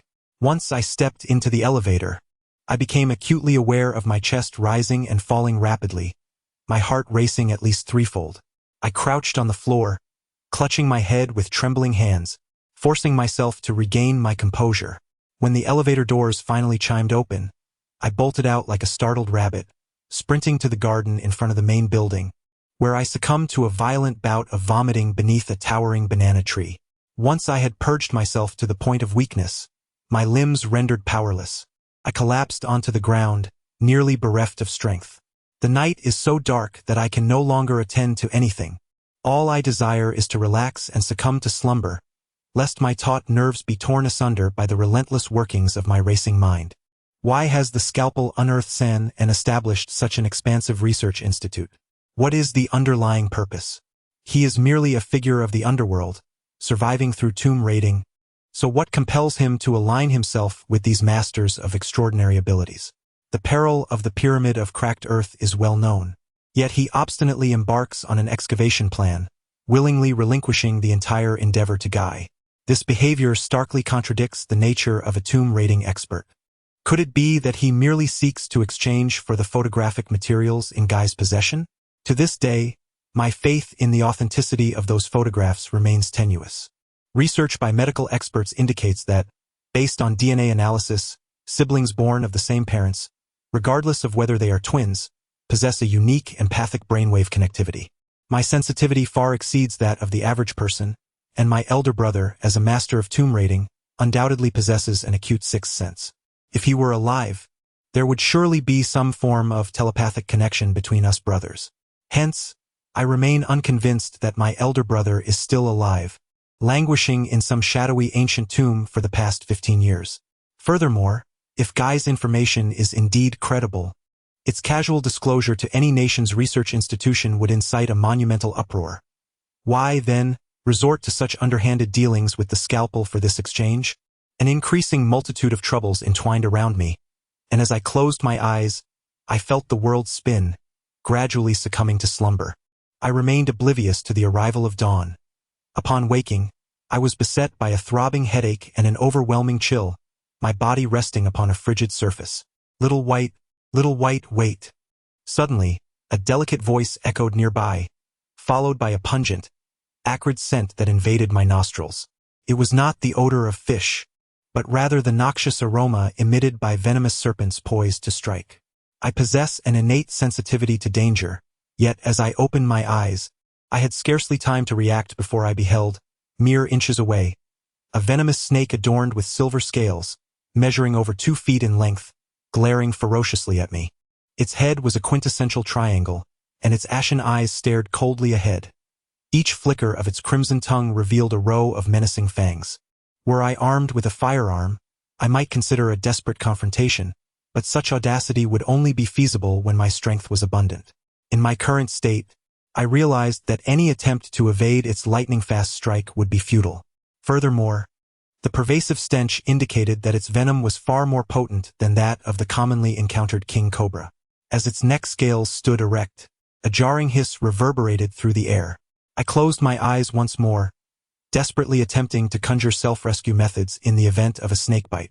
If fortune favored me, perhaps I could stanch the flow of venom and maneuver towards the main building. I prayed to the heavens that the surgical instruments would harbor the most effective antidotes.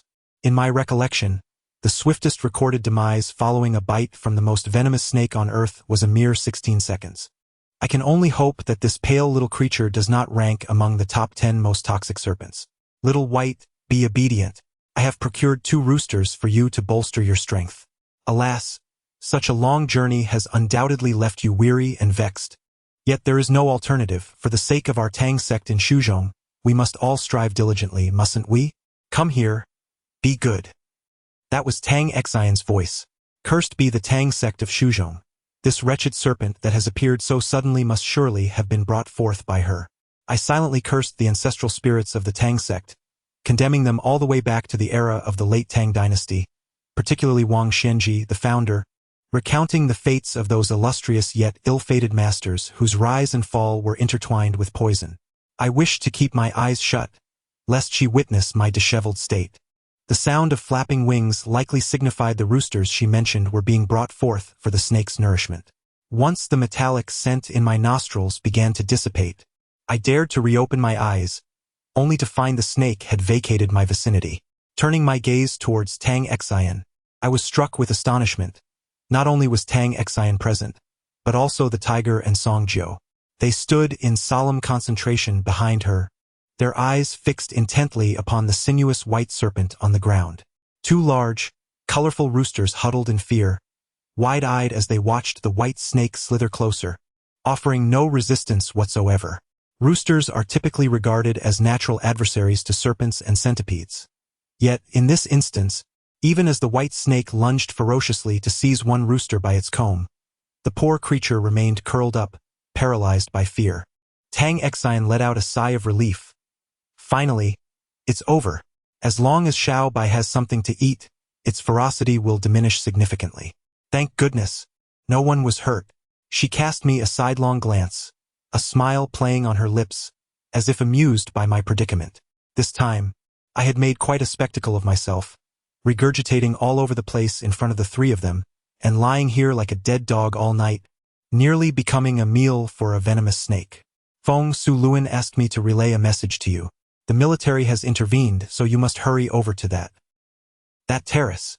The tiger rushed over, momentarily disregarding his duty to attend to Tang Xian. He extended his large hand and abruptly pulled me up, causing a wave of dizziness to wash over me. I nearly toppled into his embrace. What's wrong with you? Hurry over. She seems quite anxious. I had caught a glimpse of the insignia on the uniforms of the opposing side. They were undoubtedly high-ranking military officials, at the very least generals. I thumped my forehead twice to rouse myself, swaying as I turned towards the main building, needing to grasp the trees on either side to maintain my balance. Just as I had traversed halfway, two robust white-clad servants approached, speaking in broken English. Sir, the young lady is looking for you on the balcony. The situation within the Egyptian military is exceedingly intricate. According to internal government documents, the opposition party wields control over more than 70% of the military. Among the 25 individuals of division commander rank or higher, 19 belong to the opposition. Hence, should the political landscape shift, the president's position would be perilously threatened. Especially in a semi-modern, semi-barbaric world like Africa, political power often emanates from the barrel of a gun. Smaller nations frequently experience upheavals in which military officials stage coups to supplant the president. What does the military's involvement signify? Does it imply that members of the armed forces have also developed an interest in the Tulihan pyramid? The surgical knife maintains an excellent rapport with the Egyptian government. Conversely, a judicious distance must be maintained with military personnel, as it is impossible to hedge one's bets.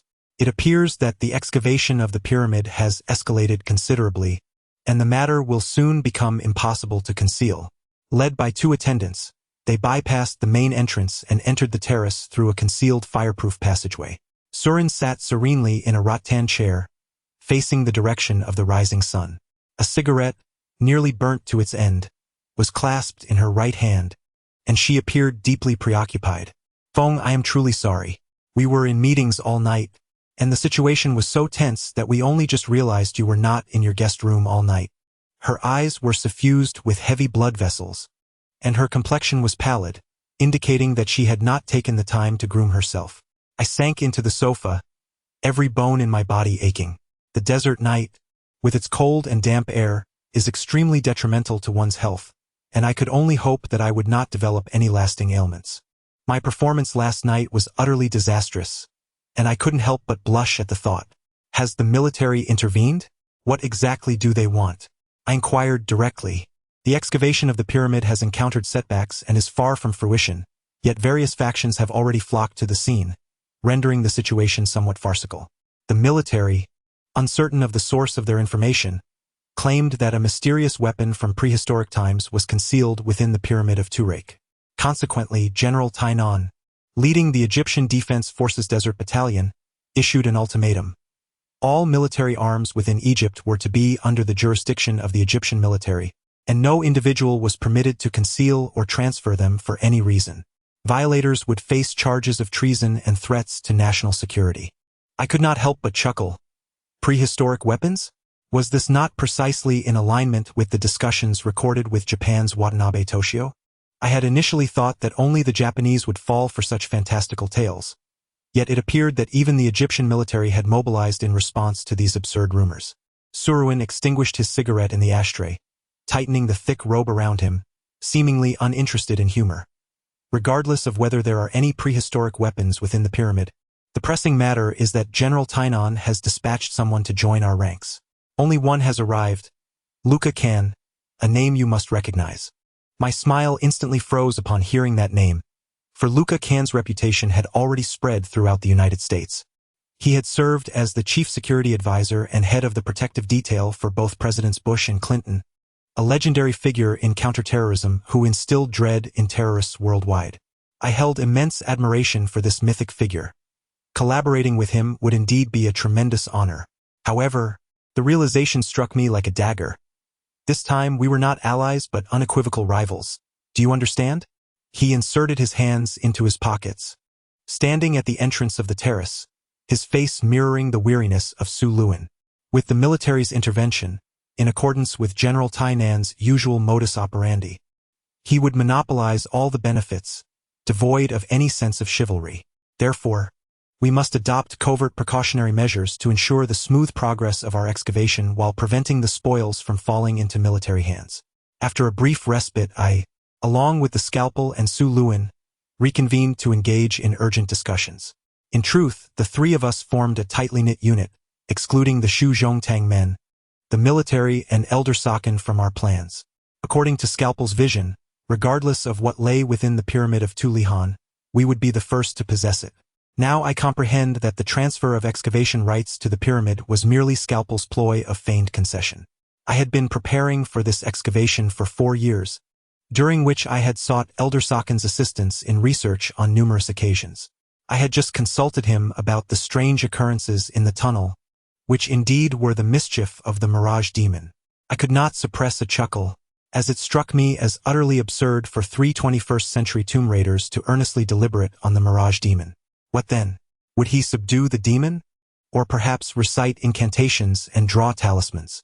Such tactics are the stock in trade of charlatans. In an instant, I recalled the eccentric Sen, and my expression shifted abruptly as I fell silent, ceasing to speak. Indeed, he was on his way to the camp to subdue the Mirage Demon. I exchanged glances with Surin, our eyes communicating a multitude of unspoken thoughts. As educated atheists, we seemed to harbor skepticism towards the notion that mere incantations and talismans could wield extraordinary power against malevolent forces. At that moment, we found ourselves in the study of the surgeon, devoid of any inclination to indulge in libations, with each of us confronted by a dossier concerning the cracked pyramid of the desert. The only pertinent detail that remained unaddressed was the issue concerning the assassins of the Misty Blade that Surin had encountered. Could they indeed be allies of Guy? In the vast expanse of the desert, where might they be residing? If they were indeed affiliated with Guy, why did they not converge upon the camp together? Furthermore, given that Guy was acutely aware of Surin's relationship as the sister of the surgeon, did he truly possess the audacity to permit an assault on Surin? I gestured towards the crimson telephone at the corner of the table, tilting my chin slightly. A phone call could elucidate everything, couldn't it? I held little hope regarding the reliability of the Japanese. After a brief hesitation, the surgeon picked up a pencil and made a few markings on the map of the desert, deep in contemplation. He said, Banshaw's identity in Thailand is not solely that of an archaeological expert. He is also a director of the Tropical Jungle Sorcery Association. His apparent impulsiveness is largely a facade. Might those ninja assassins be his operatives? A wave of exhilaration surged through me. What I meant was that Guy and Banshaw, though seemingly allied, might each command their own forces in the desert. What do you think? Thus, It appears that sowing discord between Guy and Bansha may be the key to vanquishing them. From the very inception, I found the conditions proposed by Gu Yi to be untenable. Artifacts from Atlantis, globally, number no more than 1,000. Numerous sources suggest that by piecing together the inscriptions on these fragments, it is highly probable that the submerged ruins of the ancient city could be located. This is indeed a captivating, epic-making event, one that sets the blood coursing through the veins. In my school days, I once vowed that one day my achievements and renown would surpass those of my elder brother, Yang Tian, making me the second king of tomb raiders on Earth. The sun had already ascended high in the sky, and the birds around the terrace had begun to sing merrily once more. Last night had been difficult for all three of us. We almost simultaneously let out deep yawns before bursting into laughter at each other. The more one is under duress, the more one should allow oneself to laugh, to alleviate some of the pressure. Call me brother, like Su Luin, Scalpel interjected, waving his hand to cut me off. From this moment forward, the three of us are an unbreakable whole, and we will continue to investigate until we find the king of tomb raiders. It seemed he still stubbornly believed that my elder brother, Yang Tian, was alive. A servant brought hot coffee, its fragrant aroma invigorating my spirits. Today, I will contact Gu Yi to prepare for inviting Master Sahan to the camp tunnel, to decipher the illusion magic, remove obstacles, and enter the Turrican pyramid as soon as possible. Scalpel's words were concise. He gulped down a large cup of coffee, stood up, and vigorously twisted his waist and swung his arms, as if to banish all the fatigue from his body. I sensed Su Luin's sidelong glances, lingering on Scalpel with a hint of doubt. I will make a phone call. You two should contemplate the next course of action upon entering the camp. The most crucial point is to ensure Elder Sahan's safety, for he is currently the sole expert capable of inflicting harm upon the phantom demon. The sound of the Scalpel's footsteps quickly faded away, and I couldn't help but shrug my shoulders, chuckling as I shook my head. Surin, do you truly believe in the bizarre nature of the phantom demon? In that fleeting moment, I sensed a palpable sadness of confusion and helplessness within her. Brother Feng, have you noticed something unusual about him? She tucked a strand of hair behind her ear, her voice tinged with melancholy and unease, her gaze averted as she concealed her expression behind her coffee cup. Unusual? I blinked. Ever since arriving in Cairo and becoming embroiled in the dealings between Guy and the Scalpel, each day has unfolded in a manner far from normal. In such a tempestuous environment, any shift in a person's thoughts could be deemed utterly normal. Surin, what have you discovered? Surin fell into silence, her form huddled together. Soft footsteps echoed in the corridor, and another servant in white entered, bearing a large silver tray laden with warm milk and bread. Surin, do indulge in something to eat. Today, we shall have much to accomplish. I stood at the edge of the terrace, exhaling deeply, releasing the pent-up air from my chest. The lush green plants bordering the terrace exuded a subtle sweetness, invigorating the spirit upon inhalation. In the courtyard before the main building, Elder Sahan was leisurely strolling on the grass, accompanied by Yolian. Yolian still donned that peculiar gray robe, resembling a bat more than a specter exposed to the sun. The fountain at the side of the lawn sprays forth hundreds of delicate and crystalline droplets, transforming into a spectrum of rainbow hues beneath the sun's warm embrace. I noticed a somewhat weathered Mercedes-Benz parked unobtrusively beside a banana tree in front of the main building. A middle-aged man clad in a gray suit was meticulously polishing the car's windows with a cloth. His back was turned to me, wholly absorbed in his task. His movements both precise and brisk. Yet, upon first sighting him, an unsettling tension gripped my nerves, as though my very eyes had been pricked by a sharp needle. Surin, could he be the man attending to the car? His posture evoked the image of a concealed and formidable South China tiger or a colossal Nile crocodile, every pore of his being radiating an aura of immeasurable danger. Only true masters exude such palpable and overwhelming menace. Nine Tingjia is missing, Surin remarked without rising from his seat, letting out a soft sigh. That is Luca Can, an unparalleled expert of remarkable capabilities. I already had a notion of his identity, this legendary figure who inspires both hatred and fear among global terrorists, and I feared he would pose the most significant obstacle to our mission.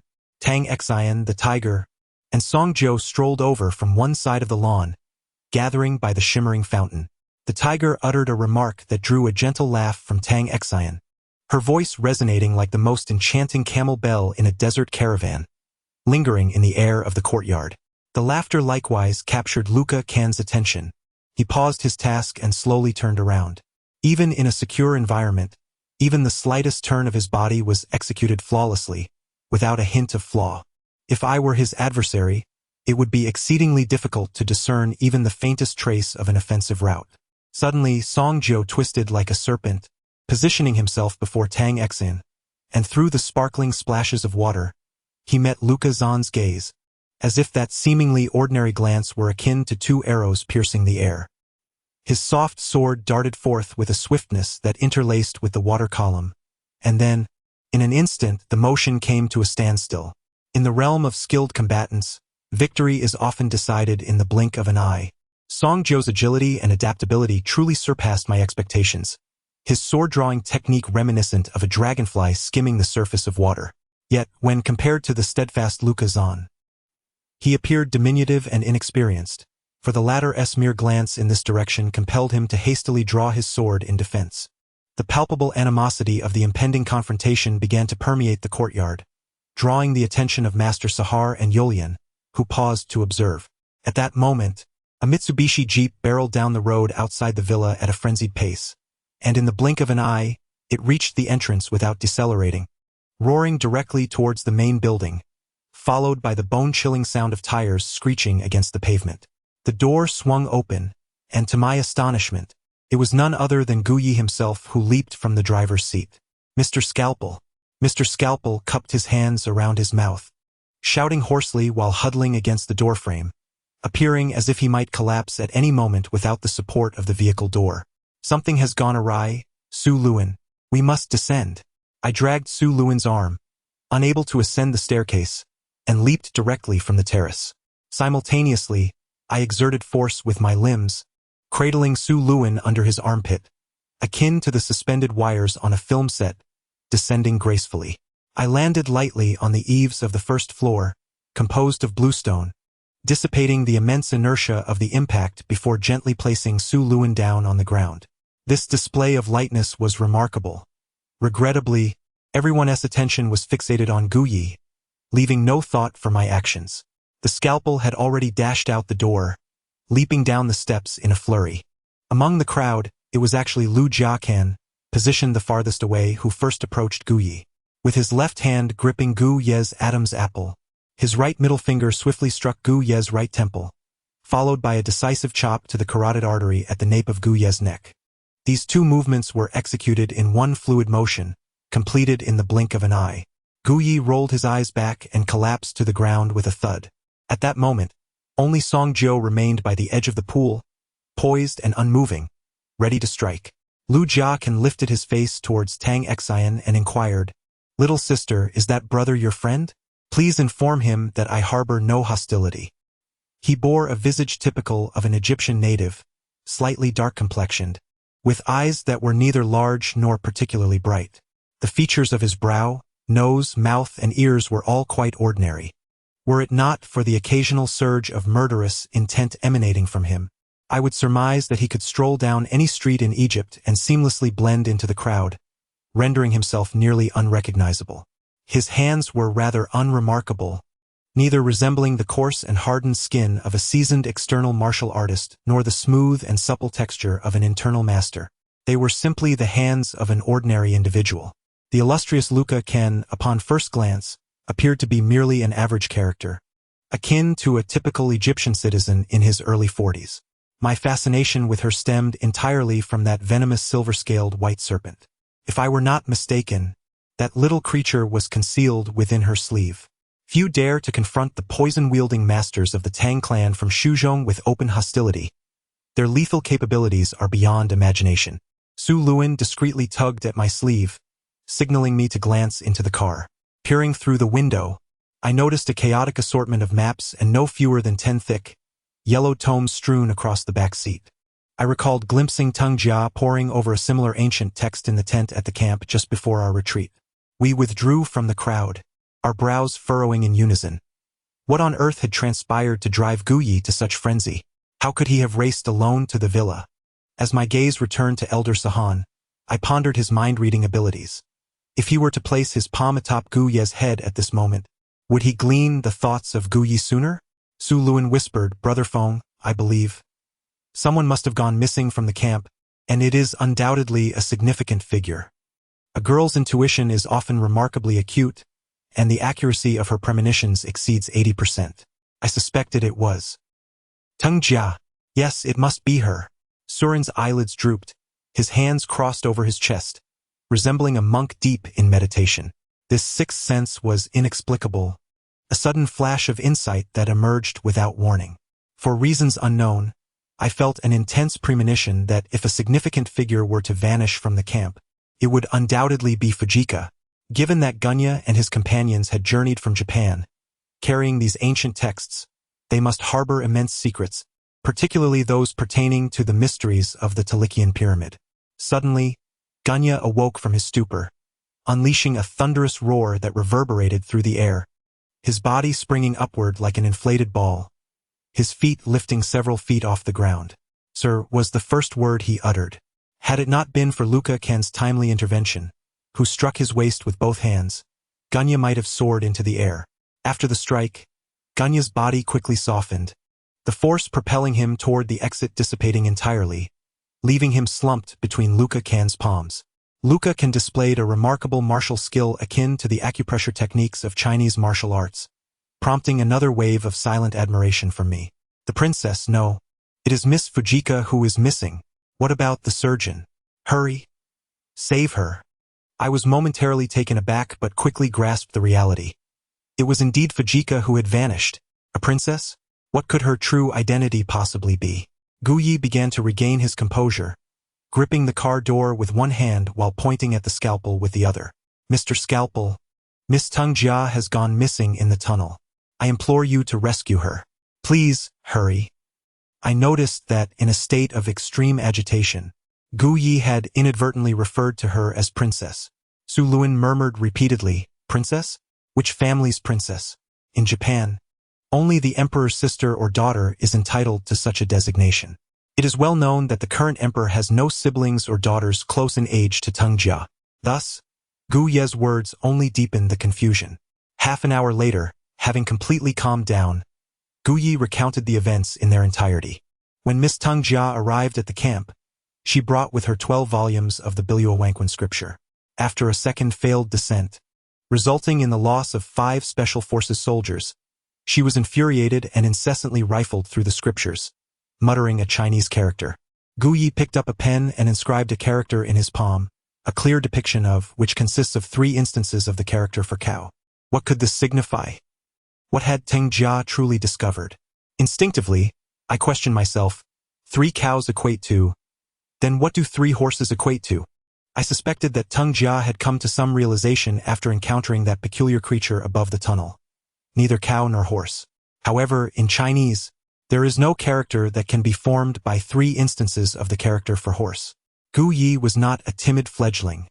Upon discovering an anomaly, he promptly assembled all personnel within the camp to seek out clues. The sole significant lead lay with the 2 formidable Special Forces soldiers guarding the well.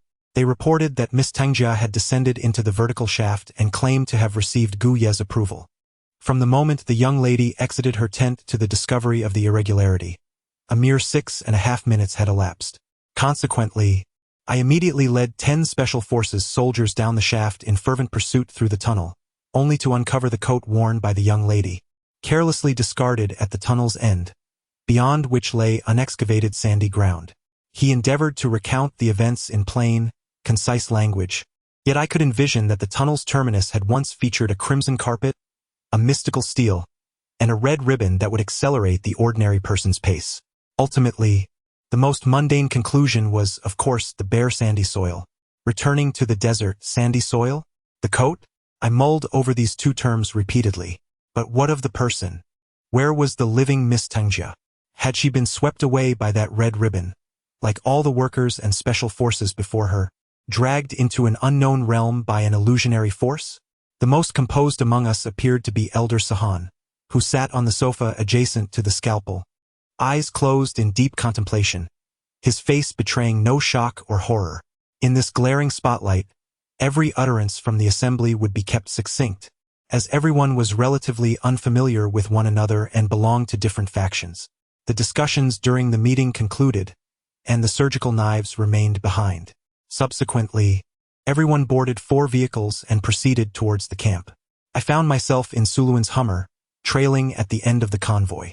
In the back seat of the Jeep, there were 4 iron boxes, each half a meter square, containing the most advanced communication equipment, X-ray detection devices, and gas masks that the surgical knives could provide. Additionally, 2 sets of American military individual combat systems, each priced over $1 million, were included. Relying on others is less prudent than relying on oneself.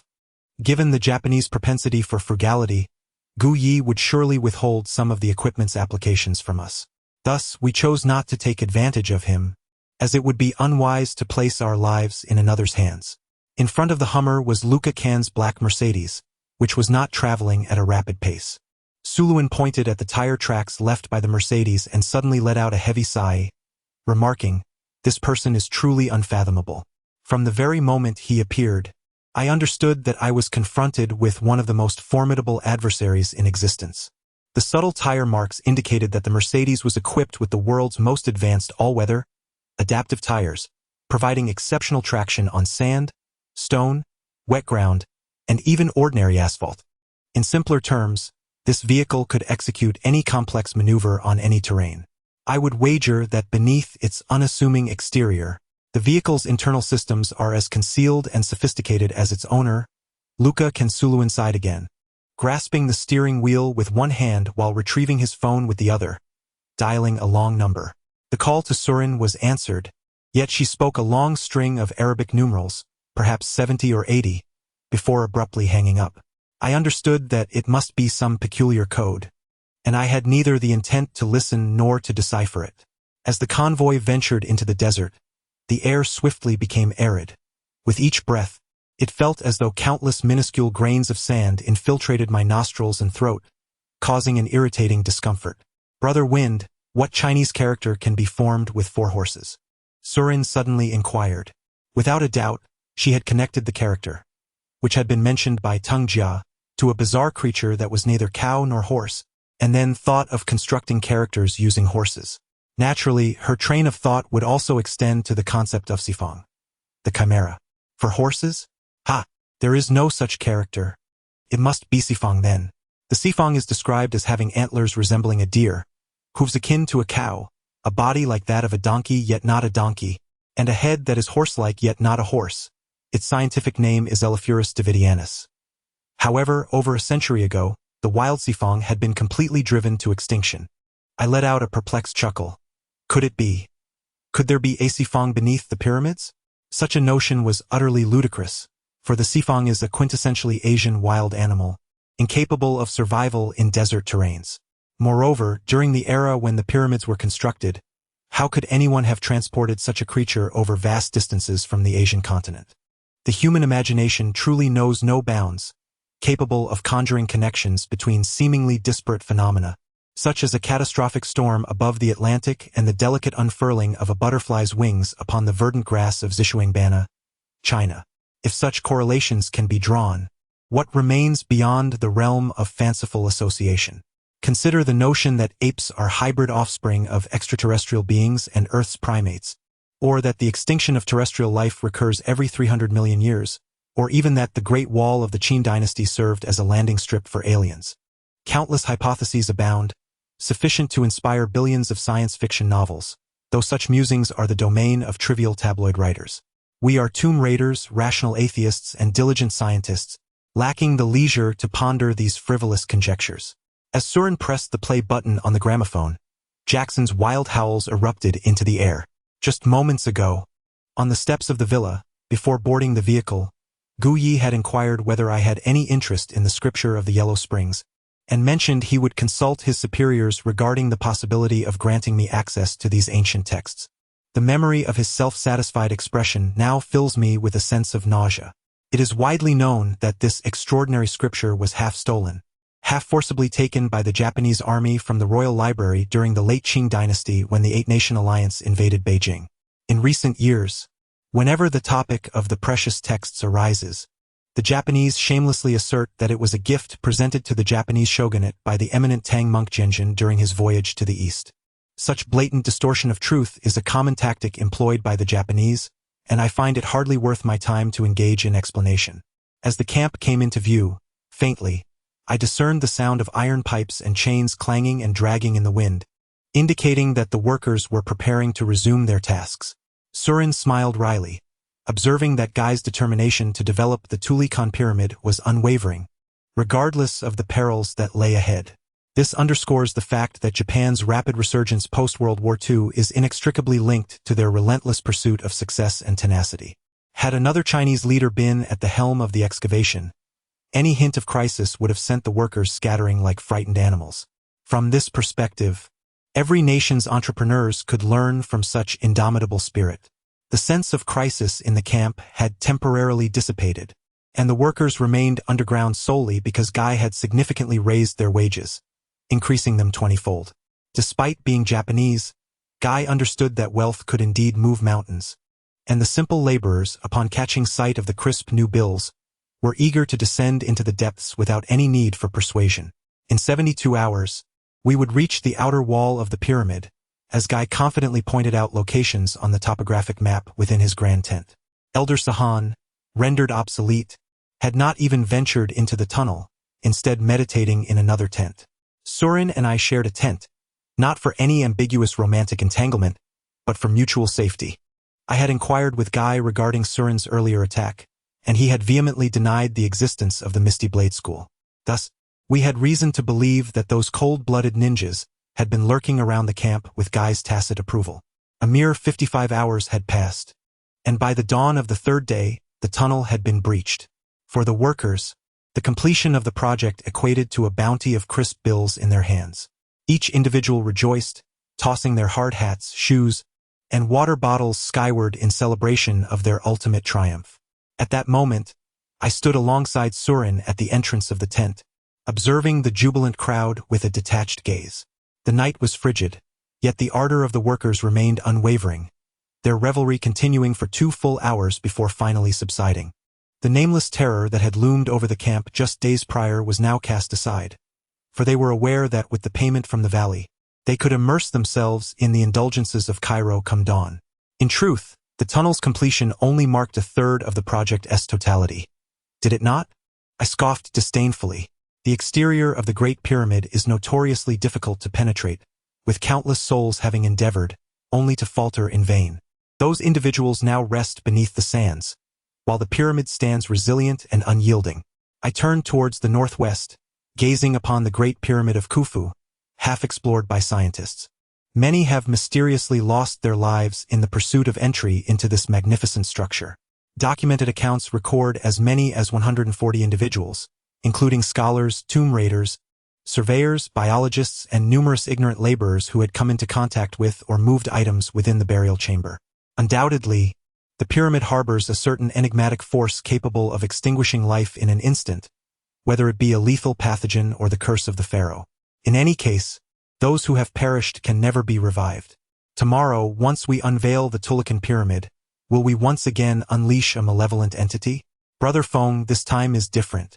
My brother has leveraged connections with the American Space Agency and has acquired the blueprints and materials for their Mars drilling apparatus. Presently, this unparalleled drilling machine in the realm of tomb raiding is being transported from a clandestine military base in the heart of the Pacific Ocean to Cairo. Tomorrow marks a momentous occasion in history.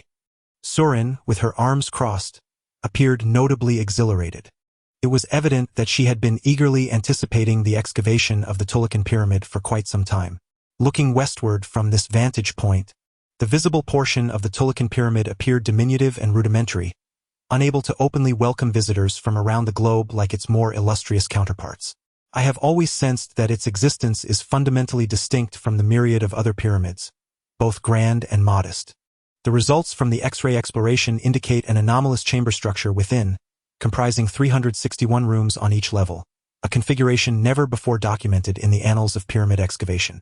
Some have even jested that the Tulikan Pyramid is not a legitimate terrestrial edifice but rather a spacecraft that has plummeted to Earth from another celestial body. Is it truly necessary? Would it not be preferable to descend with Gu Yi and the others early tomorrow? I still shudder at the thought of that tunnel, which has proven troublesome on numerous occasions. No, I wish to venture there now, to see if any discoveries await before the drilling commences. I was suddenly startled, as the shadow of Tenga's disappearance had not fully dissipated from my heart. Su Luan's current demeanor suggested that her thoughts were being influenced by some mysterious force. Otherwise, she would not so recklessly insist on descending into the depths immediately.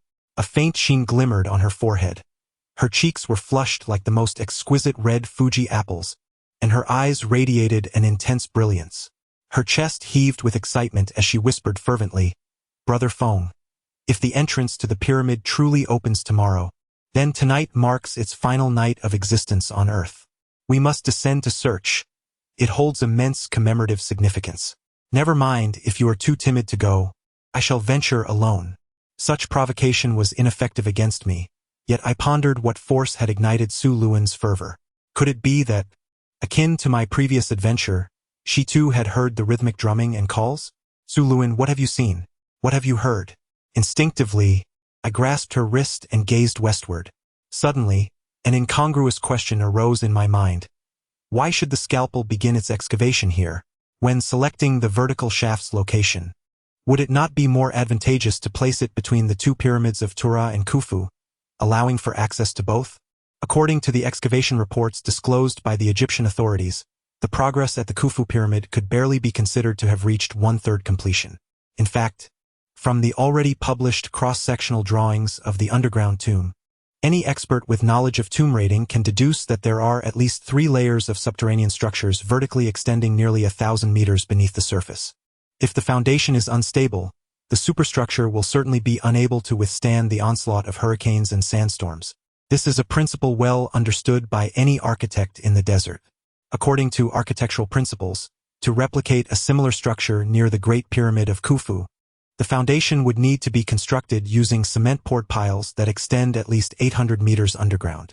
Thus, one can reach a vague conclusion that the portion of the Great Pyramid buried underground cannot be less than 500 meters. No one would dare to erect such a colossal edifice upon the shifting sands of the desert. The ancient Egyptians possessed a highly advanced understanding of mathematics and architecture, and it is unlikely they would overlook such fundamental truths. "Wind brother, I am fine." Surin shook off my hand. In the shadow beside the tent, a brief glimmer of a cigarette's ember caught my attention. It turned out someone had been lurking there, eavesdropping on our conversation. "Who?" I snapped irritably. The person extinguished the cigarette and emerged with a stooped posture, smiling ingratiatingly. "Mr. Wind, it's me, Long." Before he even drew near, the acrid scent of alcohol wafted from him, leaving me dizzy. He was still clad in his tattered work uniform, with a bottle of liquor awkwardly tucked into the large pocket on his left side, embodying the very essence of a disreputable drunkard. "Mr. Wind, we will be vacating the construction site tomorrow. I came to see you and, incidentally, have something to show you that you might find intriguing." He raised his grimy right fist and shook it, indicating that something lay within his palm. What could it be? I repulsively covered my nose with my hand. I have always preferred to circumvent such unkempt drunks, entirely disinterested in any form of interaction with them. He shook his fist again and audibly sniffed. The Special Forces soldiers near the well took notice of the commotion, their powerful flashlight illuminating the area, but upon recognizing me, they quickly redirected the beam. I stamped my feet vigorously on the ground. The nighttime temperature in the desert was exceedingly low, and I felt as though my feet, encased in leather shoes, were on the brink of freezing. All I desired was to hasten Surin into the tent and burrow into my sleeping bag for warmth. However, when Long reluctantly opened his palm, my eyes suddenly brightened, and Surin exclaimed, "A celestial gold medal. Where did you get that? Where on earth did you find such a thing?" It was a small, white metal plate, measuring an inch square, with the image of a blossoming cherry blossom engraved on the upward-facing side, accompanied by the character for cherry inscribed in flowing Japanese script. Japan, as the sole cherry blossom nation on Earth, boasts the most extensive variety of cherry trees globally, and this particular flower, with petals curving outward in the shape of a 7-pointed star, is known as Tian Jihua, a species cultivated and cherished exclusively by the Japanese imperial family. thus referred to as the Emperor's Flower by the world. Long's hand quickly clenched into a fist, and he grinned mischievously, remaining silent with a drooling expression. Having dealt with him once before, I knew that only American dollars could effectively coax him into speech. It was indeed peculiar that something associated with the Japanese imperial family could be discovered so deep underground, yet I refrained from drawing any further associations. Suddenly, I heard the sound of Su Luan's teeth chattering. Her hand turned over, gripping my wrist with a forceful intensity. "What's wrong? Are you cold?" I inquired with concern, fearing she might be possessed by some foul entity or succumb to a strange illness. Su Luan shook her head, her face ashen, weakly gesturing for Long to continue. Long successfully retrieved the second $100 bill and resumed his narrative. It was attached to a chain, deep within the crevices of the stone. In my anxiety, I pulled forcefully, breaking the chain but only managing to obtain this token. Curiously, the moment the chain snapped, it swiftly fell into the crevice. This was all the information he could provide, and throughout his recounting, he continually shook his fist, as if that object was a testament to his extraordinary experience. "Why not? Sell it to us," I suggested tentatively. Su Luan leaned against me, her body trembling violently. "Sell it to you? Impossible," Yelon interjected, claiming he would offer $50,000 for the item, intending to resell it in Japan for at least double the price. Unless you can offer $80,000, there's no negotiation." I recognized that this rambling vagabond was grossly inflating the price. If this token were indeed a gold medal forged from platinum, its worth would not exceed $20,000. My thoughts were preoccupied with Su Luan's unusual condition, leaving little room for contemplation of the token itself. In truth, there was an evident question. Why would this token be found on the exterior wall of the pyramid? How could the chain possibly be embedded within the stone crevices? Unless this chain became ensnared upon entering the pyramid, thus protruding from the outer wall, what could possibly be gripping the end of the chain within the crevice of the stone? Most crucially, to whom does this chain belong within the Japanese imperial family? It is evident that the sole member of the local royalty must be the Lady Fujioka, inadvertently revealed by Tanny. Regardless of her familial origins, being addressed as a princess suggests she could indeed possess such an imperial gold medal. Consequently, a more astonishing revelation surfaces. The missing Lady Fujioka has entered the pyramid, while the chain remains caught outside. This somewhat tenuous deduction came to my mind only after half an hour of contemplation as I, along with Surin and Long, traversed the underground tunnel. After signing a check for $100,000, I not only acquired the chain but also purchased 24 hours of Long's labor to guide us to the site of the discovery. The two Special Forces soldiers at the entrance were easily persuaded with $2,000. After all, their task merely entailed preventing external forces from breaching the camp, while Surin and I were guests of Tanny, and Long was a minor foreman at the site. They had no reason to obstruct our descent into the well. Now, the gold medal rests firmly in my palm. Its reverse side bears the iconic emblem of the Japanese imperial chrysanthemum intertwined with a samurai sword. Disregarding its platinum market value, the medal itself is an exquisite work of art. She undoubtedly belongs to Miss Tungjia, for during the eavesdropping of the conversation between Guyi and Watanabe Toshio, Guyi had inquired, "Is that girl wearing the Emperor's golden medal truly a princess?" Although the Emperor does not indulge in promiscuity like the monarchs of other nations, it is quite normal for a person of such immense power to have a few illegitimate sons or daughters. Brother Feng, the pressing question now is, how did she manage to enter the pyramid? With the last few words, Su Luan lowered her voice to avoid startling Long. Even if she possessed 1,000 extraordinary abilities, it is impossible for her to transform like Sun Wukong from Journey to the West, morphing into a gust of wind, a tiny insect, and darting into the pyramid. Impossible. Impossible. Unbeknownst to me, I clenched my teeth and exclaimed, "What is impossible?" Su Luan gently squeezed my wrist, and at some point we had become entwined in each other's grasp. There is nothing that cannot be achieved in this world. Anything, as long as one acknowledges its genuine existence, need not be explained through the current theories of physics, right? At the end of the tunnel, I suddenly lifted my head, having arrived at the location where I last saw that peculiar mural, and instinctively came to a halt. Su Luan, alert, followed my gaze and whispered, "Is it here? Is this the place?" At that moment, The ceiling appeared entirely normal, with the stainless steel casing reflecting the white light of the fluorescent lamps, cold and stable, without any anomalies. A gentle breeze wafted through the tunnel. In reality, it was the natural wind created by the ventilation system. I was suddenly reminded of Elder Sahan's peculiar notion that the movement of the phantasmic demon generates the physical phenomenon of wind on Earth. If such an idea were to circulate in the news, I could only imagine the ridicule and vitriol it would provoke. Surin gently patted the back of my hand and said, "Brother Wind, consider the fate of Copernicus, shall we?" Many bizarre academic conclusions merely serve to unveil the ignorance of humanity, do they not? In that moment she appeared far more composed than I. Copernicus, who once proclaimed the heliocentric theory, faced a grim fate at the hands of his adversaries, a true exemplar of sacrificing for truth without fear. Should Elder Sahan propose the theory that the phantasmic demon causes the wind, he might very well become the second Copernicus on Earth. The path beneath my feet remained smooth, yet as I walked forward, my heart raced, fearing I might plunge into the abyss as I had witnessed with those special forces soldiers. Fortunately, everything seemed normal, as if the strange occurrences from the tunnel had vanished without a trace. The dragon led the way ahead, clutching a bottle of liquor, pausing every few steps to take a swig. The tunnel gradually filled with the astringent scent of inferior local liquor, a fragrance that oddly comforted me. This tunnel, constructed entirely of stainless steel and concrete, perpetually gave me the illusion of being on an alien planet, far removed from Earth. Yet the aroma of liquor, a unique product of humanity, assured me that we were still on our home planet. The illuminating lights stretched into the distant void, as if this path of light would extend infinitely, to shatter the oppressive silence.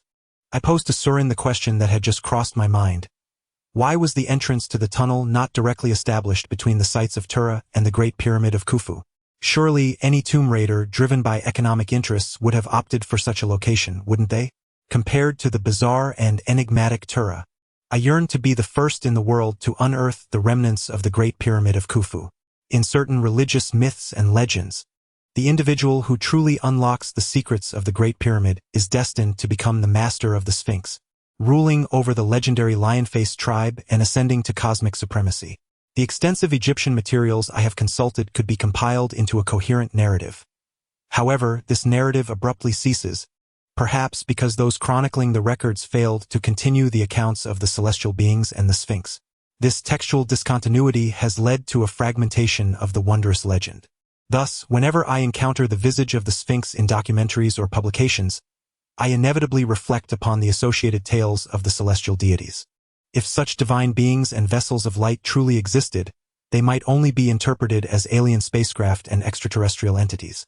The ravages of war across Africa have persisted for centuries, while plagues and AIDS have spread to such an extent that even mosquitoes serve as vectors for their transmission.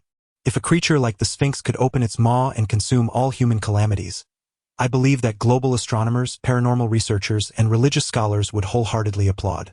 Do you know? I harbored skepticism towards his words. I am well aware, of course.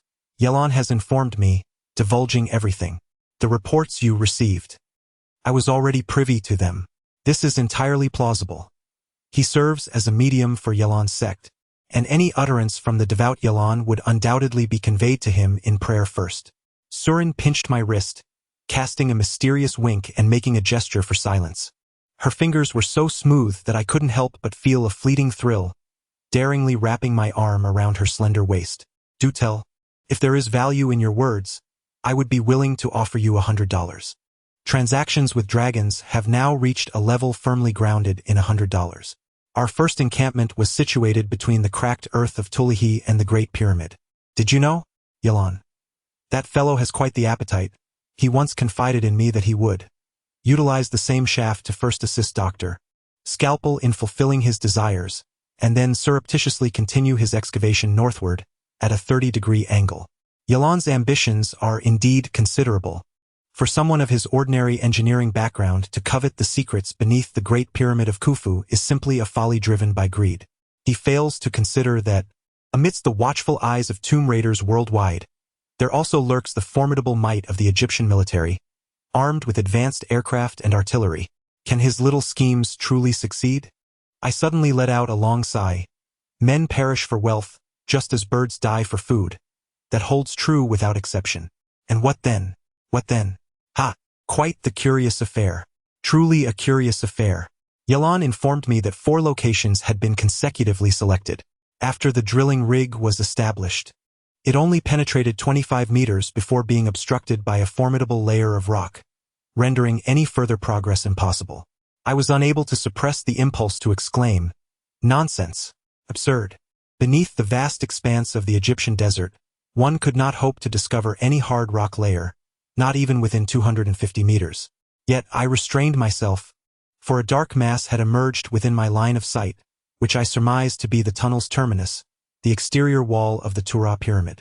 My palm pressed firmly against my mouth, all my reprimands transformed into an overwhelming, inexpressible awe. I scarcely realized how I had bounded towards the pyramid's outer wall, and only when the fervor in my mind subsided did I notice that I had knelt before the stone wall, trembling all over, my face streaked with flowing tears. Indeed, it was a genuine stone wall. The workers had meticulously cleared away every speck of dust clinging to it. At first glance, one could ascertain that the composition of the stone was identical to that of the Khufu pyramid and its counterparts along the banks of the Nile. My face pressed against the stone surface. I felt the inherent cold hardness emanating from the rock. The exposed stone wall at the tunnel's end measured 3 meters on each side and was remarkably intact. The surface of the wall was relatively smooth, revealing the delicate marks left by artisans using the finest chisels in ancient times.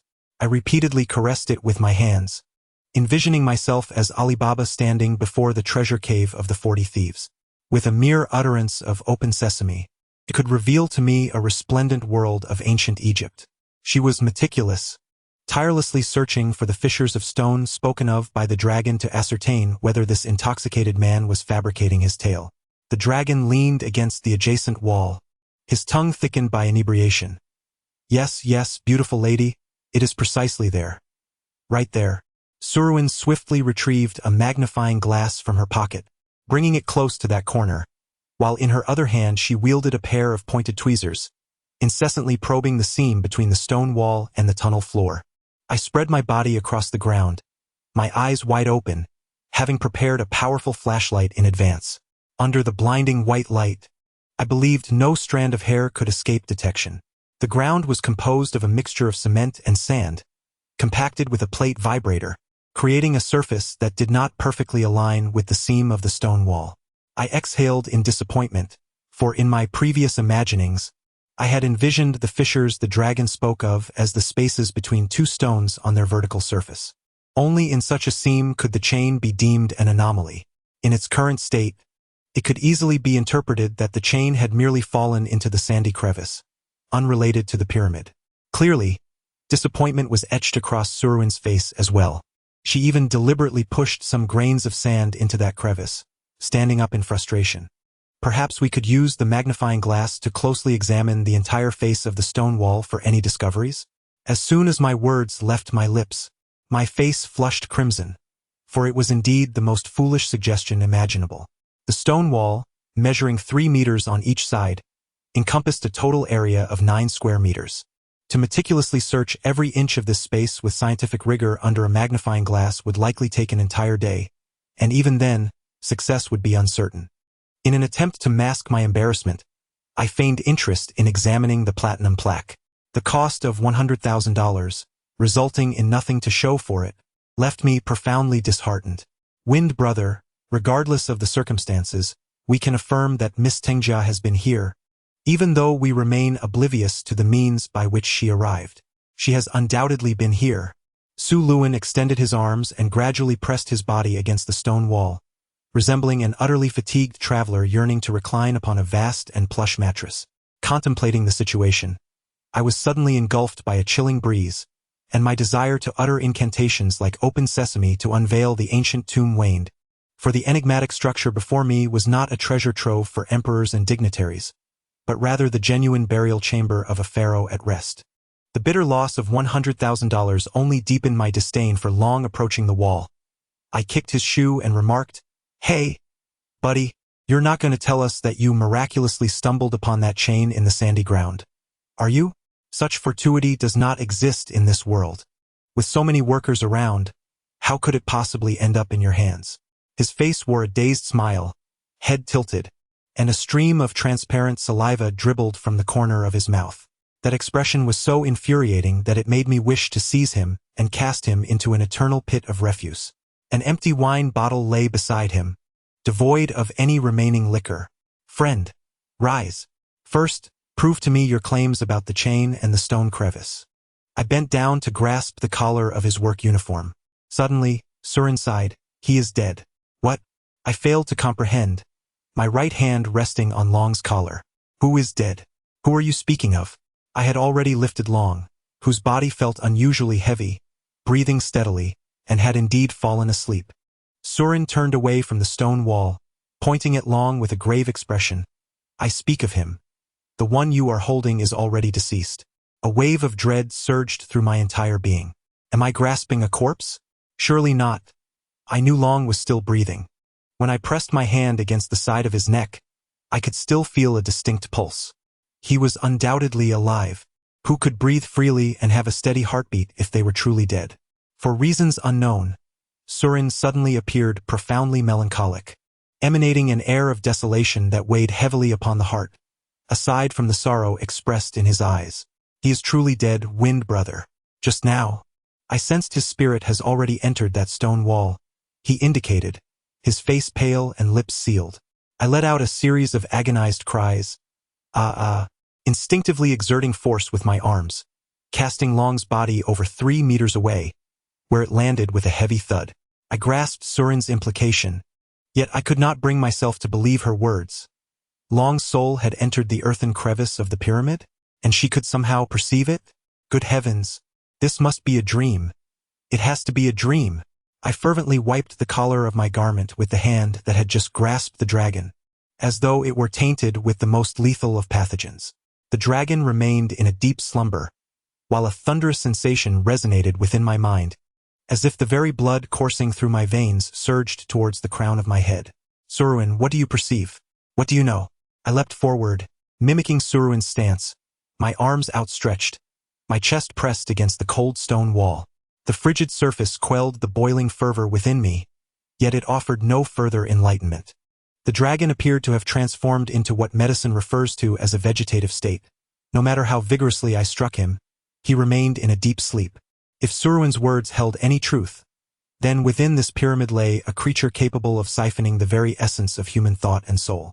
Yet why had it only claimed the dragon's spirit, sparing Surin and me? Throughout the morning, nearly all the inhabitants of the camp had ventured to the stone wall at the tunnel's end, but none had suffered the misfortune that befell the dragon. As they emerged from the well, their spirits remained intact, and they appeared quite jubilant. The dragon's body had been dispatched to Yelan's tent, and this sudden turn of events startled the workers anew. However, no one cared about the fate of a vagabond like the dragon. Aside from Yelan's fleeting sorrow and bewilderment, the matter was soon relegated to the recesses of their minds. From the cacophony of their exuberant exclamations, I discerned fragments of lore. It is said that within the cracked earth of the pyramid lies a treasure trove of gold and silver, countless riches, and every fortunate Egyptian who gains entry within its confines is destined to claim a dazzling share of these treasures. People are often eager to adorn themselves with the legendary and beautiful aura, yet they seldom acknowledge the perilous traps concealed beneath the allure of immense wealth. I have visited the developed burial chambers of the Great Pyramid of Giza 4 times, and I remain profoundly impressed by the intricate and sinister designs of certain traps within. Knowing it was to be their eternal resting place, the pharaoh undoubtedly employed all his wisdom to establish mechanisms that would thwart tomb robbers. In an era characterized by a ruthless slave society, the craftsmen under the pharaoh's command would not concern themselves with the countless lives that a volley of poisoned arrows might extinguish. In their design philosophy, anyone who harbored covetous thoughts towards the pharaoh's treasures was deemed deserving of death, condemned to the depths of hell, forever barred from ascending to paradise. Yelan's footsteps resonated outside the tent, deliberate and steady. Mr. Wind, may I come in? His voice was husky, tinged with unspoken worries. When I delivered Long's lifeless body to him that morning, his sorrowful demeanor appeared both strange and disconcerting, arousing my suspicions. I wondered if he was privy to certain complex secrets. Come in, I replied. I sat up in bed, hastily rubbing my face to appear more presentable. Yelon parted the curtain and stepped inside, clad in a freshly donned designer suit and polished leather shoes, which made him look at least a decade younger. His beard was recently shaved, and his hair had been styled in a trendy middle part. With this transformation, he seemed slightly uneasy, his face adorned with a veneer of polite smiles. Without excessive preamble, he raised his right hand. "Mr. Feng, there is something I wish to entrust to you." My spirits lifted, for as he opened his palm, I beheld a small tin box, half an inch square, a modest and unadorned cube. Tinware is a hallmark of the Malaysian artisans, and over the past decade, their utilitarian crafts have found favor across the globe. The tin box in Yelon's possession was devoid of luster, its surface dull and unembellished, adorned only with a fine, sand-like texture that barely passed for a pattern. In terms of artistic value, it was negligible. I furrowed my brow, as the shrill whistles of the coarse workers pierced my ears. They had been confined in the desert for nearly 2 months, their yearning for the vibrant world of Cairo driving them to the brink of madness. "Mr. Feng, this tin box is entrusted to my care by Long." He slowly lifted the lid of the box, approached me, and placed it on the bedside table. The interior was somewhat cleaner than the exterior. However, the thought of Long's filthiness made my stomach churn. To my astonishment, the bottom of the box contained a minuscule transparent plastic bag, which held a powder resembling grains of sand, but of a yellow hue. I offered a bemused smile. "Yelon, what does this signify? What do you wish to entrust me with?" Yelon solemnly pressed his palms together at his chest and bowed towards the open box. "Mr. Feng, this is a treasured relic of our sect, known as soul-reviving sand." I was not mistaken. Indeed, there was sand within that bag. It is worth noting that we currently find ourselves in a desert, where sand is as abundant as 10 tons or even 1,000,000 tons. There is no need to treat this small handful of sand with such reverence by encasing it in a tin box. Yelon should not be a person prone to mischief. Given his level of devotion, this sand must possess some significance. Suddenly, Surin swept aside the curtain and entered with the urgency of a gust of wind. Evidently something had transpired once more. However, she reacted swiftly, halting her steps upon seeing Yelon, replacing her flustered expression with a smile. "Oh, you two have matters to discuss. May I listen in?" she inquired with a smile, taking a seat on a low stool by the door. In her left hand, she clutched a piece of fax paper, which she discreetly tucked into her sleeve as she settled down. Yelon, appearing somewhat anxious, nodded repeatedly and managed to smile before continuing. "After our sect's influence waned, we scarcely mention our name to outsiders for fear of ridicule. Long, the last inheritor of our sect's teachings, is the sole possessor of this resurrection sand. Our sect has long revered yellow sand as our totem, firmly believing that within each grain of sand in the desert lies a departed soul. Thus, the power of the desert is vast and boundless, omnipresent." I shifted my neck, which had grown stiff, revealing a hint of impatience. At this moment, I had no time to listen to lengthy discourses. I merely hoped Yelon could provide me with some new information regarding Long. Yelon, with a perceptive understanding of the moment, hastened the pace of his narration.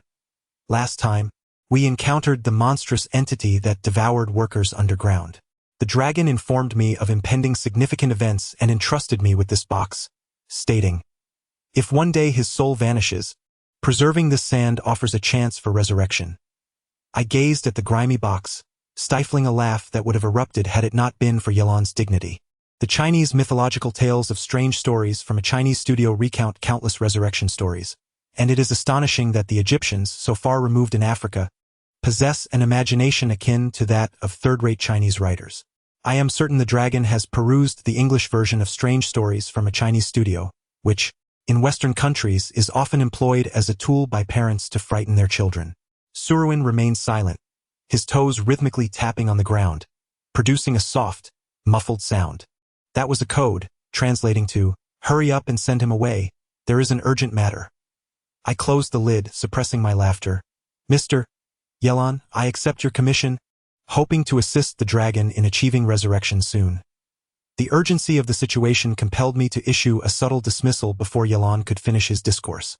Here, I may have committed a grave error, for the dragon's origins might be intricately linked to the excavation of the cracked pyramid of Tutankhamun. I should have engaged him in a deeper conversation to acquire the most vital information. Regrettably, due to Suruin's misdirection, I mismanaged this critical juncture. A gathering of experts unfolded as Yalan emerged from the tent, and Surin leapt up, presenting a fax paper before me. Brother Feng, there are new developments regarding the deal with Guy. A smile crept across my face, realizing I had misjudged the intricate machinations of the scalpel. Surin rapped his fingers anxiously on the table, expressing his restlessness. It seems premature for my brother to set conditions at this juncture. After all, without unveiling the pyramid, there are too many uncertainties and unpredictable variables. Why rush to corner Guy like a desperate dog? Would that truly benefit our collaboration? The cacophony of whistles and chatter gradually subsided, and I was certain that this was not yet a moment for celebration. I remained unconvinced. Those photographs could never be deemed entirely authentic. Why should we concern ourselves with the sentiments of Guy and his compatriots? The cunning of the Japanese is more ruthless and deceitful than that of any beast. Engaging with such a race is hardly prudent. I longed for an early separation, seeking tranquility. Surin's hand struck the table with force, his emotions surging. Brother Feng, this is not the time to deliberate on national righteousness, or the historical grievances between Chinese and Japanese. You may disdain the narrow nationalism of the Japanese and their unforgivable transgressions during wartime, yet the reality is that they possess crucial excavation data. Why, like my brother, do you cling stubbornly to your own views, refusing to confront the grave issues at hand? I shrugged, adopting an indifferent demeanor. I have never conceded that in the realm of tomb raiding techniques, the Chinese would ever fall short of the Japanese.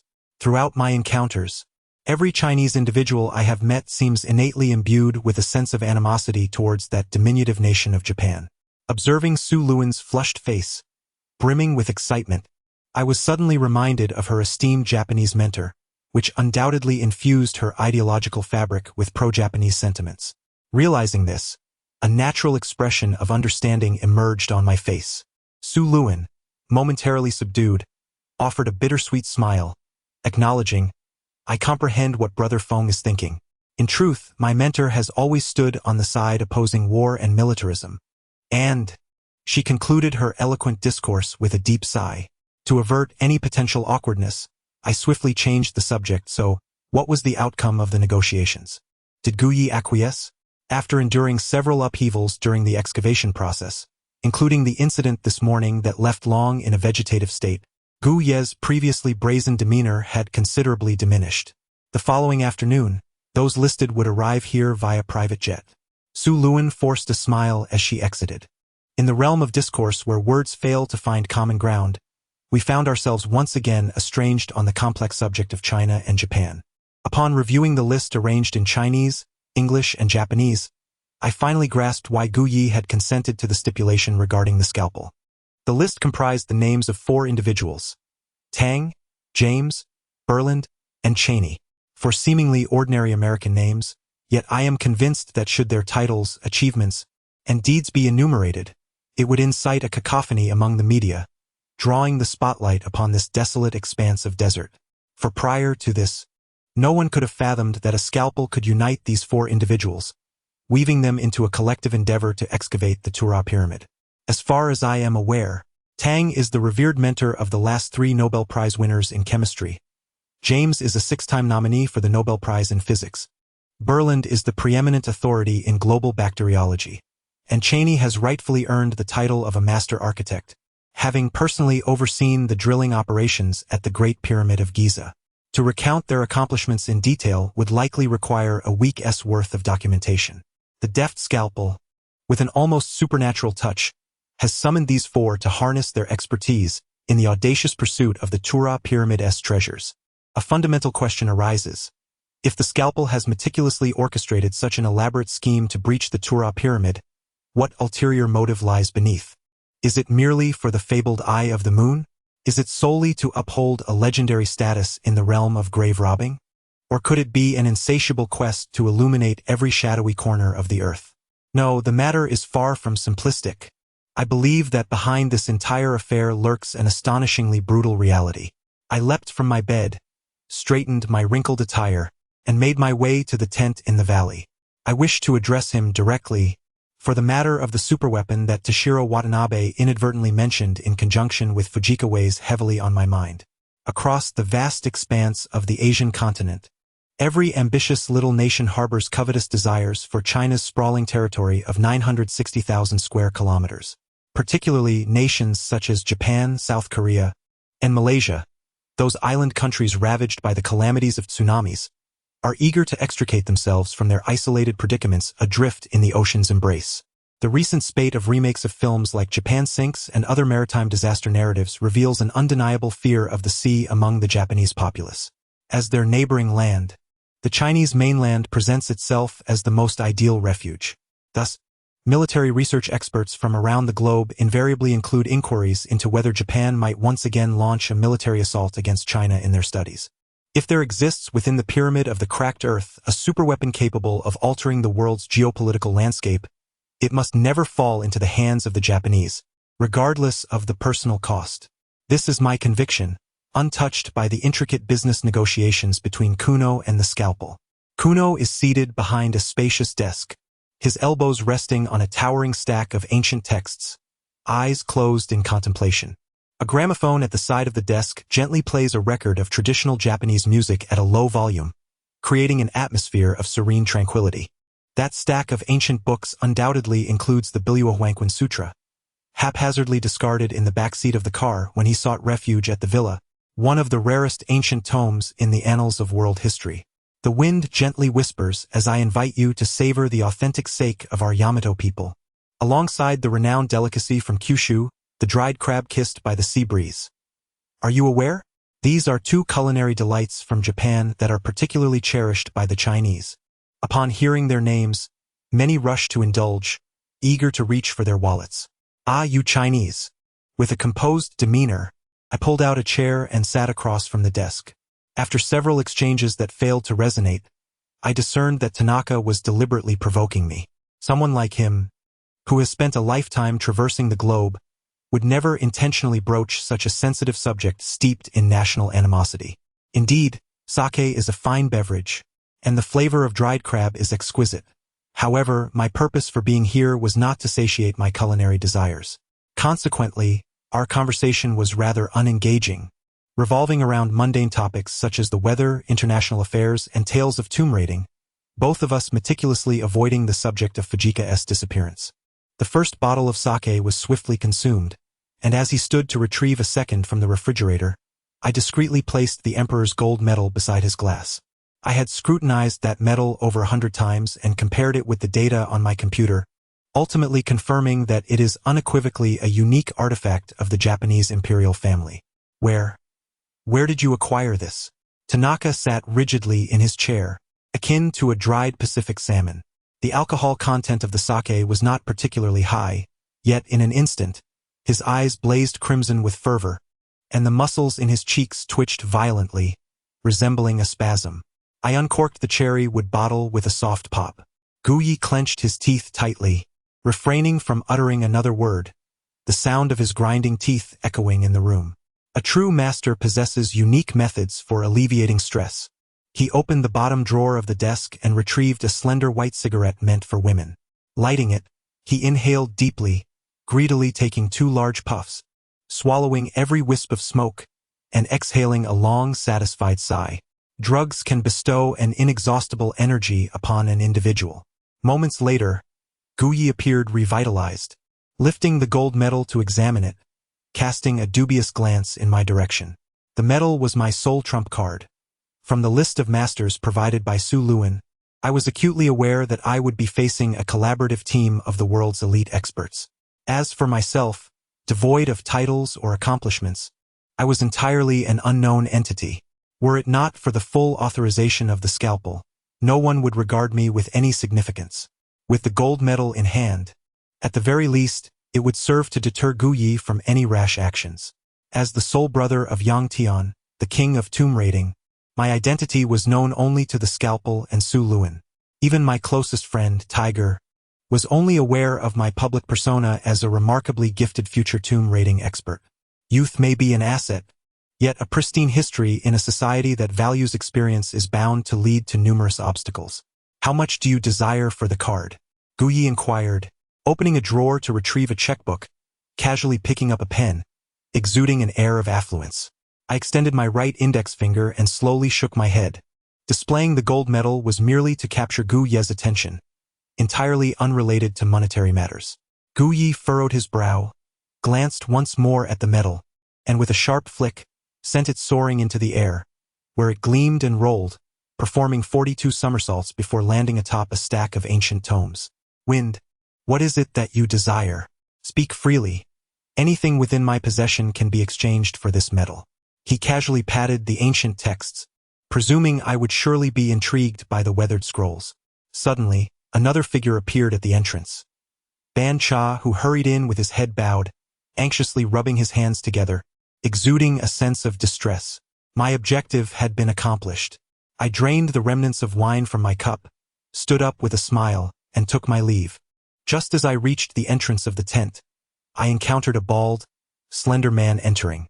He was shorter than I by half a head, allowing me to clearly observe the scar on his crown, a distinctive mark typically borne by monastic practitioners.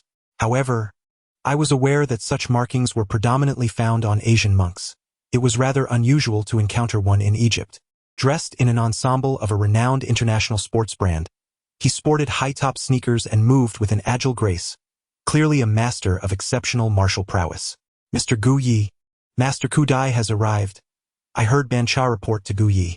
As both parties stepped aside, our gazes met, and I was taken aback to discover that the color of his eyes was strikingly disparate, each entirely different from the other. One eye was a striking blue, while the other was a quintessential Chinese black, accompanied by a prominent nose, rosy lips, and pearly white teeth, all contributing to an appearance of remarkable youthfulness. I was momentarily taken aback as the individual raised their right palm in a gesture of reverence before their chest, nodding humbly in a manner reminiscent of a Buddhist greeting. I reciprocated the nod and we brushed past each other. This peculiar-eyed monk reminded me of someone I had encountered before, a venerable practitioner residing in a secluded cave on the sacred mountain of Kika in Thailand. However, that esteemed monk, known as Chen Jian, had entered the monastic life at the tender age of 4 and had dedicated over 70 years to his spiritual practice, making him well over 80 years of age. And thus, it was impossible for him to be the same person as the one I had just met. The camp had quieted down, and I carefully stowed the golden medal in the pocket of my clothing, wandering aimlessly towards the west. Subconsciously, I yearned to draw closer to the exposed earthen cracks of the golden pyramid, hoping to glean more insights about it. The camp spanned less than 100 meters, centered around the drilling site, with over 50 tents of a muted brown hue scattered about. The more prestigious tents, belonging to the likes of Yalan, Gai, Bansha, and the guests were a deep green, their faded insignias obscured and likely remnants of contraband from some military supply depot. As I reached the far western edge of the camp, I spotted Su Luin seated atop a heap of discarded drilling rods, gazing westward towards the setting sun. With her chin resting on her knees, she emanated an aura of pure, unblemished radiance. Had our circumstances been different, I suspected I might have fallen for her, for she was undeniably young, beautiful, and capable. Su Luin, are you troubled? I attempted to strike up a conversation. In truth, it was all mere prattle. The upcoming Masters Conference, set to commence tomorrow, would undoubtedly impose considerable pressure on anyone fixated on the Tulihan Pyramid, including both Gai and Bansha. Suruin smiled subtly, maintaining his demeanor.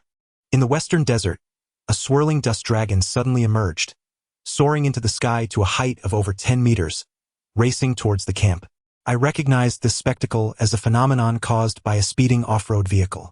Grabbing Suruin's binoculars, I turned my gaze westward. It was a Mitsubishi off-road vehicle from the camp, driven by Tiger with Tang Xian and Song Jiu as passengers. Tiger was the type of person who feared neither heaven nor earth, a lawless individual who considered himself unparalleled. Having known him for several years, I found this to be the first occasion I witnessed him displaying such sincerity. Setting down the binoculars, I couldn't help but stroke my chin, lost in contemplation. Were the three of them truly here solely for the millennial corpse worm? My acquaintances from the martial world within mainland China regularly share various tales with me each month. According to the subtle hints in those accounts, the ambitions of the Tang sect in Sichuan are vast, seemingly intent on unifying the martial realm. This peculiar term, martial world, has persisted throughout history. Wherever there are people, there exists a martial world. From the assassins and knights of the violent Qin dynasty to the feeble and inept late Qing. From the scenic Black Dragon River to the perpetually temperate Hainan, every city, whether bustling with vitality or enveloped in solitude, harbors its own martial world. Thus, unifying the martial realm is synonymous with consolidating the urban underworld. Another noteworthy trend is the substantial evidence indicating that the Shuzhong Tangmen has forged a collaborative alliance agreement with 4 globally infamous criminal organizations: Japan's Yamaguchi-gumi, Taiwan's Sanlian Gang, the Italian Mafia, and the American 79th Brigade. The final point underscores the gravity of the situation. The Ministry of Public Security of the mainland has classified the Shuzhong Tangmen as its primary object of stringent surveillance. Over the past 6 months, military forces in the Yunnan-Guizhou-Sichuan region have been bolstered 3 times, with the number of armed police, special police, criminal police, military police, and undercover officers increased by more than 5-fold. What do we observe? Surin lifted his gaze as a Mitsubishi vehicle approached with a rush, slightly decelerating. At that moment, 3 other individuals emerged from the camp: Luca Kan, Elder Sahan, and Yulian. Yulian, as ever, trailed in her tattered gray robe, the original color of which was indiscernible, its hem brushing against the sandy ground and stirring up a slight cloud of dust with each step. Elder Sahan maintained a tranquil demeanor, revealing no emotions whatsoever, while Luca Kan, walking on the opposite side, appeared calm and composed, donning a pair of wide-framed sunglasses that exuded an air of understated elegance. Thus all 8 of us, who did not belong to the camp, converged together. The tiger leapt from the vehicle, eagerly moving to the other side to open the door for Tang Xian, extending his arm to assist her in alighting. Upon encountering this unfathomable girl once more, I felt a disquieting sensation envelop me. Tang Xian walked directly towards me, stopping 5 steps away from the pile of drilling rods. She bent slightly, her voice sweet and melodious, addressing me. "Mr. Feng, I have a few minor inquiries. Could you spare a few moments to discuss them in my tent?" She extended her dazzlingly white hand, gesturing towards the camp. Although I was uncertain of her intentions, my immediate reaction was a resolute refusal. "I'm sorry, Miss Tang, but I have important matters to discuss with Miss Su Luan, so I cannot oblige." I had no desire to engage with anyone from the Tang sect, even if she were an idol in the eyes of the tiger. Unfazed by my rejection, Tang Xian continued to smile. "Very well, we shall not disturb you." With that, she entered the camp accompanied by the tiger and Song Jiu. The other 3 individuals strode purposefully deeper into the desert. Elder Sahan suddenly bent down to scoop a handful of yellow sand, raising it above his head, and then let it cascade down with the wind, creating a sand rainbow in the light of the setting sun. The rainbow formed by the sand was equally resplendent, vibrant, and colorful. He began to softly chant incantations in a profound and obscure ancient Egyptian language, one I could hardly comprehend. "Brother Feng, with a beauty inviting you, why not go?" Su Luan remarked with a sweet smile, temporarily setting aside her furrowed brow. The matter concerning the dragon had profoundly impacted her, as she had personally sensed a soul departing from the original body before that peculiar stone wall, like a breeze slipping into the depths of the pyramid. I could only smile helplessly. Until I finish my pressing duties, I hardly have the inclination to entertain any beautiful ladies. Furthermore, getting too close to the Tang sect from Shu would either lead to peril or curses. What amusement could that possibly hold? Indeed, at the conference of experts, it is true that the art of poison crafting is passed down through generations within families. Once one enters this realm, one must first extinguish their humanity and compassion. How could a person devoid of humanity possibly harm themselves to save another? All one can do is silently hope for a favorable outcome from the tiger. "Brother Feng, earlier, that girl, Yulian, has been secretly watching you. Did you notice?" Su Luan pointed towards the shadow of Elder Sahan and Yulian, now shrouded in the dusk of yellow sands, furrowing his brow in concentration. "I dislike being mocked regarding romantic matters, especially by someone as enigmatic and inexplicable as Yulian. Truly, her gaze has been fixed upon you. If I am not mistaken, she must have something to convey to you."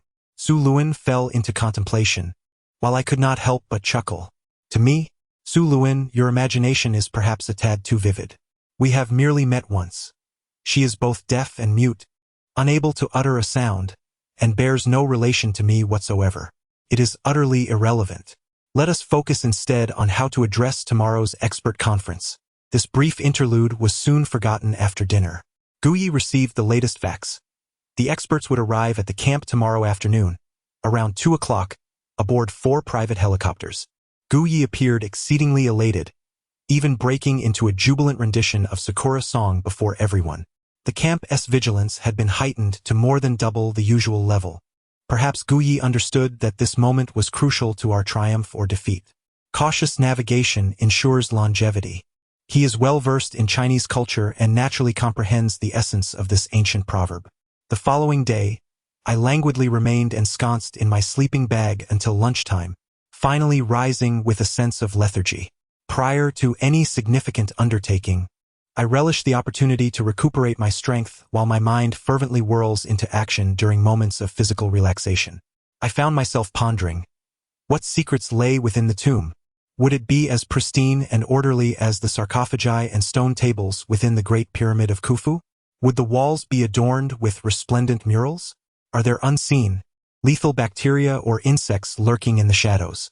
On the adjacent cot, Surin's sleeping bag had been neatly folded, a testament to his tidiness.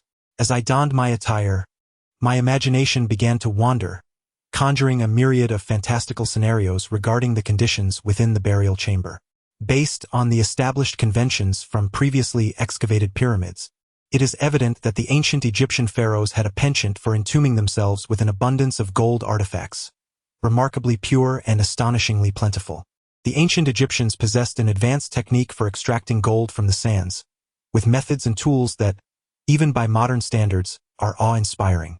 This effectively elucidates the immense quantities of gold contained within the pyramids.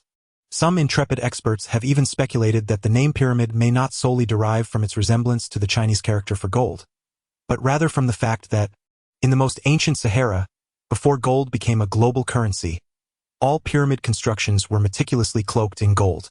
This is not an exaggeration, for the vast reserves of oil, natural gas, and gold within the Sahara Desert remain immeasurable to this day. A palpable tension and oppressive atmosphere enveloped the camp, where several nimble workers were diligently sweeping and cleaning at the entrance of Guy's tent, laying down an expansive red carpet that added a touch of festivity to the desolate desert encampment. This could be regarded as a rudimentary welcome ceremony for the 4 esteemed experts. I noticed Luca Can, arms crossed, standing at the entrance of another tent, observing with a cool detachment. Meanwhile, inside Tang Xian's tent, what appeared to be a tiger was stealthily peeking out from beneath the curtain. Everyone was keenly focused on the forthcoming expert conference, eager to discern the advanced tools they would employ to unveil the first entrance of the soil-cracked gold pyramid. The whirring of helicopter blades shattered the tranquility of the camp as 4 vividly adorned private helicopters gracefully descended to the eastern side of the encampment. As the 4 experts emerged from the cabins, each wore an unmistakable expression of uncontainable excitement. One tall, middle-aged man with a golden beard cast a fleeting glance toward the drilling rig before fervently crossing himself and exclaiming loudly, "My God, is the gateway to paradise right there? Mr. Guy, you Japanese truly." I spat disdainfully at my feet. The entire excavation project ought to be considered a masterstroke of precision akin to a surgeon's scalpel. Guy was merely reaping the rewards. A total of 10 young individuals clad in silvery protective suits swiftly and adeptly unloaded several cubic wooden boxes from the aircraft, transporting them directly into the tent. The boxes presumably contained the so-called advanced drilling tools, a subject with which Surin seemed to possess a modicum of familiarity. The expert conference commenced promptly at 3 o'clock in the afternoon, with fortunate attendees including myself, Surin, Elder Sahan, and the Egyptian military representative, Luca Ken, while Tang Xian and her companions were courteously denied entry. The tent had been transformed into a makeshift conference room, adorned with a silvery projection screen and an operable projector, its lens directed towards the screen. There were no lengthy speeches or applause to welcome the attendees, nor any self-introductions. The bearded expert had already begun his initial discourse. I had previously encountered his likeness on the cover of the latest issue of the American military magazine Superweapons, a prominent authority in global chemical research. Ladies and gentlemen, I present to you the latest development in drilling weaponry. It is termed a weapon because within this ostensibly ordinary large drilling machine, I have integrated a micro-directional blasting system that allows for precise control via computer. In response to the unsuccessful drilling records of archaeological and tomb raiding experts concerning the soil surrounding the Pyramid of Khufu, I have concluded that there exists within the stone walls of the pyramid a certain flexible or viscous substance. Its properties resemble those of high-strength asbestos commonly utilized in bulletproof vests, specifically designed to overcome rigidity with flexibility. This assertion seemed plausible, as I observed Surin instinctively nodding in agreement. Tang's azure eyes frequently cast a lingering gaze upon Su Luan's face, perhaps mistaking her for a diligent and studious archaeology major. In American research institutions, it is commonplace for erudite professors to engage in liaisons with youthful and captivating female students, often leading to tales of admiration. The theory proposed by Tang regarding asbestos has garnered recognition from numerous drilling experts, as the high-speed rotating drill bit possesses an immense and piercing impact force, capable of penetrating a 5-centimeter thick alloy steel plate. However, this remarkably sharp apparatus finds itself thwarted by the outer layer of the soil cracks, leaving the drilling specialists at an impasse. My design philosophy suggests that when the drill bit encounters these pliable materials, a remote-controlled mechanism will release state-of-the-art gas explosives through 24 discrete orifices in the drill bit, producing a tremor that, while minuscule, possesses tremendous linear penetrating power, equivalent to the explosive efficacy of 1/10 of a milligram of TNT. Such an explosion can be executed effortlessly up to 100 times during a single drilling session. Therefore, I believe that through a sequence of impacts, detonations, and advancements, followed by further explosions and progressions, we can easily breach the pyramid's facade. No applause erupted, for all present were rendered speechless by the astounding implications of his gas explosive theory. The series of theories and rumors surrounding gas explosives, which were merely ethereal concepts at last year's Global Weapons Expert Symposium, are now audaciously claimed by Tang to have been actualized. Such fallacies, if uttered by another, would undoubtedly be met with derision. Yet now, they flow forth from Tang's lips with fervent conviction. It is essential to recognize that he is one of the two eminent inventors of liquid explosives, and that his theoretical research has guided over 200 explosives laboratories worldwide in their relentless pursuit of innovation in TNT explosive enhancements. Therefore, all his assertions regarding explosives can be deemed as incontrovertible truths. To the left of the curtain stands the successfully assembled drilling rig, measuring approximately 2 meters in width and height, with a length not exceeding 5 meters. Its surface gleams as if coated with a reflective material. Overall, it bears a striking resemblance to a conventional oil drilling apparatus, save for the black radiation-proof fabric tightly enveloping the drill head. With a fervent zeal, Tang strides towards the rig, embracing the metallic behemoth with passion, exclaiming in a stirring tone, "Behold, everyone, this contraption will render all tomb raiders across the globe utterly humiliated." The occupants of the tent finally respond with a lackluster applause, and I notice that Luca Can has been furrowing his brow, intently observing every movement of Dr. Tang. I silently remind myself to remain vigilant regarding Luca Can's actions, never underestimating the formidable destructive power of the Egyptian military. In the realm of scientific archaeology, the military may be entirely inexperienced, yet their aerial and artillery capabilities maintain a substantial grip over this desert expanse. Should we fail to implement early precautions, the endeavors of us all may ultimately serve merely as a garment for others, with the ever-present peril of being silenced. As Dr. Tang, the mastermind of the Tang sect, descended from his platform, he insidiously positioned himself beside Su Luan, feigning gentlemanly charm as he smiled and said, "Beautiful miss, should you have an interest in my theories on weaponry, we could leisurely converse in my luxurious laboratory in California. What do you think?" Such an egregious display of the American playboy's inherent flaws was intolerable to me. I coughed heavily, fixing him with a fierce glare until he, perceiving the unspoken warning, withdrew his furry hand from Su Luan's arm. Buren Lang's remarks were succinct.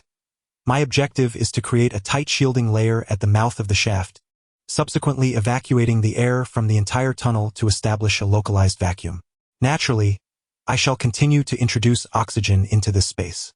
Please note, when I refer to oxygen, I do not mean the compressed air typically extracted from the earth, but rather oxygen atoms derived from water decomposition under specialized conditions. Based on previous experiences excavating pyramids, many bacteria and beetles can awaken and proliferate in Earth's atmosphere, causing incalculable destruction and harm. By employing my theories and oxygen formulations, the likelihood of these microorganisms reviving is reduced to less than 1 in 100,000, allowing us to explore and study the tomb without the burden of environmental degradation. He embodies the quintessential image of a university professor, with a fair complexion and a demeanor that is gentle, even tinged with an inexplicable shyness.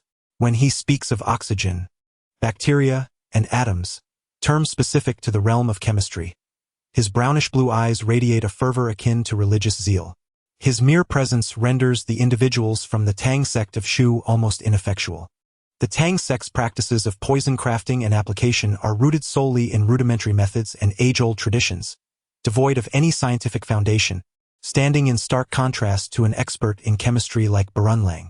The other two, James and Cheney, remained silent, their dark complexions suggesting they were seasoned field operatives.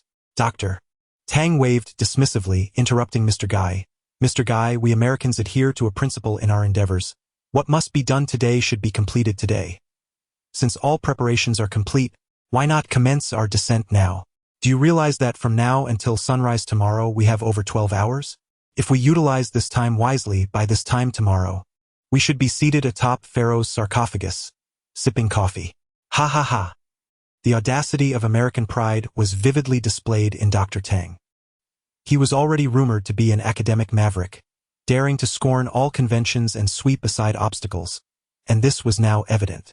Remarkably, his suggestion garnered unanimous approval from the other three experts. These elite individuals from various fields undoubtedly regarded time as more precious than gold, embodying a generation of workaholics.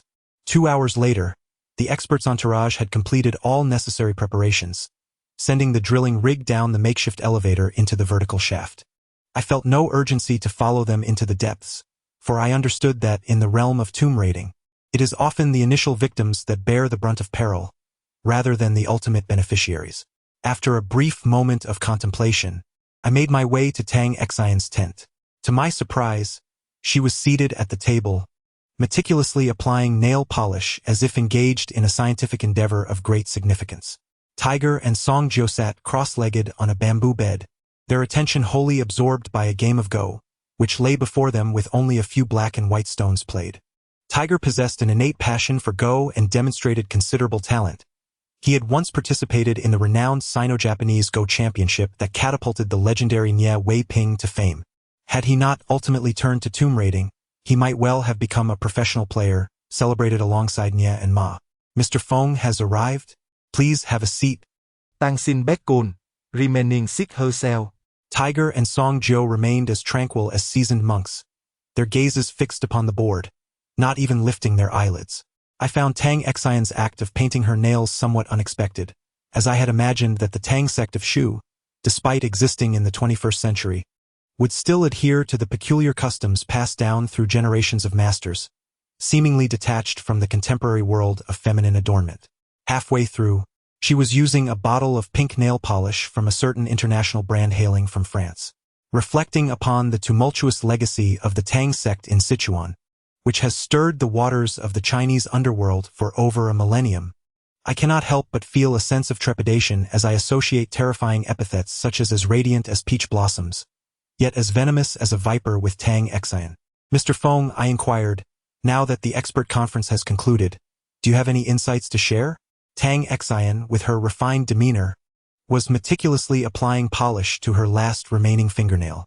I approached her desk, concealing my thoughts behind a gentle smile. Miss Tang, surely you have heard of the name Baronlang? Tang Xian responded with a smile. Indeed, I have. Mr. Feng implies that with Baronlang's presence here, we need not worry about the noxious pests lurking within the pyramid. Correct?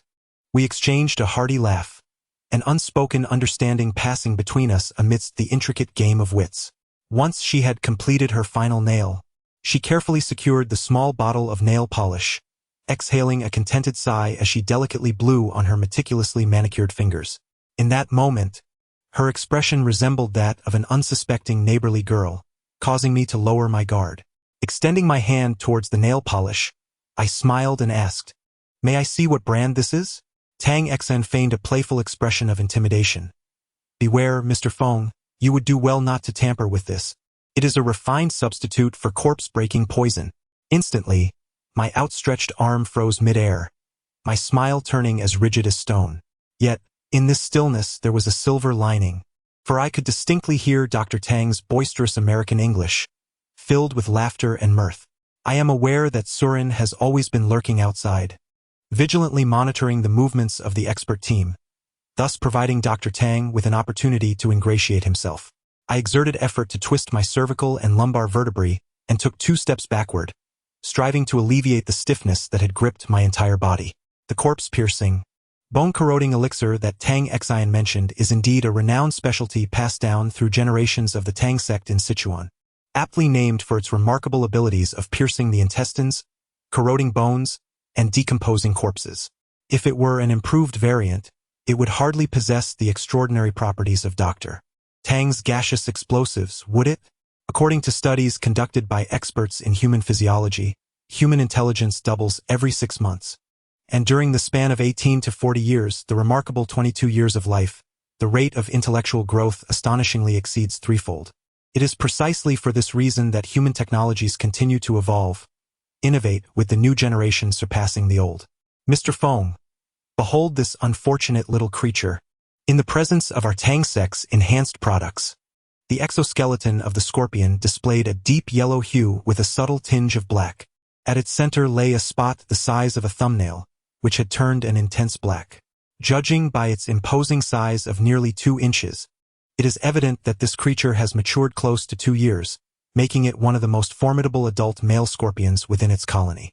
The variation in the hue of its exoskeleton indicates the potency of its venom, with the darkened area serving as its venom reservoir.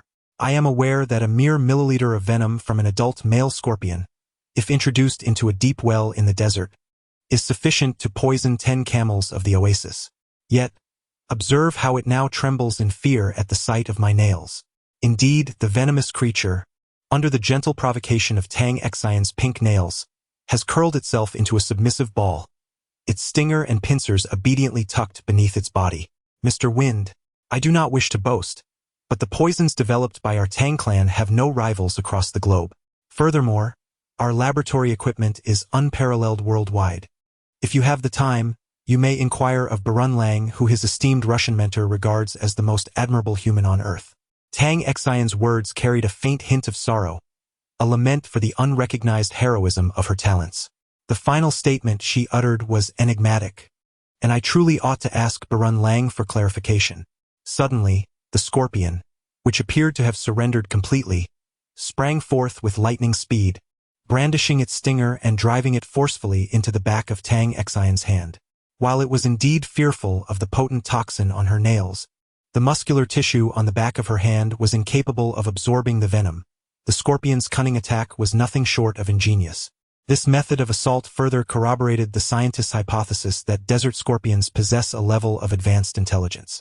Tang Xian chuckled bitterly as she shook her hand, a droplet of dark purple blood oozing from the puncture wound. The scorpion, now in a state of panic, retreated desperately, tumbling off the table, seemingly intent on fleeing toward the entrance of the tent. However, upon reaching the ground, it managed to crawl only half a meter before collapsing sideways, resembling a drunken creature, revealing a slightly pallid belly. I gently touched the back of my head, staring blankly with a foolish grin. My understanding of the Tang sect in Shu was rendered far clearer by the real-life spectacle of the Scorpion War I had just witnessed, surpassing the knowledge gained from traversing thousands of miles or reading countless tomes. I quietly took a step back, finding my comprehension of the 4 characters that form Shu Zhong Tang Men deepen manifold, to the extent that I questioned whether I would be haunted by nightmares tonight. Mr. Feng, we have come in admiration of the esteemed Dr. Scalpel, with no intention of causing trouble. Our sincerity is genuine. The implications of sincerity were unmistakable. Should I and Dr. Scalpel fail to dutifully present the millennial corpse insect, the people of the Tang sect would undoubtedly pursue us relentlessly. I am grateful for your sect's sincerity, and I trust that Mr. Scalpel has sensed the profound earnestness emanating from your esteemed organization. I am aware that engaging in dialogue with Tang Xian is futile, Discussing humanity and ethics with those who have long consorted with poison is an exercise in futility. My only hope is that once they acquire the millennial corpse insect, it will not be utilized to manufacture horrific biochemical weapons. If the peculiarities and extraordinary individuals throughout the vast expanse of China's 5,000 years of history could be compiled into a tome, it would undoubtedly leave the so-called encyclopedias of the world in utter astonishment. In stark contrast to the history of the Chinese people, their knowledge is exceedingly trivial. For instance, a few years ago, a notorious drug cult in Brazil caused varying degrees of pollution in 11 major rivers across South America. The mortality rate among residents who consumed the river water soared to 1%, prompting significant concern from the World Health Organization. This incident marks a grave chapter in the annals of global poisoning, does it not? However, had it been the Tang sect of Shu that undertook such a deed, the mortality rate among the riverside inhabitants might well have soared to an unprecedented 50% or even reached an alarming 100%. The Tang sect of Shu has, through the ages, instilled a profound fear in the hearts of those within the martial world, a reputation not born merely from hearsay. At this moment, it seems that those outside are thoroughly prepared to enter the tomb, as the cacophony of sounds has notably subsided. In the face of this millennia-old occasion, does Mr. Feng not wish to be the first to venture into the tomb? Tang Xian took a tissue and meticulously wiped her glistening nails. The nails, coated with potent toxins, could render a desert scorpion motionless. Should they pierce human skin or be subtly stirred into a drink, the consequences would be dire. Outside, only the whisper of the wind remained. I shook my head. I have no interest, and the tunnel is too narrow. A multitude would only hinder progress. Tang Xian furrowed her brow, offering a wistful smile. No interest? Or perhaps fear? The tiger and Song Jiu sat in silence, seemingly indifferent to the unfolding events within the tent. It was merely a game of chess. Why take it so seriously? I sidestepped Tang Xian's pressing demeanor and retreated behind the tiger. His right hand, poised between his index and middle fingers, held a black piece, ready to descend upon the chessboard. This gesture was a remnant of his days as a professional player, identical to the striking postures of Nye and Ma showcased on televised broadcasts.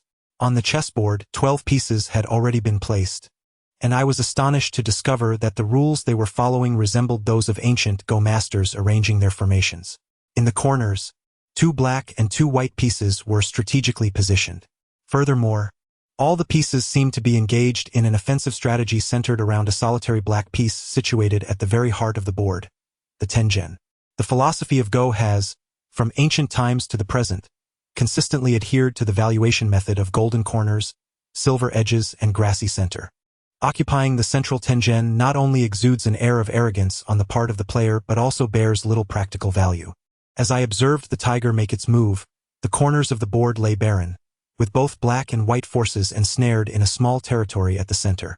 Any player with over 2 years of experience would never allow such a configuration to unfold. Suddenly, the camp's loudspeaker crackled to life with the voice of Guy. Mr. Bansha, Master Cudi, please respond to my voice and rush to the wellhead position.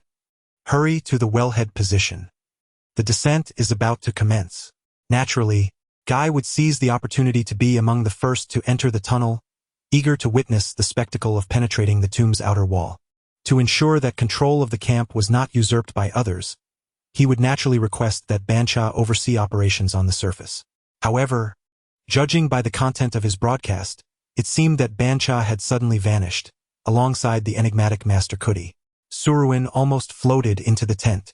The flap swished open with barely a sound, and she was already standing beside me. Upon revealing her extraordinary lightness of foot, she failed to capture Tang Xian's attention, as if all martial arts in the world were trivial in her eyes. I sensed that peculiar occurrences must be afoot outside. Otherwise, Su Luan would not dare to showcase such astonishing skills in broad daylight. Brother Feng, Ban Cha has vanished. I slapped my own nape, having vaguely surmised this from the radio broadcast I had just heard. In a mere 15 minutes, the special forces had meticulously scoured every corner within a 1.5-kilometer radius of the camp. Yet the Thai man and the enigmatic Buddhist master he had brought along had seemingly evaporated without a trace. Su Luan's complexion was somewhat pallid, as we both recalled the mysteriously vanished Miss Tung Jia. The shouts emanating from the loudspeaker were intermingled with Gu Ye's labored breathing, infused with palpable anxiety and nameless dread. Should such mysterious disappearances continue in succession, one could not help but fear that they might one day befall him. Oli Tang Sin, Lao Hu. And Song Jiu remained detached from this matter, as if all excavation, search, and treasure-hunting endeavors were of no concern to them. Their sole intention was to engage in leisurely chess and conversation within the comfort of the tent, calmly departing once they acquired the millennia-old corpse bugs. Su Luan cast a fleeting glance at the chessboard before quickly diverting his gaze and winking at me. The two individuals playing chess exhibited a certain peculiarity, and the game itself possessed an odd aura. Even after exiting the tent with Su Luan, my thoughts remained occupied with the intricacies of Go. The perspective data of the Tulikan Pyramid reveals that the layout of its 19 interconnected tomb chambers strikingly resembles a Chinese Go board. We swiftly maneuvered past several dilapidated workers' tents and found ourselves in a secluded corner, shielded from prying eyes. Suruin halted, his expression clouded with gloom. "Brother Feng, I wonder if Bancha's disappearance is connected to the peculiar cylindrical opening you discovered in the tunnel. During our previous exchange of information, I had meticulously recounted my strange experience within the tunnel. The mention of this evoked the term Fog Hidden One Sword Style in my mind. The opening? The assassins of Fog Hidden One Sword Style? Could it be that the ninjas made their appearance at this very moment? However, having initially surmised that they were Bancha's concealed reinforcements, how could they possibly turn against him? The entrance to the shaft was heavily guarded. It was implausible for anyone to infiltrate unnoticed. This fact stood in stark contrast to the route of Miss Tenga's disappearance. Suruin gazed anxiously towards the Tulikan Pyramid, nervously tugging at the strands of hair that fell across his forehead. I crouched down, unconsciously tracing patterns in the sandy ground with my fingers, as my mind raced to formulate another line of thought. Bancha was aware of the strange opening and had entered the tunnel with Master Kuti through it. And then, what next? A faint, bitter smile crept onto my lips. If he ventured into the tunnel, would he, like Miss Tenga, dissipate into a wisp of wind, vanishing into some invisible crevice within the pyramid? Brother Feng, I have researched the Master Kuti, and perhaps you might feel a tinge of astonishment. Surin also crouched down, scooping up a handful of sand, watching as the grains slipped slowly through her fingers. The voice of Guy ceased, replaced by the sound of his desperate breaths emanating from the speaker. Time trickled away moment by moment. If we were to endure until dusk, today's descent plan would inevitably be postponed. I waved my hand to interrupt her, laughing in disbelief. 100%? What ist? Since humanity unearthed the enigmatic strands of DNA, there has not existed two perfectly identical human samples.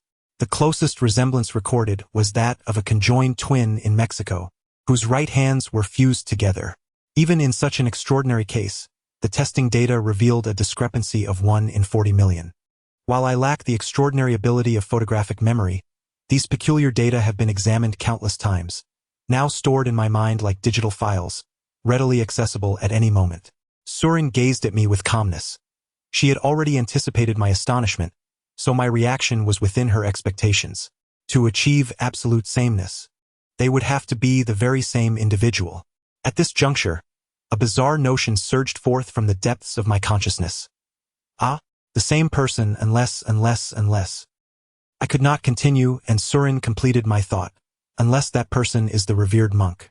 Chen Jian, the eminent monk from Thailand, Master Chen Jian? I could not help but leap up like a frog, stirring up a cloud of sand, and then, like a deflated ball, I sank heavily to the ground. Such a conclusion is utterly absurd and bizarre. A venerable monk, over 80 years of age, mysteriously appears in the Egyptian desert, transformed into a remarkably youthful individual. Time, space, age, physique, and name have all undergone a metamorphosis. The only constants are those peculiar mismatched eyes. The method of DNA testing represents the quintessence of modern science. If a DNA chain were indeed found to be 100% identical, the possibility that Master Withered Butterfly and Master Cocoon Slumber are the same person cannot be dismissed. Withered Butterfly, Cocoon Slumber? Cocoon Slumber, Withered Butterfly? Do these two names perhaps foreshadow the metaphor of being ensnared in one's own web only to be reborn as a butterfly? In the tranquil beginning, if cocoon slumber is indeed master withered butterfly, what does this extraordinary reality signify? In Thailand, where Buddhism flourishes, many eminent monks often engage in decades of wall-gazing to comprehend the Dharma, leaving behind countless miraculous legends about ascension to enlightenment. The area by the well fell into silence. As all the workers awaited Guy's command, I struck the ground forcefully and articulated the most fitting analogy. Surin, the gaze of master withered butterfly at that moment could best be likened to the serpent in the Garden of Eden. The statement was rather obscure, yet with a swift turn of his eye, Surin grasped my intent. You imply that he seems to be perpetually enticing others to undertake certain actions. Indeed, Surin is astute. This was precisely the sentiment I wished to convey, for I harbored suspicions that Bancha had succumbed to some form of temptation from Master Kuti, which prompted his sudden disappearance from the camp. Naturally, if I were in his position, and a person I trusted implicitly suggested entering the tomb through an alternate secret passage, I too would abandon everything to follow him. The most plausible explanation for the situation is that Bancha was lured by Master Kuti and stealthily descended into the tunnel. If that is the case, the matter becomes straightforward. By entering the tunnel now, we should be able to locate them. Surin, with a bitter smile, articulated this thought, leaving us both in silence, chilled to the bone. The mere mention of two words seems simple, yet, akin to the disappearance of Miss Tengjia, it suggests that, with a stroke of luck, we might uncover some of Bancha's personal belongings left behind at the tunnel's end. Conversely, if fortune does not favor us, we would be left to witness two living souls vanish without a trace. After 5 minutes of silence, the loudspeaker once again resonated with Guy's feigned calm voice. Mr. Feng, Miss Surin, please come to the wellhead. I have something of utmost importance to discuss. His tone was akin to that of a defeated rooster, drenched in despondency. Surin exhaled deeply. Brother Feng, it appears that Guy, in his helplessness, intends to entrust the camp to you. Perhaps we could take this opportunity to impose a few conditions and add to his miseries. Surin was, of course, merely jesting. All matters must prioritize the excavation of the earth-splitting sweat.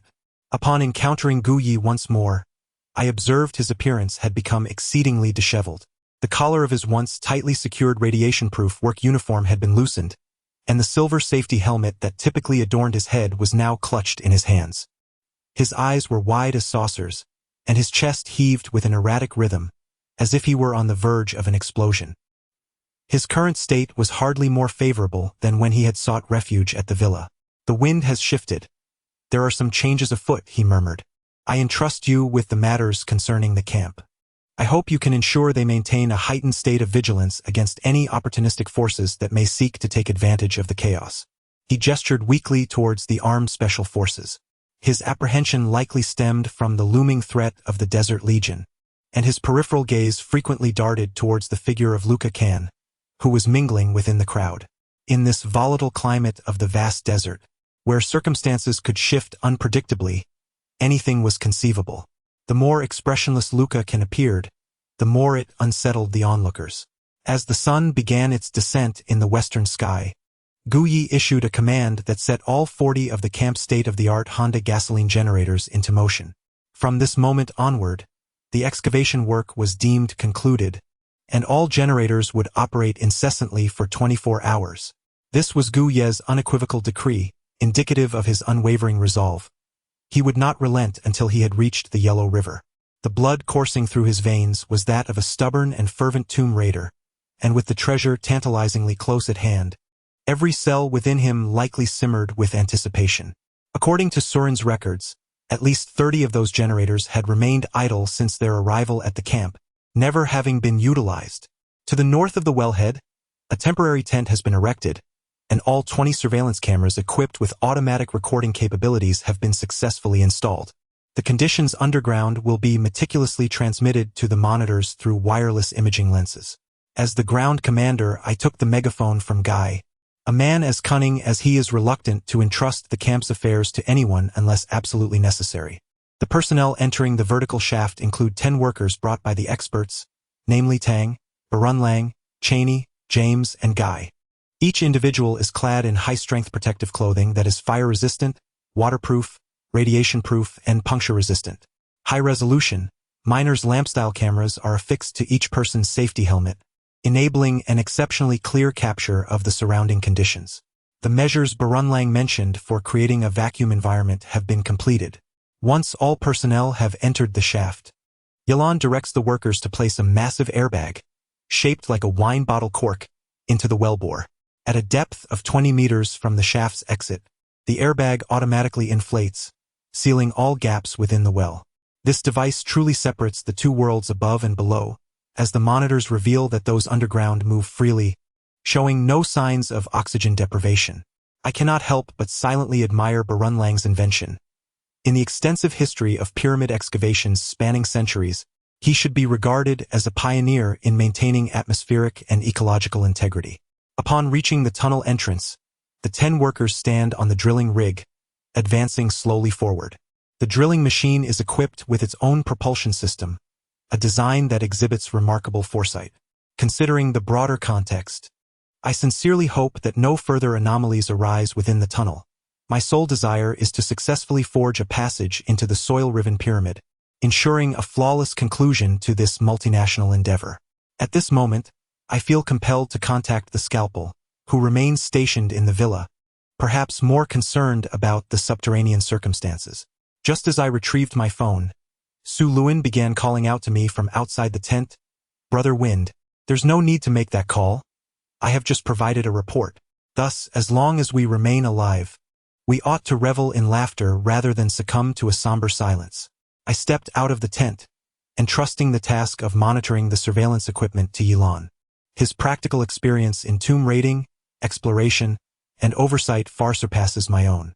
He also assigned 6 adept young technicians to the monitors, their gazes intersecting as they scrutinized all surveillance footage.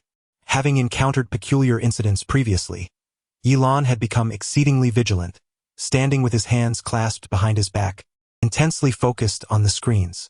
"Brother Wind, do you think they might discover Bancha's relics, or perhaps?"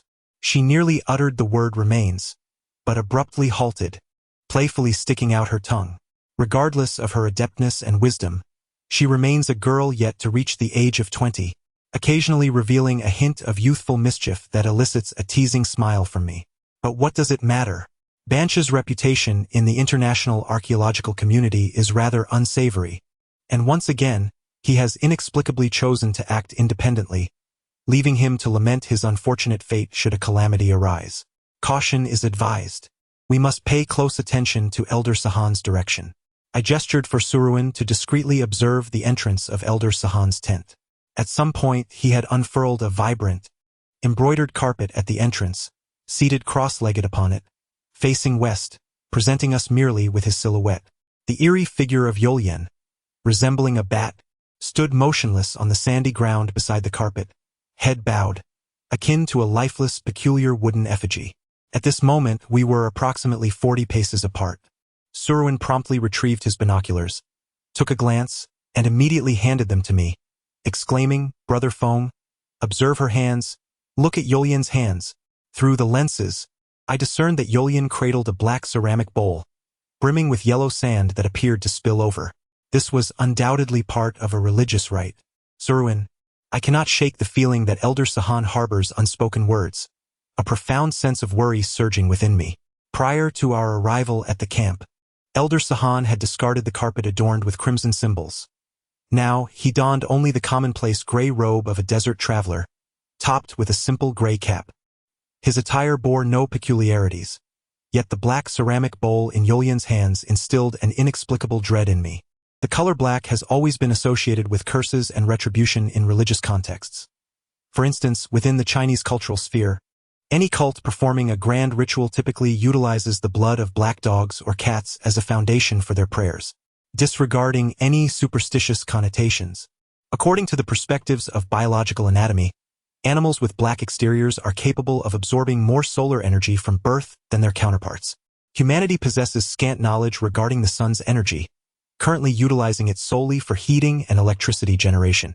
Thus, biologists have audaciously ventured a sensational prediction. All life flourishes through the sun, and plants require sunlight to conduct photosynthesis and thrive. But what of animals? Could animals that absorb solar energy also possess a peculiar form of photosynthesis? After absorbing sufficient solar energy, could the animal's pituitary gland undergo a transformative leap from quantitative to qualitative change, thereby acquiring a certain ability of spiritual communication?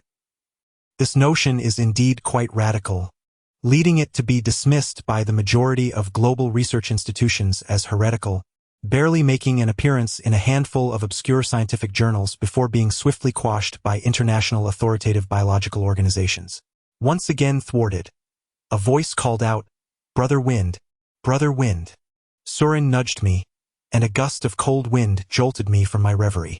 The shock I experienced upon seeing that black bowl was overwhelming. The setting sun rested upon the cracked summit of the Golden Pyramid, and I smiled, allowing my previously tense facial muscles to relax. As I hesitated whether to visit Elder Sahan, I heard Yelan calling from within the tent, "Mr. Wind, please come and see. The drilling is about to commence." The final excavation work is classified as moderately confidential within the camp. Thus Tang Xian and the other two individuals were not among those invited for the inspection.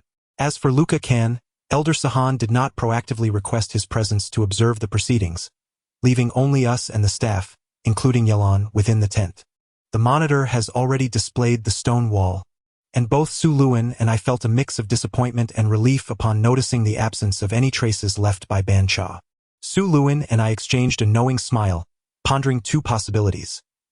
Either Ban Cha's disappearance contradicts our theories entirely, suggesting he never entered the tunnel, or he has mysteriously accessed the tunnel, akin to Miss Tung Jia's earlier experience. The wind signaled that we were about to commence. On one of the monitors, Guyi faced the screen and gave an okay gesture. Despite the broad smile plastered on his face, I could discern that he was merely putting on a brave front, clearly feeling anxious to the core. The staff meticulously positioned the drilling machine against the stone wall, their movements precise and orderly, undoubtedly having rehearsed these steps countless times. Yelan shrugged dismissively. Being an expert in drilling, he was thoroughly familiar with these procedures. Clearing his throat, he spoke loudly as if delivering a speech. "Doctor, Tang possesses the most advanced drilling equipment currently available on Earth, and based on this machine's efficiency, penetrating the 4-meter-thick stone wall is conservatively estimated to take no more than 15 minutes. Colleagues can often be adversaries. As the principal leader of the camp, he held the exclusive rights to excavate the tunnel yet lacked the trust of the sponsors to personally breach the pyramid's outer wall, which understandably left him feeling somewhat resentful. Conservatively estimating it would take approximately 15 minutes, while at a normal pace it should take around 10. Suddenly, Su Luan inhaled sharply, emitting a hissing sound, and the small hand I held grew increasingly cold. "What's the matter, Su Luan? Are you unwell?" At that moment, I felt a protective concern akin to an elder brother's affection for his younger sister, though it did not escalate to romantic attraction. She furrowed her brow, withdrew her hand, and took a paper cup, making her way towards the water dispenser within the tent. As my attention shifted away from the monitor, the camp seemed to fall into an eerie silence. The evening desert wind howled, sweeping over the top of the tent, causing it to rustle incessantly. Moreover, the workers gathered around the wellhead were collectively silent. The noise emitted by the Honda generators was exceedingly low, so much so that it could easily be overlooked without careful listening. "Su Luan, do you need any assistance?" I inquired again, noticing her complexion turn as pale as parchment, yet she managed to raise her head and smile weakly. "It's nothing. I merely feel that this excavation work is somewhat reckless. It seems we should have made more preparations before proceeding. Wind brother, what do you think?" She settled onto a nearby chair, cradling the paper cup, allowing the warmth of the pure water to envelop her cheeks. At this juncture, posing such a question felt rather like a belated remark. I privately pondered, more preparations? I found no fault in Dr. Tang's assertion to promptly commence the excavation work. The ancient tomb has existed for thousands of years. Whether it is opened a day sooner or later, or even a year earlier or later, is of little consequence. I believe that opening the passage sooner may indeed be more beneficial in the quest for Miss Tengjia. Of course, this assumption rests on the premise that she has truly entered the tomb. Once I was assured of Su Luan's safety, my gaze returned to the monitor. 5 minutes had elapsed, and the drilling machine was working silently. At the curved exit at the rear of the drill, a steady stream of gray powder flowed downwards. Even to an amateur like myself, it was apparent that the drill was pulverizing the excavated stone fragments into dust as it advanced at high speed. What is so remarkable about that? It is merely a commonplace platform drill. Yelan muttered in dissatisfaction. He felt that such work posed no greater technical challenge than the excavation of lateral tunnels, and he was confident that he could easily manage it. 10 minutes later, the dust in the tunnel had accumulated to nearly a cubic meter. Yelan hastily scribbled a few equations on a piece of notepaper, muttering to himself, the diameter of the drill bit at its thickest point is 50 centimeters. After drilling 4 meters, the resultant space should be approximately 1 cubic meter. If there are no unforeseen circumstances, we should soon breach through. We all unconsciously held our breath, eagerly anticipating the momentous occasion of the hole's completion, convinced that everyone in the tunnel shared our sentiments. However, as the clock struck 15 minutes, Yelan's expression had grown exceedingly grim. Her eyes were nearly bulging out of their sockets as she alternately leaned over the blueprints and pressed her face against the monitor screen, observing the deeply black stone wall with unwavering intensity. She murmured to herself incessantly, sometimes looking up in prayer, and at other times, gritting her teeth in vehement curses. As time dragged on, each second felt interminably long, until the hands of the clock finally reached the 20th minute. Suluan's complexion had turned alarmingly pale as she approached me, whispering, "Brother Feng, I need to step outside for a moment to check on Elder Sahan." At a loss for words, I grasped her icy hand and simply cautioned, "Be careful and maintain communication. I do not wish for you to vanish mysteriously like Tung Jia or Ban Cha." By the 25th minute, Yelan could no longer contain herself. She hurled the pencil in her hand at the display screen and unleashed a tirade of curses in Egyptian, followed by a relentless stream of venomous invectives intermingled with chaotic Egyptian dialect. The drill continued its operation, with the powder being extracted accumulating to over 2 cubic meters, far exceeding the amount of debris that could be produced by a stone wall 4 meters thick. Moreover, there was an even more peculiar phenomenon. Based on the diameter of the drill bit, after generating 2 cubic meters of debris, the drill would have to penetrate the stone wall to a depth of at least 8 to 10 meters. However, the position of the drill had not shifted at all, and the maximum length of penetration should not exceed 5 meters. Even under the bright daylight within the tent, I was drenched in cold sweat, and one could only imagine the dread and unease experienced by the dozen or so individuals below ground. I am truly grateful that I did not choose to be among the first to enter the tunnel. The drilling machine has come to a halt, and the actions on the monitor have frozen, leading one to question whether the imagery has abruptly become still. At long last, Guy's voice resounded. "Wind? Wind? Are you there? This situation. The sound of chattering teeth emanated clearly from the speaker affixed to the wall. Of course, I was present, and I observed the entire excavation process without missing a beat. I leaned closer to the microphone, first taking a moment to compose my frayed nerves before speaking. "Mr. Guy, I believe the results regarding the thickness of the rock wall detected by the rays warrant further discussion. What do you think?" Before I could finish my statement, Dr. Tang erupted. "Fuck you, Wind. What do you know? What detection are you talking about? My drilling machine is the best detector. This dust is the best evidence, you Chinese." I loathe all remarks that belittle my homeland. Before he could unleash a torrent of grievances, I interjected forcefully, "Tang, fuck you, and your dilapidated machine." Suddenly, I clamped my hand over my mouth, realizing my emotions were spiraling out of control. This was certainly not the time for a heated exchange. For the greater good, I needed to empathize with the chaos they were experiencing deep within the tunnel. "Sorry, Dr. Tang, please check your drilling machine." I lowered my tone. The technicians swiftly withdrew the drilling apparatus, and I beheld a pitch-black hole, measuring 50 centimeters in diameter, that had appeared on the smooth stone wall. A sudden chill coursed through me, for the aperture was perfectly centered, as if an ominous, malevolent eye had materialized from thin air, or perhaps a cruel wound had been inflicted upon a living entity. The observing technicians rose in unison, pushing their chairs back and retreating, murmuring in hushed tones of fear in Egyptian. I. Only Yelan remained, propped up against the table like a drunken man, steadfast in his stance. No language could adequately convey the sensation that engulfed me upon witnessing that abyss. An overwhelming sense of foreboding loomed within. Cheney crouched down, scooping a handful of deep gray powder, inhaling it beneath his nose before extending his tongue to taste it, nodding numbly. The composition of the rock bore an 80% similarity to that of the stones used in the Great Pyramid of Khufu. Tang had procured a powerful flashlight, leaning over the gaping void to illuminate its depths, forcefully grasping the rim as though he intended to crawl inside. In that moment, the aperture appeared even more like a gaping maw, and Tang's actions resembled a desperate attempt to thrust himself into the jaws of a monstrous entity. In a fit of panic, I instinctively called out, "No, Dr. Tang, do not act recklessly."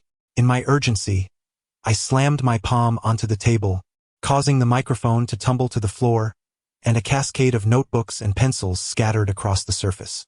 Yalan's complexion turned ashen, and he shouted, "That is the mouth of death. Do not act foolishly."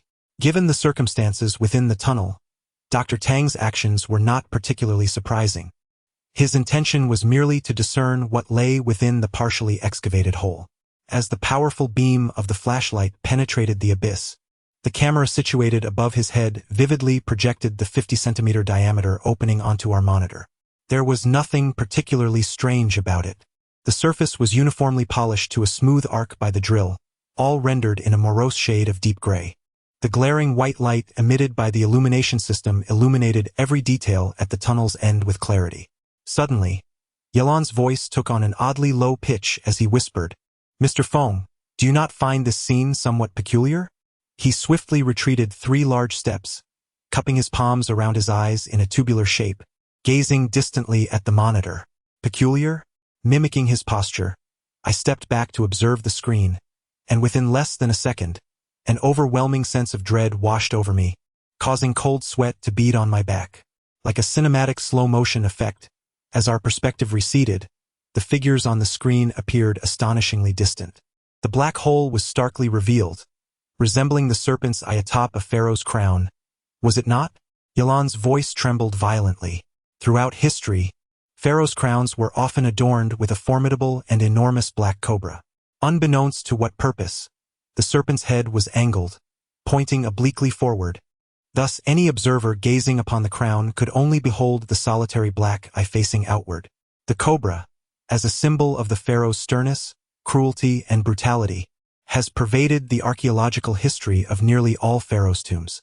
Yalan lowered his hand, emitting a sound that resembled both a derisive chuckle and a sob. The pharaohs. Curse. Curse. Ancient Egyptian texts once recorded. Those subjects who committed crimes were taken to a vast, desolate well known as the Abyss of Serpents. Within this well thrived ravenous black cobras. The condemned were cast down, their fates determined by these serpents. Should one survive unscathed within the Abyss of Serpents, it would signify their innocence, granting them divine absolution. Hence, in the lore of ancient Egypt, the cobra was designated as the deity of retribution. Such legends held no terror for a tomb raider of Guy's caliber. Otherwise, how could he dare venture with such enthusiasm into the vast deserts of Egypt? Tang and his assistants assessed the state of the drilling apparatus, their faces betraying an unspoken bewilderment. The drill, of course, was neither malfunctioning nor out of control. The true predicament lay within the thickness of the stone wall. However, since the Gully Pyramid had ascended to the private agenda of global tomb raiders, radiographic explorations had been clandestinely conducted hundreds of times each year. It is believed that by the time the scalpel was poised to strike, the reconnaissance had been thoroughly executed. The data regarding the 4-meter thickness is indisputable. Thus, Dr. Tang's drilling apparatus has been effectively calibrated to maintain a distance between 4 and 5 meters. The 5 experts fell into a momentary silence before simultaneously retrieving their mobile phones, swiftly dialing numbers. In parallel, I too connected with the secret line of the scalpel. As soon as the call was established, a cacophony of at least 4 or 5 voices erupted from the receiver, clamoring loudly. Do not be astonished. It was Gu Yi and his 4 companions, each calling from distinct numbers. I am well aware of the situation at the camp, and we shall communicate further shortly. The scalpel offered a wry smile.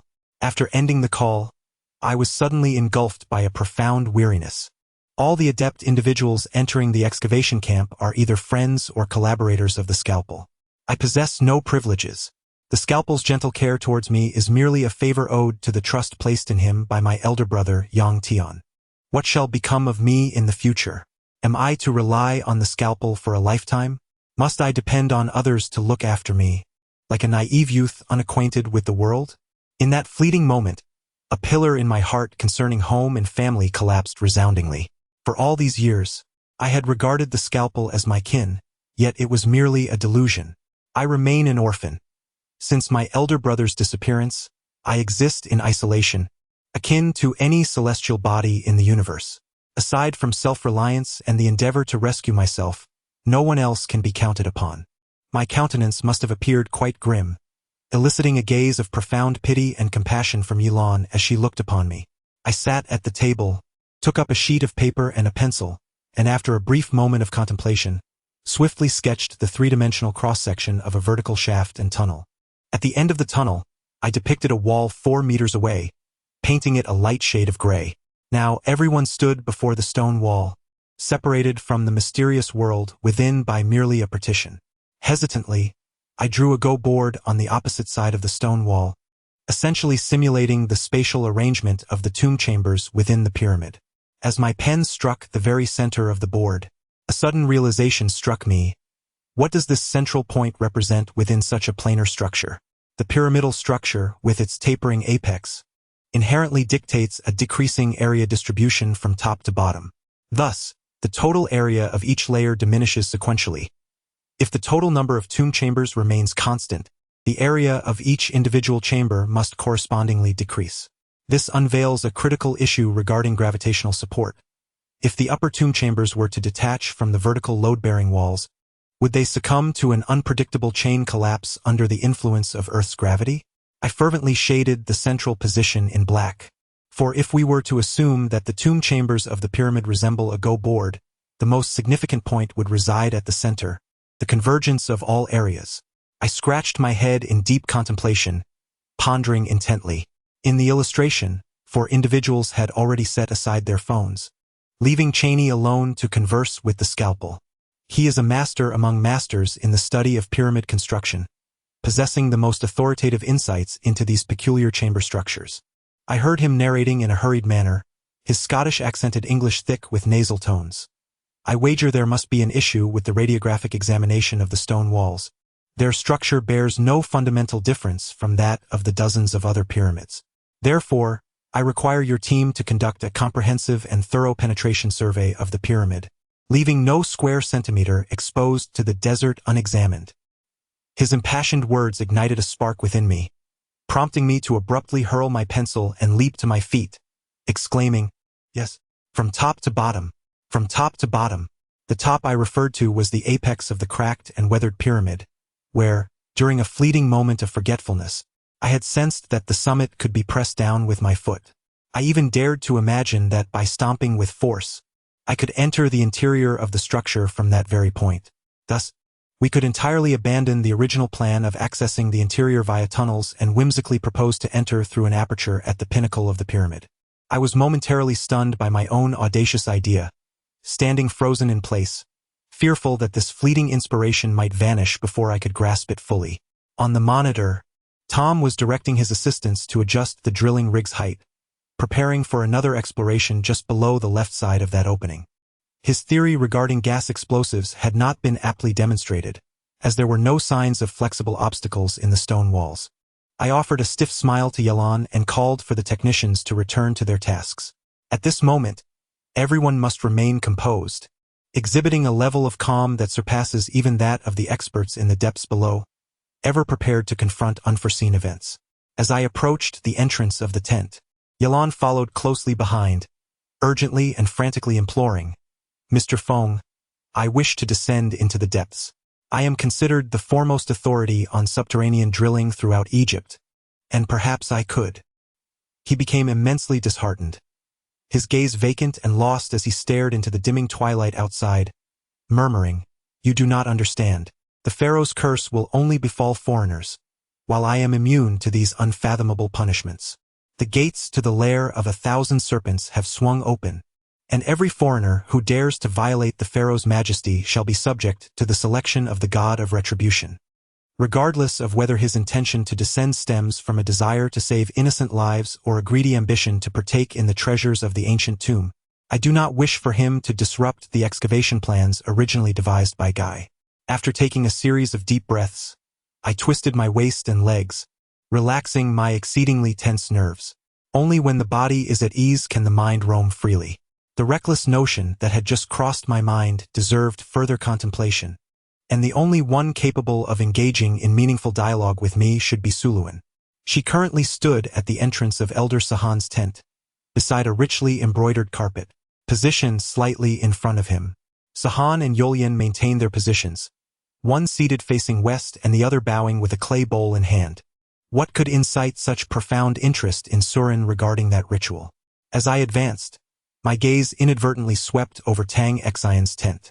The entrance curtain hung low, enveloped in silence. The trio within seemed to relish the tranquility, ensconced in their tent, utterly oblivious to the happenings outside.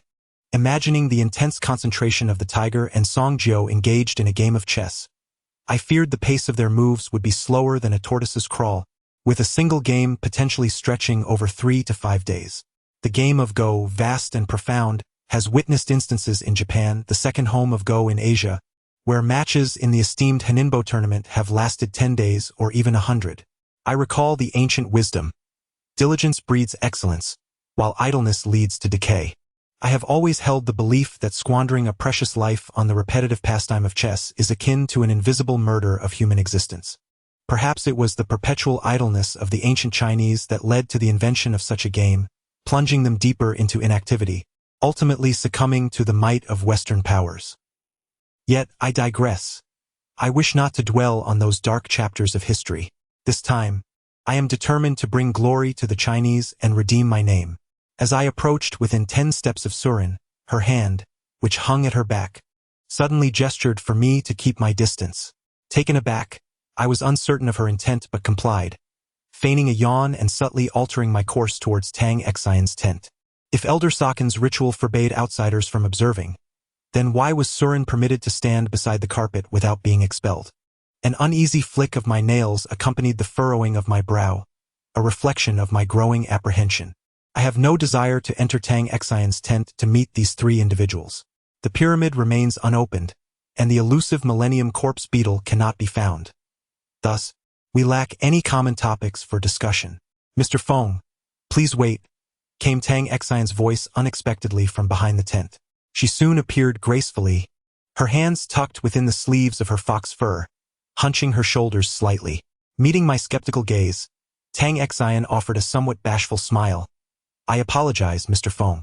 In recent years, I have been diligently practicing the 100 Deaths technique, which has severely diminished my body's resistance, rendering me particularly sensitive to the cold. I chuckled ruefully and scratched the back of my head, beginning to doubt my own hearing. What? You practice the 100 Deaths technique? At such a tender age, you are already qualified to train in such arts? The Tang sect in Shu has always been said to allow only those of the highest lineage and talent to after entering the era of firearm warfare in the 20th century. The various martial arts, sorcery, secret techniques, and combat skills that have been passed down in Chinese history did not vanish overnight. Instead, they transitioned into a more clandestine and enigmatic underground. In an age where a single bullet could eclipse the decades of training of a martial artist, those remaining practitioners who still devoted themselves to rigorous training often found themselves either obscured from public view or achieving astonishing feats that transcended simple gunfights and personal duels. The targets they aimed to assassinate often lost their ability to breathe freely before even catching a glimpse of their pursuer. Here, I can only provide a superficial understanding of the 100 Deaths technique of the Tang sect in Shuzhong. The term 100 Deaths can be interpreted literally.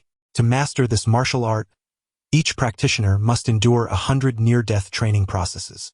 As far as I know, among these 100 procedures, the initial 3 involve being slashed by knives, pierced by spears, and consuming poison.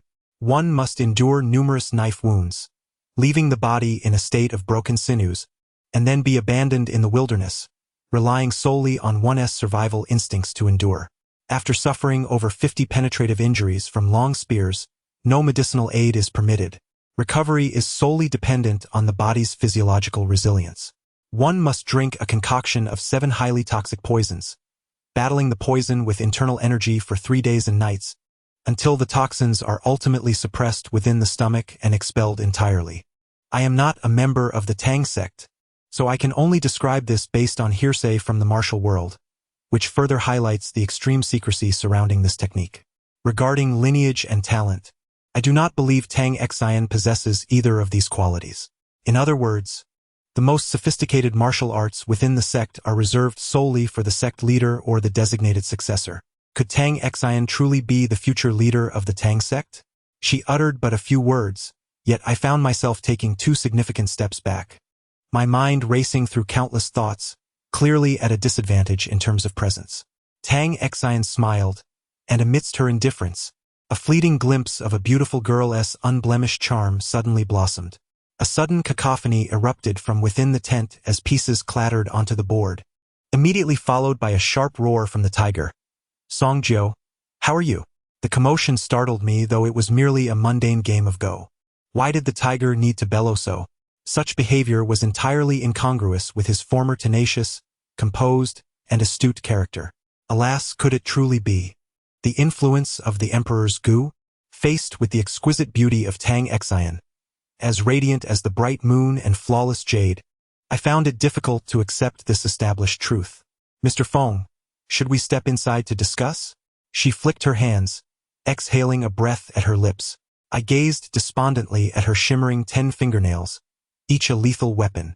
"Please, Mr. Feng, while our Tang clan from Shu is notorious, we are certainly not the type to confuse friend and foe in the realm of martial arts. At the very least, I harbor no ill intentions towards you." Tang Xian lifted the curtain, adopting an inviting demeanor. Upon entering the tent, I discovered the 2 players poised in a tense standoff. Song Jiu's soft sword was entwined around the tiger's neck, while the tiger's right fist hovered just inches from striking Song Jiu's throat. I was aware that the azure ring adorning the tiger's middle finger was, in fact, a deadly weapon. Upon contact with an adversary, a sharp, 1/3 inch spike would spring forth from the ring. This was no ordinary needle. It was a lethal device capable of infiltrating an enemy's bloodstream and surging towards the heart. If the heart of any creature in the world were to resemble such a sharp spike, it would undoubtedly perish within 24 hours. A rogue like the tiger would scoff at the mere idea of utilizing firearms. Conventional weapons, popular among the masses, have always been beneath their contempt. The exquisite mahogany chessboard lay in ruins, shattered into a multitude of fragments by the last move of the tiger.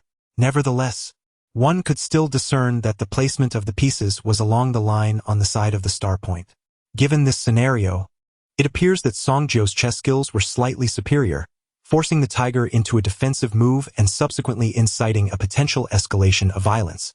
Among the countless enthusiasts who engage in chess, the consequences of a confrontation between 2 individuals who are both chess aficionados and martial artists could be disastrous. It seems that Tang Xian had grown accustomed to such situations, clearing her throat and chuckling softly.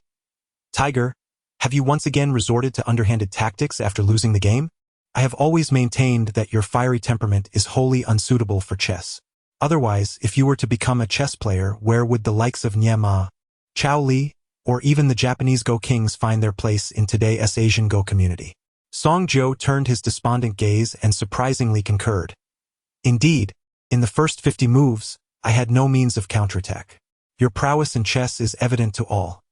Not only Ma and Chao Li, but even the top 10 masters from the golden era of Japanese Go would find it challenging to triumph over you. Concerning the peculiar relationship among these 3, I have speculated no fewer than 30 possible outcomes. Song Jiu as the bodyguard, Tang Xian as the master, and the tiger as the adoring follower, ensnared by Tang Emperor's Gu. Imagine, what purpose does Tang Xian's sorcery on the tiger serve? Is it to employ him as a bodyguard? There is absolutely no necessity for that, as the skilled practitioners of the Tang sect in Shu are abundant. Adding a rogue like the tiger to the mix, while not exactly a burden, is nearly so. I find myself a bewildered spectator, akin to a fool who has purchased a ticket to a performance, observing this scene without comprehension. As the tiger picked up the first black stone embedded at the center of the board, I noticed that the intersection had already been indented by a half-centimeter deep groove. The board, the center, a grid of 19 lines, the earth cracked like a pyramid structure. Countless terms and intricate imagery intertwined, overwhelming my mind. Suddenly, I heard Song Jiu muttering, "Tiger, you are not the overseas adventurer Cho Ranka vying for dominion over the realm. Why do you insist on placing your first move at the center each time? If it weren't for this inexplicable and futile move, how could I ever be your opponent?" A stirring within me arose, as Song Jiu referenced the tale of Cho Ranka, which originates from the legendary stories of the Tang dynasty's 3 chivalrous figures. After establishing a formidable force abroad, the rogue hero Cho Ranka prepared to seize the Central Plains and contest for the dominion of the Tang dynasty. However, when he ventured alone into Chang'an to gather intelligence, he encountered Li Shimin, who was then titled Prince of Qin. They played 10 games, and in each match, Li Shimin's first move was placed at the center, decisively determining the fate of the Central Plains each time, exuding an unparalleled grandeur that ultimately psychologically vanquished the ambitious Cho Ranka. What does the tiger's peculiar gameplay signify? Could it be that he seeks to emulate either Cho Ranka or Li Shimin in a bid for power over a certain state? Here in Egypt, seizing control of the presidency is no trivial endeavor.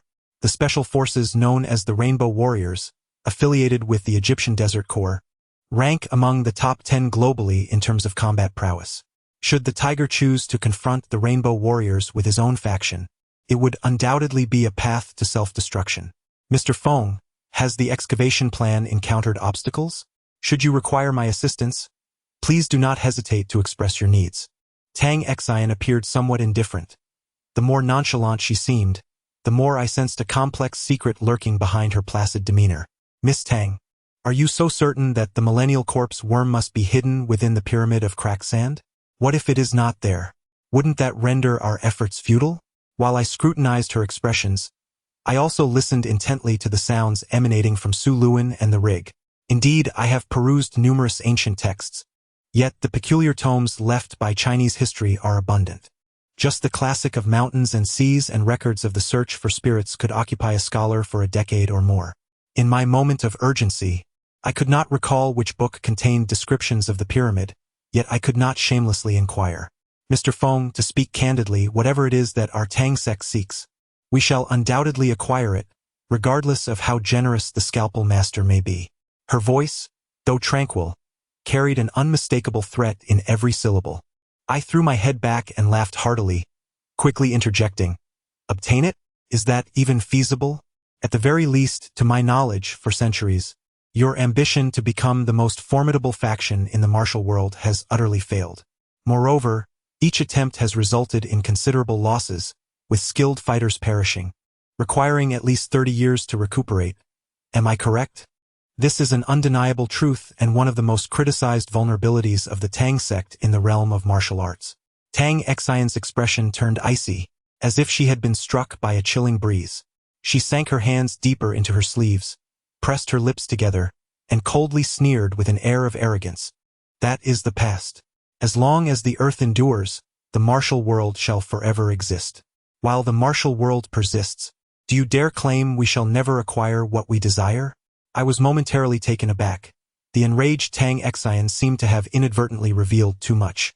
I deduced that this millennium-old corpse insect was merely a minor pretext. The true objective of the Tang sect still appeared to be the perpetuation of their centuries-old dream of unifying the martial world. This notion is utterly laughable, as everyone knows that the entirety of mainland China is currently peaceful and stable, with growing influence and control within the United Nations year after year. For the Tang sect to engage in any illicit activities within such a political climate would be as foolish as a tiger attempting to orchestrate something in the Egyptian desert. "Ha ha, Mr. Feng, you seem to have misinterpreted my words. I was merely jesting." As Tang Xian feigned nonchalance with a rather transparent explanation, Song Jiu abruptly lifted his gaze, glaring at me with an aura of menace. It is peculiar. Each time our eyes meet, I can sense the surging hostility within him, his fingers perpetually resting on the hilt of his sword. I had no desire to engage with this cold-blooded figure in black, so I courteously inclined my head toward Tang Xian. "Miss Tang, you certainly possess a keen sense of humor. Should you require my assistance, please do not hesitate to ask." Before young ladies, I have always reminded myself to maintain the demeanor of a gentleman, regardless of their origins or backgrounds. Tang Xian resumed her examination of her nails, a smile blooming upon her face like a pale yet striking flower. Mr. Feng, my request is quite simple. I wish for you to honor your promise to the tiger and, upon discovering the Millennium Corpse Beetle, refrain from hoarding it for yourself if you would be so kind. I silently nodded, casting a glance at the tiger's robust silhouette before stepping back. Tang Xian added from within the tent, Mr. Feng, we are in search of the Millennium Corpse Beetle, not just any ordinary scarab. Instinctively, I turned westward, then northward, surveying the two vastly differing pyramids, shaking my head in quiet resignation. The scarab is one of the commonly depicted insects in the murals of the pyramids, resembling a diminutive version of a beetle, and within the Great Pyramid of Khufu, biologists have even discovered viable scarab eggs. In Egyptian mythology, the scarab was regarded as a pet nurtured by the pharaoh, akin to how people in modern society keep turtles, puppies, and kittens. I would never mistake those small black entities for the mythical millennia-old corpse worms. Such knowledge is not beyond me. The legend of the corpse worm is deeply rooted in the myths surrounding the Egyptian pyramids, widely disseminated and shrouded in mystery. It is said that the corpse worm resides within the skeletal remains of the pharaoh, emerging the moment he dons the pharaonic crown. Its length is said to stretch from the tip of the pharaoh's right big toe to the apex of his head, tracing the longest internal curve within his body. Each pharaoh is believed to host but a single corpse worm. Thus, as the annals of ancient Egyptian history reveal successive dynasties, so too do they indicate the presence of a corresponding number of corpse worms, neither more nor less. The extraordinary purpose of the corpse worm is to serve as a conduit for the pharaoh's thoughts, establishing a direct connection to the divine will, allowing him to govern the populace and command the desert lands.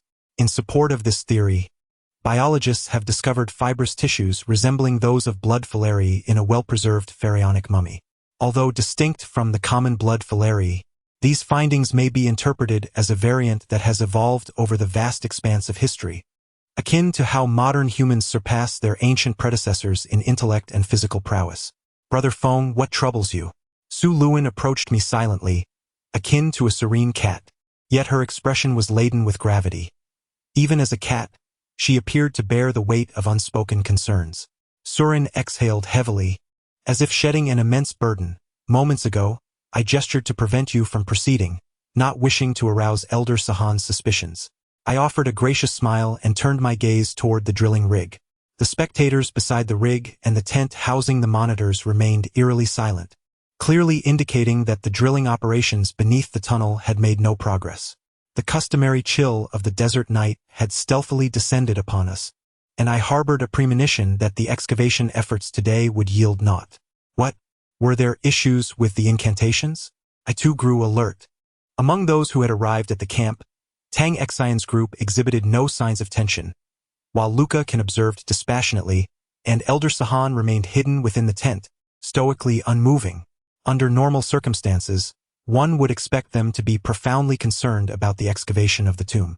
Their indifference was the most peculiar aspect of their demeanor. Surin and I walked side by side toward our tent, where she swiftly dialed a secret number on her scalpel phone.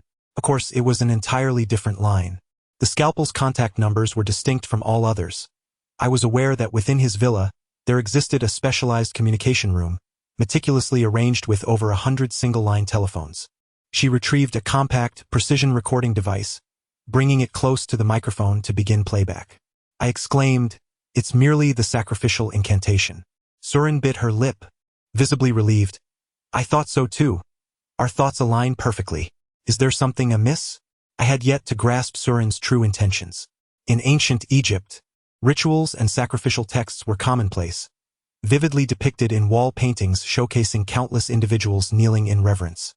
Even in the 21st century, one can encounter the figures of bald-headed priests clad in gray robes throughout the bustling streets and alleys of Egypt's major cities.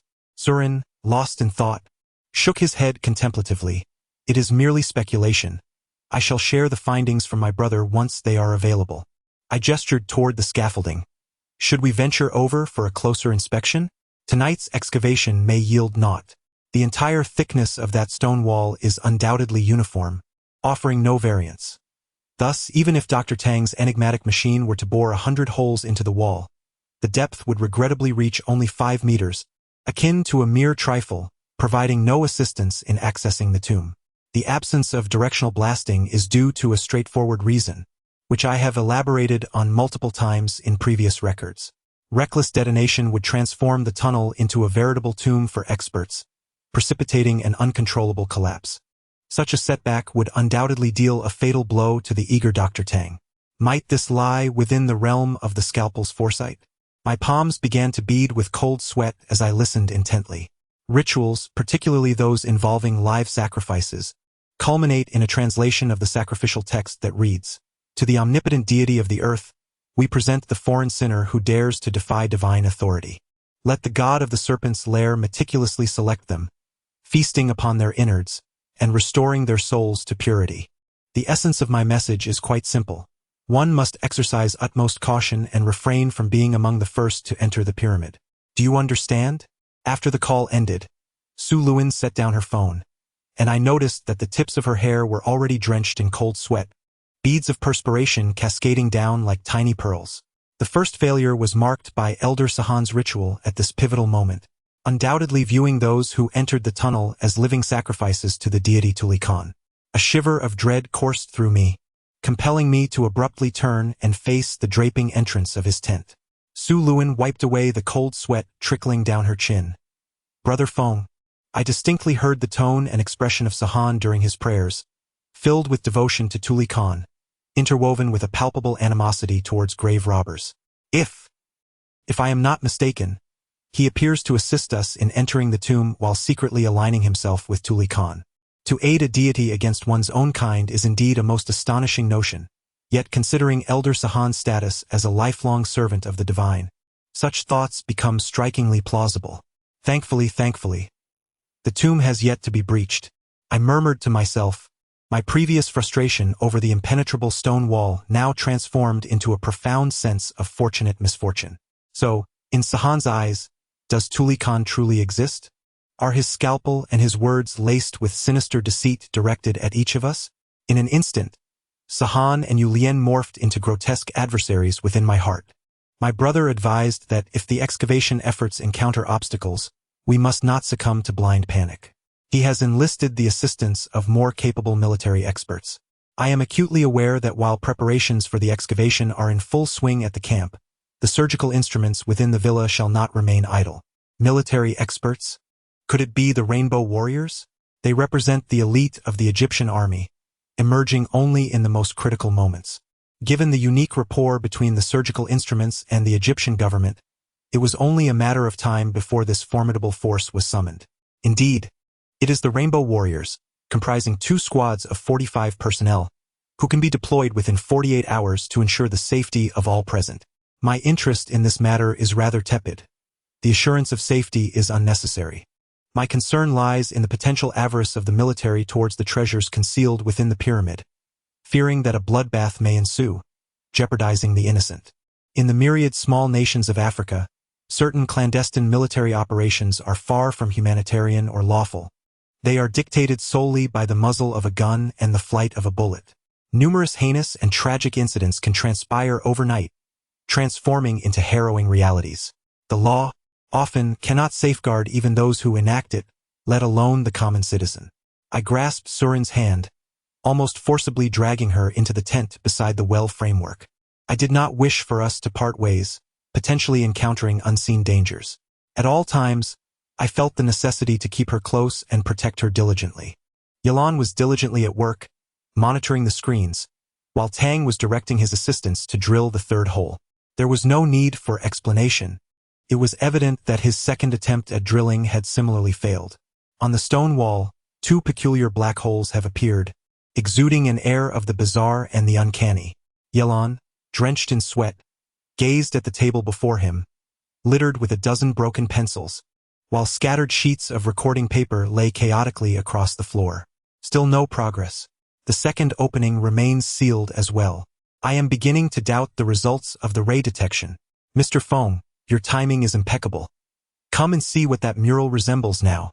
Yalan pounded the table with fervor, producing a series of resounding thuds.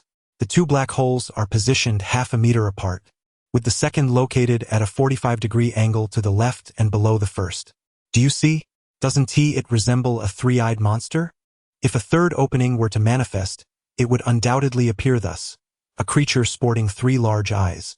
Yalan's emotions were spiraling out of control as he lifted the immense enamel cup before him, gulping down the rich Brazilian coffee. Monsters do not exist in this world. Unless one were to concoct a myriad of elaborate beasts like a simple-minded Japanese manga artist, sipping coffee and devouring sashimi. Yalan, it would be wise for you to take a moment to rest, I suggested. This time, Dr. Tang personally operated the drilling machine, but after half an hour, he despondently halted, covering his face with his hands, his body swaying, utterly exhausted. The outcome mirrored the previous attempts. They had reached the drill bit's maximum operational limit, yet the stone wall remained impervious. All enthusiasm had dissipated, save for Gu Yi, who, armed with a powerful flashlight, alternated his scrutiny among the three openings. A hole is merely a hole, no matter how one gazes upon it.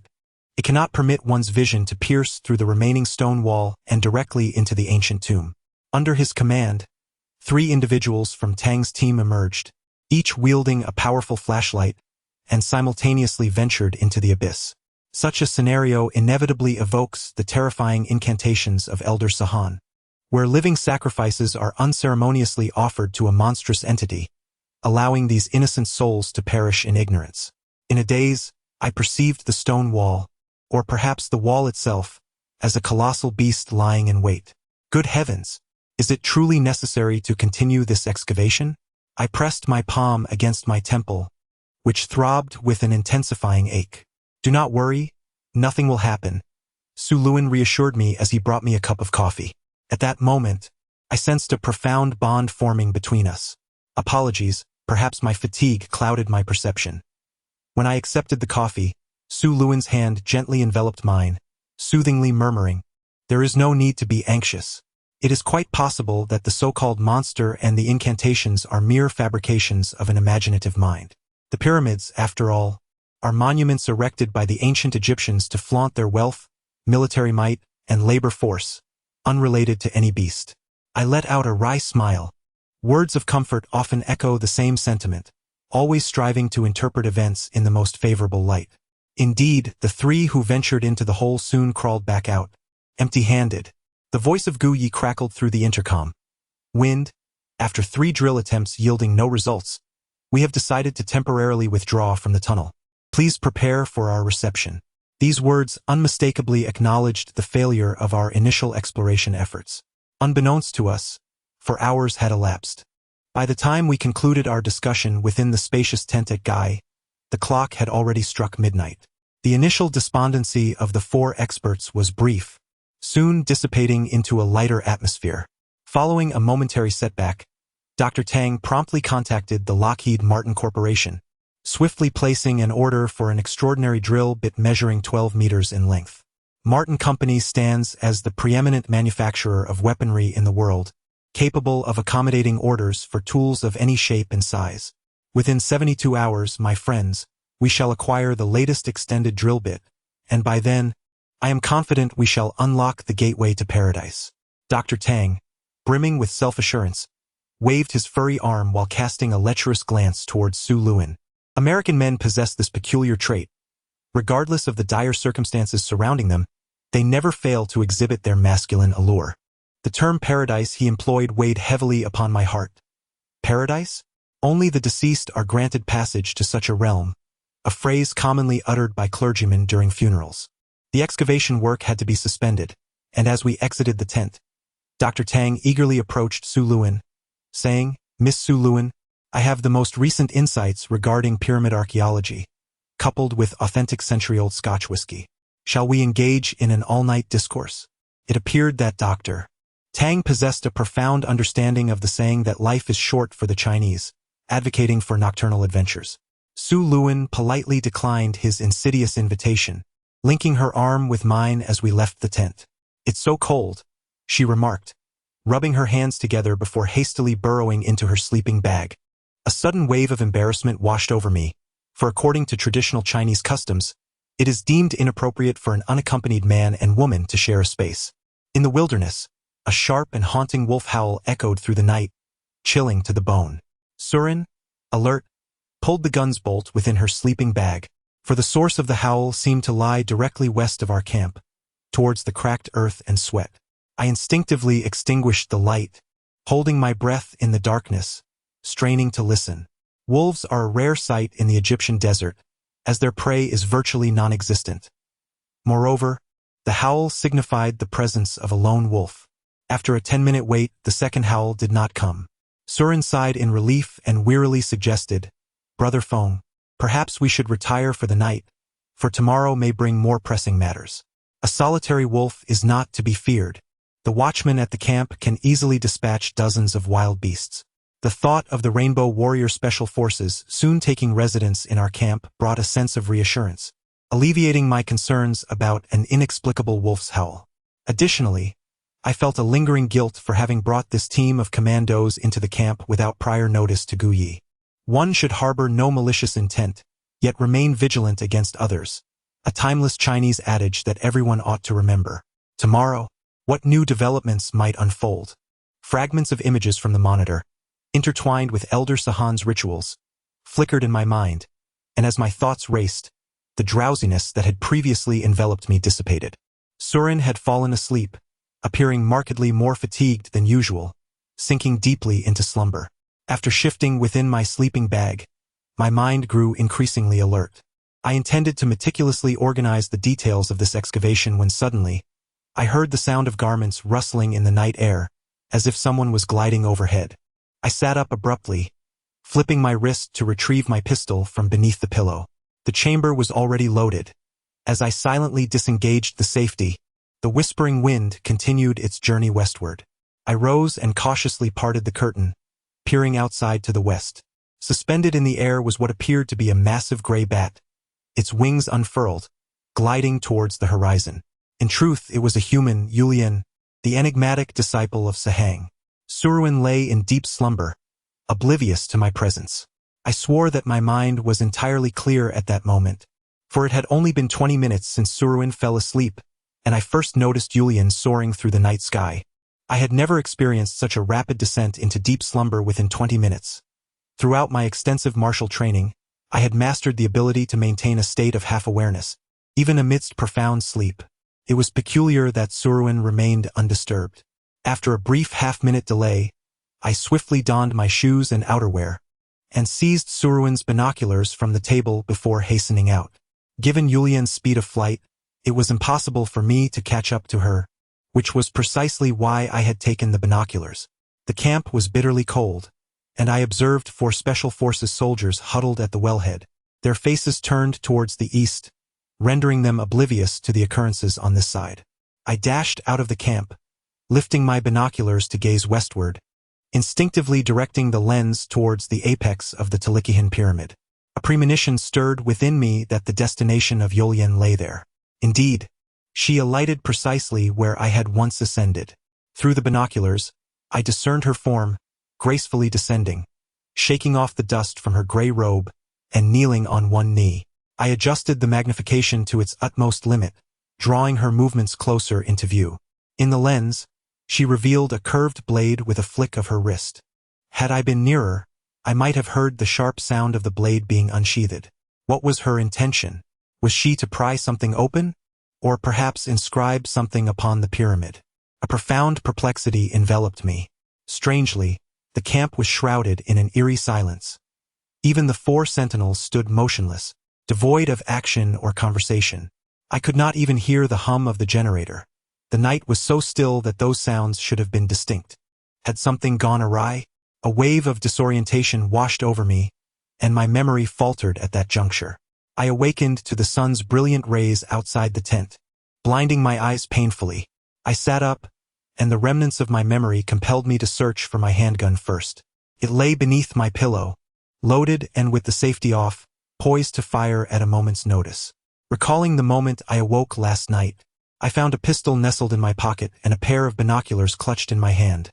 The eerie, bat-like figure of the ghostly lotus lingered atop the pyramid. Surin, Surin, Surin. A wave of inexplicable dread washed over me, compelling me to scream, leap from my bed, and grip the gun tightly. Sahan and his disciple, an evil priest, ascending the tower at midnight. What nefarious intentions could they possibly harbor? I must convey this alarming reality to Surin. The safety of the camp is paramount, and if necessary, we must expel these two enigmatic figures. Surin entered promptly, raising the tent flap to let the sunlight pour in unabashedly. Wind, you're awake. I was beside myself with worry. Over the course of the night, her face had grown gaunt, and her eyes were bloodshot. What could this mean? Why the surprise at my awakening? A sense of foreboding crept over me. Wind, you have been in a deep slumber for over 40 hours. Without Elder Sahan's soul-recalling incantation, you might have remained in that state indefinitely. Everyone has been quite concerned for you. Gu Yi appeared at the entrance with a sardonic smile, soon followed by Sahan, the ghostly Lotus, Tiger, and Luca. I was nearly jolted from my skin. 40 hours? Surin took the gun from my hand with a reassuring smile. It's nothing to worry about. It's all in the past. I noticed the ghostly Lotus still standing behind Sahan, her head bowed, igniting a fierce blaze of anger within me. I was uncertain of her actions. If I truly had been unconscious, it was undoubtedly tied to her.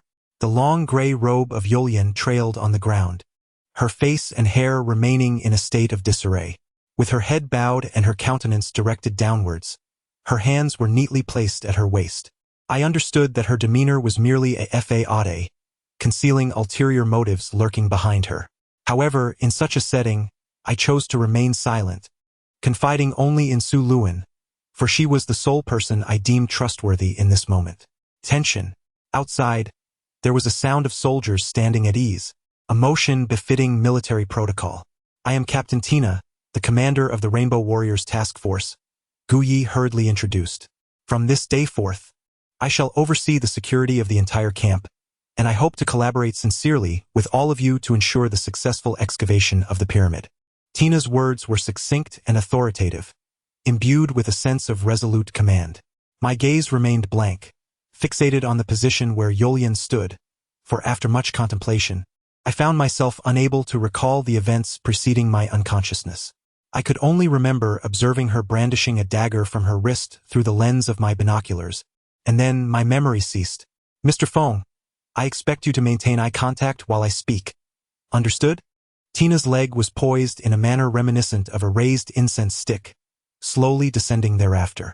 All eyes were wide with astonishment, particularly Su Luan, who appeared momentarily dumbfounded.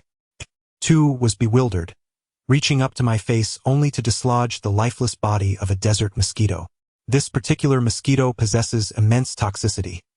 While it feeds on blood, it injects a lethal bacterium derived from the Nile marshes into the human body, with an incubation period extending up to 2 years. Mr. Feng, please exercise caution regarding your personal safety. She delicately brushed the tips of her combat boots with her hand, a haughty expression of disdain evident beneath her steel helmet. It is exceedingly rare to find female soldiers in special forces, and having a female officer lead the team is unprecedented. Tina boasts a remarkable physique. Even when clad in tightly fitted military attire, her alluring curves remain apparent, starkly contrasting with the coldness that graces her face. As Tina exited the tent, everyone followed her like stars orbiting the moon, leaving only Su Luan by my side. Brother Feng, this girl. Her leg skills are incredible. With just one swift kick, she dispatched the venomous mosquito before your face. She remarked, handing me a tissue.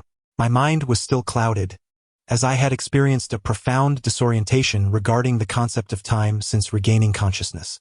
Su Luan gazed thoughtfully at Tina and her entourage as they made their way toward the well, reflecting. Tina, a distinguished graduate of West Point, has been personally commended by the father of the U.S. Navy SEALs, Banzetti, and she is the chief instructor of Egypt's new elite special forces.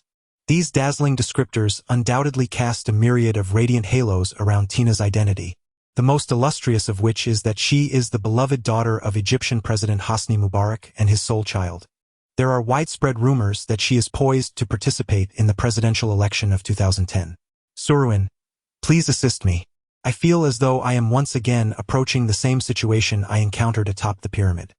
40 hours of unconsciousness is an exceedingly grave incident for any individual, and I am convinced that some mysterious external force has plunged me into a state of partial amnesia for the second time. Suruin stepped closer, placing his right hand upon the nape of my neck, pressing gently at the juncture between my cervical vertebrae and skull. Suruin, please tell me what transpired during those 40 hours? Suruin sighed deeply. Wind brother, refrain from asking too many questions for now. I hope to facilitate your swift and genuine awakening. Before I could fully comprehend his words, I suddenly felt a heavy impact at the Dasui acupoint, causing my vision to fade to black as I collapsed limply. As a vital conduit connecting the head and body, the unobstructed flow of blood at the Dasui acupoint significantly influences the state of consciousness of the mind. I awakened, and remarkably so, invigorated and refreshed, all thanks to Suruin's forceful intervention. Now, I lay upon the bed, with Suruin seated on the chair beside me, gazing intently. Thank you. I sat up, feeling rejuvenated. The aftereffects of my amnesia completely vanished. Suruin's face flushed, as implanting listening devices or surveillance systems on another poses a significant threat to their personal rights. I patted the back of my head. I should have anticipated this. If you can place a listening device on Guy, how could you possibly spare others? Enough of this. Show me quickly. I yearn to uncover what Yolian did atop that tower. If I am not mistaken, a significant secret must be concealed atop the cracked pyramid. Suruin swiftly connected a gray cube, no larger than a quarter of a matchbox, to her laptop. Almost immediately, the dim scene of a tent materialized on the screen. The camera was affixed to my person, and naturally, everything was viewed from my perspective. My movements were brisk as I stepped outside to investigate, then turned back to retrieve my firearm and binoculars before venturing westward once more. From the angle of filming, the camera seemed to be positioned at my chest, yet I remained utterly oblivious to its presence. As the footage played of Yolian descending upon the apex of the pyramid, the very point where my memories ceased, the screen abruptly faded to a blinding expanse of white snowflakes. Suruin pressed her hands onto the table, abruptly engulfed in a silence of despair. I understood that the player must have malfunctioned, and that Suruin had undoubtedly perused all of its contents prior to my viewing. Her voice, once smooth, now turned hoarse and parched. My sudden amnesia was already enigmatic enough. The inexplicable loss of that recorded material caught her completely off guard. It mattered not, for we ought to have anticipated the presence of an inscrutable, unknown force enveloping the camp, a phenomenon that commenced the moment I first heard the mysterious drumbeats. Military takeover. Here begins Surin's account. You sprinted swiftly toward the pyramid, where a beam of blinding white light erupted from its summit, radiating with such intensity that it resembled the sparks from a welding torch in the pitch black of night. A beam of white light shot up into the heavens, and then the figure atop the tower vanished, leaving me to ponder whether they had been obscured by the brilliance or had entered the pyramid itself. I let out a wry smile, contemplating the possibility of their ingress into the pyramid. I had previously mentioned to you that a forceful stomp could lead one to fall into the tower. In fact, yesterday I conceived an innovative idea that might revolutionize our drilling approach, beginning the excavation from the very apex of the tower. This notion was indeed peculiar, as I observed a rapid shift in Su Luan's expression, which ultimately culminated in an enthusiastic thumbs up. Brother Feng, your idea is truly brilliant, absolutely splendid. This proposed route could allow for maximal enhancement through minor localized detonations from the tower's summit, descending layer by layer. Such a devastating method of excavation could unveil the secrets hidden beneath the pyramid.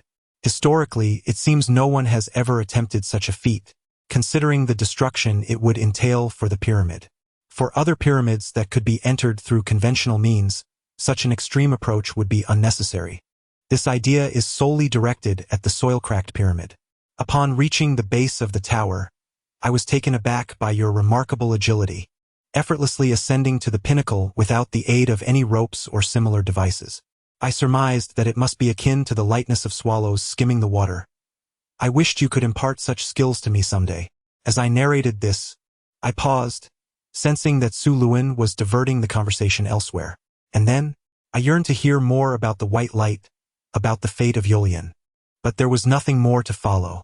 I was momentarily stunned, yet I knew Su Luan had more to convey, so I patiently awaited his words. I gasped, rendered speechless. Surin's words undeniably conveyed that when I ascended to the pinnacle of the tower, the camera's recording was abruptly halted. My initial reaction resonated with Surin's sentiment. The predicament stemmed from that blinding light, which disrupted the camera's lens functionality. An increasing array of peculiarities fueled not fear or panic, but rather a burgeoning spirit of determination within me. The innate nature of tomb raiders impels us to disregard the potential calamities that may arise from our relentless pursuit, instead urging us to engage our intellect and seek a luminous path through these disordered fragments, aiming to uncover the core truth. Undoubtedly, the excavation efforts would persist, regardless of the drilling apparatus employed, ultimately leading to a resolution.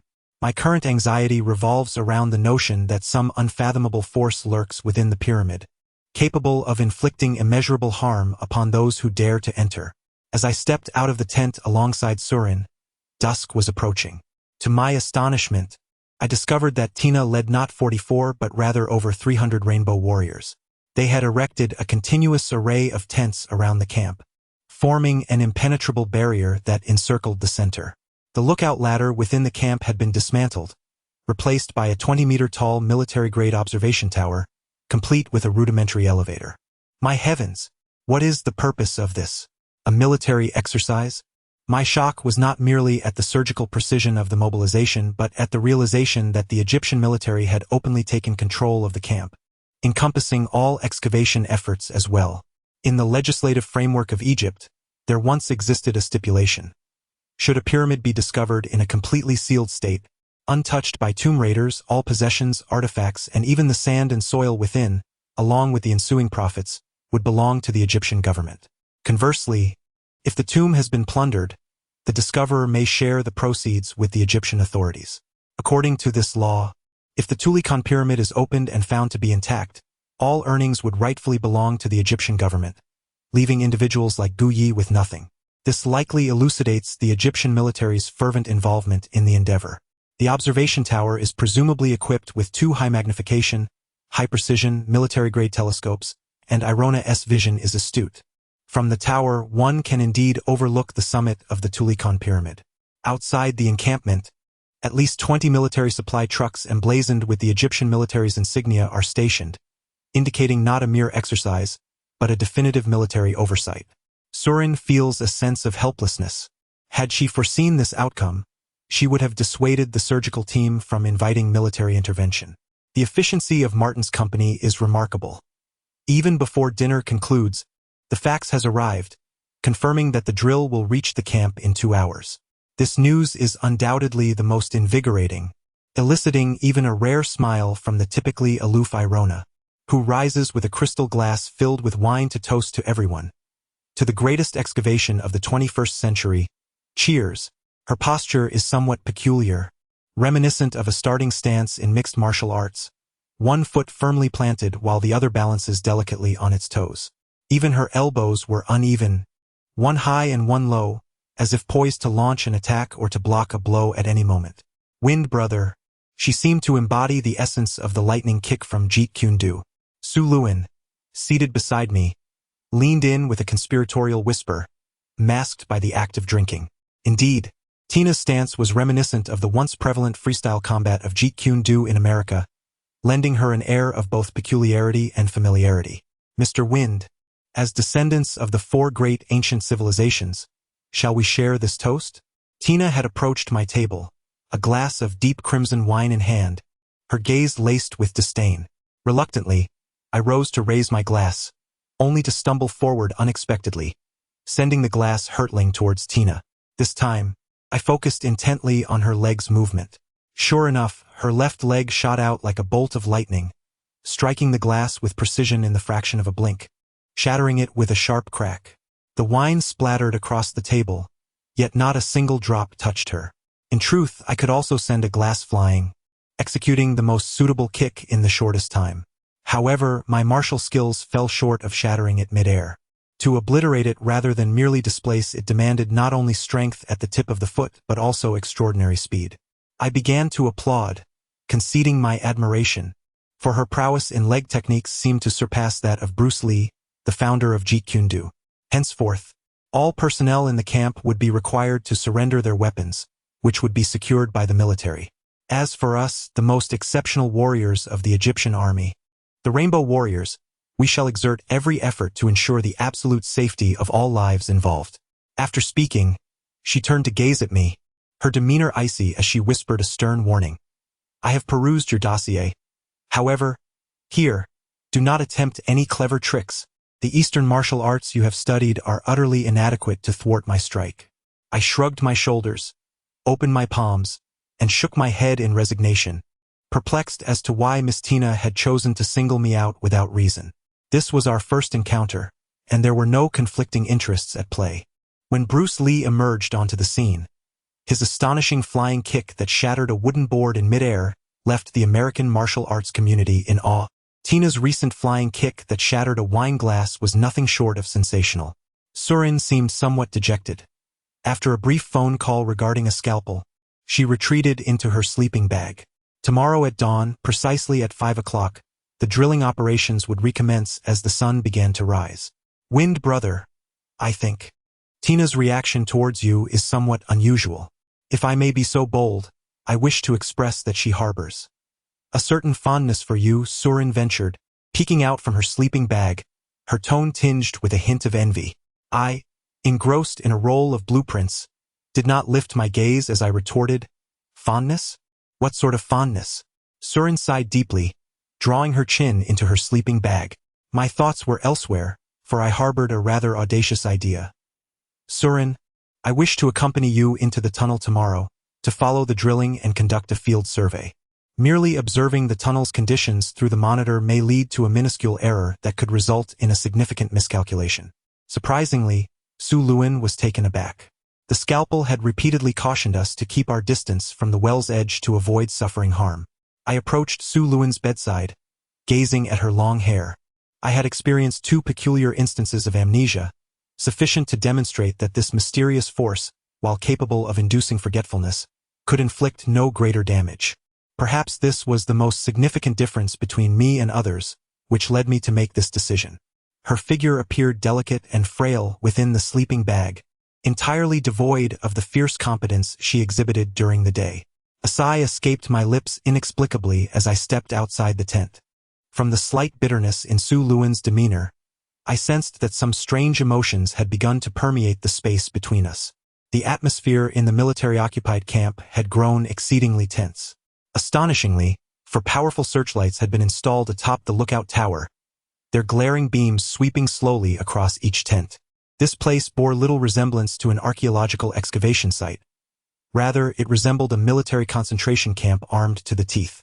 According to Su Luin, military vehicles were loaded with the Egyptian army's most advanced surface-to-air and surface-to-surface missiles, and there were complete demolition, radar, and biochemical teams among the soldiers. I stretched my arms vigorously, wondering if anything unusual would transpire tonight. Whether or not Tina harbored any feelings for me was of little consequence. I held no interest in a girl of her standard Egyptian lineage. But what of Su Luin? What did her slight bitterness signify? Were it not for the oppressive atmosphere of tension within the camp, one might indeed find solace amidst the profound, exotic beauty of the desert, with its golden sands and the majestic pyramids, and indulge in a romantic dalliance. As dawn approached, I was abruptly awakened by the clattering of metal near the wellhead. There were no dreams clouding my mind.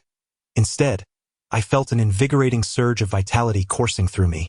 Su Luin and I hastened to the wellhead, where Tina was directing the soldiers in distributing high-pressure oxygen tanks to the experts preparing to descend. Naturally, this provoked a vehement protest from Barunlang, who viewed this action as a grave affront to his recent advancements in air isolation technology. My isolation project has been submitted to the International Biological Consortium and is poised to be recognized as the greatest invention of 2006. Miss Tina, unless you execute me, I shall never don this cumbersome iron contraption. In the end, among the 16 individuals entering the shaft, only he had opted for minimal gear, while the remaining 15, myself included, were fully equipped with oxygen tanks, biochemical masks, and complete high-intensity antibacterial suits. We had meticulously calculated and estimated possible emergencies. I gazed at the still fuming Barunlang, amused by his naive arrogance, for the perilous gases or ultrafine bacteria lurking within the sealed atmosphere of the pyramid posed dangers far beyond the scope of current human understanding. His unwavering faith in his isolation theory seemed rather foolishly self-satisfied. Dr. Tang, filled with ire, waved his hand dismissively. "Mr. Gu, refrain from mentioning your ludicrous ray detection." His words were laced with a palpable sense of volatility. Mr. Gu, sheepishly smiling, promptly fell silent. The 5 individuals present were unparalleled elites in their respective fields. A debate among them, utilizing their vast expertise, could last for 3 days and nights without yielding a definitive victor. The first to cease speaking was undoubtedly the wisest. I gazed upward, noting that the isolation dome had been sealed once more, yet my breathing remained unimpeded. None of those descending into the pit carried weapons, a precaution meticulously arranged by Tina, who feared that the rays or bacteria within the pyramid might cause inexplicable madness.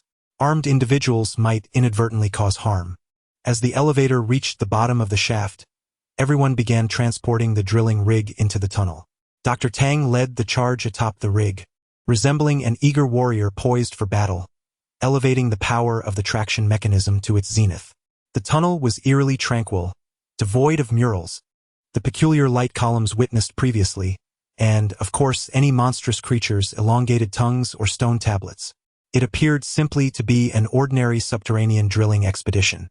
My neck ached from craning upward, yet there was nothing to behold. At the tunnel's end, Dr. Tang was already directing his assistants as they completed the connection of the extended drill bit, inserting it into the first black hole carved into the rock face. According to the readings on the instrument at that moment, the depth of the first hole was precisely 5 meters. Dr. Tang was vociferously exclaiming, "To hell with the X-ray perspective. Allow me to reveal the true thickness of this stone wall." I chuckled, for it is a universal truth that when authority is questioned, one cannot help but erupt in fury, regardless of the field. Dr. Tang had already set the drilling machine in motion, producing a sound that was not overly intrusive. From the nameplate of the drill, it was evident that it too was manufactured by the Martin Company, a colossal enterprise primarily engaged in the production of heavy weaponry, cannons, and missiles. It seemed a remarkable waste to utilize such a grand company for a mere drilling machine. Thus, the quality of the drill and the drill bit was beyond reproach. The powder scattered around was merely the crushed limestone. Nothing amiss. I stood at a distance behind the drilling machine, contemplating whether to venture into one of the 2 black openings when suddenly, the machine jolted violently, accompanied by Dr. Tang's peculiar cry, "Ah!" Subsequently, the machine ceased its operations. Dr. Tang stood dazed beside the control panel for a brief half-minute before suddenly raising his arms in exhilaration, shouting, "We've broken through, we've broken through." Indeed, it was true. The drill had only operated for 2 minutes and had already opened the first hole, revealing a thickness of 6 meters. Everyone instinctively donned their gas masks and activated their oxygen tanks, except for Baron Lang, who stood there with arms crossed, exuding an air of disdainful superiority. Each person retreated about 20 meters from the opening. "My God, light. There is light," Chun-Yi murmured beside me in a dreamlike whisper. The pyramid remained in a state of complete closure, incapable of receiving the sun's radiant light, nor could it emit light on its own. How could there be illumination? After an extensive half-hour of telescopic observation, the radio crackled with Tina's barely contained ire. "Mr. Guy, unless there is something unusual, I expect you to expedite the excavation. We are here to explore the tomb, not merely to sightsee." As a resolute soldier, her understanding was entirely confined within the framework of accomplishing the task at hand, indifferent to what lay beyond the stone walls. Guy disregarded Tina's remarks and suddenly chuckled awkwardly at me. "Mr. Feng? I recall that in ancient China, there was a scholar who, in order to read at night, drilled a hole in his neighbor's wall to let in the light. We are rather like that scholar now." His throat constricted, producing a sound akin to the bubbling of swallowed saliva, as if he were on the brink of extreme tension. He referred to the ancient tale of borrowing light through the wall. Cheney continued to peer through the telescope at the cave entrance, raising his voice. "I would rather believe that the stone wall conceals a treasure trove of luminous pearls." Dr. Tang laughed heartily. "Not merely luminous pearls, but heaps of gold and luminous pearls.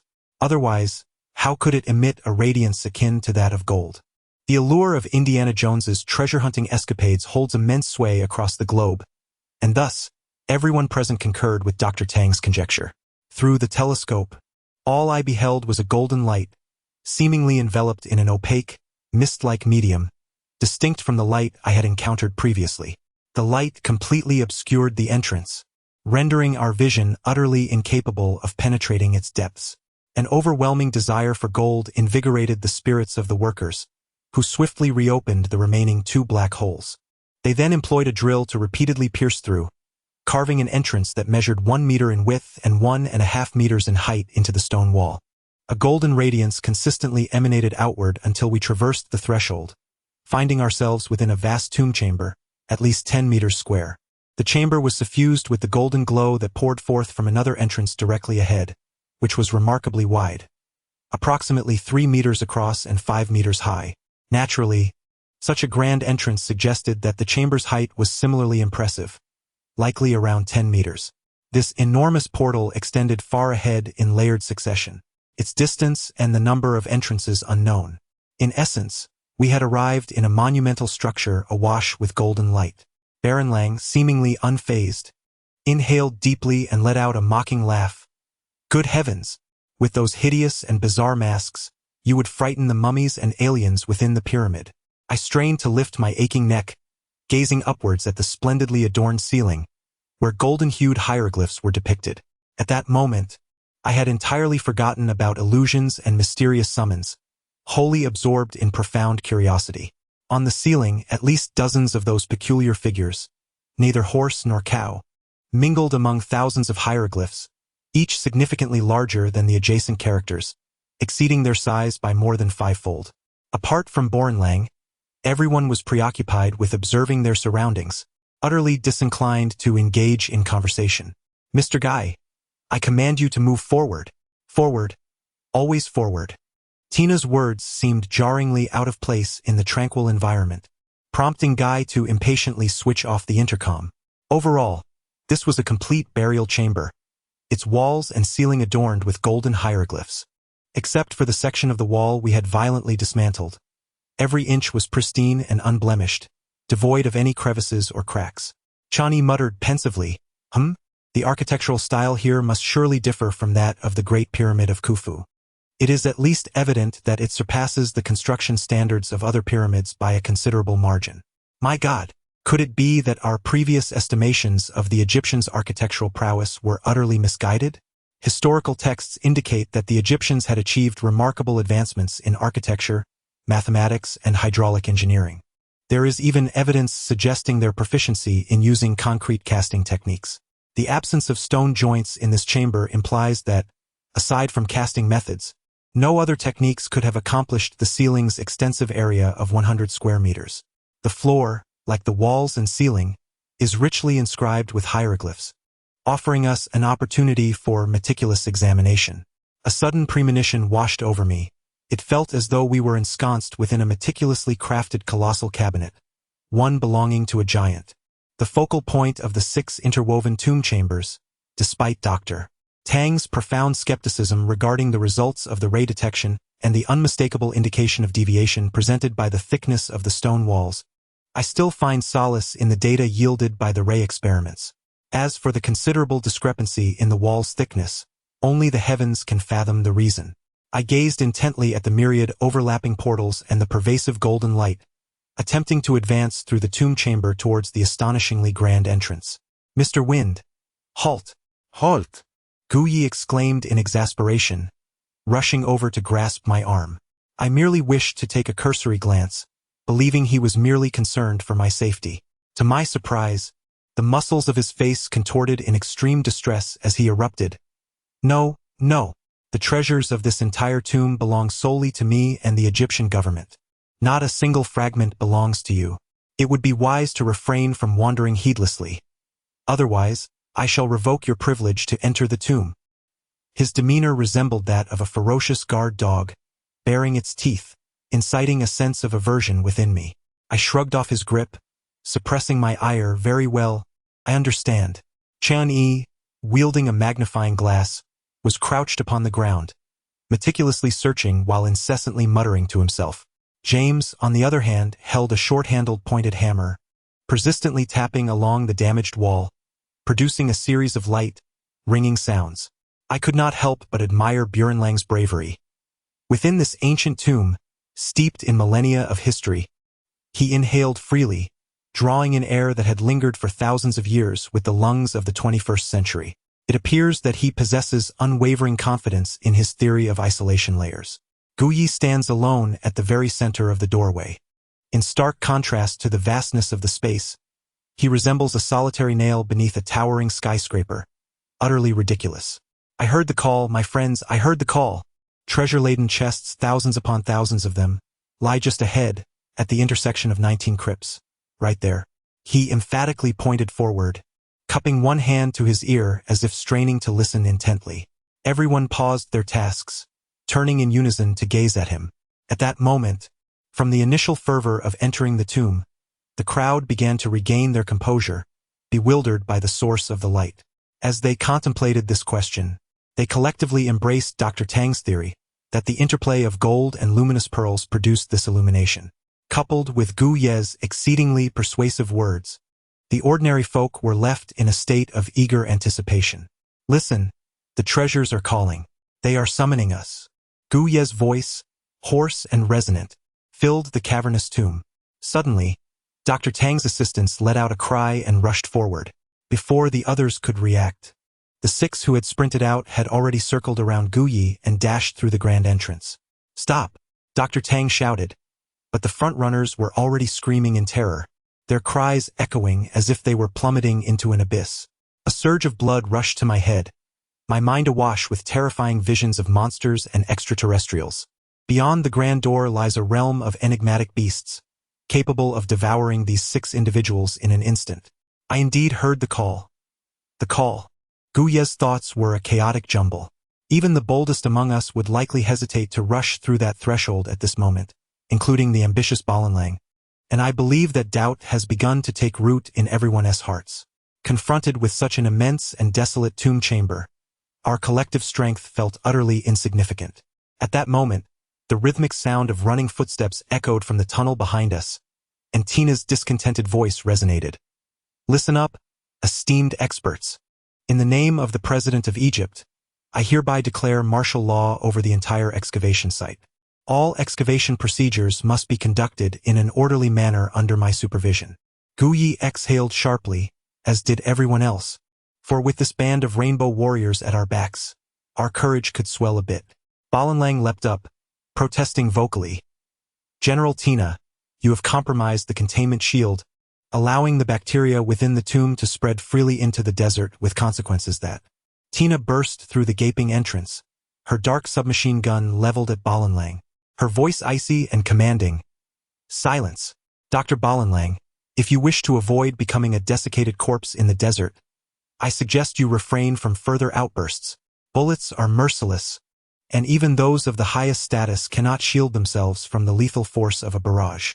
Furthermore, this is the untamed wilderness of Africa. After a gunshot, one could easily fabricate an accusation of endangering national security, ensuring that death would be in vain. Balanlang is an astute individual, his complexion a pallid shade of green as he closes his lips. The air within the tomb is not as foul and filthy as one might imagine, especially with Yelan leading the workers to swiftly extend the ventilation apparatus. In a brief span, the tomb has seemingly transformed into Tina's makeshift underground command center. At least 10 assault rifles and 20 submachine guns are aimed at the enigmatic door. Regrettably, that peculiar light continues to pervade the area, unapologetically obscuring people's vision. Subsequently, Yelan directs the workers to enlarge the chiseled door into an opening of 3 meters square, completely connecting with the tunnel, and assembles high-velocity blowers in preparation to enter the portal, intending to dispel the light that ought to be classified as a semi-fog. I suddenly find myself eager to hear Su Luin's perspective. As the adage goes, those embroiled in a situation often lose clarity, while bystanders may perceive the circumstances more distinctly. Wind brother, I ponder, the crux of the matter likely lies at the intersection of the 19 burial chambers, specifically in the chamber encountered after traversing through 8 others.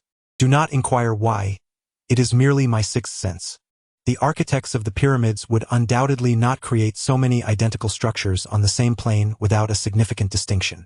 Regardless of their intent, the focal point of the planar structure must be extraordinarily unusual. Su Luan's words resonate with uncertainty.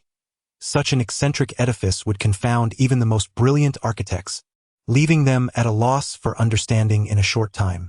Moreover, when it comes to expertise in ancient Egyptian architecture, Cheney stands as a readily available master in the field. Brother Feng, have you ever contemplated the most renowned alien beehive structure in South America? If the peculiar architectural design of the Tula Pyramid bears the same significance as the famed beehive, then it must surely be a creation of extraterrestrial origin.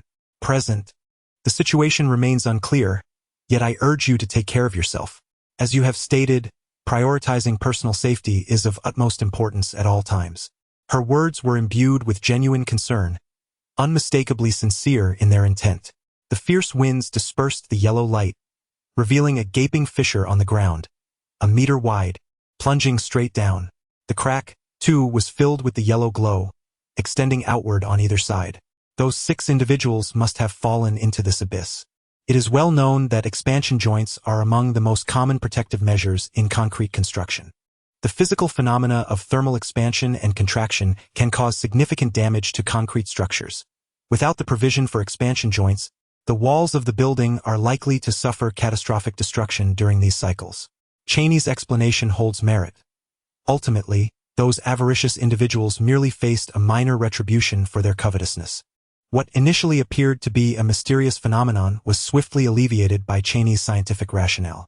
The group traversed the fissure and entered a tomb chamber, also measuring 10 meters in length, height, and width, resplendent in golden glory, with walls adorned in hieroglyphics. The only distinction was that this chamber featured doorways on the front, left, and right. Guy was whispering to Yelon, who retrieved a notebook and swiftly sketched something with a pencil. I can surmise that they are deliberating which entrance to approach. In truth, this is the simplest of dilemmas. If we can ascertain that we are currently aligned with the eastern axis of the Pyramid of Tura, we might disregard the labyrinthine structure of the 3 doorways and proceed directly forward, until we reach the intersection of the east-west and north-south axes, which is the very heart of the 19 burial chambers. Tenna quietly approached me and, in a calm and conciliatory tone, inquired, Mr. Feng, do we not require additional soldiers to partake in the excavation? Her dual pistols were secured at her waist, and she had entrusted her submachine gun to other soldiers. Confronted with such an expansive subterranean palace, even should a creature unexpectedly emerge, her 2 rapid-fire pistols would seem of little consequence. My method of operation has always favored diplomacy over aggression. Since she humbly sought counsel, I naturally softened my previously adversarial stance. Not necessary. We shall decide based on the circumstances. I wished to avoid the military's heavy-handed tactics that might obliterate the entire burial chamber. Of course, I had previously contemplated a layered demolition approach from the pinnacle, but that was a desperate measure taken in a moment of dire need. Now, it need not occupy my thoughts. Upon observing Tenna's visage closely, I noted that her dark complexion was adorned with remarkably delicate features. Her countenance bore little resemblance to the archetypal African visage. Particularly, her slightly sunken eye sockets, pronounced brow, and elegantly straight nose presented a striking appearance, indicative of a blend of African and European ancestry. She anxiously rubbed her hands, glancing around at the 3 peculiar and bizarre doors.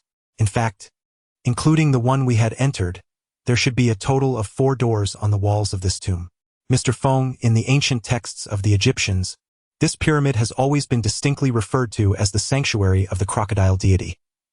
Almost all priests have conveyed the divine will, warning against disturbing the crystal coffin beneath the pyramid, lest it bring forth. All legendary curses invariably echo the same sentiment, each incantation concluding with the ominous phrase of unforeseen calamities and unimaginable disasters. My curiosity was piqued by the crocodile deity and the crystal coffin, my eyes sparkling with intrigue. Given Tina's unique status, the information available to her must undoubtedly be classified documents of utmost secrecy from all of Egypt and even the entirety of Africa.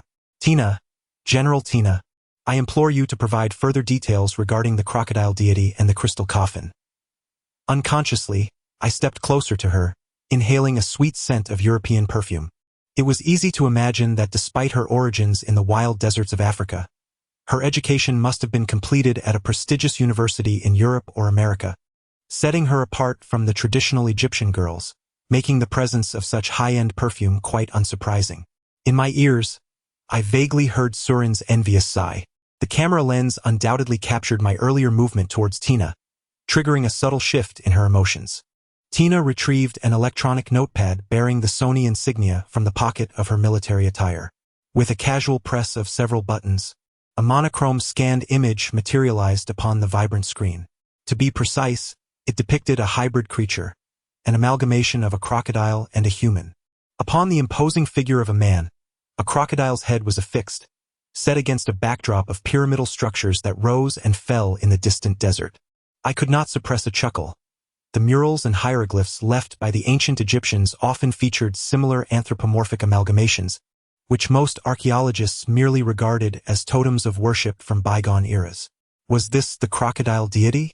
I gently pointed at the image, observing the creature, its body adorned with scales, save for an unsightly colossal tail. Indeed, this illustration hailed from the most ancient of texts. Tina remained unfazed by my sardonic demeanor. But what of the crystal sarcophagus? Where might it be? The screen then displayed another image. A slender, nearly transparent rectangular pillar lying across the ground, the backdrop still desert and pyramids. I found myself sorely disappointed with Tina's findings, as these monochrome images conveyed little significance. Particularly, the translucent pillar appeared to be a mere figment of imagination. Perhaps it was an ice shard, if indeed ice existed in the ancient desert, or possibly a drop of resin that had coalesced into amber. In any case, it bore no necessary connection to the enigmatic term crystal sarcophagus. Mr. Wind, if you observe closely within the transparent pillar, you will find a person concealed inside. A most peculiar individual, Tina urged, prompting me to swiftly enlarge the image. Indeed, within the amber, a figure stands upright, further solidifying my perception of it as merely amber. The formation of amber, in simplistic terms, occurs when viscous substances, such as pine resin, drip and encapsulate various small insects, resulting in a transparent entity. Expanding this notion infinitely, one might envision a colossal drop of resin falling while a person stands beneath the tree, thus becoming encased like an insect, transforming into the amber we commonly observe, albeit magnified thousands of times. Ancient texts recount that primordial trees once reached towering heights, piercing the very heavens. Consequently, it is not inconceivable for such immense trees to secrete several cubic meters of resin. Tina chuckled wryly. Mr. Feng, do not be as obstinate as other learned scholars. Observe that man's arms. He possesses 6 arms. Unable to restrain my curiosity, I snatched the notebook from Tina's hands for a closer examination. Indeed, aside from the 2 usual arms of a human, this individual had 2 additional arms sprouting from his chest and back, reminiscent of the 3-headed, 6-armed Neza from Chinese mythology. Fortunately, this person did not possess 3 heads. He merely had 4 additional arms. Now, Mr. Feng, please share your thoughts, she prompted. I found myself at a loss for words. As I continued to scrutinize, I noted that the individual's facial features diverged from those of Africans. His mouth dominated his visage, compressing his eyes and nose into a narrow space beneath his forehead. Moreover, his mouth was agape, as if he were exhaling forcefully. His upper body was exposed, while his lower half was adorned with a hide, his feet positioned apart, striking a bold, forward-leaning stance. As I whispered to Tina, Yelan had already directed the workers to install an exceptionally advanced ventilation system, extracting the air from the tomb through pipes and subsequently infusing fresh air from the desert. The combined length of the tunnel and the height of the shaft had extended considerably, yet under the workers' efficient efforts, the system was completed swiftly. All gathered in the second chamber of the tomb, huddled together, apprehensive to make any sudden movements. At this moment, it seemed that everyone had overlooked one crucial matter, the need to summon Elder Sahan. Within the enigmatic tomb, only the erudite Elder Sahan could provide insights into this mysterious realm. I closed the lid of my electronic notepad and returned it to Tina. In such a bizarre environment, it was wiser to observe than to dwell on fearful imaginings, for any terrifying thoughts would only heighten one's paranoia. I pondered that the legendary crocodile deity might reside here, and it was only the deity's formidable power that could have constructed such a grand edifice. Mr. Wind, please do not leave me. I will protect you.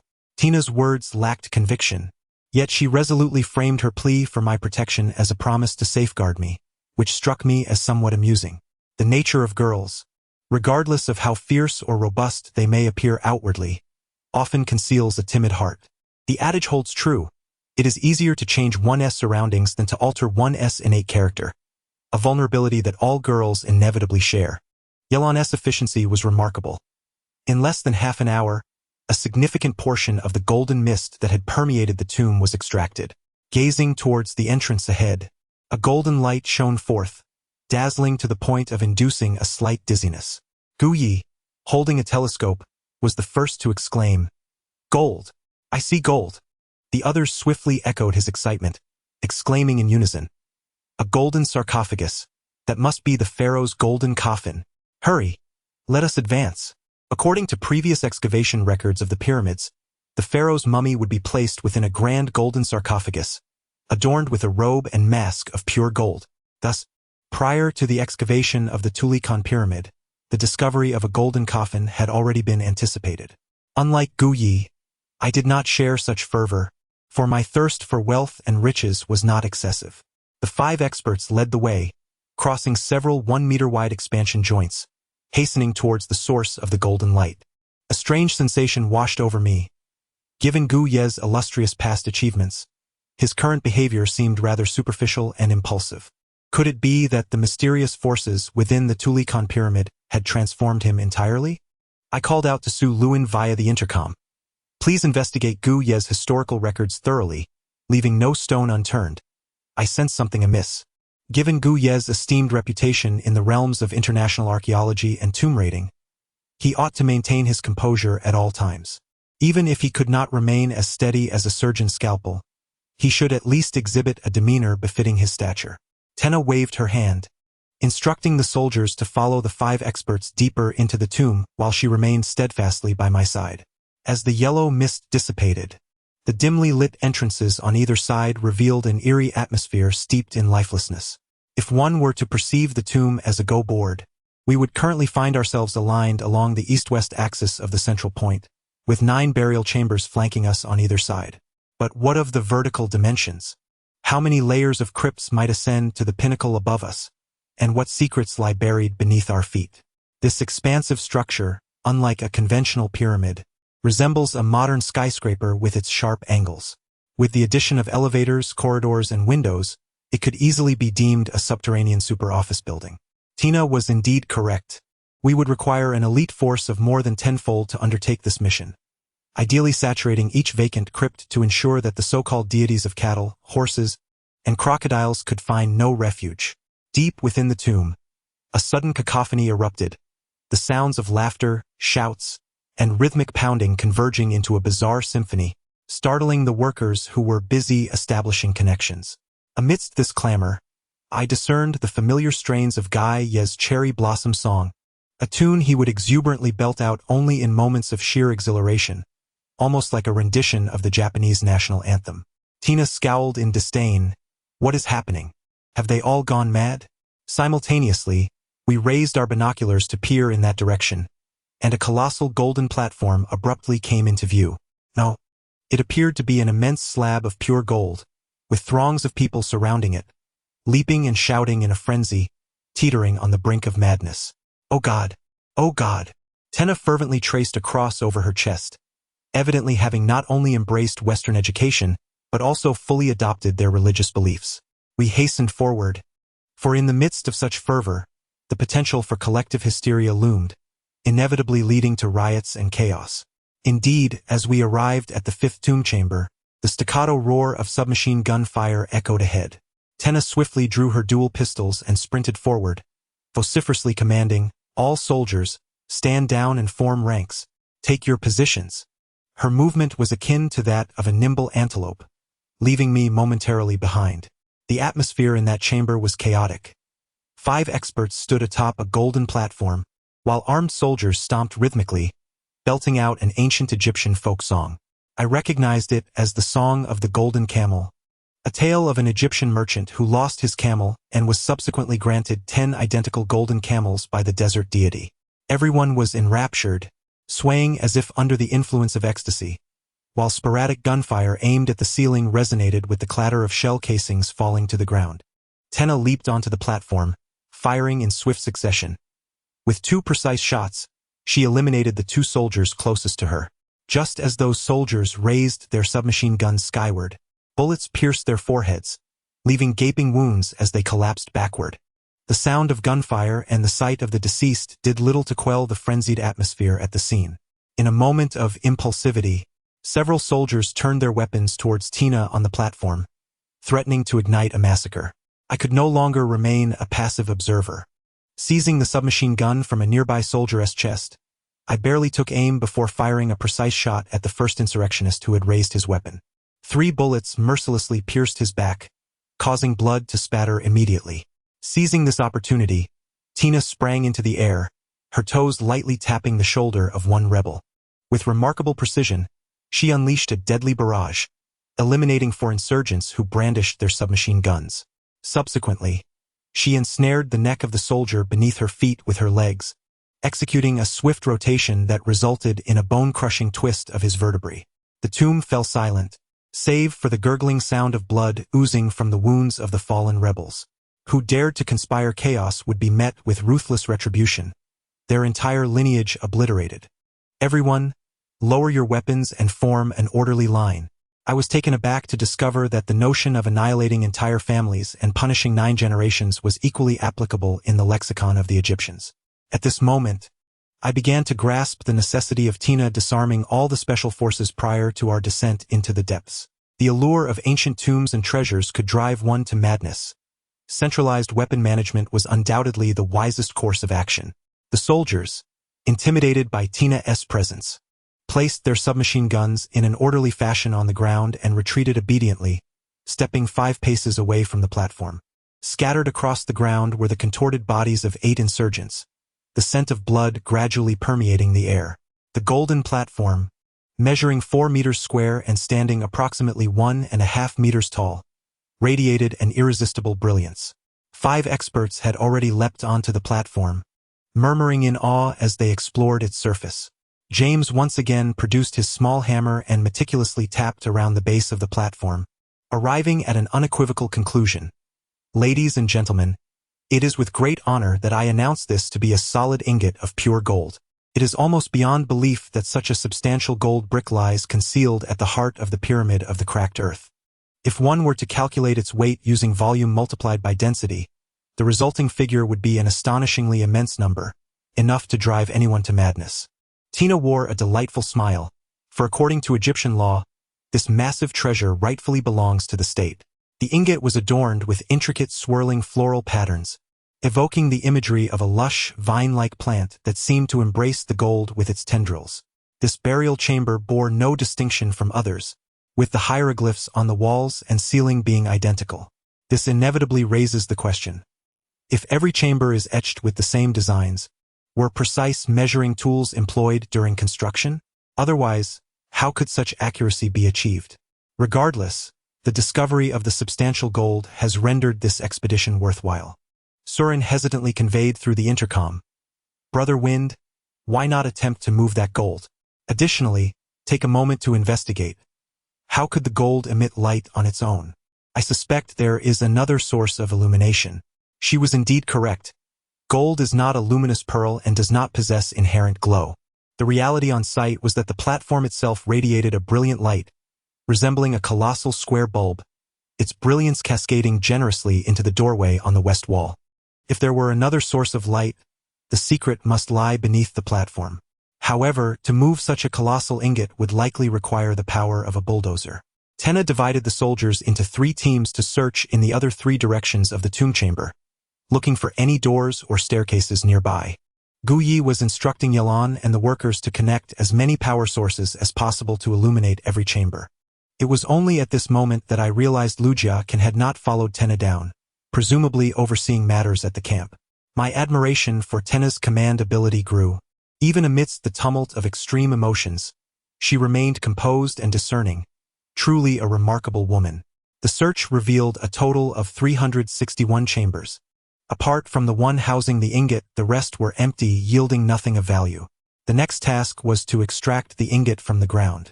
This posed a significant challenge, as its size exceeded that of the tunnel, making it impossible to drag out. It could only be dismantled on site and removed piece by piece. Tenna contacted the Rainbow Warriors headquarters in Cairo, arranging for a tactical engineering team to arrive within an hour, equipped with the most advanced smelting tools. Thank you, Mr. Feng.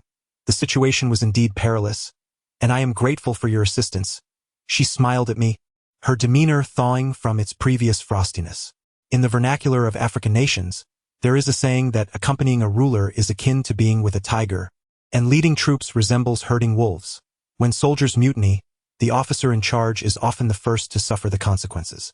Had it not been for my timely intervention to quell the rebellious fervor, the situation could have easily devolved into a bloody exchange of fire between both parties.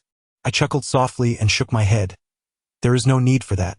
Those who have stood shoulder to shoulder against a common foe invariably share a profound bond forged in adversity, deepening the relationship between them. Speak. What reward do you seek? She drew her handgun, inspecting the magazine. I regarded her arrogance with disdain and shook my head once more.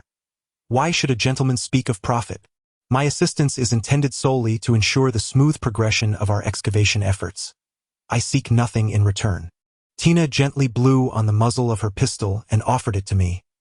Mr. Feng, these 2 guns were personally ordered for me by my father from an American arms dealer as a birthday gift. In all of Egypt, anyone who sees these guns might as well be encountering me in person. Perhaps they could assist you in some way. I let out a cold laugh, preparing to refuse, but Surin quickly reminded me through the earpiece. Brother Feng, accept them. They will undoubtedly aid our future endeavors. Reluctantly, I accepted the firearm, the ivory-inlaid grip adorned with a capital T. Naturally, the grip still bore the warmth of Tina's hand. Her eyes sparkled, and her slender brows arched into a lovely crescent as she unfastened the leather holster from her waist and handed it to me. I did not perceive this act of gifting the firearm as an ambiguous exchange of tokens. The opinions of others were of no consequence to me. Guyi continued to circle the gold ingot, several times even crouching down to prod at the crevice where the ingot met the ground with a small knife. He must have discovered something significant to be so engrossed. I approached him, crossing my arms and standing behind him. My doubts regarding his identity had begun to surface, as he seemed vastly different from the adept tomb raiders I had envisioned. Mr. Guy, have you found something? I interrupted his work without hesitation. It was precisely due to his incitement that the previous near-tragedy had almost occurred. Thus, half of the 8 local fatalities could be attributed to him. Indeed, but we must move the gold ingots to find out. Suddenly, Barunlang cried out, "Ah! Save me! Save me!" His hands clutched his throat tightly, his mouth agape, and his eyes wide with sheer terror.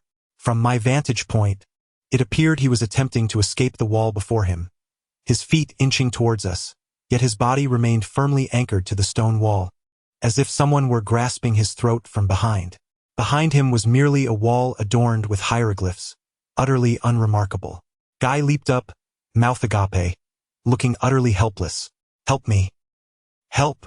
Barunlang's tongue protruded, rendering him voiceless, yet his hands clawed desperately at his throat, and he stomped his feet in frantic urgency.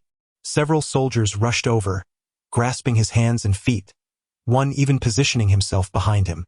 Their intention was to pull him away from the wall, and indeed they succeeded, gently lifting Barunlang and placing him beside the gold ingots on the ground. I opened the oxygen tank and brought the nozzle close to his lips, but he was beyond salvation.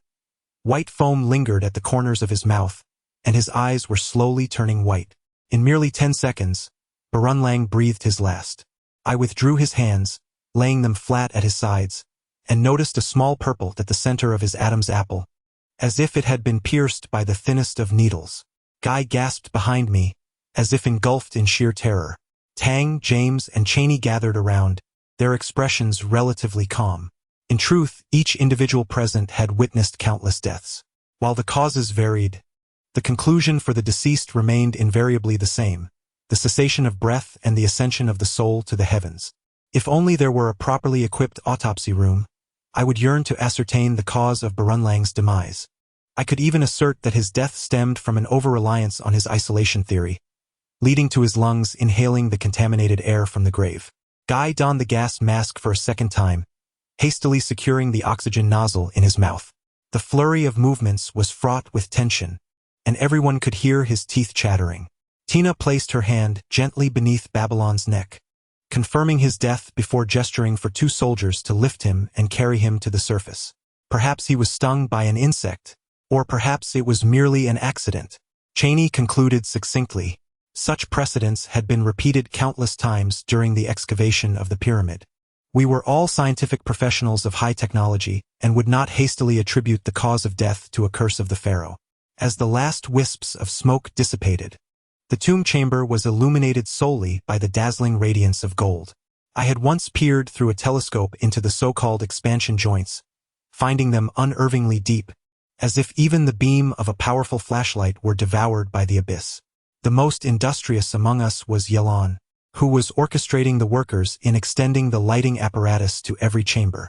Such a colossal demand for equipment could not have been prepared in a mere instant.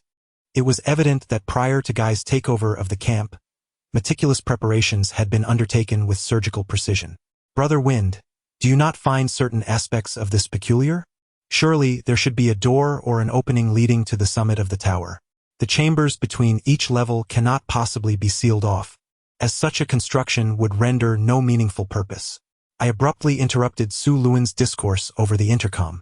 So tell me, what principles guided the architectural methods of the ancient Egyptians to make sense? The majestic stature of the pyramids clearly illustrates that the thought processes of the ancient Egyptians diverged fundamentally from those of modern individuals. To contemporary architects, such ponderous constructions appear utterly absurd, akin to expending hundreds of thousands of man-hours to lay a foundation, only to erect a mere henhouse upon the unyielding base. Thus, in accordance with such seemingly foolish architectural philosophies, their creation of countless independent and sealed tomb chambers seems hardly extraordinary.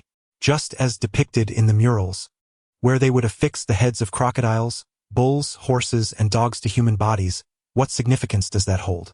Su Luan paused, a soft chuckle escaping his lips. I sighed, Surin, only by confronting this colossal gold ingot in person will you truly grasp the essence of the term extraordinarily bizarre.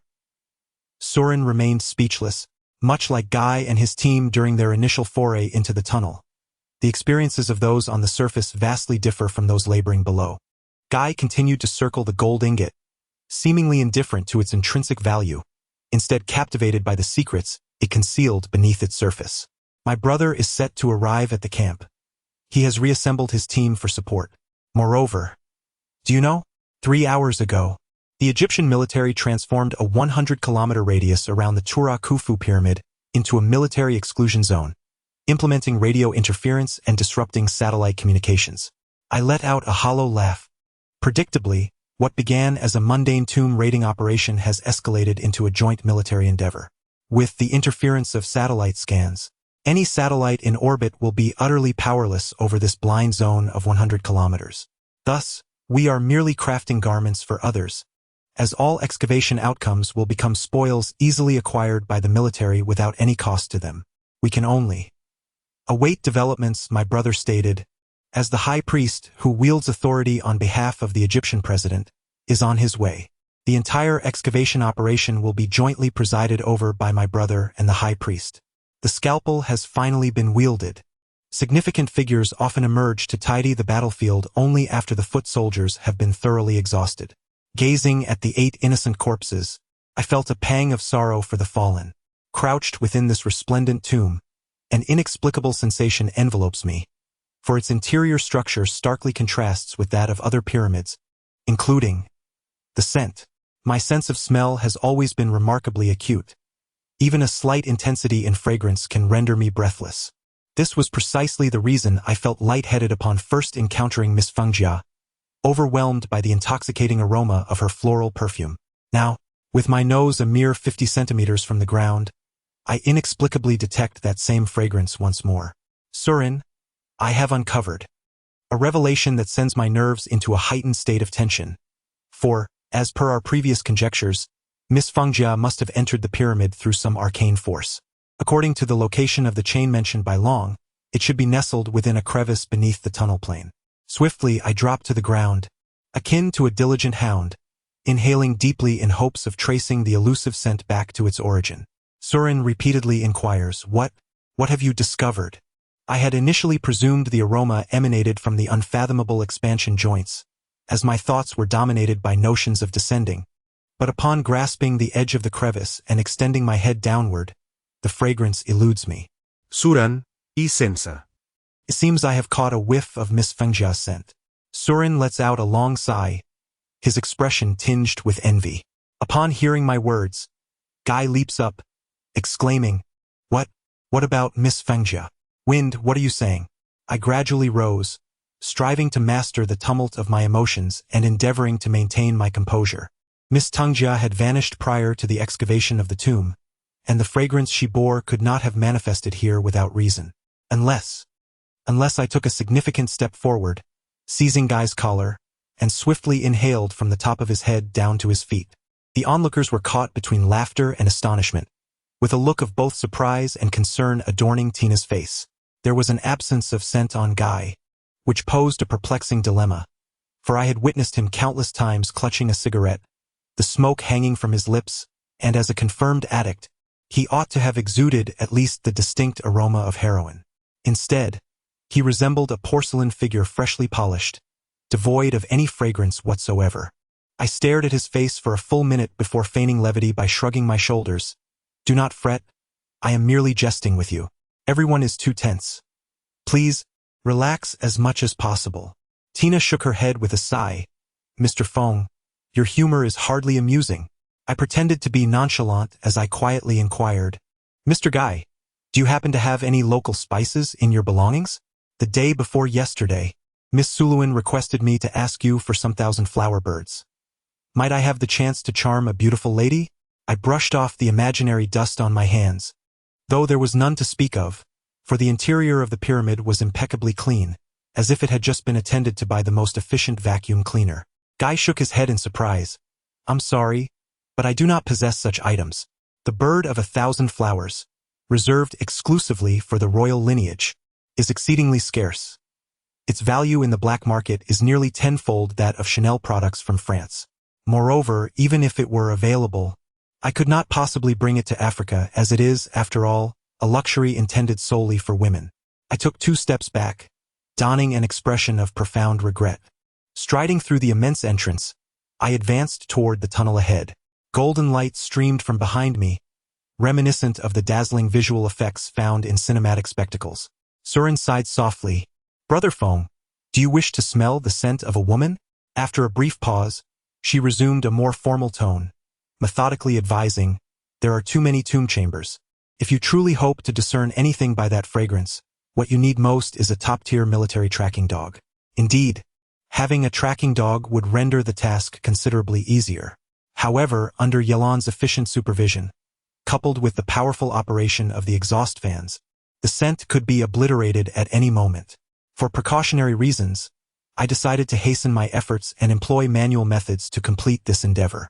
As I re-entered the tunnel, a squad of soldiers clad in black uniforms and wearing helmets designed for welders rushed past me, seemingly oblivious to my presence. They headed directly toward the center of the tomb, a total of 12 in number. In their hands, they wielded various welding and cutting tools, evidently dispatched for the purpose of dismantling the massive gold ingot.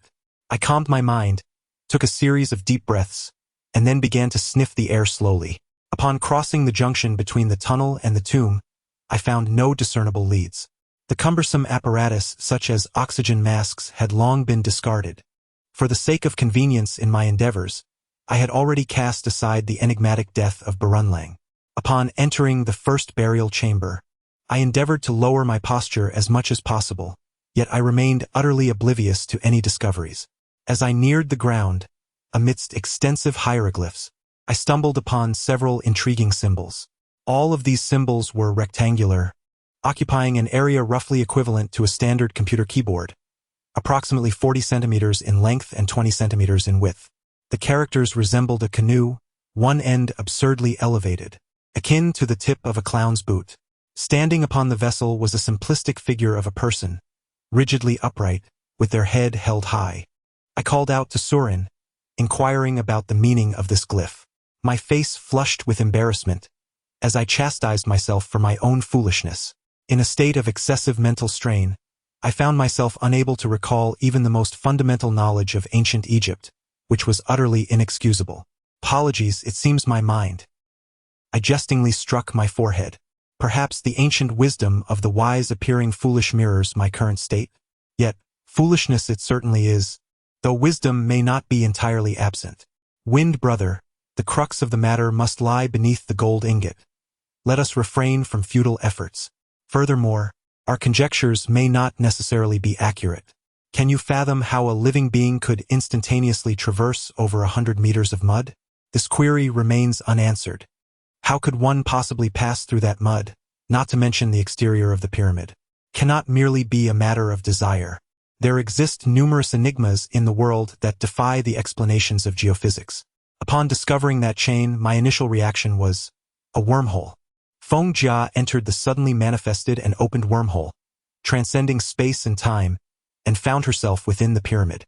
Surin let out a long sigh. Brother Feng, to suggest that Feng Jia entered the wondrous wormhole is less accurate than to assert that she herself is the creator of the wormhole. Is it not a more plausible explanation? Her words were clearly laced with sarcasm. It appeared that my excessive concern over the disappearance of Feng Jia had rendered her sensitive once more. Ah!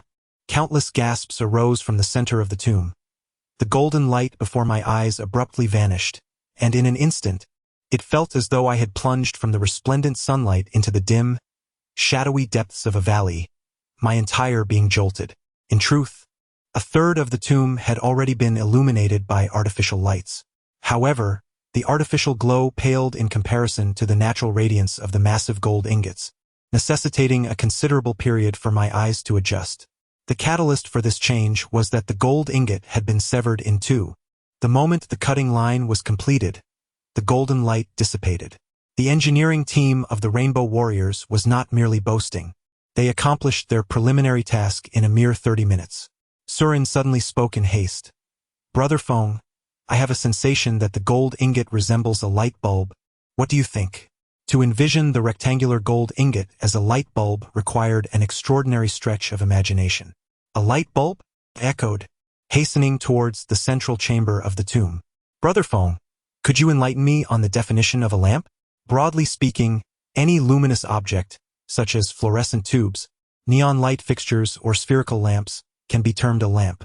From a different perspective, if one were to create a transparent structure measuring 4 meters square and 1.5 meters high, with a light source placed at its center, could it not also be referred to as a lamp? Indeed, Suluin, you are correct. It could be designated as a lamp, yet where lies its light source? In such a deep tomb, who could provide it with energy? If a gold ingot serves as a lamp, and now the lamp has been shattered, can no longer emit light, the engineers have resumed their partitioning task, dividing the gold ingot into 4 pieces. Tian stands nearby, arms crossed, her gaze unwaveringly fixed on the industrious engineers. Her marksmanship is exceptional, capable of deterring the soldiers present. It is truly a bizarre scene. Dozens of modern individuals fervently encircling a globally rare gold ingot within a pyramid constructed millennia ago. What lies beneath it? The pace of the partitioning work gradually diminishes, as the cutting tools suffer considerable wear from continuous use. They must adapt their methods, preparing to slice 1/2 into 2-meter long and 1-meter wide strips. Even at this reduced size, the ingot's immense weight renders manual handling a daunting endeavor. I hope to find evidence of Tenga's passage into the chamber based on the faint, elusive fragrance that lingers. For some reason, I cannot shake the feeling that she is still alive, no matter how absurd that notion may sound. Mr. Feng, is it not preferable for you to stay by my side? She offered a humorous smile, half serious in her attempt to persuade me. I have never been a man prone to romantic illusions. I smiled gently and discreetly declined her entreaty. Tenna acquiesced to my request, commanding 10 armed soldiers to follow in my wake. We traversed the central burial chamber, advancing forward until we reached the opposite end of the tomb. This location must be the westernmost point of the pyramid, aligned with the entrance we had used. Unsurprisingly, we discovered nothing of significance, save for the walls adorned with hieroglyphics. My sense of smell remained keen, detecting the unmistakable scent of burnt metal wafting throughout the chamber. This only deepened my astonishment. Should there not be other damp and musty odors permeating the tomb? If we were to assume that Barunlang perished from inhaling bacteria within the chamber, why were we unscathed? After all, every individual present in the tomb had relinquished their oxygen tanks and gas masks. If poisoning were to occur, we should all share the same fate. The soldiers remained silent, their nerves seemingly still frayed from the shock of witnessing their comrade fall to Tenna's gunfire, each appearing dazed and bewildered. In truth, the Rainbow Warriors of the Egyptian Special Forces stand on par with the elite units of the American military, such as the Green Berets, Navy SEALs, Delta Force, and Viper. In the annual Global Special Forces combat competitions, the Rainbow Warriors consistently secure a place among the top 10. I leaned against the western wall of the chamber, the outer surface of the pyramid, and gazed at the peculiar inscriptions beneath my feet. Gradually, I have begun to make certain observations. Each tomb chamber features 4 walls, a floor, and a ceiling adorned with 4 solar boats, all of which prominently face my left, specifically towards the north. I promptly commanded the soldiers to investigate the 2 adjacent tomb chambers, confirming that the orientation of the symbols indeed pointed north, indicating that the solar boats are directed towards that very direction. North? Why not east, the direction where the sun rises? A throbbing pain grips my head, as if ensnaring my thoughts, incessantly repeating this question within my mind. Suddenly, a Special Forces soldier murmurs softly, "What is there to misunderstand?" Their orientation aligns perfectly with the burial site of the solar boat in front of the pyramid. This revelation jolted me from my reverie. I realized I must engage in profound self-reflection. I had completely forgotten about the wooden solar boats unearthed before the Khufu pyramid. How utterly disgraceful! Gazing at the soldier who unveiled this truth, I felt an overwhelming desire to rush forward and embrace him tightly. I called into the intercom, "Surin, Surin. All the solar boats are directed towards the Khufu pyramid. Consider what this implies." However, upon deeper contemplation, there is little cause for excitement. This discovery might suggest that the tumulus pyramid reveres the Khufu pyramid, or that the Khufu pyramid serves as the very core of the tumulus pyramid. Even so, this does not substantiate anything. We remain ensconced within a similarly sealed tomb chamber, unable to descend to its depths or ascend to its heights. Surin remained silent, yet I could hear the rapid tapping of her fingers against the keyboard, indicating she was swiftly searching for some information. From behind numerous doors, I gazed into the bustling crowd within the central burial chamber. A sudden wave of surrealism washed over me. We were currently hundreds of meters underground, inside a pyramid that had just been breached by the advanced technologies of the 21st century. What did this place look like thousands of years ago? When this extraordinarily enigmatic pyramid, the Pyramid of Khufu, was first completed, did anyone stand in the very spot where I now stood, gazing at that enormous, tantalizing gold ingot? The technological prowess of the ancient Egyptians far surpasses the imagination of modern archaeologists.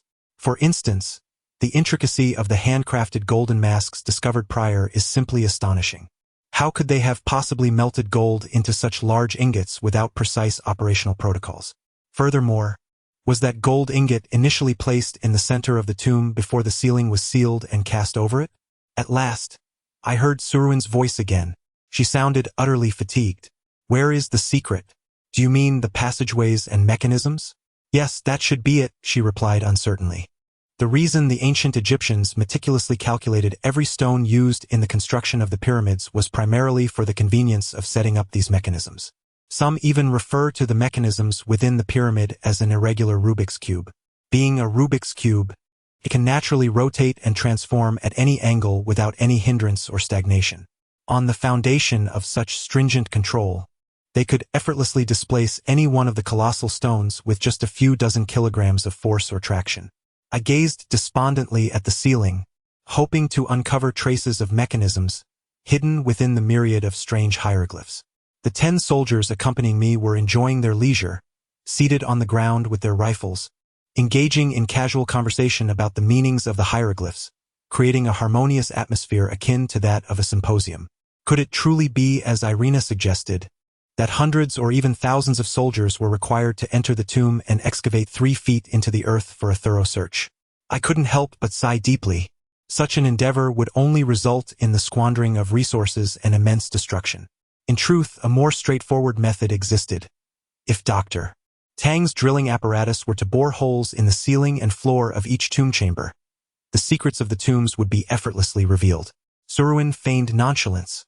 Yet, with 361 tomb chambers, a total of 722 holes would need to be drilled, a monumental task that would likely wear down even the most robust drill bit. More importantly, we were uncertain about what might descend from above once we penetrated the ceiling. Would it be quicksand? Or perhaps venomous creatures? Naturally, the most favorable outcome would be to drill through layer upon layer until reaching the apex of the pyramid. Perhaps, with a stroke of good fortune, we might uncover a magnificent gold ingot at every layer. Consequently, Egypt's gold reserves could potentially surpass those of any nation worldwide, establishing it as the sovereign of wealth in Africa. In the depths of the underground well, with Su Luin stationed at the camp, I find myself untroubled by the shifting circumstances above. Her ability to repel the assaults of the Misty Blade is a testament to her formidable skills, which undoubtedly rival my own. Moreover, with the formidable support of the scalpel, my confidence is bolstered. In truth, I wish for the tiger to descend into the tomb, as his extensive knowledge of tomb raiding might offer invaluable insights to this bustling assembly of experts. It appears that today's endeavor will yield little more than the disassembly of the gold ingot for transport through the tunnel.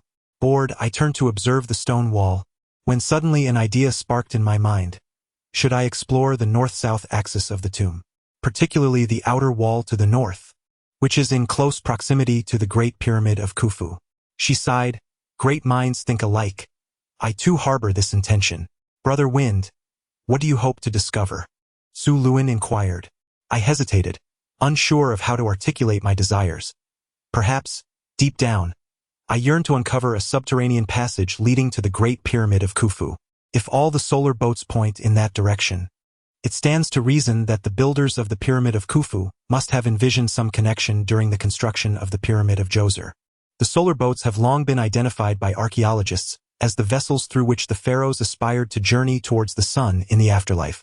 Upon reaching the northern wall of the pyramid, I discovered little of significance, save for the growing murmurs of discontent among the soldiers trailing behind me, who whispered their grievances in the Egyptian tongue. I felt no disappointment. After all, it was merely the first day of our exploration into the ancient tomb, and the days ahead were still plentiful. I had scrutinized that stone wall meticulously on more than 10 occasions, yet I lamentably overlooked a fundamental question. If I suspected there might be a passage here, why did I not simply employ a radiation detector for reconnaissance? To err is human, and I am no exception. My prior uncertainties regarding the existence of a passage had deterred me from pursuing the matter further. With a sudden eruption of cheers, the first gold block, measuring 2 meters long, 1 meter wide, and 1.5 meters high, was successfully severed. Such a grand spectacle would likely daunt even the most imaginative of filmmakers like Spielberg, yet it lay vividly before us. More astonishing still, due to a slight miscalculation in the cutting process, a narrow fissure, mere millimeters wide, was revealed on the surface of the remaining massive gold ingot.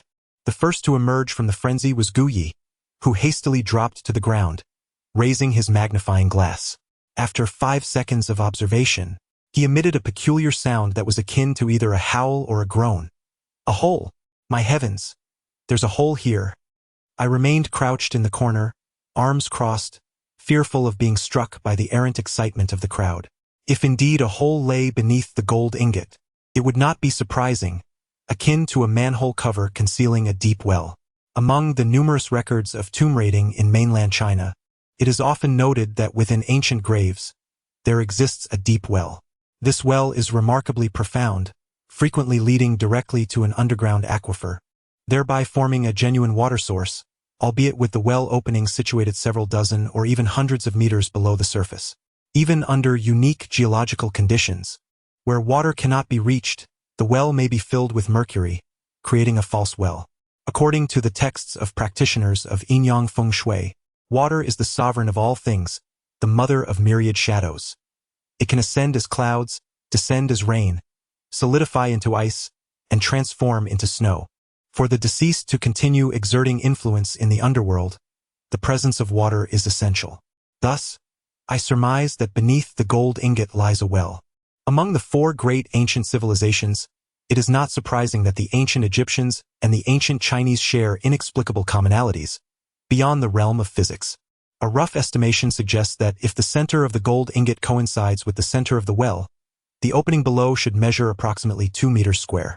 This realization marks my second oversight of the day, as I failed to pursue the lead offered by the fragrance of the thousand-flower bird. The tunnel was strewn with disordered cables and robust rubber hoses, devoid of any human presence.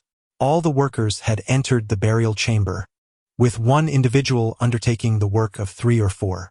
Suddenly, I recalled the ominous red silk sleeve that could effortlessly sweep a person away.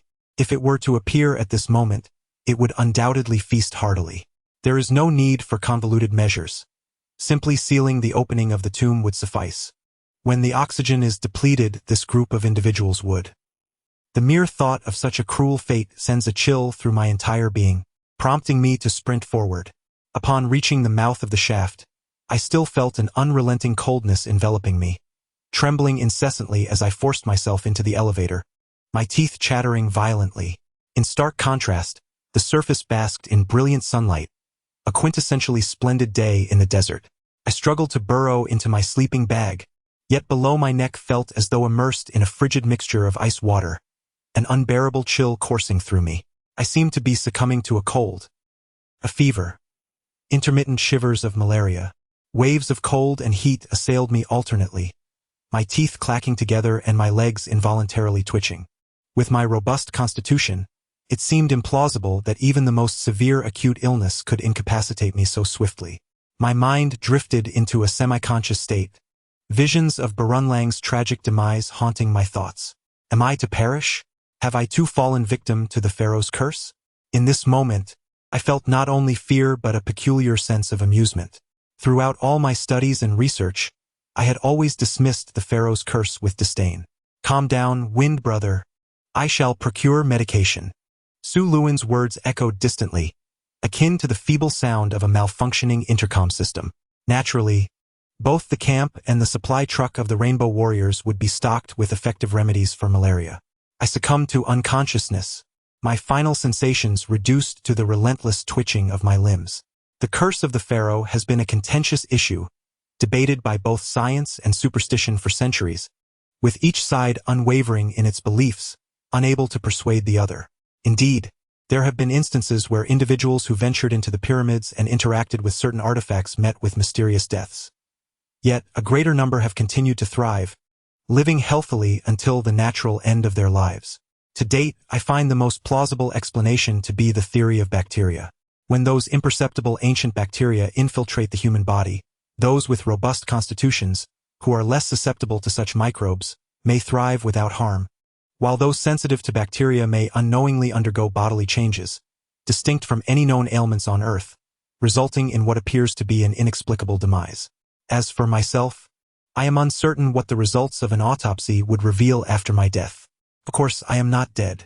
Upon awakening, my mind felt utterly blank, reminiscent of a classic amnesiac. The first sight to greet my eyes was a silver-scaled white serpent, its tongue flicking almost teasingly at the tip of my nose, with its neck scales standing erect, resembling an unusual and frigid shawl. It appeared to be coiled upon my chest. This was clearly the white serpent raised by Tang Xian. Why would it turn against me? What on earth is happening? Xiao Bai, you may cease your work, came Tang Xian's indifferent voice. The white serpent vanished from my sight in an instant. I assumed I had merely taken a brief slumber, much like the last time I was ensnared in an amnesiac stupor by Yu Lian. However, this time felt different. My body felt light, my mind clear, and I abruptly sat up. Still within the confines of my tent, I found myself before the figure of Tang Xian, who sat tightly wrapped in her fox fur. The serpent known as Xiao Bai had long since burrowed into the sleeve of her left wrist, leaving only its tail protruding. There was no need for gratitude. My act of saving you was merely a means to procure the millennia-old corpse insect. She remained aloof, gradually folding her arms, her posture regal, like a queen surveying her dominion. A gust of wind swept through, causing my scalp to tingle, for within the lush fur of her garment lurked a multitude of venomous insects, writhing incessantly. My stomach churned violently. Had I not fasted for a day, I feared I would soon succumb to overwhelming nausea. Suddenly, Tang Xian flashed a radiant smile. I am of the Tang sect from Shu, and it is only natural for me to carry a few larvae. Alas, like myself, they are averse to the cold. She awaited the robust assistance of the wind, hoping to acquire the millennium-old corpse insect to enhance their genetic growth. I could bear it no longer. I leaped from the bed and fled the tent, collapsing onto the ground and violently retching. My fear did not lie in the venomous creatures themselves, but rather in the unsettling camaraderie Tang Xian shared with them. This girl seemed to be a vessel, born to coexist with such poisonous beings. I failed to comprehend how a tiger could be ensnared by her allure. Once I had purged enough, I lifted my gaze to discover the tiger, Song Jiu, standing 5 paces before me, regarding me with a mocking, sardonic indifference. Indeed, the tiger had transformed. Once, he was a man who would have risked his life for a friend, ever eager to assist in times of need, and we had once been brothers bound by the throes of life and death. Now, he gazes at me as one would at a fallen beast. Song Jiu's eyes pierce like 2 sharp embroidery needles, and I harbor no doubt that at Tang Xian's command, he would swiftly plunge his soft sword into my chest. I have not employed any sorcery, Mr. Feng. You, like every predecessor in the martial world who has underestimated the Tang clan of Shu over the past centuries, ought to remember that our greatest strength lies not in poison, sorcery, or concealed weapons, but in our indomitable spirit and courage that knows no bounds. Tang Xian steps out of the tent, her posture impeccably straight, her complexion a delicate shade of ivory, her features exquisitely sculpted, akin to the finest craftsmanship of Han jade. As Tang Xian departs with the tiger and Song Jiu, I call out to her retreating figure, vowing with fervor, I shall find the Millennium Corpse worm to present to you, and I shall not go back on my word. The one who rescued me was Tang Xian, for I learned from Su Luan that I had consumed all the anti-malarial medication available in the camp. Regrettably, it rendered my body convulsing as if subjected to the electric chair, with the frequency and intensity escalating rapidly. It was at that moment that Tang Xian intervened to save me. However, she insisted that everyone must not be present. Is that a challenge for you? With so many hidden cameras and recording devices, Su Luan's eavesdropping technology, with its complexity and concealment, is indeed of a standard befitting a professional spy. Su Luan chuckled sheepishly, saying, all the concealed apparatus can be uncovered by simply allowing one to take a leisurely stroll around. How embarrassing, isn't it? Tang Xian's identity is shrouded in mystery. If she is indeed the future leader of the Tang sect in Shu, then the Millennium Corpse Worm appears to hold significant importance. It is rather amusing that after spending half a day in the tomb, I have yet to lay eyes on even a single mummified bone, let alone a Millennium Corpse Worm. In the great tent of the valley, I encountered the 2 of them, accompanied by the taciturn Lu Jiakan. Natula does not embody the traditional image of a priest clad in flowing robes. Rather, he is quite youthful, seemingly not yet over 30, with thick brows and large eyes. He is dressed impeccably in a sharp suit from an international brand, his hair slicked back with meticulous care. It is quite a privilege to witness a priest in such comfort, one who need not even shave his head.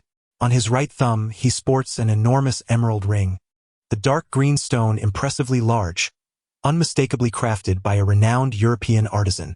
Mr. Feng, I have heard much about you from Mr. Scalpel. It is an honor to finally meet you, Natula remarked in impeccable London English. I am aware that I do not possess any noteworthy reputation, nor do I have anything deserving of such admiration. Mr. Feng, once this excavation project is completed, I have an unusual request. Let us visit the president together. He has always been intrigued by brave and wise young individuals such as yourself from the East. His words were absurd, and I found myself lacking the enthusiasm to meet the president of Egypt. The circumstances within the tomb had already been thoroughly reported to Mr. Scalpel by Su Luan, so there was no need for further redundant exchanges. Natula's face was alight with joy, for uncovering such magnificent gold ingots in the Egyptian desert would undoubtedly create a sensation worldwide, heralding yet another peak for Egypt's tourism industry. As a cornerstone industry of Egypt, tourism generates over $80 million in revenue for the government each year. The disappearance of individuals such as Tenga and Bancha seems to weigh little on anyone's mind. Within this opulent tent, spirits remain high with laughter and revelry, revealing no trace of concern for the missing. After reuniting with Suruin, I felt a profound calm envelop me, allowing me to meticulously reflect on the information I had gleaned from the tomb. I indeed require a search dog, for the scent of the Qianhua bird lingers vividly in my memory. It is essential to understand that the fragrance clinging to the deceased or the living yields entirely different outcomes. I have conducted numerous experiments, and my nose can undoubtedly discern the distinction with clarity. Suruin, I am convinced that Miss Tenga is still alive, I asserted confidently to Suruin as we exited the grand tent. And so what? She retorted, her gaze fixed toward the west. Amidst the endless sands, the cracked earth cradles the solitary silhouette of the pyramid. To an outsider, it would be impossible to fathom that beneath its exterior, a heart-stirring excavation is currently underway. Following her gaze, I cast a glance at Sahan's tent. The entrance hung heavily, devoid of any movement. Despite both being spiritual leaders within Egypt, Nachala and Sahan have maintained a respectful distance, akin to a court official and a humble villager. The matter of the sacrificial scripture for Sahan has left me feeling quite unsettled, a persistent knot in my heart. In his prayers, he must have regarded all who breached the tomb as offerings for the deity of the cracked earth. This clever act of borrowing flowers to offer to the Buddha is indeed quite ingenious. However, regrettably, the multitude of people renders it insatiable for the deity of the cracked earth. Surin, I believe we must exhaust every possible means to rescue her. After all, we, as inhabitants of this planet, ought to extend a helping hand to one another, regardless of nationality. Correct? My impression of Tengjia has never been favorable, yet at this moment, under the fervent thrill generated by the colossal gold ingot, everyone has forgotten her. If I do not act to save her now, who else will possess the inclination? I require a. Just as I reached this thought, I discerned the anxious whimpering of a military dog. A slender soldier, grasping a brown leather leash, led a recently matured, tawny long-eared dog. This breed, originating from Argentina in South America, may lack the imposing grace of a warrior, yet boasts unparalleled olfactory and auditory senses within the realm of military canines. Surin flashed a radiant smile, and without waiting for my expression of gratitude, she proceeded towards our tent. She had prepared for me an ancient weapon, a crossbow, which, like the long-eared dog, was also requested to be brought along with the surgical knife. 12 short arrows lay concealed within a bamboo tube, half a foot long and as thick as a wrist, relying entirely on the compressed force of the springs to launch the bolts. Within a distance of 10 meters, the linear deviation is less than 2 centimeters. Within 3 meters, it can effortlessly pierce through 4 centimeters of pine board. I hope it proves useful in a critical moment. I realize that Surin has begun to care for me. Otherwise, she would not have taken the trouble to prepare this weapon solely for my sake. The heart of a girl is as elusive as a needle in the depths of the sea, making it most difficult to fathom. I resolutely shook my hair, casting aside all matters entwined with romantic sentiments. If Teng Jia were truly alive, any further delay would draw her ever closer to the clutches of death. Just before descending into the abyss, I encountered the tiger once more. He darted out from Tang Xian's tent and stood before me, uttering an astonishing warning. Be cautious with your words and absolutely refrain from using open flames. Do you understand? Provoking the deities lurking in the shadows can unleash their wrath with even the slightest spark. When faced with the mysterious darkness, it is prudent not to forcefully seek clarity, for such endeavors may prove detrimental rather than beneficial. His recitation, delivered with an almost mechanical tone, thoroughly incensed me, and he appeared to have lost all semblance of his former self. The eyes, often said to be the windows to the soul, were clouded in his gaze, shrouded with an inexplicable gray veil that left me bewildered. It was Tang Xian's words he relayed. He was merely the messenger. At that moment, the entrance to Tang Xian's tent hung silently, the curtain low and still. Tiger, what on earth has transpired? How have you become a mere pawn of the Tang clan of Shu? I yearned for a heart-to-heart conversation with the tiger, to join forces in the descent and unearth the secrets concealed in the shadows. The tiger slowly shook his head, Remember to speak with caution. She means no harm. The mere thought of the hundreds of venomous creatures concealed beneath Tang Xian's luxurious fur cloak sent a shiver down my spine, causing my neck to erupt in a flurry of goosebumps, followed by several involuntary tremors. Su Luin, with genuine concern, inquired, "Brother Feng, are you all right?" My affection for Su Luin is gradually increasing. She is so young and beautiful, and her tender concern for me is met with a smile. I only just realized that, in my previous state of excessive nervousness, her hand had found its way onto the back of mine. The long-eared hound was restlessly whimpering, its breath hissing through its nose as it anxiously sniffed the ground near the well frame. Beneath us, in the depths of the well, numerous soldiers, dazzled by the allure of gold, were busily engaged in their tasks. This was prompted by Tina's latest orders. Every soldier involved in the underground excavation would be promoted 3 ranks, rewarded with $10,000, and granted a 6-month paid leave. With such generous incentives, it is no wonder these individuals were laboring with fervor.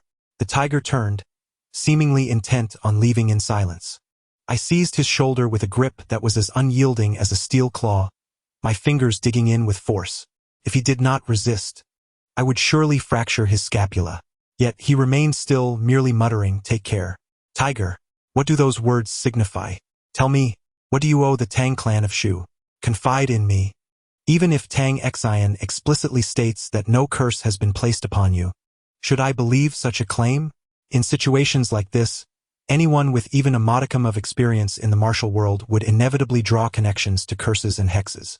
My fingers tightened further, eliciting a chilling creaking sound from the tiger's scapula. My intention was not to harm him, but rather to compel those within the tent to speak. Indeed, as the flap of the tent unfurled, Song Jiu, clad in black, surged forth like a shadowy arrow, swiftly positioning himself between me and the tiger.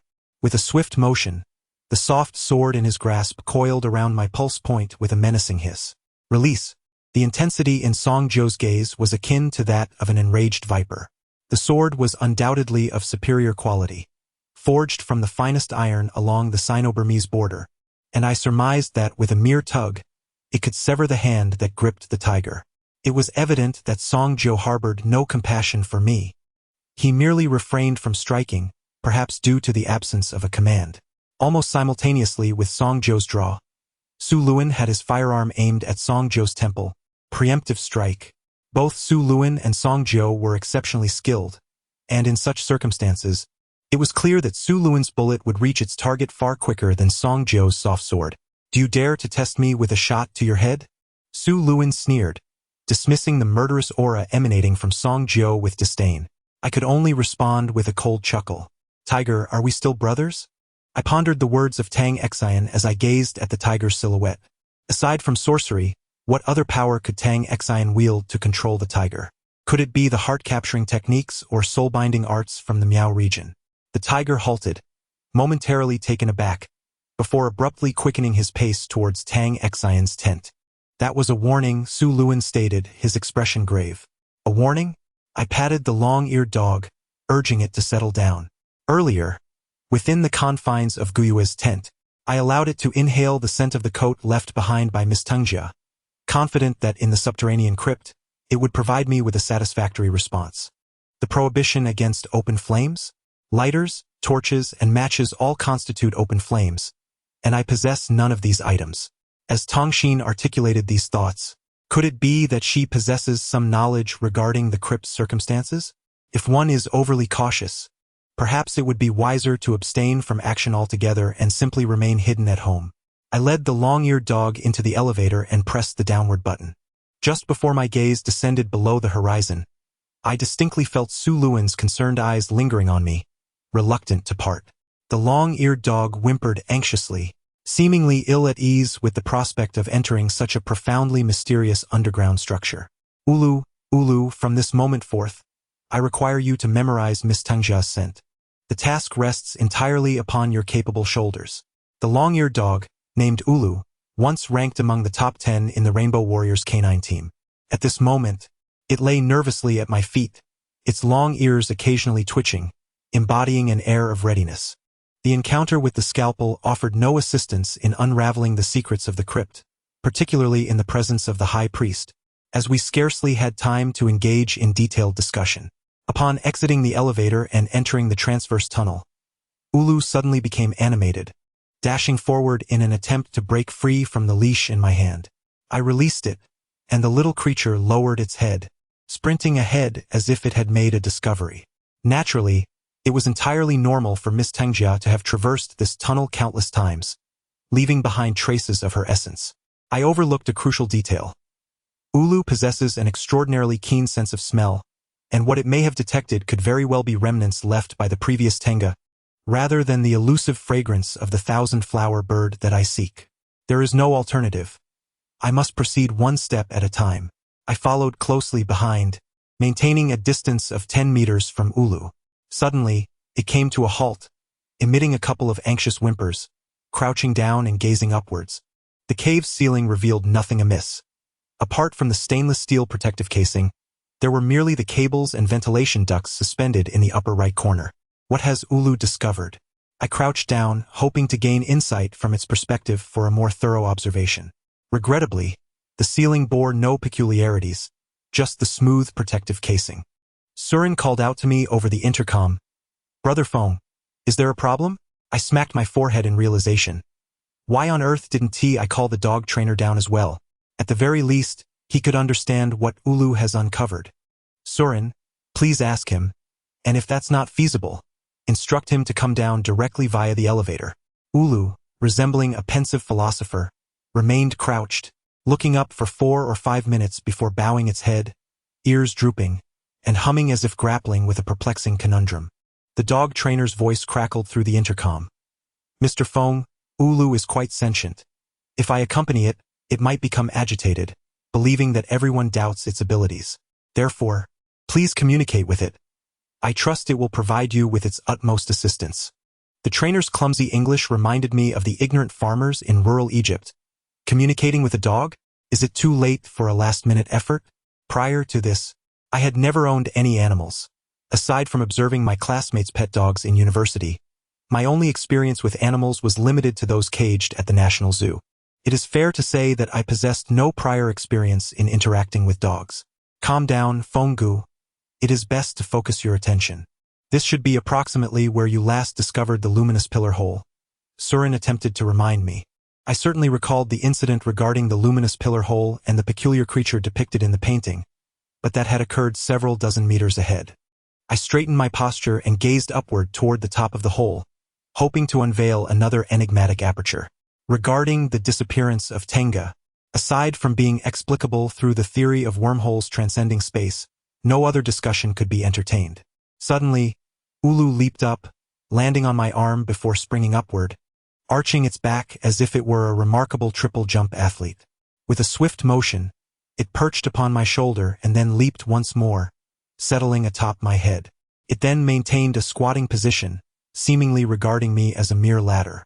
Without the opportunity to communicate via the intercom, I was left in a state of immobility, dutifully serving as its stepping stone.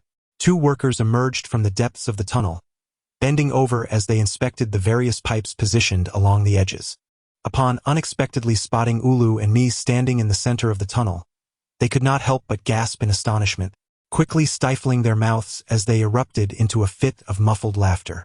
I was acutely aware of how ridiculous I appeared at that moment, with a small dog perched upon me in the middle of the tunnel. Ulu, can you come down now? What are you doing?" I whispered in exasperation. Ulu emitted a series of low whimpers, suggesting a discovery had been made, though certainty eluded him. He promptly leapt down from above my head, continuing his slow advance into the depths of the tunnel, sniffing as he went. I called out to the 2 workers, "Hey, you two, what is the situation in the tomb?"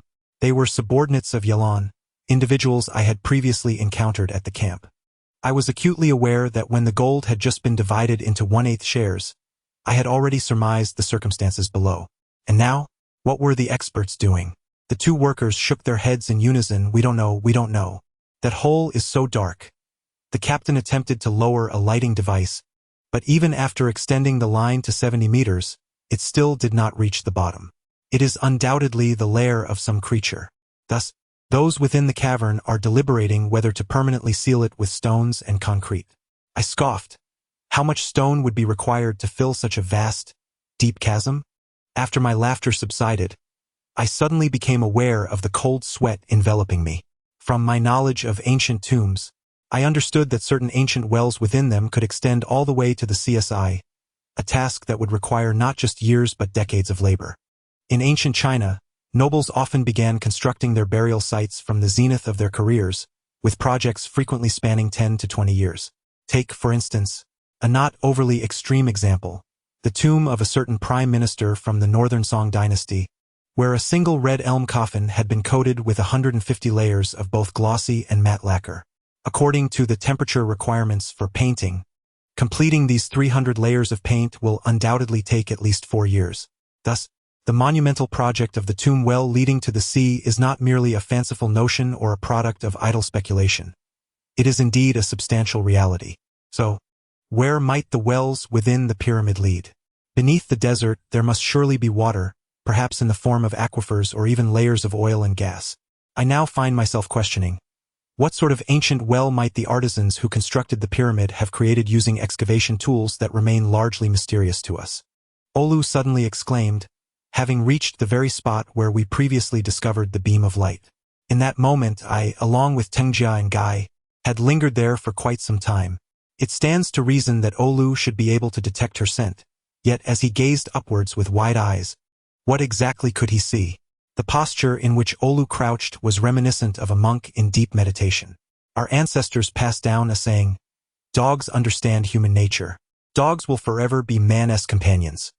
Regardless of genetic or environmental changes, they maintain the most harmonious relationship with humans among all creatures on Earth, albeit lacking the ability to speak. I gently stroked his head and murmured to myself, "What has this little fellow discovered? Could it be that he senses the traces of those extraordinary tales?" From the tunnel's end, faint sounds of raucous shouts and laughter echoed, likely the revelry of the soldiers engaged in gold extraction. Suddenly, Olu sighed, flapped his long ears, and rose once more to proceed forward. For the very first time in my life, I discovered that dogs are capable of emitting sighs, akin to the human expression of exasperation. On this occasion, Olu ventured to the entrance of the tomb, excitedly sniffing around for a considerable time before stepping into the pyramid. Ulu's behavior elicited a tumult of emotions within me, oscillating between elation and despair, for it seemed unable to distinguish the myriad scents left by Tenga at different times in the tunnel, rendering the search results entirely unreliable. Indeed, upon entering the tomb, Ulu paused, incessantly sniffing the ground yet finding no clarity, its nostrils producing a series of sharp, wheezing breaths. I scratched my head, pondering the Egyptian hieroglyphs, which seldom exhibit such precision and intricacy. If the imagery of the solar barque indeed reflects the ancients' meticulous striving for perfection, might it signify a deeper, concealed meaning? The solar barque, unearthed from beneath the Great Pyramid of Khufu, exemplifies the pinnacle of ancient Egyptian woodworking craftsmanship that archaeologists have been able to uncover. All who have beheld that wooden vessel marvel at the extraordinary imagination of the ancient Egyptian artisans. The intricate carvings upon its surface are more mesmerizing than Picasso's abstract paintings, and have since been extensively replicated in modern art and architectural designs, even gracing the runways of Paris with their vibrant allure. I have visited that vessel numerous times, and upon comparing it once more to my recollections of the solar barque, I have discerned the addition of 7 distinct elements within the bas-relief's 7 precious gems. Let us refer to it as a gem, for those 7 objects are meticulously embedded at the bow of the ship, each radiating a silvery hue akin to colossal stars scattered across the night sky. The arrangement of the 7 gems distinctly forms the shape of a spoon, so evident that even those devoid of astronomical knowledge would recognize it as the representation of the Big Dipper. The Egyptians possessed remarkably advanced astronomical knowledge, with the most ancient celestial observation charts and primitive spacecraft illustrations discovered within the pyramids. Therefore, the revelation of the Big Dipper at the ship's bow is hardly a sensational anomaly. Suddenly, a thunderous applause erupted from the depths of the tomb, intermingled with frenzied shouts in the Egyptian dialect. I lifted my gaze towards the brightly illuminated center of the tomb, unable to suppress a bitter smile. Indeed, gold can drive one to madness, even if it does not belong to any individual present.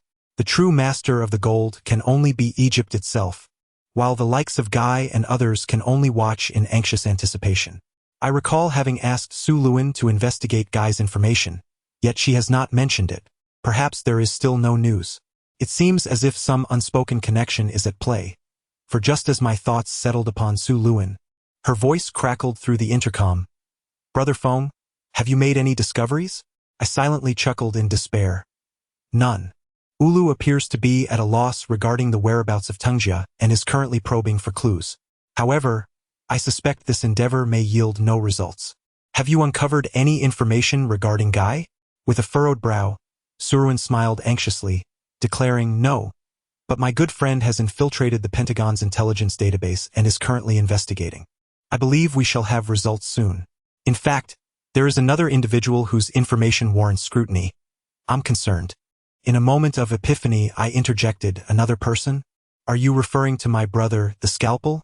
Suruin's doubts regarding the Scalpel did not concern me in the slightest. A scalpel is simply a scalpel, incapable of being impersonated or transformed by another.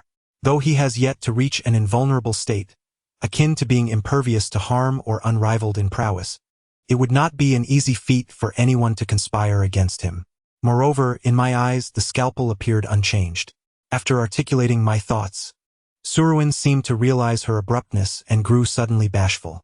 To be trusted by Suruin was, for me, a privilege, yet I often perceived her suspicions as overly sensitive. I promptly released the walkie-talkie and, following Ulu, began to run ahead, calling out loudly, "Wait, wait!" Ulu, renowned as a remarkable hound of the Egyptian army, effortlessly leapt over the deep trenches, his speed far surpassing my own.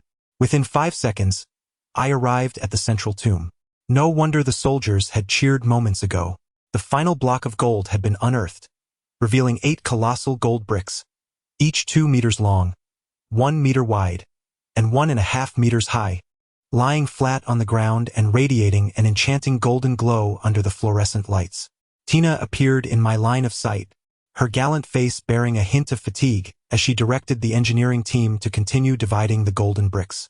The sudden call of Ulu startled everyone. Upon leaping into the central tomb, it darted to the edge of the well, wagging its tail and barking fiercely. The well, indeed, was a profound square shaft measuring 2 meters on each side, where visibility dropped to 0 within 5 meters below the opening, rendering everything invisible. "Mr. Wind, what are you doing bringing this dog down here?" Yelan expressed her discontent. The customs of the Egyptians regarding the dead and burial closely resemble those of the Chinese. Both cultures hold a deep-seated aversion to allowing furry creatures into burial grounds, as such thoughtless actions could provoke the horrific phenomenon of corpse explosion, transforming the deceased into terrifying zombies. Ulu continued to bark wildly, circling the well's edge, nearly thrusting its head into the abyss. I chuckled teasingly, "What? Are you afraid of the mummies exploding?" Yelan's expression changed dramatically, as did the faces of several nearby workers, who turned ashen, for jesting in the sacred tomb of the pharaoh was a grave offense among the indigenous Egyptians. Yet, there was no sign of the pharaoh's sarcophagus here, nor even the slightest evidence to affirm the pharaoh's existence. I gently patted Ulu's head to calm it down, lest its deafening barks echo throughout the tomb. So, what had it truly discovered? Could it be the trace of Tenga? Standing closest to the well, Ulu and I found ourselves the subject of scornful laughter from the soldiers and workers gathered around us, as if they were eager to witness our folly. In the gaze of the multitude, I lowered myself, prostrating on the ground, my body fully extended as I diligently inhaled the air like a remarkably skilled narcotics dog. Tung Jia had never ventured into the tomb. The erratic howls of Ulu substantiated its presence by the well, where traces of Tung Jia had been uncovered. Could my olfactory system also yield some revelations? The diligent efforts bore fruit, and at last, I detected the faint, ethereal scent of the 1,000-flower bird wafting from the well's mouth. Could it be that Tung Jia resided within this deep well?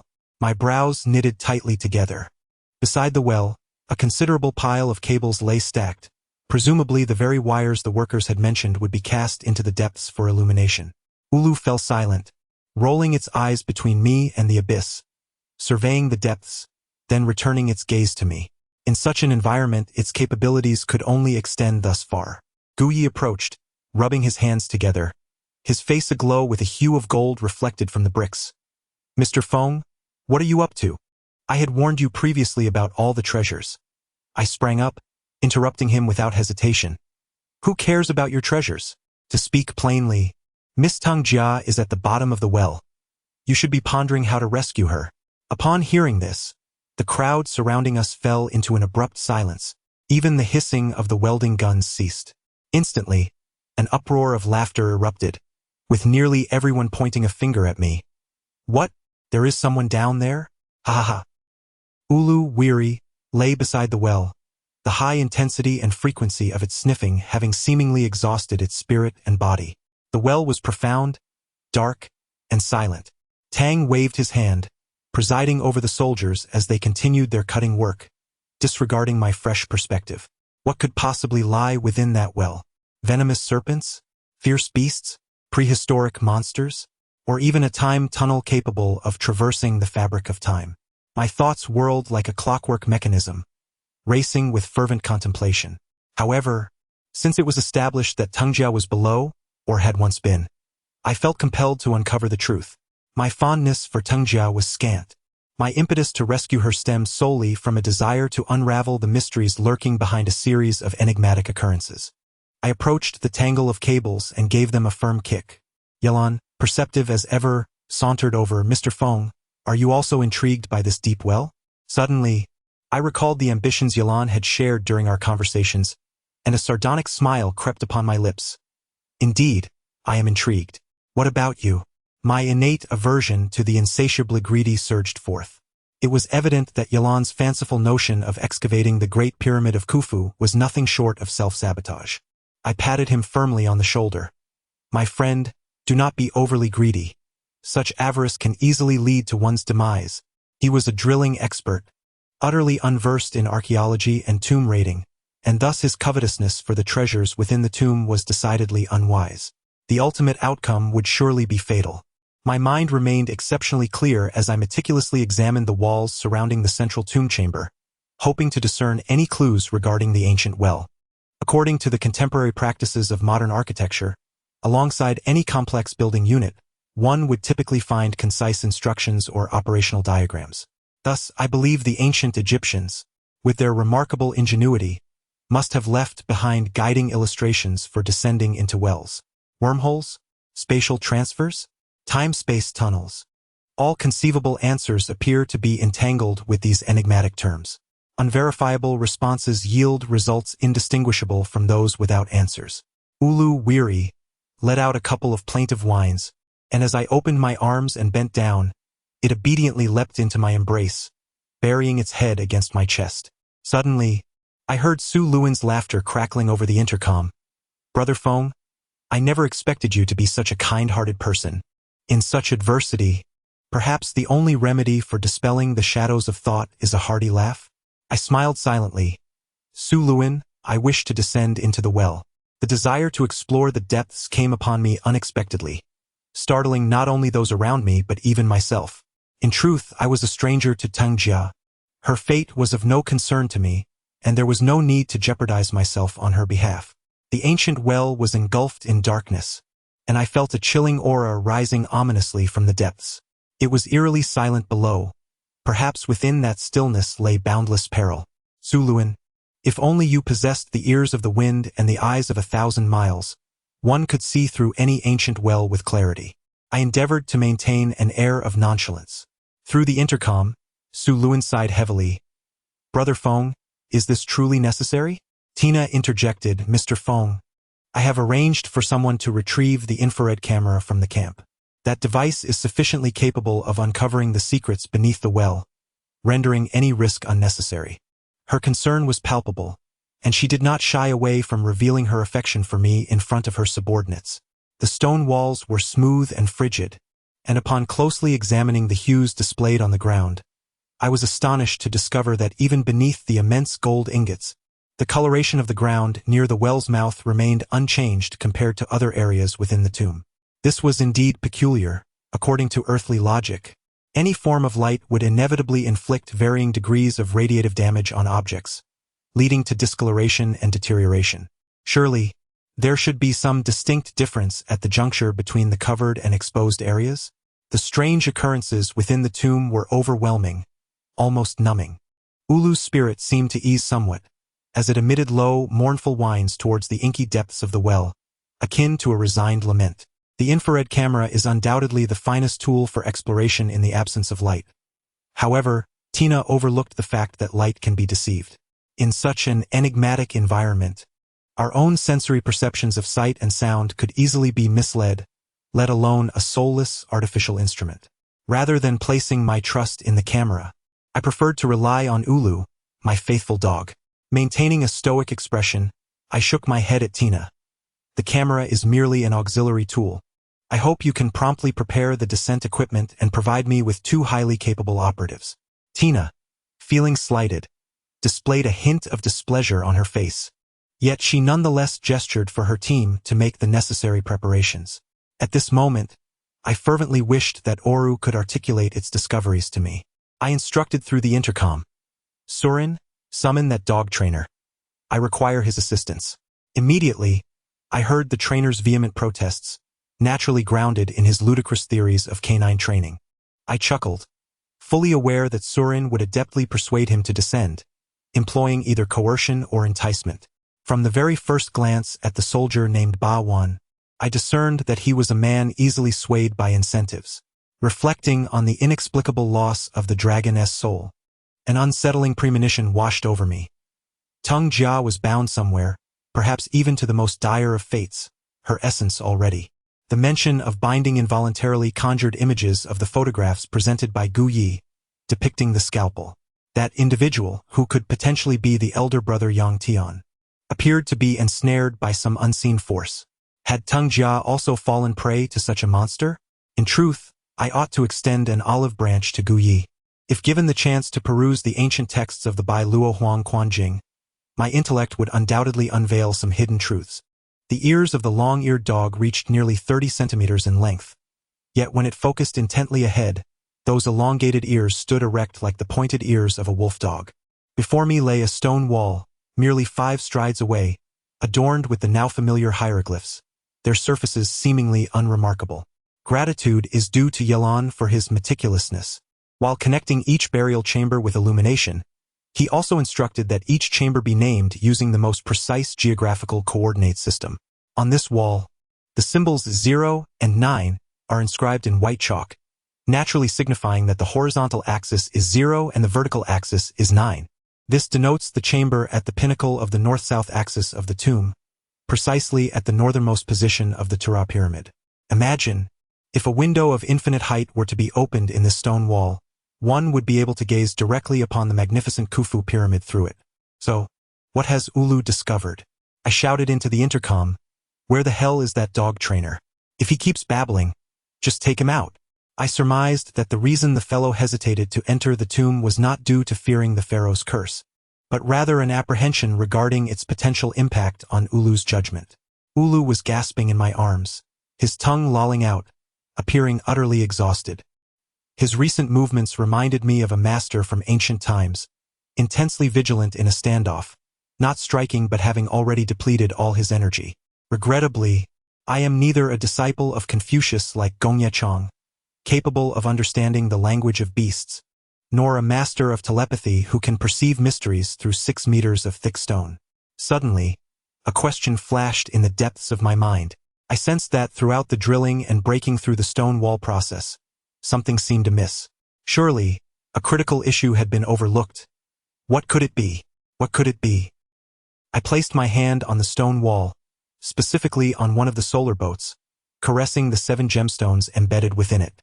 In the engravings of Egypt, apart from the meticulous crafting of the visage of the revered pharaoh, the lines used to depict other figures, objects, and animals are remarkably abstract and succinct.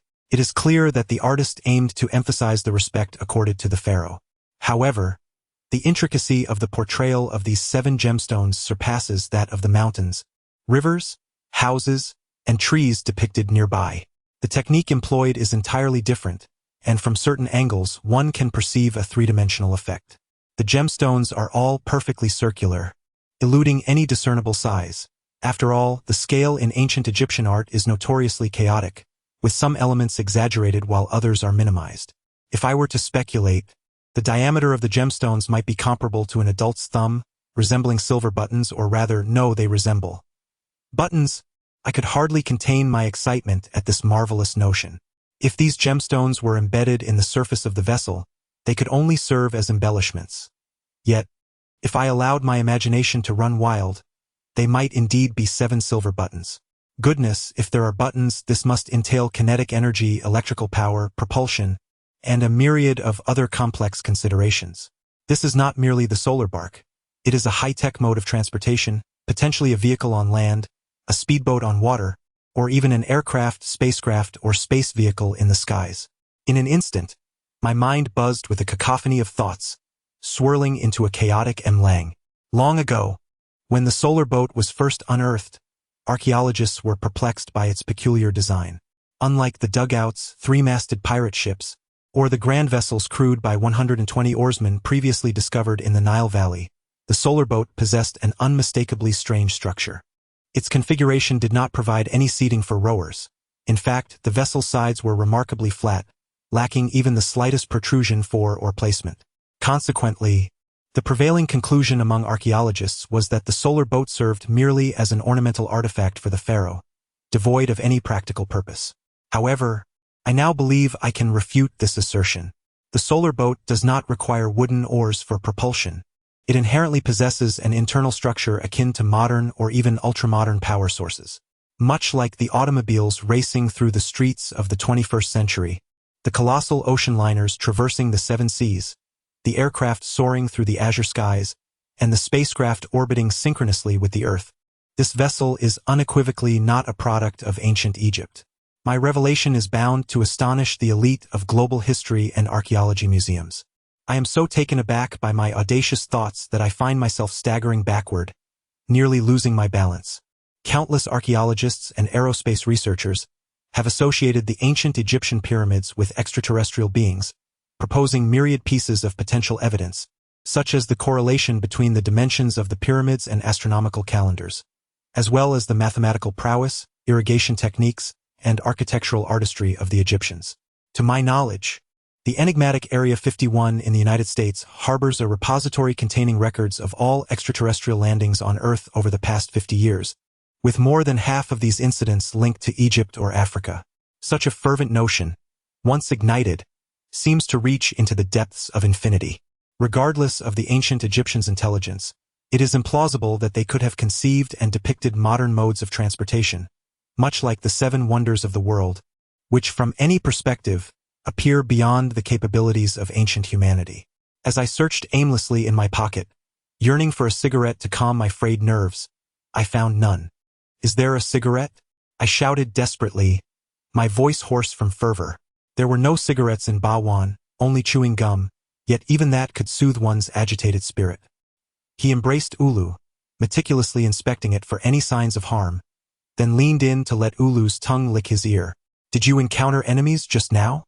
he suddenly inquired, his expression shifting to one of acute tension. In the northernmost chamber, Ulu indeed appeared to face formidable foes. Yet where were these adversaries? At least, I did not see any. There are no enemies. Can you comprehend the words of Ulu? I have heard the tale of Gonyechong and the eagle at least 10,000 times, and I ardently wish that the dog trainer could understand the language of dogs. He stroked the fur on Ulu's neck with fervor, slowly shaking his head. "I cannot understand, but I can infer from its body's tension that it must have recently faced a formidable adversary. Look, the fur on its neck is drenched in sweat. Mr. Feng, perhaps it would be wise for us to withdraw for the time being." It appeared he was a man of considerable timidity. Without the coercion and inducement from Su Luan, he would undoubtedly not have dared to enter the tomb. What lies beyond that stone wall? The intercom crackled to life, and Su Luan's voice came through, punctuated with urgency. "Brother Feng, I categorically oppose the idea of descending into the pit. It is far too perilous, and you must be aware that, whether in ancient or foreign tombs, the central well is designed to exorcise evil spirits and suppress malevolence. Who knows how many wicked curses may lie within?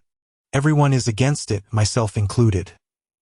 I halted, gesturing for Ba Wan to continue forward with Ulu, while I remained stationary, explaining to Su Luan, "We have already penetrated the inner sanctum of the pyramid. Aside from gold ingots and the ancient well, we have made no other discoveries. For a great tomb raider, the most regrettable fate is to enter a treasure trove only to leave empty-handed. Su Luan, you wouldn't wish for me to bear a lifelong regret, would you?" From the corner of my eye, I caught sight of Ba Wan cradling Ulu as they entered the foremost burial chamber, huddled with shoulders drawn, standing foolishly with arms crossed. The makeshift illumination was haphazardly affixed to the wall with transparent tape, casting a somewhat dim light. At this moment, I remained oblivious to the potential dangers faced by Ba Wan and Ulu, as I had always presumed that a solid 6-meter-thick stone wall ensured everyone's safety. A cacophony of static interference erupted from the walkie-talkie, rendering Surin's voice exceedingly muffled. "Brother Feng. The Japanese girl." I surmised that Surin's reluctance for me to descend into the depths stemmed from the triviality of the search for an inconsequential Japanese girl. According to the principle of mutual repulsion among similar entities, there might be some inherent discord between her and Tingjia. After a brief pause, her voice regained clarity. "Brother Feng, there are so many rainbow warriors present, along with Guy's special forces and Yelan's desert drilling workers. Why must you take this risk? Where there is great reward, there lies brave men. If Guy truly wishes to locate Tingjia, he would undoubtedly dispatch someone below. Moreover, the infrared camera system will ascertain whether anyone resides down there. One must not solely rely on smell and instinct." Regarding Ulu's unusual behavior, she does not harbor complete faith, preferring instead to trust the forthcoming results from the camera exploration. I am not an impulsive fool. I am well aware of the perils of descending into the abyss and shall only make further decisions once the camera has completed its exploration. What does Mr. Scalpel think? I am concerned about his perspective. Surin's voice was once again tinged with melancholy. "Brother, he has no particularly clear opinion. I sense a change in him. Ever since you both entered the secluded underground chamber of the villa, he has become distant. I have confided in Su Luan about the peculiar occurrences within that chamber. Perhaps her thoughts have been influenced by my earlier analysis of the strange transformations we encountered." I sighed deeply. "Su Luan, perhaps you should have an earnest conversation with him. I believe you may have misunderstood. For many years, no girl has shown me the level of concern that Su Luan has, persistently advising me in a gentle, yet insistent manner. A girl's gentle nagging can evoke both valor and tenderness in a man, and in that fleeting moment, my feelings for her underwent a profound transformation. Su Luan, do not worry about me. I shall not act recklessly. Before women, I have never indulged in excessive flattery. Mr. Feng, the cameras are ready. Would you like to inspect them?" My earlier remarks upon entering the well were startling, causing everyone in the tomb to regard me with newfound respect, particularly those self-proclaimed rainbow warriors. As descendants of the Egyptians, their intrinsic fear of the pharaoh runs deep, rendering them cautious and hesitant the moment they entered the tomb, let alone daring to venture into that peculiar ancient well. Warriors admire warriors. My mere words earned me the respect of all present. Tina prepared for cameras, while Yelan directed the workers to connect a 200-meter cable, at the end of which were 4 work lights encased in fine iron mesh, swiftly erecting a triangular support capable of bearing over 500 kilograms.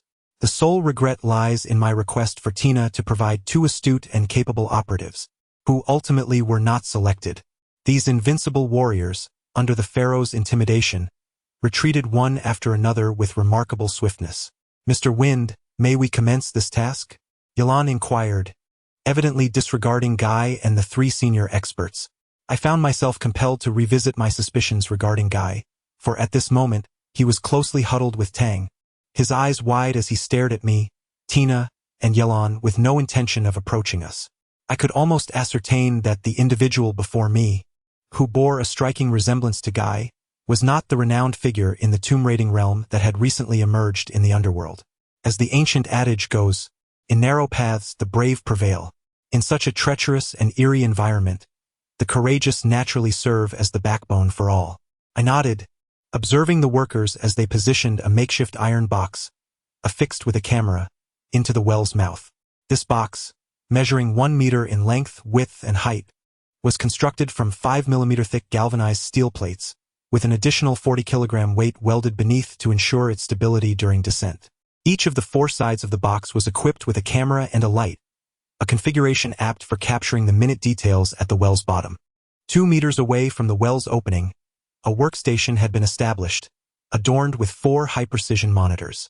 Given the current excavation team's capabilities, such an arrangement could be accomplished effortlessly within half an hour.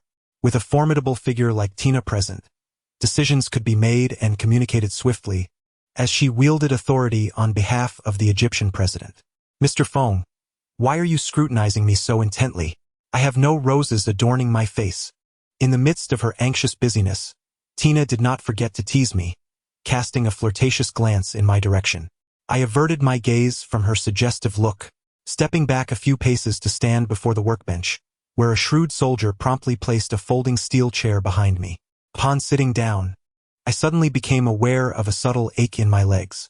It was merely a figment of my imagination, for now all I yearned for was a cup of coffee. A waft of Nestle coffee's aroma gracefully ascended as Tina placed a steaming paper cup beside me. Her voice low and tender, "Sir, please enjoy your coffee." Without a moment's hesitation for modesty, I cradled the paper cup in both hands and greedily took 2 large sips, savoring the authentic American flavor. I was taken aback that the iron-willed and unyielding Tina could be so considerate. My fondness for African girls surged exponentially. However, accepting Tina's attentions so openly might incite jealousy in Surin on the other end of the intercom. The descent of the iron box was conducted at a steady pace under the control of the computer programming device in Yalan's hands. He was even more meticulous than I, having installed a thermometer, hygrometer, and oxygen content estimator on the iron box. These 3 critical data points would provide those on the ground with a general understanding of the well's environment. Yalan's expression grew stern and composed, his eyes fixed intently on the LCD screen of the remote control, where all 3 data points would be clearly displayed.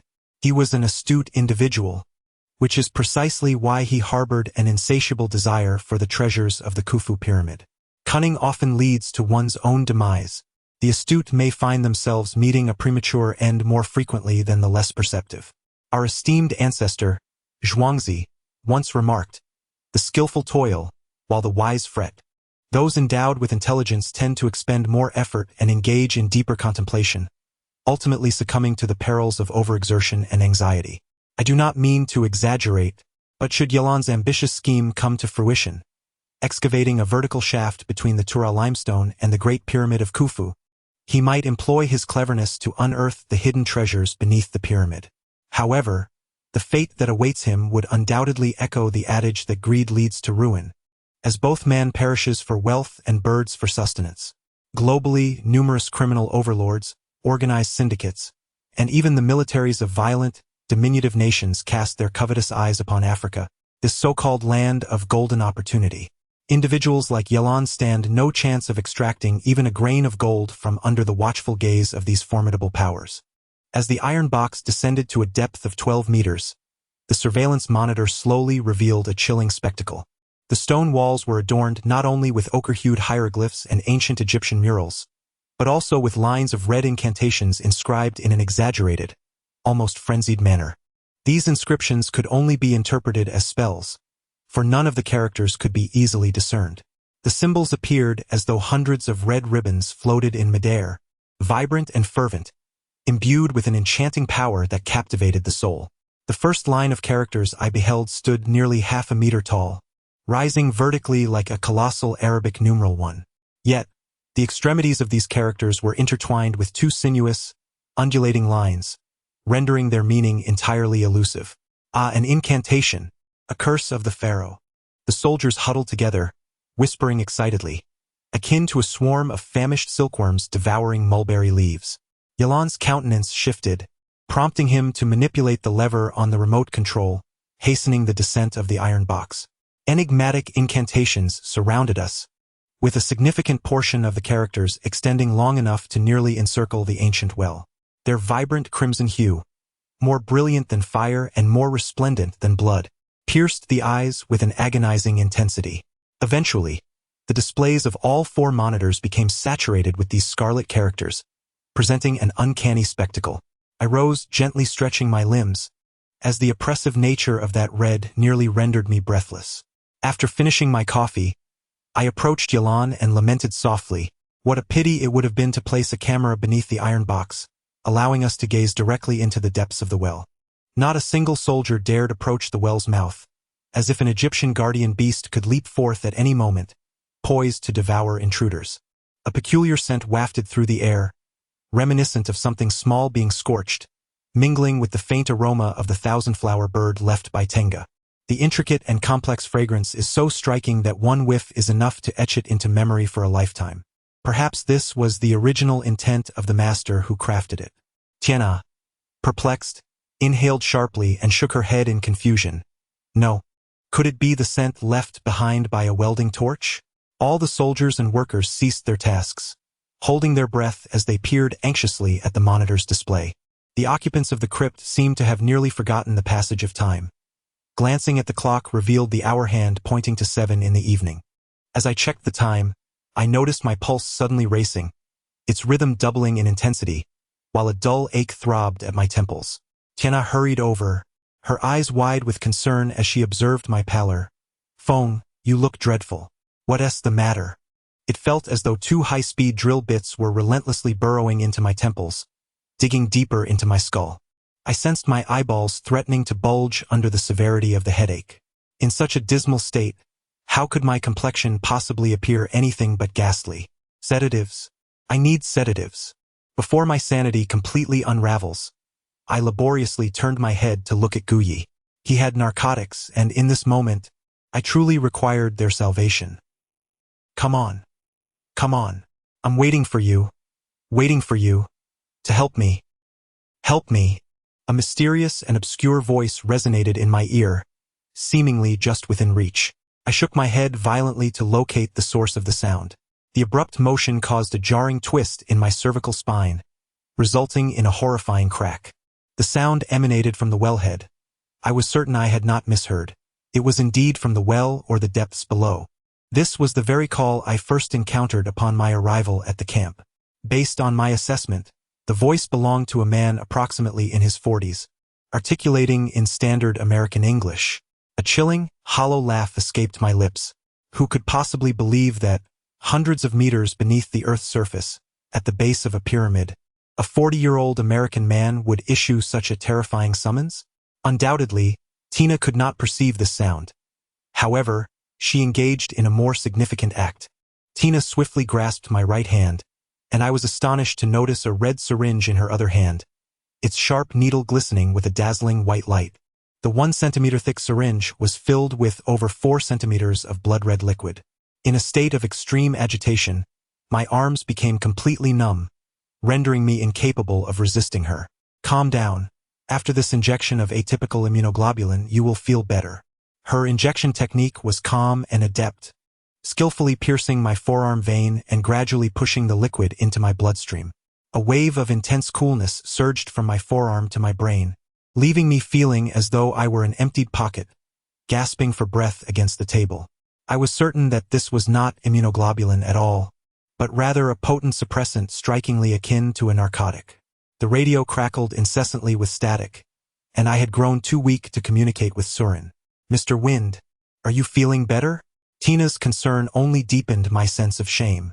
Thus far, my endeavors in the Egyptian desert have only served to tarnish the illustrious title of King of Tomb Raiding held by my elder brother, Yang Tian. Not only have I failed to achieve any astonishing feats, but I find myself perpetually reliant on the assistance of others. Nonetheless, I am grateful. After my pulse returned to a normal rhythm, the piercing pain in my temples vanished without a trace. With great effort, I steadied myself against the table, rising to my feet and making my way to the edge of the pit, gazing futilely into the abyss below. The iron box had descended to a depth of 30 meters, and with the naked eye, I could distinctly see the blinding white light emitted by the 4 lamps. Beyond that, an endless expanse of darkness loomed, accompanied by a suffocating silence that sent shivers down my spine. What lies at the bottom of the well? Water? Mercury? A hidden sea? Or perhaps a mountain of gold and jewels accumulated over the ages? I shook my head with a bitter smile, wiping the cold sweat from my forehead and neck as I settled at the edge of the well. I longed for the mysterious voice to resound once more, so I might discern its origin. Yet, just as I prepared myself, the voice fell silent. Instead, I was met with Surin's alarming words, which sent a chill through me. Brother Feng, just now, Elder Sahan and Yulian have arrived at the base of the Tulikan Pyramid. 5 minutes ago, they both ascended to the summit, and even now my telescope reveals them, one seated and the other standing, engaged in what appears to be some sort of ritual. Surin's voice was resonant, prompting even Tina to glance upward in curiosity. Above us, only countless wall carvings adorned the space. No matter how potent one's ability to see through the veil, it was impossible to perceive Elder Sahan and Yulian from several hundred meters away.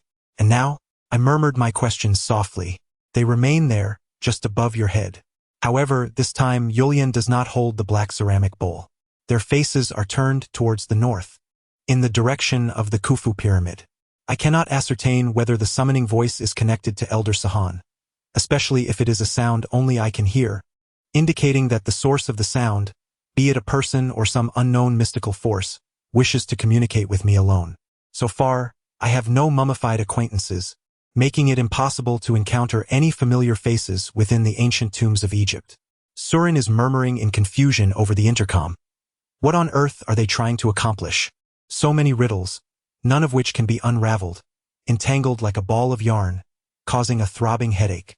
Brother Wind, if it becomes unbearable, perhaps we should withdraw from this endeavor. The girl, in her utmost distress, often resorts to tears to alleviate her pressure. I could detect the quiver of sobs in Surin's voice. Surin, do not be overly anxious. If any issues arise, feel free to consult Mr. Scalpel.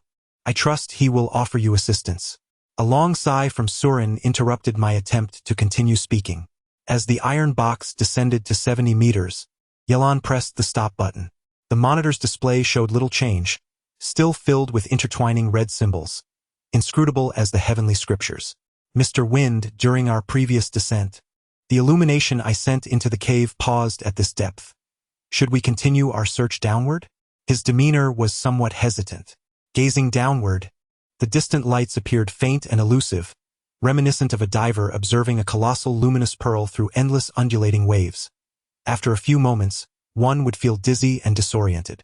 The acrid scent of charred material wafted intermittently through the air, and despite my repeated attempts to locate its source, I found nothing. When Song Jiao conveyed Tang Xian's caution against open flames, he had mentioned that, aside from the invisible sparks emitted by the electrical switches in the tomb, there was no possibility of a flame's presence. What, then, could account for this burnt odor? Yelan, with an impassive expression, pressed a button on the remote, causing the steel cable of the hoist to continue its rotation and the iron box to descend further. The depth gradually exceeded 100 meters, 120 meters, 150 meters. It seemed as though everyone's hearts were suspended by the cable, as if the twisting of the rope drew danger ever closer. Regrettably, none present could decipher the incantations, not even the anxious Guyi. Had Elder Sahan not been so enigmatic, we might have invited him to elucidate these crimson characters. Yet, his numerous peculiar behaviors warranted caution rather than blind trust. Upon reaching a depth of 180 meters, Yelan's shoulder twitched, and in a hoarse voice, she exclaimed, "We've reached the bottom. It seems we have." The previously taut cable had slackened, indicating that the iron box had been supported by the ground below. Yelan and Tian nearly leaped towards the monitor. The 4 screens displayed the red symbols adorning the walls, yet at the bottom of the frames lay a pristine, delicate surface, reminiscent of a certain type of hard jade. The jade surface was immaculate, devoid of any carvings or incantations. Yelan bit her lip, her Adam's apple bobbing rhythmically as she incessantly swallowed. When the camera reached the bottom of the well, the footage transmitted to us was utterly unexpected. It revealed merely a slender rectangular pit, 2 meters wide and 180 meters deep. The bottom held nothing but a solid jade floor, dispelling our prior speculations and fears like the first snow under the blazing sun, rapidly melting away. "It's merely a void," Tina exhaled, feeling content with the acquisition of 8 massive gold ingots. She adjusted the hoist, positioning it against one side of the square well. Yelan resumed her role as engineer, methodically issuing commands to the workers. The dimensions of the iron box were only a quarter of those of the well. Thus, bringing it closer to the well's wall allowed for a clearer view of the bottom on the monitor. I stood before the screen, and as the image trembled slightly, a glimmer of gold abruptly appeared in my line of sight. My first reaction was, gold? Is there gold at the bottom of the well? Once the image stabilized, I realized that the golden hue emanated from a golden knee guard, approximately 50 centimeters in length, with a curved surface about 20 centimeters wide. Such an object conjured images of ancient warriors on the battlefield. Could it be that the well concealed remnants of ancient Egyptian armor? From the golden masks unearthed from the pyramids, it is not difficult to infer that the ancient Egyptians, much like modern individuals, cherished adorning themselves with gold. Thus, we have witnessed the emergence of golden masks, golden bracelets, golden battle boots, and so forth. If a golden knee guard were to appear from the depths of the well, I would eagerly anticipate the discovery of a complete suit of armor, allowing us to conclude this archaeological endeavor with a sense of fulfillment. Tina, greatly inspired, placed a hand on my shoulder, resembling a little girl who has just received her cherished toy, her feet stomping excitedly on the ground as she exclaimed, "Change sides! Change sides! Let us see what's down there." Under Yalan's command, the workers systematically maneuvered the hoisting apparatus, bringing the iron box closer to the four sides of the square well. The conclusion we ultimately reached left us in silence for over 2 minutes, as if the known result required careful contemplation before we could affirm it. However, the three of us, with our 3 pairs of eyes, pieced together the images from the 4 monitors, leading us to a conclusion that was unmistakably clear. At the bottom of the well rested a transparent jade coffin, within which lay a young girl. The golden knee guard adorned her body, and we observed that she was clad in a complete suit of armor, including a golden helmet atop her head and golden boots at her feet. We could not ascertain her state of being, as the camera angle could not be finely adjusted, preventing us from focusing on her face. Tina was the first to break the silence, asking the person down there, "Who is she?" Her teeth chattered, and her right hand gripped my arm with a vice-like hold, her nails embedded deep into my flesh. Although she had never encountered Miss Teng Jia, she had seen her photograph in Gu Ye's documentation. This inquiry was utterly redundant, for the person in the coffin was none other than the mysteriously missing Miss Teng Jia. I exchanged a complex glance with Yilan, simultaneously confirming this unsettling truth. The outcome was almost absurd. A mysteriously vanished Japanese girl, ultimately found within the depths of a pyramid, lying in an ancient well 180 meters below ground, clad entirely in golden armor within a jade coffin. Good heavens, such a conclusion could drive those with fragile psyches to madness or despair. The exploration of the well came to an abrupt halt, as no one could offer an explanation for such a revelation.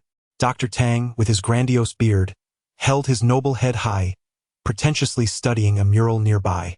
The once mighty drilling machine lay beside him, and it was only a matter of time before this apparatus would be coveted and ensconced in a private museum in America, becoming an epoch-defining artifact of tomb raiding. After I conveyed my thoughts to him, he sneered dismissively, "Feng, have you lost your mind? You Chinese people revel in fanciful notions, eagerly awaiting a windfall from the heavens. Consider this with your Eastern intellect. What lies outside the pyramid? Only an endless expanse of sand, an unyielding desert. What else could there possibly be?" Dr. Tang's arrogance is renowned internationally. I restrained my anger and calmly stated, "Dr. Tang, you are an undisputed authority in cutting-edge chemistry and high-tech weaponry. However, in the realm of tomb raiding and archaeology, your knowledge is akin to that of a novice elementary student." He huffed dismissively, folding his arms behind his back. I continued, "Mr. Surgical Knife has entrusted me with full responsibility for all matters concerning the excavation of the cracked earth. Regardless of any gentleman's agreement you previously had with him, your conduct during your time at the camp requires my evaluative report. Therefore, to protect your personal interests, it would be prudent for all parties to cooperate." He chuckled mockingly, his arrogance palpable, entirely disregarding my declaration. As the owner of the super drilling machine, he held ultimate authority. Without his consent, no one could operate it. After being rebuffed, my spirits began to dwindle, and I was compelled to stroll towards the chamber where Ba Wan was located. The tomb was once again filled with the sounds of soldiers' footsteps, their chants, and the astonishing friction of moving gold bricks, creating a vibrant tableau of industrious labor. Yet all of this seemed irrelevant to me. My mind was consumed with the jade coffin at the bottom of the well. There was at least a 50% chance that Tingjia was still alive. What should I do? Hire someone at great expense to shatter the jade coffin and rescue her. It is hard to believe this situation exists unless one witnesses it firsthand. Who could have seized her, placed her in the deep well, and then covered it with gold ingots?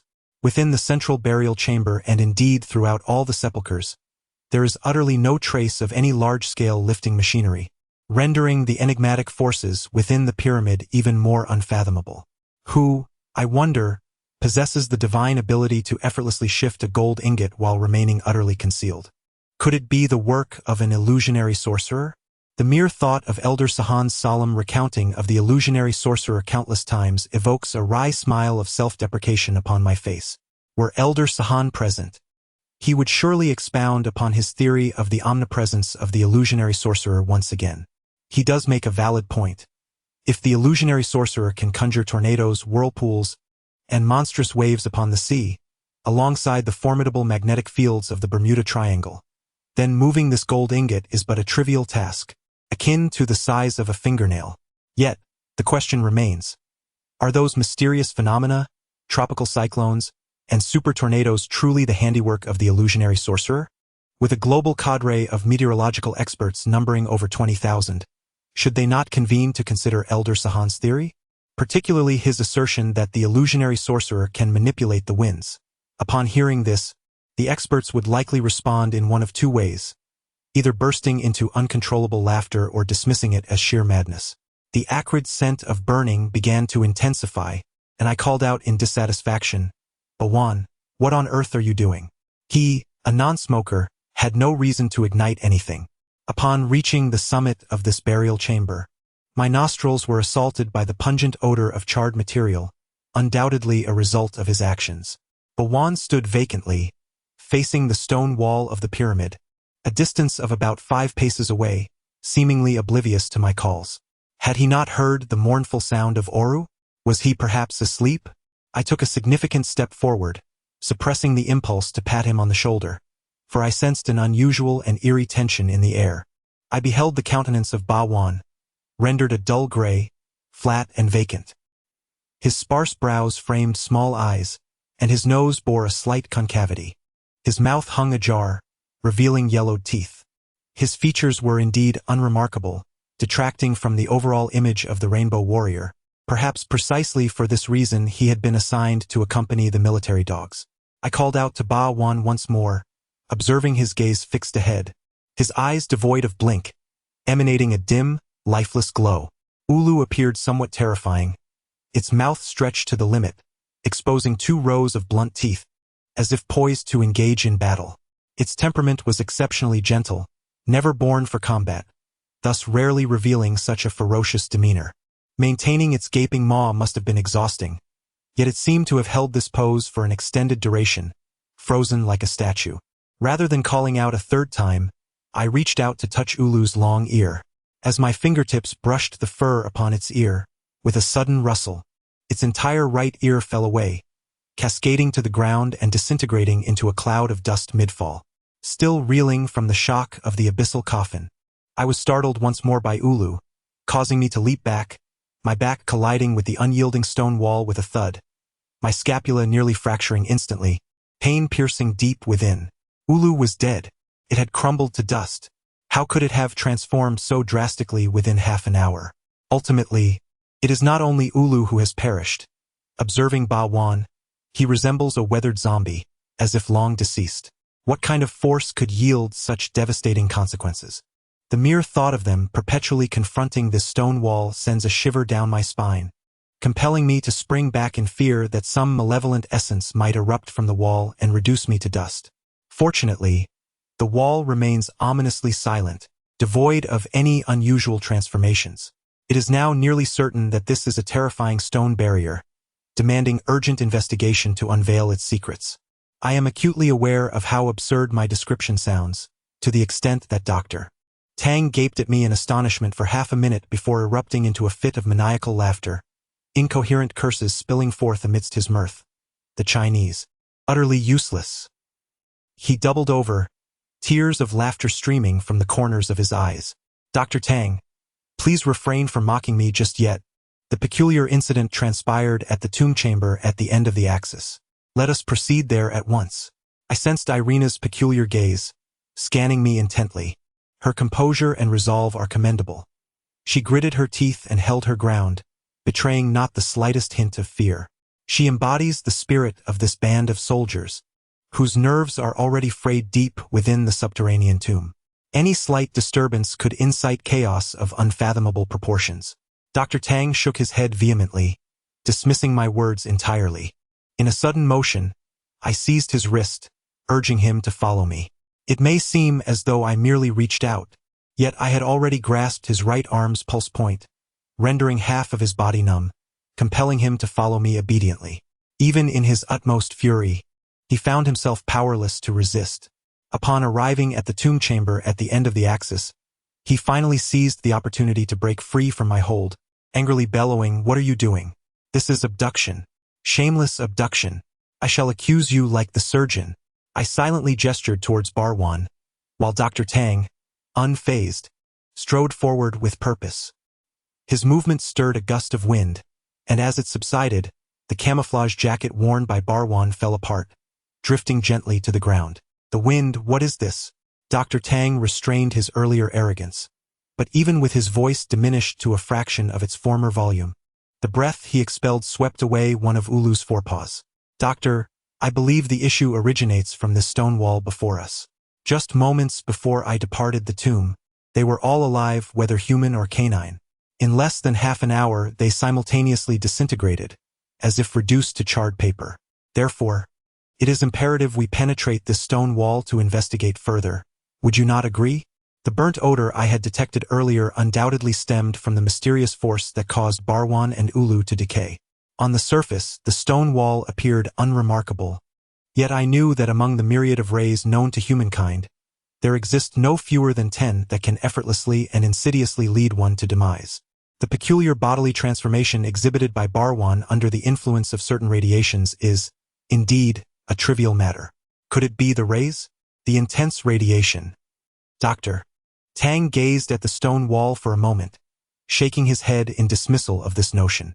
As an expert in the realm of chemistry, he was intimately familiar with rays and radiation, and would never be mistaken.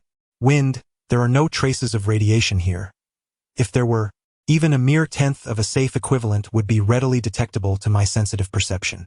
He approached the stone wall, extracting a magnifying glass to scrutinize the characters and images engraved upon it, his brow furrowed, remaining silent. Impatiently, I directly implored, "Doctor, I wish to have the drilling machine brought over to commence excavation immediately, if that is permissible.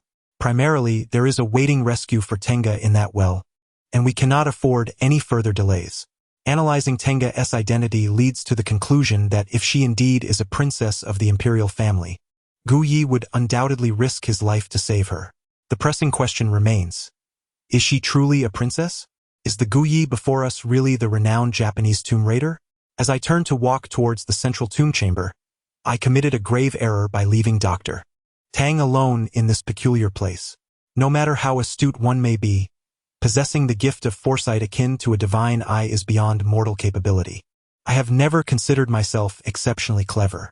Before my departure, the last image of Dr. Tang that lingered in my mind was of him, firmly gripping the magnifying glass against the stone wall, meticulously shifting his gaze inch by inch.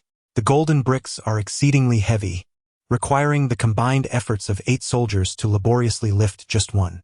Given such a pace of transportation, it would take at least an entire night to extricate them from the tomb.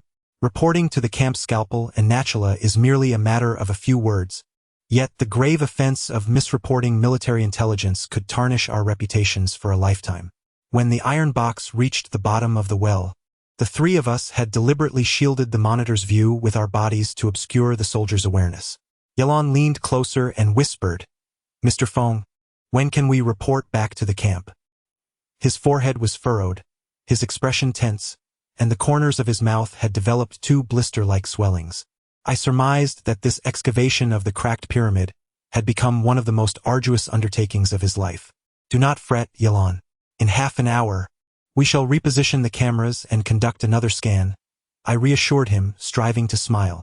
After a moment's contemplation, he nodded vigorously. "All 4 cameras will be relocated to the base of the iron box, and I shall have 2 powerful floodlights installed. Collaborating with a professional like Yelon is indeed a source of relief." I patted his shoulder, feigning confidence. "Rest assured, everything will come to light, and the truth will be revealed. Furthermore, I can guarantee that you will receive a substantial reward from Mr. Scalpel, a significant sum." However, money no longer piqued his interest, and as he turned away, he bestowed upon me a bittersweet smile. I beckoned Dr. Tang's assistant to maneuver the drill rig towards the upper chamber of the tomb. The performance of the drilling machine is remarkably robust, yet its weight does not increase excessively. Thus, with the assistance of the helpers, it smoothly traverses one stone crevice after another. The sight of the barrow standing before the stone wall astonishes the assistants. However, under the guidance of Dr. Tang, each of them possesses a proud and intricate professional background, qualifying them as the elite within this field, rendering them unperturbed by such spectacles. "Doctor, may we commence? My mood has settled, and perhaps in a few minutes, we shall unveil the secrets of the stone wall."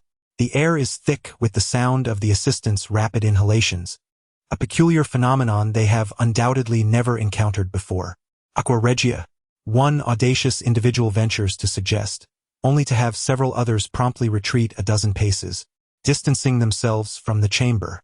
Indeed, this phenomenon bears a resemblance to the reaction observed when metal is cast into a vessel of aqua regia. The highly corrosive aqua regia can dissolve a metal block the size of a red brick into powder in mere seconds, leaving no trace behind, capable even of transforming the body of an animal into smoke and residue. Dr. Tang has already succumbed to weathering, much like the barrow itself. "Mr. Wind, activating the drilling machine requires a password," calls out the young man who previously spoke. My hand rests upon a row of green buttons at the rear of the machine, yet the adjacent LCD screen clearly indicates that to engage it, a lengthy numerical password is requisite. A 49-character password, comprising a mix of letters, Arabic numerals, and Roman characters.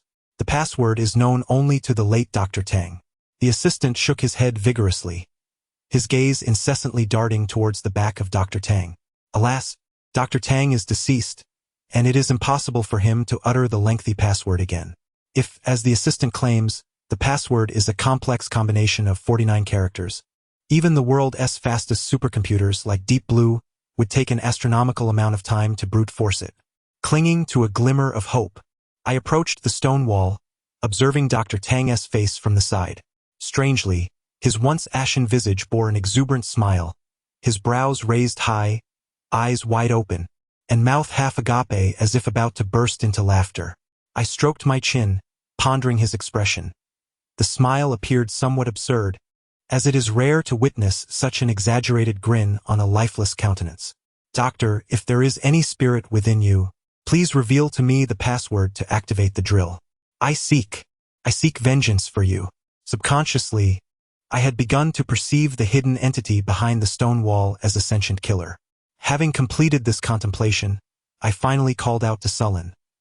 "Sullen, our exploration of the tomb has encountered an unprecedented setback. If all these bizarre occurrences stem from Elder Sahan and Yulian, who sit atop the tower at this very moment, I sincerely hope that Natula will dispatch soldiers to search the tower's summit and apprehend these 2 peculiar individuals." My voice, much like my mood, bears a heavy weight.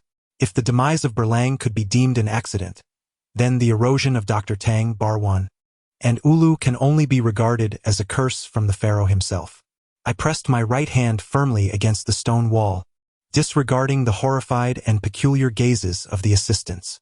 My hand rested upon a 2-wheeled cart, drawn by 2 colossal dogs straining forward with their heads bowed. The use of dogs for pulling carts is a rarity in today's world, save for sled dogs in frigid regions. Yet those dogs pull sleds, not carts. Both of the great hounds are pitch black, as if coated in the deepest ink, exuding an overwhelming aura of malevolence. The watch on my wrist, a gift from a Japanese girl during my university days, was, if memory serves, sourced from her hometown in the land of cherry blossoms, Hakone, Japan. Perhaps in mere seconds, my hand, along with this watch, will be eroded by some strange force. Am I not to wonder? I stared intently at my hand, wholly absorbed in the impending transformation.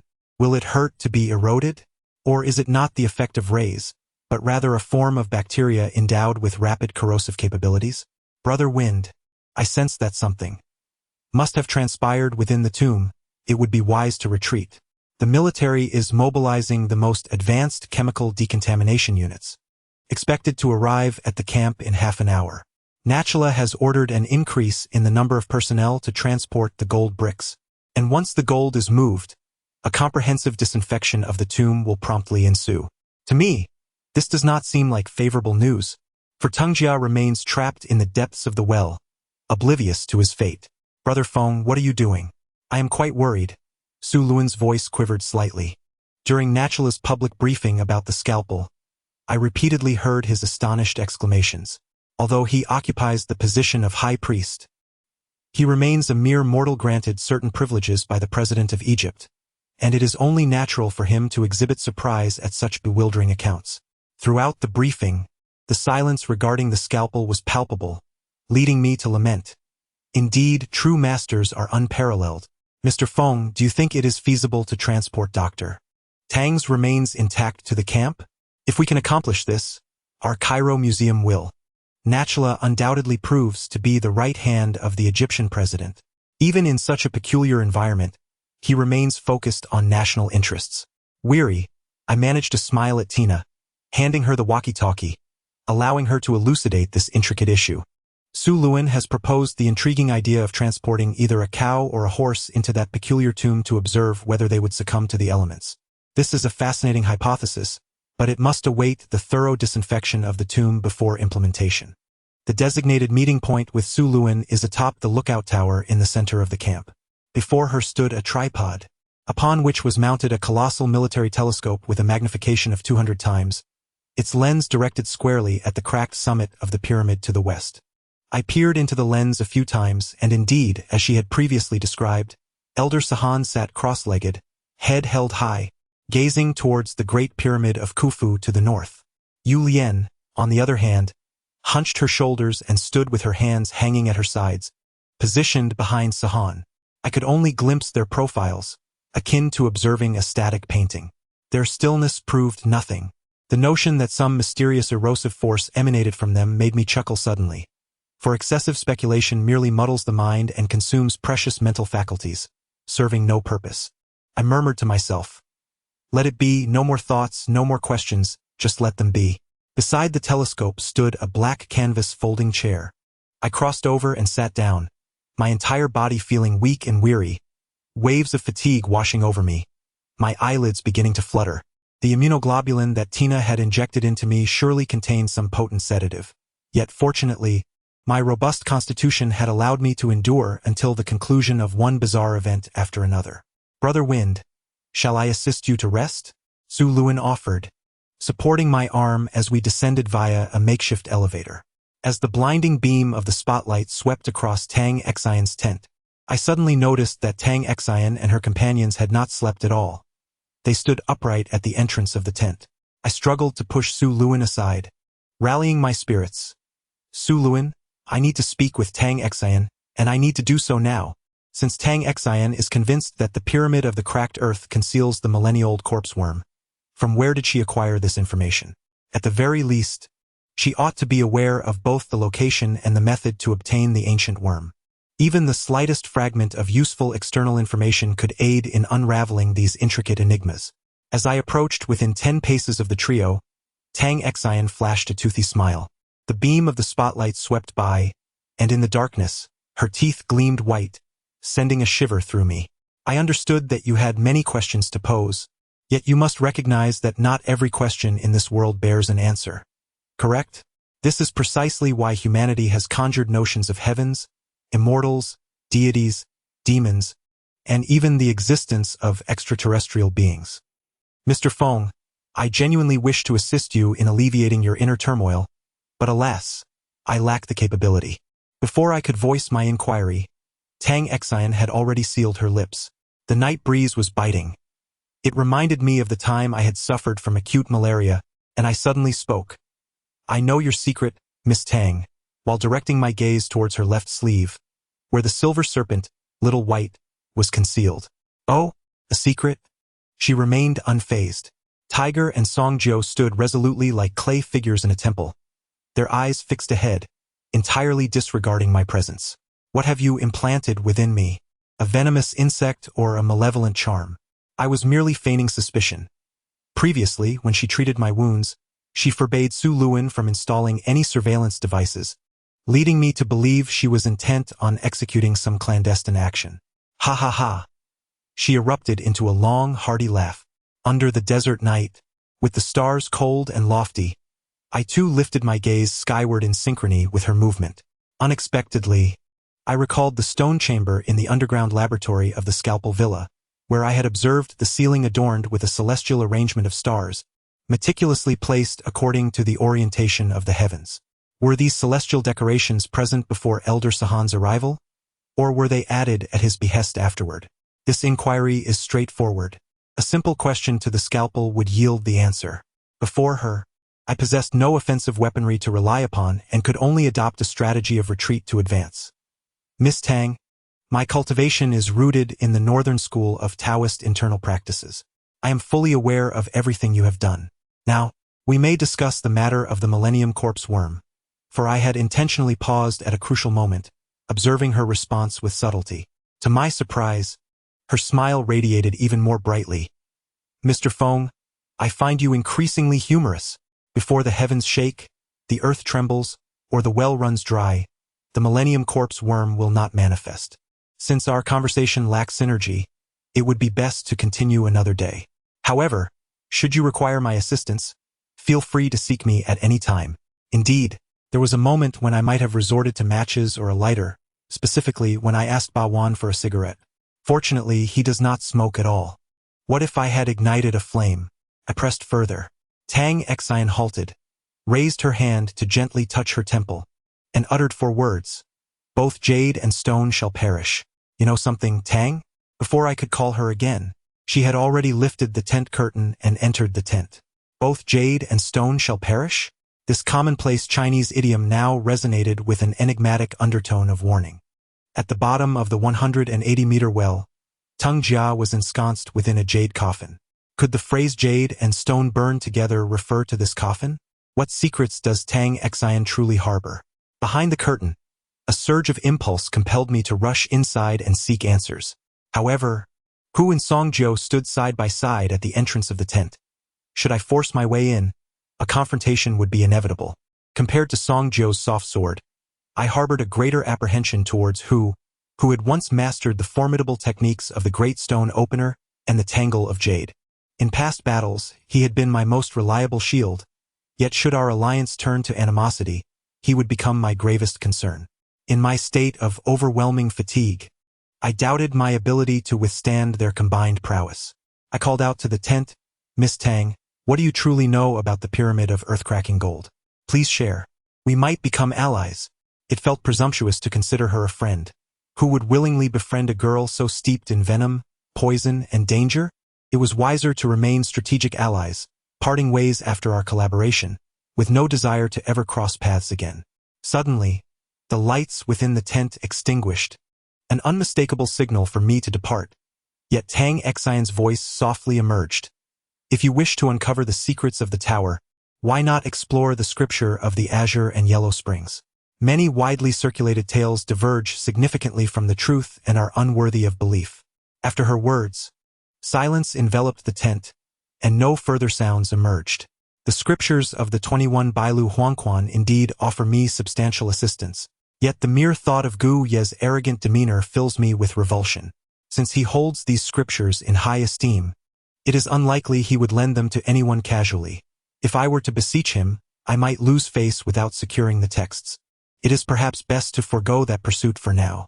Exhausted from a long night, I was haunted by visions of a jade coffin beneath an ancient well, dreaming several times of Tung Jia suddenly rising from the coffin, transforming into a fearsome, clawed black mummy. lunging at my shoulder and sinking its teeth into the artery at the nape of my neck. Startled awake, I found the sun shining brightly outside, heralding yet another splendid day. The duty of reporting the situation is typically entrusted to Su Luan or Tai Na. I have grown unaccustomed to presenting formal reports in front of certain individuals. On the bedside table, Su Luan left me a note. Brother Feng, a confidential meeting will be convened at 2 o'clock this afternoon. The elegant and fluid handwriting reflects Su Luan's commendable command of Chinese characters. Leaning against the headboard, I cradled my laptop, aimlessly sifting through the myriad tales of global tomb raiding I had amassed over the years. From the very first day I vowed to become the king of tomb raiders, I had purposefully begun to gather relevant information. The contents of this laptop merely represent publicly accessible data. As for the top-secret figures and events, they reside solely in my mind, impervious to anyone's grasp. At this juncture, aside from gold and the ancient well, it can be said that I have scarcely touched the core of the pyramid, let alone encountered the sarcophagi and mummies that are intrinsic to every pyramid. As the burial site of the pharaohs, one would expect to uncover traces of mummies. However, it is peculiar that after scouring over 300 tomb chambers, all remain desolate, devoid of even a single artifact left by the ancient Egyptians. With no other avenues to explore, our only recourse lies in the ancient well whose depths have been determined.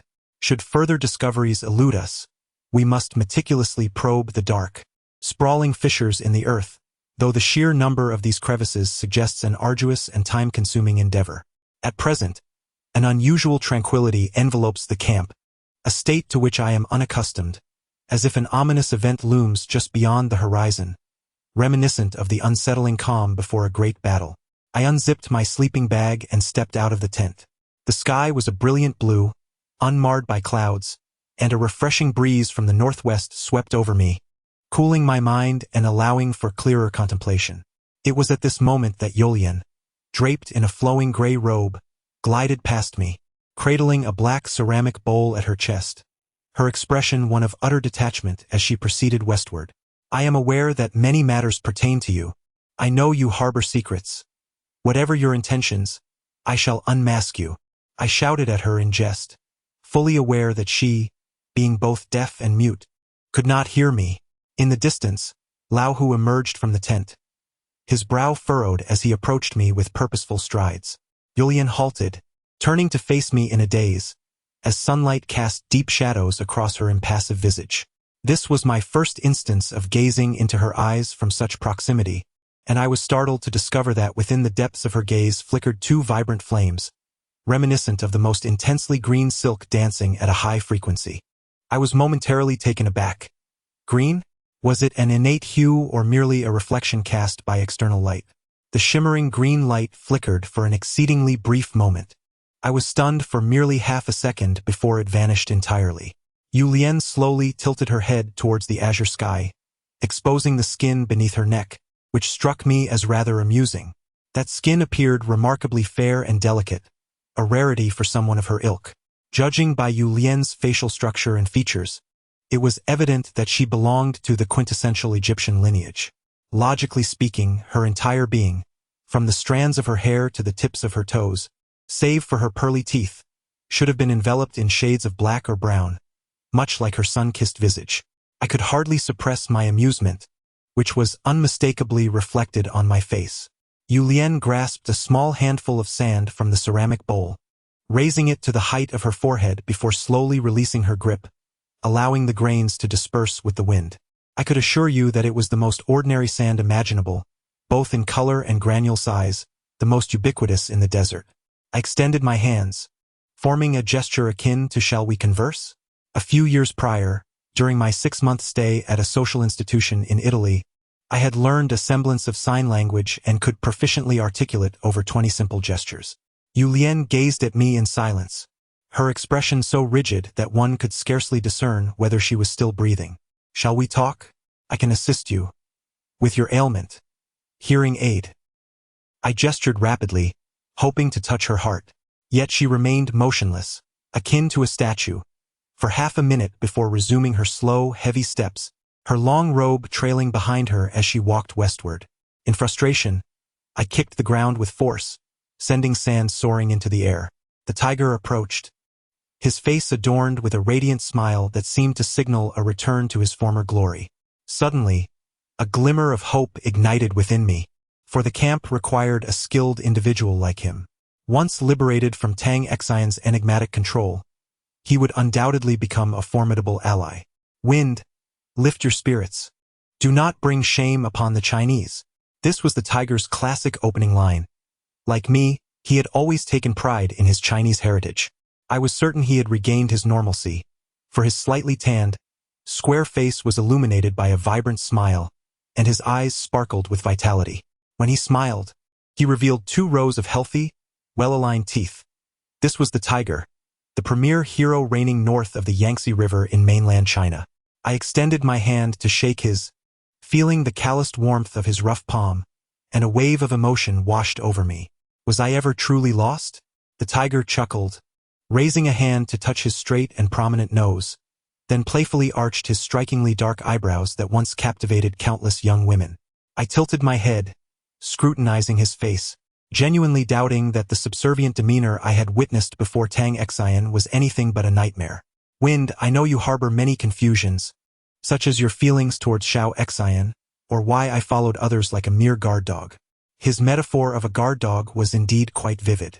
Just as we were about to delve deeper into our conversation, Tian, accompanied by a squad of fully armed soldiers, leaped from the military vehicle, swiftly surrounding the well with a fan-shaped formation. The soldiers were all clad in glaring silver protective suits, their faces obscured by gas masks resembling pig snouts, and each bore a massive square sprayer on their backs. Ha ha ha. Absurd. Utterly ludicrous.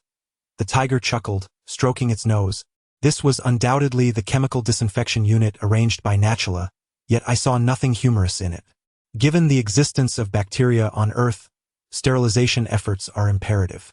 The emergence of such units precisely reflects humanity's capacity to wrestle with nature. Absurd? How could it be?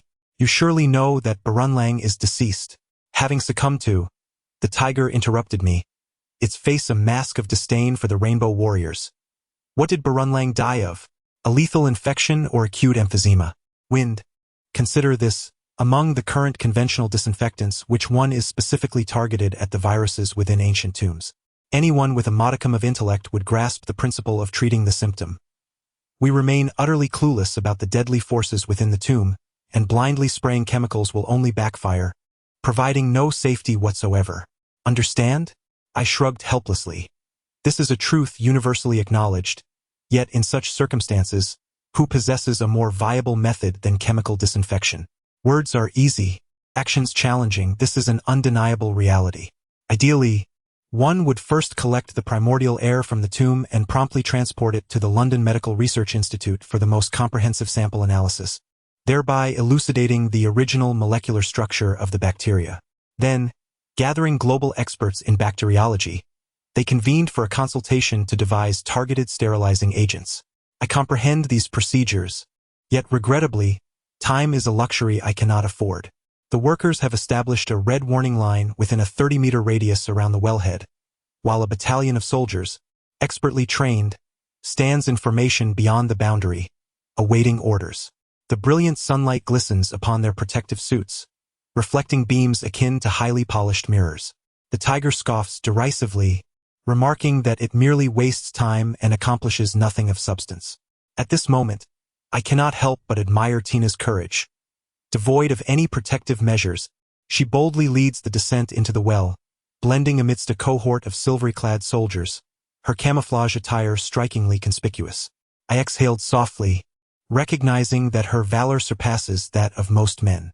The tiger chuckled, acknowledging, no wonder she is a distinguished graduate of West Point.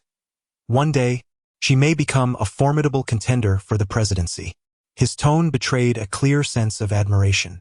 As the tiger and I entered the tent, we exchanged knowing smiles and laughter, lamenting the absence of fine wine. The absence of exquisite wine at a reunion with a good friend always leaves a sense of incompleteness. Yet, what he uttered next proved far more invigorating than the effects of alcohol. The secrets of the cracked sweat pyramid must lie within the scripture of the Yellow Springs. Thus, our immediate priority is to acquire the ancient texts by any means necessary. We both understand that those ancient texts were obtained by the illustrious Tang dynasty monk, Xuanzang, during his pilgrimage to India. The profound secrets contained within are not merely related to the rise and fall of Buddhism's Mahayana or Hinayana, but rather, the tiger is once again scratching its nose, seemingly in search of an appropriate term to articulate this notion. Buddhist scriptures are vast and profound.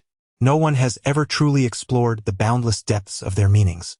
For instance, it is widely believed among Buddhist devotees that reciting the Diamond Sutra 100,000 times can eradicate karmic obstacles, avert calamities, and quell malevolent spirits. Yet no individual can, in a lifetime of lucidity, complete such a recitation. Even those who enter the Buddhist path from a young age and dedicate their lives to practice, becoming venerable monks after a century, would hesitate to assert with certainty that they have sincerely and reverently completed the daunting task of reciting that figure of 100,000. In the Buddhist tradition, it is emphasized that monks should not speak falsely. If no one claims to have reached this number, it is understood that they have not. In the past, a Japanese scholar of Buddhism posed the question: if one were to truly complete the recitation 100,000 times, would they then attain the supreme powers spoken of by the Buddha? In Hokkaido, Buddhist monks have commenced an experiment concerning this matter, selecting 100 acknowledged wise 5-year-olds, who have been ordained and are devotedly reciting the Diamond Sutra. The third part of the enigmatic hell is complete. Thank you for reading, and please continue to follow The King of Tomb Raiders Part 4, The Battle of Heaven and Man. The tales circulating in the underworld about the scripture of the Yellow Springs are countless, with some claiming it to be an ancient Buddhist text, others venerating it as a Taoist classic, and some asserting it to be a historical record from the ancient land of India. Now, yet another account from the tiger has emerged. Tiger, how much do you truly know about that ancient text? I rose to brew some coffee and overheard the tiger sighing deeply, seemingly burdened with thoughts. The act of stealing scriptures is no trivial matter. Since Guyi dared to carry the sacred texts into the desert, he must have a method of safeguarding them. Acting rashly could lead to disastrous consequences. Once the coffee was ready, the tiger sipped it silently, evading my earlier question and redirecting the conversation. The world is treacherous. Someone as innocent as you should not tread here. If you could join the academic archaeological organization in Italy, your future would surely. The academic circle engages in mere theoretical discussions, remaining on the periphery and making grandiose claims. Such matters do not suit me. I find it curious that the tiger, despite several attempts to speak, hesitates, clearly weighed down by unspoken troubles. I seek to pilfer the scriptures, Wind. Should this implicate you in any way, I hope for your understanding. He candidly expressed his intentions and frankly wished for my discretion. Since he had resolutely decided to steal the scriptures, why inform me at all? I found it somewhat perplexing, for with his abilities, along with Song Jiao and Tang Xian, the act of thievery should pose little challenge. Particularly the eccentric Song Jiao, possessing remarkable agility, seems to be a master of lightness skills. I trust that the special forces led by Gu Yi would not stand a chance against them. Wind. Within this camp, there are numerous adept individuals and marksmen who are primarily wary of you, directing their attention towards you even above the surgical blade and his sister. Ha! In all these years, I have never witnessed her guard against anyone with such trepidation. Congratulations, my brother. He inadvertently revealed a hint that he and Tang Xian have been allies for years, a fact I was previously unaware of. The last time Tang Xian mentioned not placing a curse on the tiger, it appears she spoke the truth. Suddenly, the loudspeaker in the camp crackled to life with Lu Jiaquan's voice. Attention all soldiers, effective immediately, the camp's traffic is to be sealed off. No one is permitted to enter or exit freely until the order is lifted. Almost instantly, the sounds of the rainbow warriors running and heavy weaponry clashing filled the air. The tiger's expression shifted slightly as he approached the entrance, lifting a corner of the curtain to peer outside. If military control were truly enacted in the camp, even if the scriptures were successfully stolen, a safe withdrawal would seem unlikely. Wind. I wish to convey to you that after traversing the martial world for 7 years, you are my most esteemed friend. Should fate deal me a cruel blow one day, remember to pour a few cups of wine at my grave, and in the next life, let us be brothers once more. The words of the tiger were inexplicably profound, as though they were a final farewell, delivered with an unmistakably grave demeanor, devoid of any semblance of jest. Deep within him, he must surely harbor secrets. Otherwise, he would not bid me farewell with such solemnity. A warmth enveloped my heart. Having a friend like him is undeniably one of the greatest joys of my life. He lifted the curtain and stepped outside with an unusually heavy gait. I called out urgently, "Tiger, what can I do for you? How may I assist you? Please, tell me," since we are brothers, and given his willingness to confide in me about the next steps. It is my duty to take action in order to honor his trust. Once again he spoke in vague, ambiguous terms, reminiscent of the perplexing words Tang Xian had shared with me the previous night, leaving me utterly bewildered.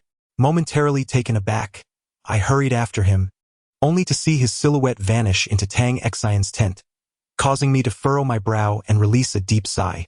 This encounter with the tiger, from his initial oddities to his recent earnest revelations, was laden with enigmas at every turn. Particularly enigmatic was the sudden appearance of the three of them at the Villa of the Scalpel, their strange behavior and their quest for bizarre artifacts like the millennia-old corpse worm, leaving me utterly confounded. Activity stirred once more at the well's mouth. A contingent of soldiers led by Tina emerged, promptly sealing the well with a massive iron cap. The soldiers removed their gas masks, erupting into a cacophony of disjointed cheers, suggesting that their disinfection mission had gone rather smoothly. Tina spotted me, waving energetically with a beaming smile as she approached briskly. Coincidentally, Surin also emerged from the tent in the valley, making his way toward me.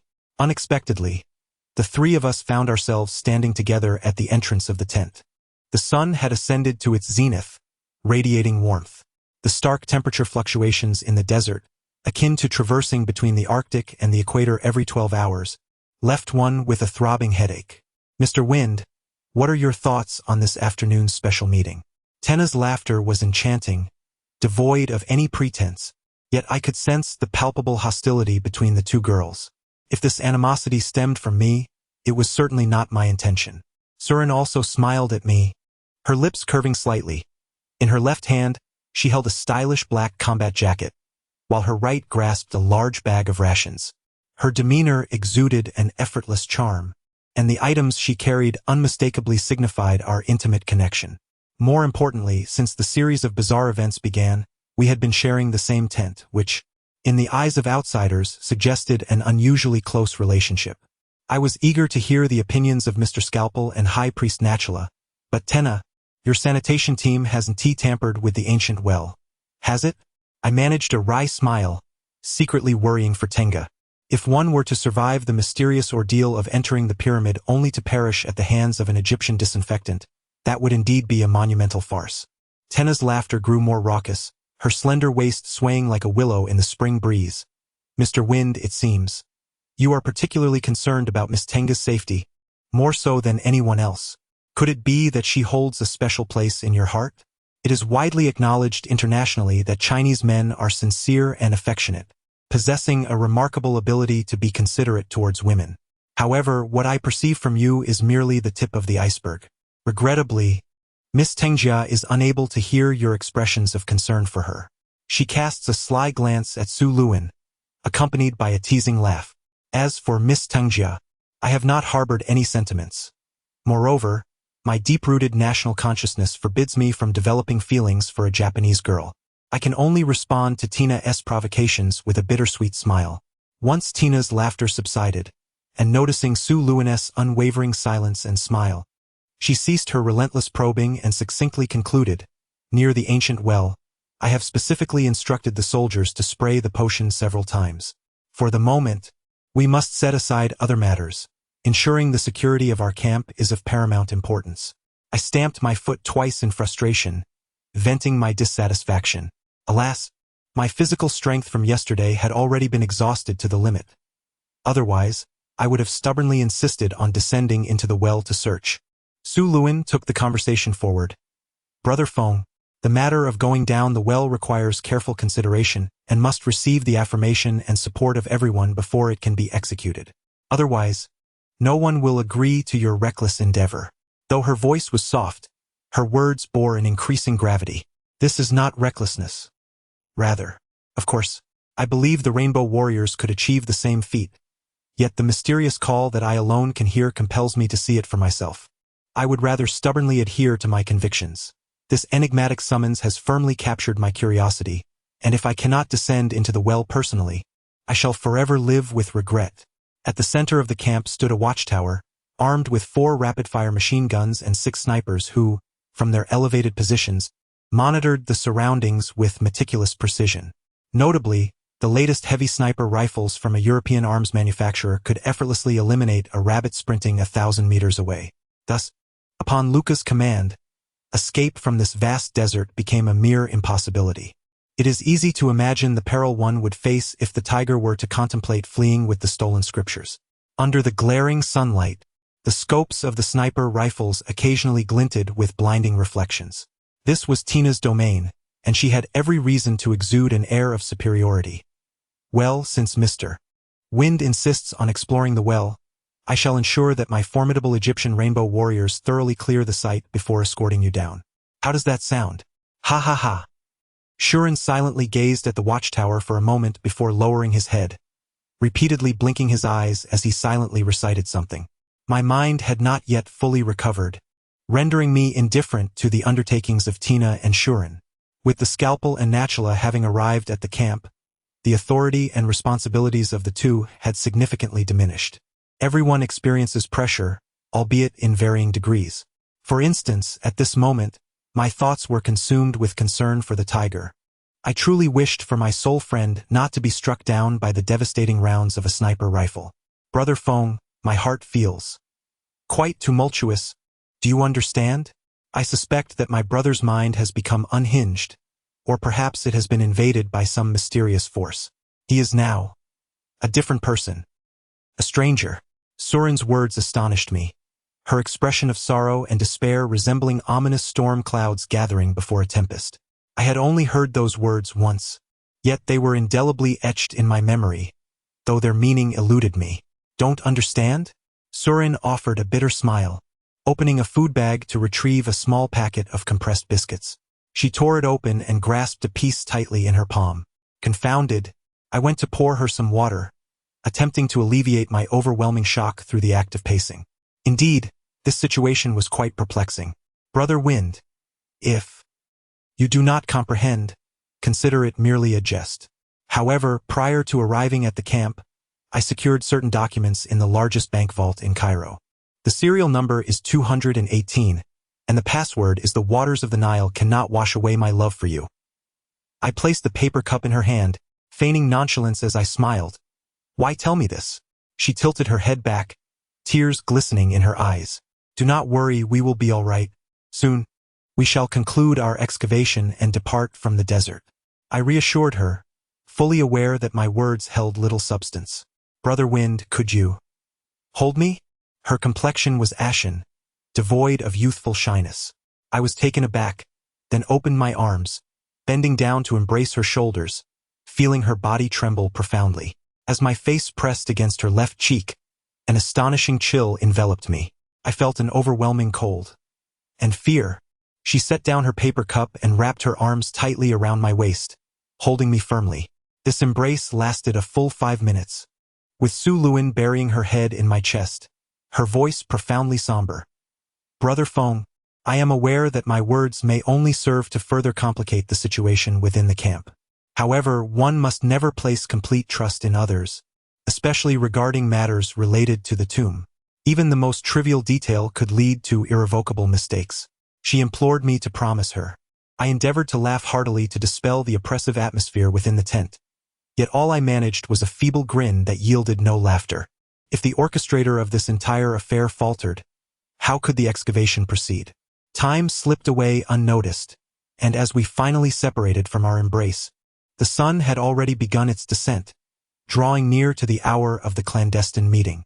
Su Luin, what has caused you to harbor such doubts? I wish to prove her wrong. Su Luin retrieved a handkerchief to dab at the tears at the corners of her eyes, silently shaking her head.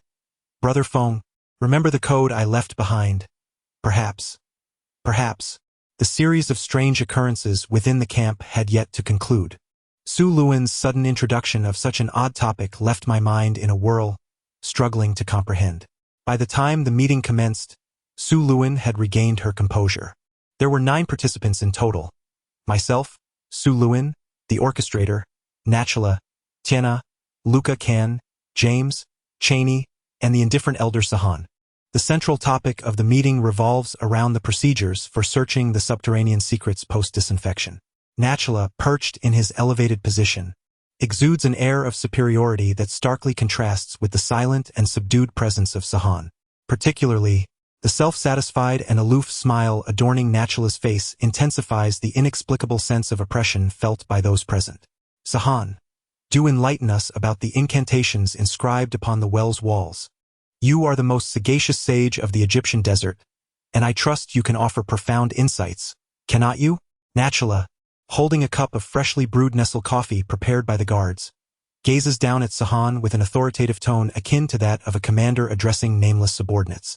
Yulian, lacking the privilege to attend the meeting, is presumably kept at a safe distance by the guards outside the confines of the grand tent. Nachala, donning a facade of magnanimity, remarks, "Oh, were you not proclaiming in the oases of the western desert that you possess the all-seeing eye and can peer into the past 5 centuries of our entire African continent? Surely, those were not mere fabrications to deceive the populace? It is evident that their dialogue lacks harmony. The leaders of the 2 major sects share a relationship akin to that of the Republican and Democratic parties in America, characterized solely by overt and covert rivalries, devoid of any semblance of amicable interaction. Had it not been for the staunch insistence of the scalpel, Sahan might well have been excluded from this ultra-secretive gathering." Rising to his feet, Sahan conceals his right hand beneath his left arm, bowing forward in an eccentric gesture of respect towards Nachala. Nachala, with a mocking smirk, retorts, "Sahan, do you intend to challenge me?" After Sahang completed his bow, he sat down in silence. Nachala slammed his cup onto the table, producing a resounding thud that scattered the brown coffee. The term questioning difficulty is often found in Chinese Buddhist anecdotes, akin to a challenge among martial arts masters. However, the approach adopted by monks is more gentle, employing the art of Zen meditation and the eloquence of enlightenment. The significance of Sahang's earlier gesture was akin to saying, "I do not comprehend. Please enlighten me." Nachala let out a cold laugh, revealing a pair of sharp, white canine teeth, his fierce demeanor becoming evident in an instant. "My method of problem-solving is akin to the autumn wind sweeping away fallen leaves, employing overwhelming force to dispatch our finest rainbow warriors from the Egyptian desert to the depths of the well. Regardless of the monsters lurking there, can they withstand our heavy machine gun fire? This brute force approach may sometimes be the sole solution, leaving only the unfortunate Tenga at the bottom of the well in peril." Elder Sahang nodded. "Very well, wise indeed," his tone dripping with irony. Nachala erupted into a fit of wild laughter, the wooden chair beneath him creaking ominously. Though not particularly large or robust, the ferocity and wildness emanating from his gaze and gestures made my breath uneasy even from 10 paces away. Within Egypt, the high priest wields immense power, ranking just below the pharaoh. Often, the president must call upon him to soothe the populace. Thus, Nachala's arrogance is somewhat understandable. Anyone in his position would likely look down upon all others. Others were utterly deprived of the opportunity to interject, especially Cheney and James, who attempted to speak several times but were silenced by Nachala's fierce gaze. My eyes furtively darted towards the scalpel numerous times, hoping to discern any flaw it might betray, yet I found nothing. He was undoubtedly the scalpel himself. In terms of attire, expression, and features, he bore no distinction from the scalpel that sat unwavering in the villa. The only notable change was that he no longer held a wine glass, but rather a golden, elongated revolver. The weapon measured nearly a foot in length, its entirety plated in gold, gleaming resplendently. "Feng, this gun is a gift for you." He unexpectedly called my name, smiling as he raised the firearm. All eyes turned towards me, compelling me to rise and step forward, standing merely 2 paces away from him. "If you insist on descending into the depths with it." When Browning Company crafted this gun exclusively for me, they did not assign it a mundane Arabic numeral. Instead, they bestowed upon it a Chinese name. They named it the King of Tomb Raiders. A profound silence enveloped the tent as I reverently accepted the gun with both hands. Only then did Nachala erupt into vigorous applause, soon followed by others, each harboring their own thoughts as they joined in. I truly cannot bear the weight of this gun, Mr. Scalpel. I implore you. The grip still bore the warmth of his palm.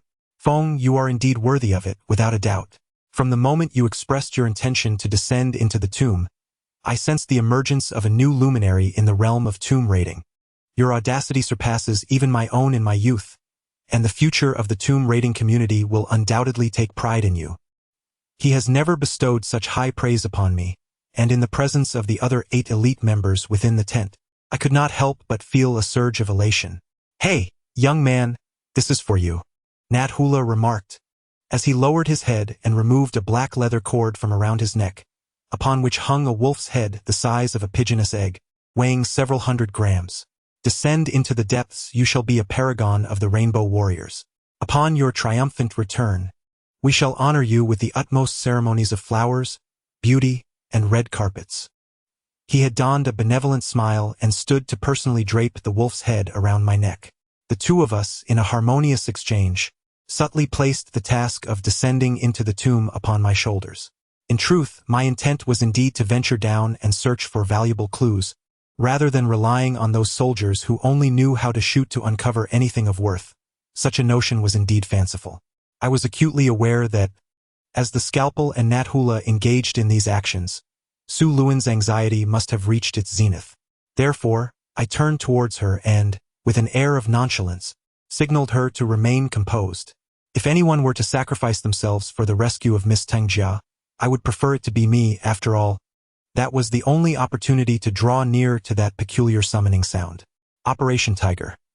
Cheney finally seized the opportunity to speak. Ladies and gentlemen, following my preliminary examination, it appears that the interior of the pyramid is rife with concealed mechanisms. Moreover, the dimensions of all the tomb chambers and the thickness of the walls are meticulously calculated using binary methods.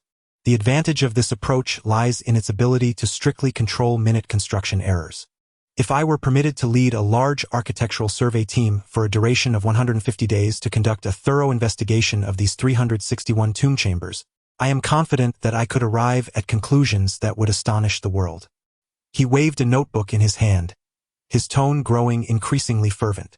On the open pages of the notebook, a standard go board was illustrated, with significant circles drawn in red ink at the center and the positions of the 9 stars. 150 days? Dr. Cheney, that is impractical. We do not have that much time. According to the President's explicit directive, should there be no significant discoveries shortly after the gold is transported out, the entire pyramid will be demolished with explosives to prevent the potential leakage of deadly bacteria, thus safeguarding the lives of the Egyptian populace. Natula's grandiloquent rhetoric flowed smoothly. It seemed his position as high priest was not merely a result of genuine merit. Cheney exclaimed in shock, "Blow it up? My God! You are committing a monumental crime against human civilization. A crime." He quickly turned another page in his notebook, revealing yet another diagram. "Look, do you see this? I have deduced that when a certain mechanism within the tomb is activated, the 19 chambers along the longitudinal axis will transform into a staircase of 37 levels, each 10 meters wide, 10 meters long, and 10 meters high. But where does the staircase lead? One might ponder how the ancient Egyptians could possibly construct a solitary pyramid to house such a colossal gold ingot. What of the other sections within the structure? Could there be more gold ingots concealed within? Perhaps even treasures of far greater worth than mere gold. His words were undeniably compelling, and the illustration on that page depicted an altar-like structure, with 8 ascending tiers on each side, converging at the center. Such a notion is indeed marvelous. However, the central burial chamber currently reveals a deep, square shaft plunging 180 meters underground, rather than any staircase.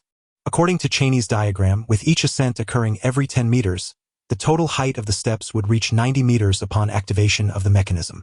Could it be that the Tura pyramid is largely hollow? These steps, where might they lead us? Natula suddenly paused, contemplating. Something of greater value than gold ingots? Luca can swiftly step beside him, whispering a few words into his ear, which caused Natula's face to light up with delight as he nodded vigorously. I discerned the movement of Luca Can's lips, uttering the phrase enriched uranium. Every individual with a modicum of chemical knowledge recognizes that enriched uranium is the central element in the creation of nuclear weapons, its value exponentially surpassing that of gold. Nonetheless, I found myself chuckling at Luca Ken's fantastical conjecture. If enriched uranium were indeed buried within the pyramid, would not the satellites of various nations detect radiation signals? Especially the American government, which regards enriched uranium as a highly coveted asset, would surely seek justification to exert control over the entirety of the African desert. One must not lose the capacity for imagination, yet an imagination that strays too far into the absurd inevitably becomes a source of ridicule. Luca sensed the unintentional mockery I had revealed and gently gestured to me, saying, "Young man, there are numerous issues on Earth that require us to fully engage our imagination to unravel. I am old and cannot keep pace with the evolution of the world. Certain matters remain somewhat opaque to me. The future of this world belongs to your generation." Suruin, seated beside me, suddenly dropped her pencil to the ground. In the act of bending down to retrieve it, she discreetly signaled to me. During this clandestine meeting, it seemed that everyone was burdened with their own thoughts. Guy abruptly rose and hurried toward the back of the tent, as if he had suddenly recalled something. In that instant, I heard a faint buzzing near my ear, akin to that of a mosquito. However, it was someone employing a clandestine communication technique to convey a message to me. Detain him. Without a moment's hesitation, I sprang up and called out to Guy, "Mr. Guy, please wait a moment. There is a very important matter." Guy halted, looking at me with a hint of surprise. Within the confines of the camp, only the tiger possessed the ability to execute such a secretive communication. It was one of his unique skills. His plea for assistance indicated that he had likely infiltrated behind the tent, initiating a covert operation. Yet, how had the tiger managed to slip in unnoticed? Given the multitude of armed soldiers outside, I had no pressing inquiries to pose to Guy, and as I approached him briskly under the scrutiny of many eyes, my mind was almost a blank canvas.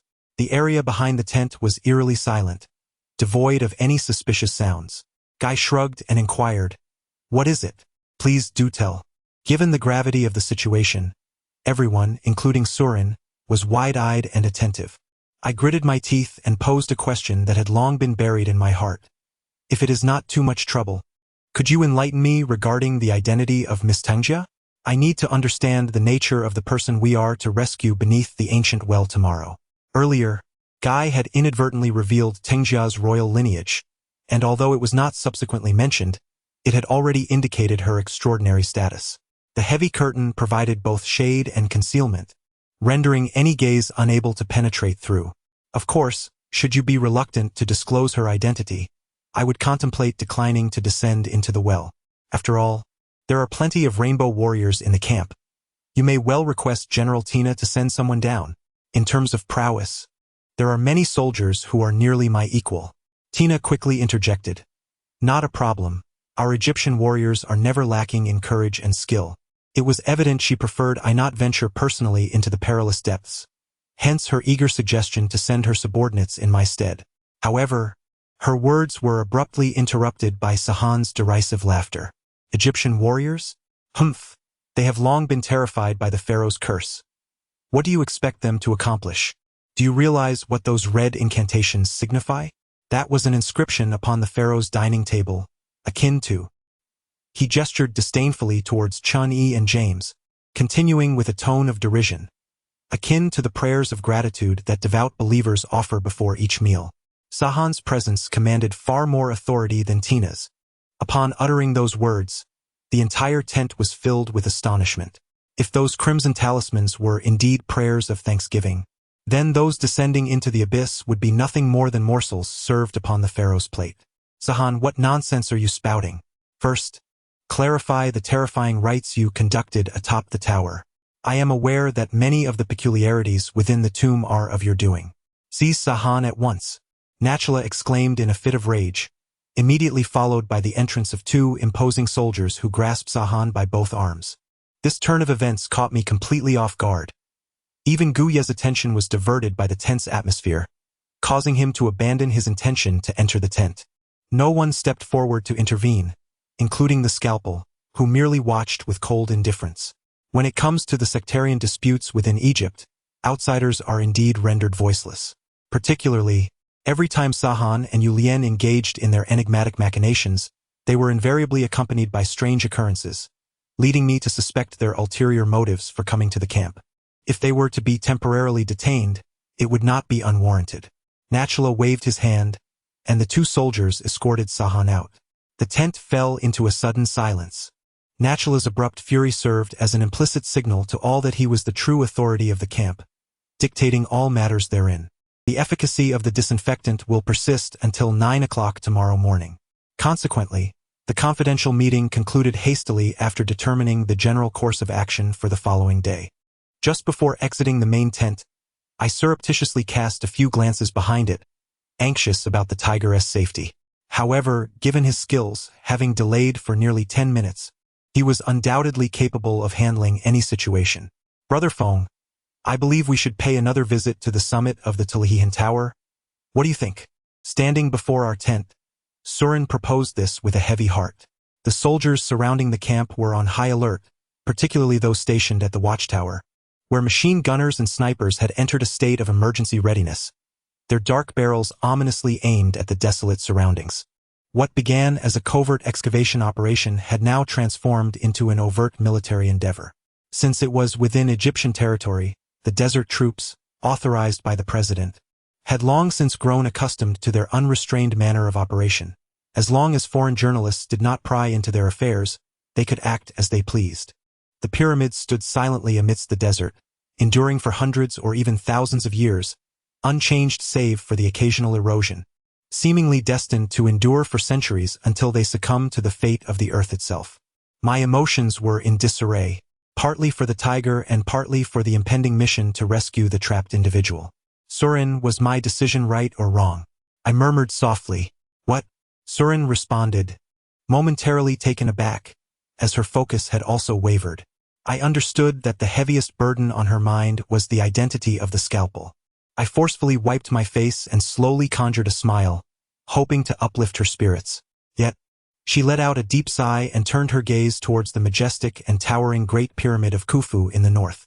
This monumental edifice, framed by the vast expanse of the azure sky, emanated an air of somber indifference, befitting its identity as the tomb of a pharaoh. Fragments of ancient Egyptian texts hinted at a place beneath the Great Pyramid, referred to as the Sea of Death, rumored to conceal the treasures amassed by Pharaoh Khufu throughout his lifetime, gold of a magnitude equal to that of 4 Great Pyramids. Such an immense and outrageous figure, when whispered across the globe, was met with incredulity. Those who heard it dismissed it as a fantastical tale spun by some deranged tomb raider in a fevered delirium. Surin, do you recall the legend of the Sea of Death? If you possessed such an abundance of gold, what would you do with it? I sought to elicit a smile from her, for there is no greater sorrow than a heart in despair. Prolonged melancholy can inflict grave harm on one's physical and mental well-being. Ha ha! She chuckled softly, the shadows in her brow beginning to lift. I would construct a villa of gold, with streets, walls, gardens, and buildings all fashioned from gold, and perhaps even a golden swimming pool.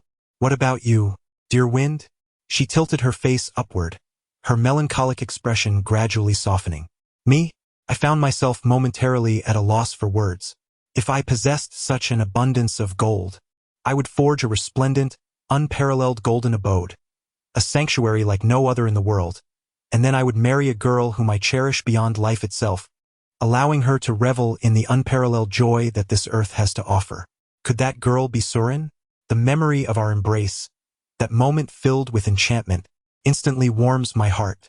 Dear wind brother, let us ascend to the pinnacle and gaze upon the view. With so many enigmas surrounding us, I hope to unravel them, piece by piece. Since Sahan and Yulian have both been detained, there should be no further surprises. Surin's voice was resolute.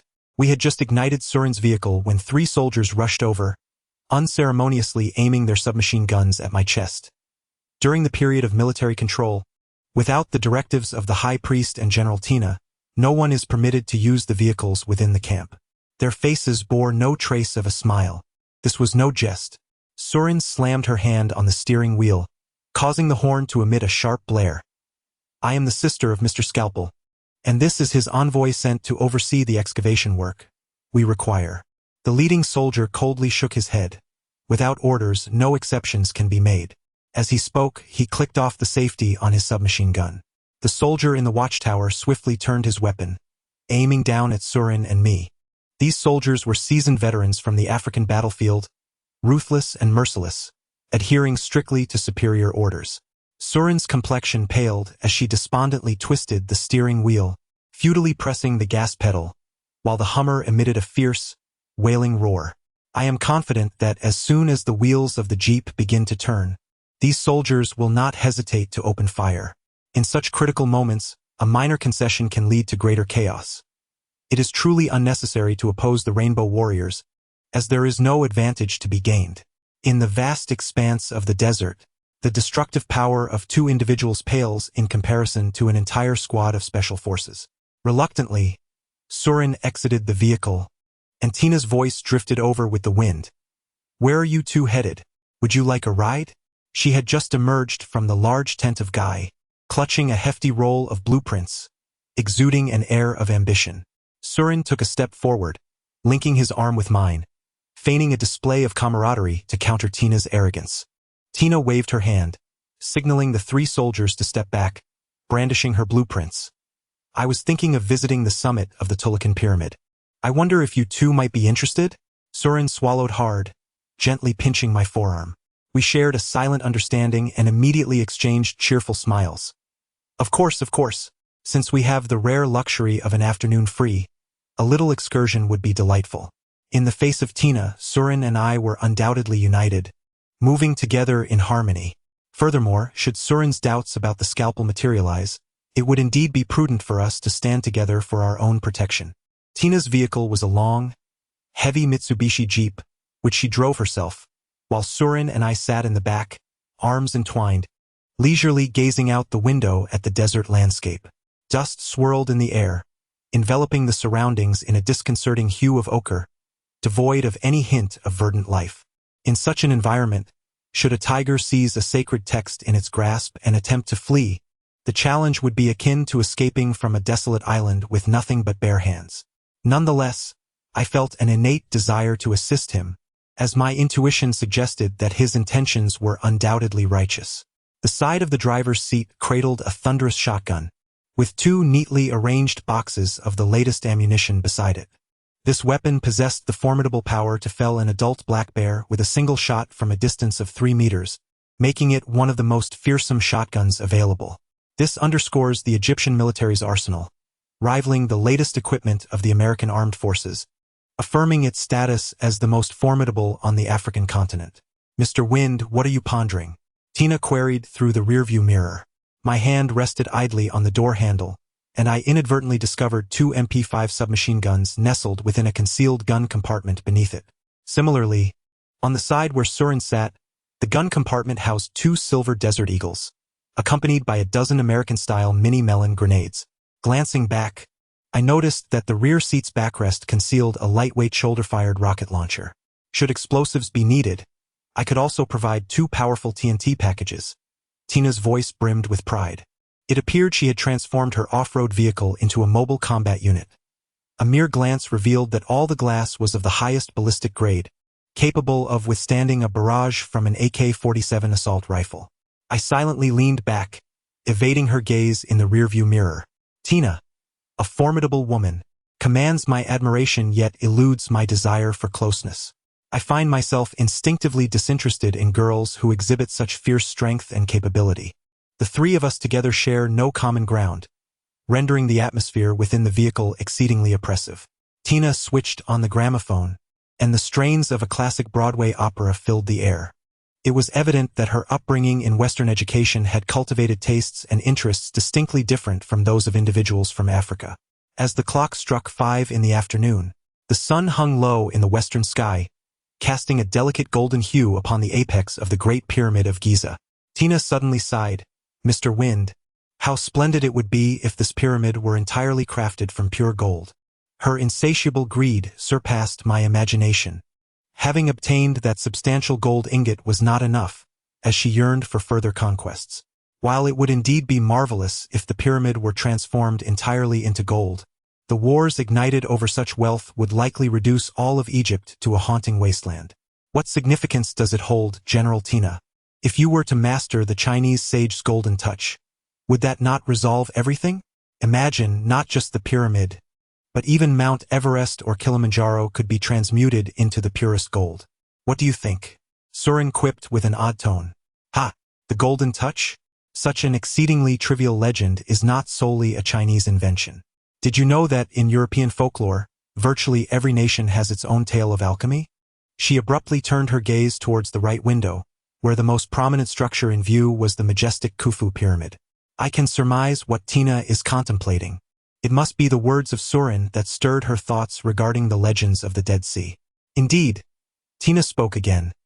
Mr. Feng, you must have heard the marvelous tales of the Dead Sea, right? A colossal treasury with gold reserves as vast as those of 4 Great Pyramids of Giza. If only. Soren let out a cold scoff, indicating his disapproval of Tina's fanciful notions. The air within the vehicle grew heavy and oppressive once more, but fortunately, we arrived beneath the pyramid 2 minutes later. I had no recollection of what transpired here on the night of my amnesia. The footage captured by Soren's camera offered little in the way of clarity. The surface of the pyramid was remarkably pristine, with fragments of weathered stone ready to be whisked away by the fierce desert winds. Thus, the Pyramid of Khufu appeared to us as though it had been meticulously maintained on a daily basis. I stood at the lateral boundary where the pyramid meets the sandy strata. By calculating the expansion of the four-sided pyramid, one could deduce that the base extends deep underground, descending layer by layer. At its very foundation, the lengths of its 4 sides would yield an immense figure. What crossed my mind mirrored the thoughts of both Soren and Tina. Tina forcefully kicked the sand, sending countless grains soaring into the air, where they landed upon the pyramid's surface. With arms outstretched towards the boundless sky, she sighed wistfully. The depth of the shaft, coupled with an additional 180 meters of ancient well depth, if one were to delve deeper at this gradient, the overall scale of the Pyramid of Khufu would likely not be vastly different from that of the Great Pyramid. Confronted by the enigmatic treasures of the African continent, we Egyptians truly feel insignificant. Every conscientious individual harbors love for their homeland, and Tena is no exception. It is only those who cherish their country, their family, and others that are deserving of respect. I glanced up at the pinnacle of the pyramid and softly inquired of Soren. I shall ascend and inspect. If all seems well, you may follow. Instinctively, I wished to envelop her within my protective embrace, vowing to navigate any perils that lay ahead. With a boisterous laugh, Tena bent her knees and propelled herself upwards, effortlessly leaping onto the exterior of the pyramid. Her arms stretched wide, maintaining an exquisite balance as she darted towards the summit in a most peculiar yet undeniably swift manner. Such an acrobatic feat was beyond my capabilities. However, we simultaneously beheld the peculiar combat boots adorning her feet. Soren gasped. Ah, Is that the latest biosynthetic gear mimicking a gecko? Remarkable, remarkable, remarkable. Her repeated exclamations of astonishment reflected her amazement, for this cutting-edge equipment ingeniously emulated the gecko-esque adhesive pads on its feet and abdomen, representing the pinnacle of climbing apparatus. There once existed a martial arts technique in Chinese lore known as the gecko wall walking skill, regarded as the zenith of agility, reliant solely on the practitioner's formidable internal strength to create a powerful suction in their palms, allowing them to adhere effortlessly to any surface for ascending heights. However, mastery of such a technique necessitates no less than 30 years of relentless dedication and training. Tina's gecko combat boots possess the extraordinary ability to rival the relentless training of a martial arts master over 3 decades within just a single minute. This is akin to the lethal prowess of a handgun, which far surpasses that of a seasoned warrior by several magnitudes. 6 seconds later, Tina stood majestically atop the Pyramid of the Sun, laughing heartily and waving at us. Soren, visibly awestruck, kept his mouth agape, revealing the profound impact on his psyche. Tina's approach was executed with such meticulous precision that it bordered on perfection. Upon deciding to ascend the pyramid, she discreetly donned her gecko boots, seizing a decisive advantage. In this scenario, regardless of how Soren and I attempted to reach the summit, we could never overshadow Tina's brilliance. After exchanging a wry smile, I took Soren's hand, ready to embark on our ascent. Suddenly, Tina's phone rang. She retrieved it and began conversing loudly. Surin lowered his voice, saying, Brother Feng, I suddenly don't wish to go up. You proceed first. I'll search around the base of the pyramid for a while. In the presence of this imagined rival, had I been in Surin's position, I too would not have meekly ascended the tower, conceding defeat at this moment. All right, be cautious. I have an unsettling feeling that there may be traps lurking around the pyramid. I sensed it during my last search here, though I regret not paying attention. After our experiences in the tunnel and the peculiar occurrences within the tomb, we knew we had to remain vigilant to avoid peril in the vast desert. Surin lightly patted my arm and then released his hold on me. I glanced up towards the summit, preparing to employ the agile technique of Swallow's 3 water dives to soar upwards and avoid being outdone by Tina. Suddenly, I heard her bellowing into the microphone. What? A body has been discovered? The fierce girl's voice, when enraged, truly resembled the roar of a leopard. The other party uttered something, and Tina began calling out to me, Hey, Feng you? However, the strong winds scattered her words, rendering them unintelligible. Yet, from her frantic expression, it was evident that something significant had transpired at the camp. A Mitsubishi off-road vehicle roared past, stirring up a cloud of dust as it sped toward the camp. Throughout this commotion, Su Luan and I were unable to interject. It was Tina who took charge with her decisive actions. Su Luan let out a long sigh, seemingly feeling somewhat relieved. Meanwhile, my heart raced, for after receiving the call, Tina had uttered a phrase that made it seem as if the deceased was closely linked to me. At the camp, my sole concern was the tiger who had attempted to steal the scriptures, fearing he might betray others or even resort to direct violence. I had witnessed the devastating power of a heavy sniper rifle back at the 2005 Italian firearms exhibition. At that time, within an 800-meter range, the rifle's explosive rounds effortlessly shattered a high-quality stainless steel exercise ball, showcasing a rate of fire and sharpness that reached an astonishing level. The tiger is human, and even if he were a true tiger, he would likely be unable to withstand the force of an explosive round. Brother Feng, what is wrong? What troubles you? Surin seemed to perceive the depths of my thoughts. Instinctively, I cracked my knuckles and pondered aloud. Surin, is the martial arts sect of Gai also derived from the ninja clans of Japan? The enigmatic and unpredictable Japanese ninjas have inherited a plethora of lethal weapons and poisons, along with intricate traps and ambush techniques, each more deadly than the last. If the tiger underestimates Gai's prowess, the consequences could be dire. Despite Gai's esteemed titles as a globally recognized archaeologist, a PhD holder in archaeology, and a renowned tomb raider, many often overlook his formidable martial abilities. In the real world, scholars are typically perceived as frail, bookish individuals, yet I am acutely aware that Gai is no mere scholar. He is an exceptional master in the realm of tomb raiding, possessing martial skills and intellect that far exceed those of ordinary men. As a distinguished disciple of Guan Nan Wulong, Surin continuously astonishes me in various ways. Brother Feng, shall we ascend? Surin gracefully took my hand, her demeanor effortlessly natural, as if our bond had long reached a level of intimacy. The Tuli Pyramid was entirely within the observation range of the camp's watchtower, and her actions were clearly intended for the eyes of those within the camp. As she turned, I suddenly noticed the grips of 2 firearms protruding from her pants pocket. Specifically, the Desert Eagle from Tina's vehicle. I was momentarily taken aback, as her actions seemed entirely unwarranted.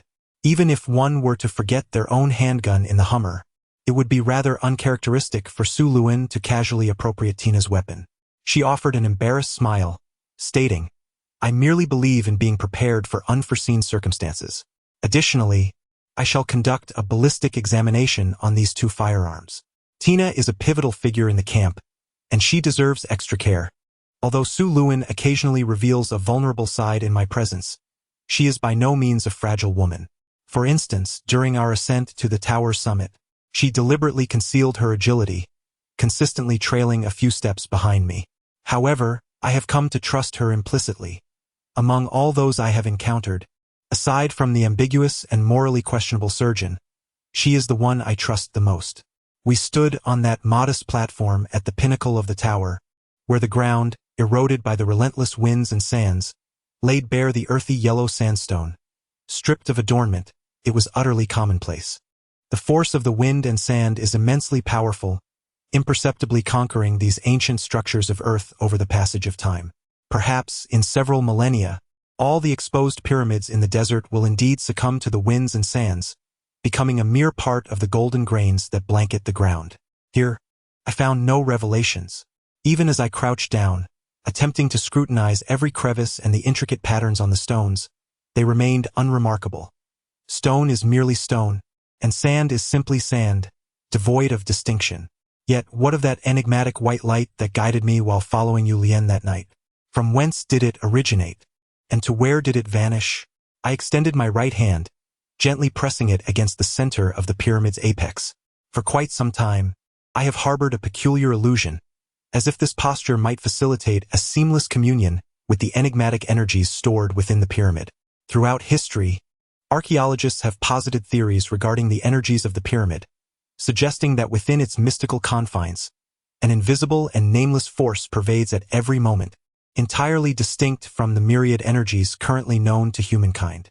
The extraordinary nature of pyramid energy purportedly allows for the rapid desiccation of corpses, preserving them indefinitely, akin to a potent form of preservation.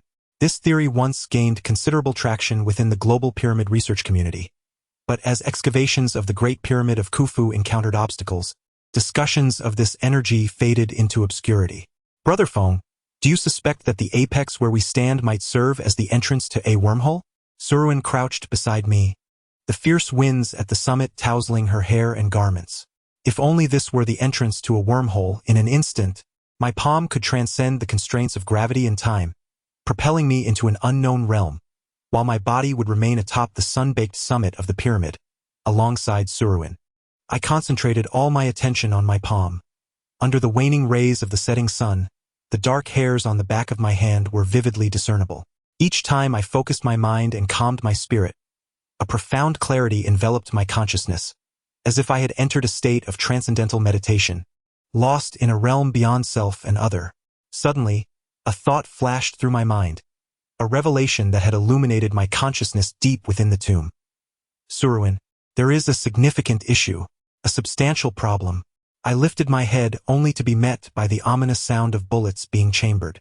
Surin had already grasped her twin pistols, lightly brushing them against her knees as she disengaged the safety. Brother Feng, this is not merely a problem. It is a grave predicament, she murmured with a wry smile.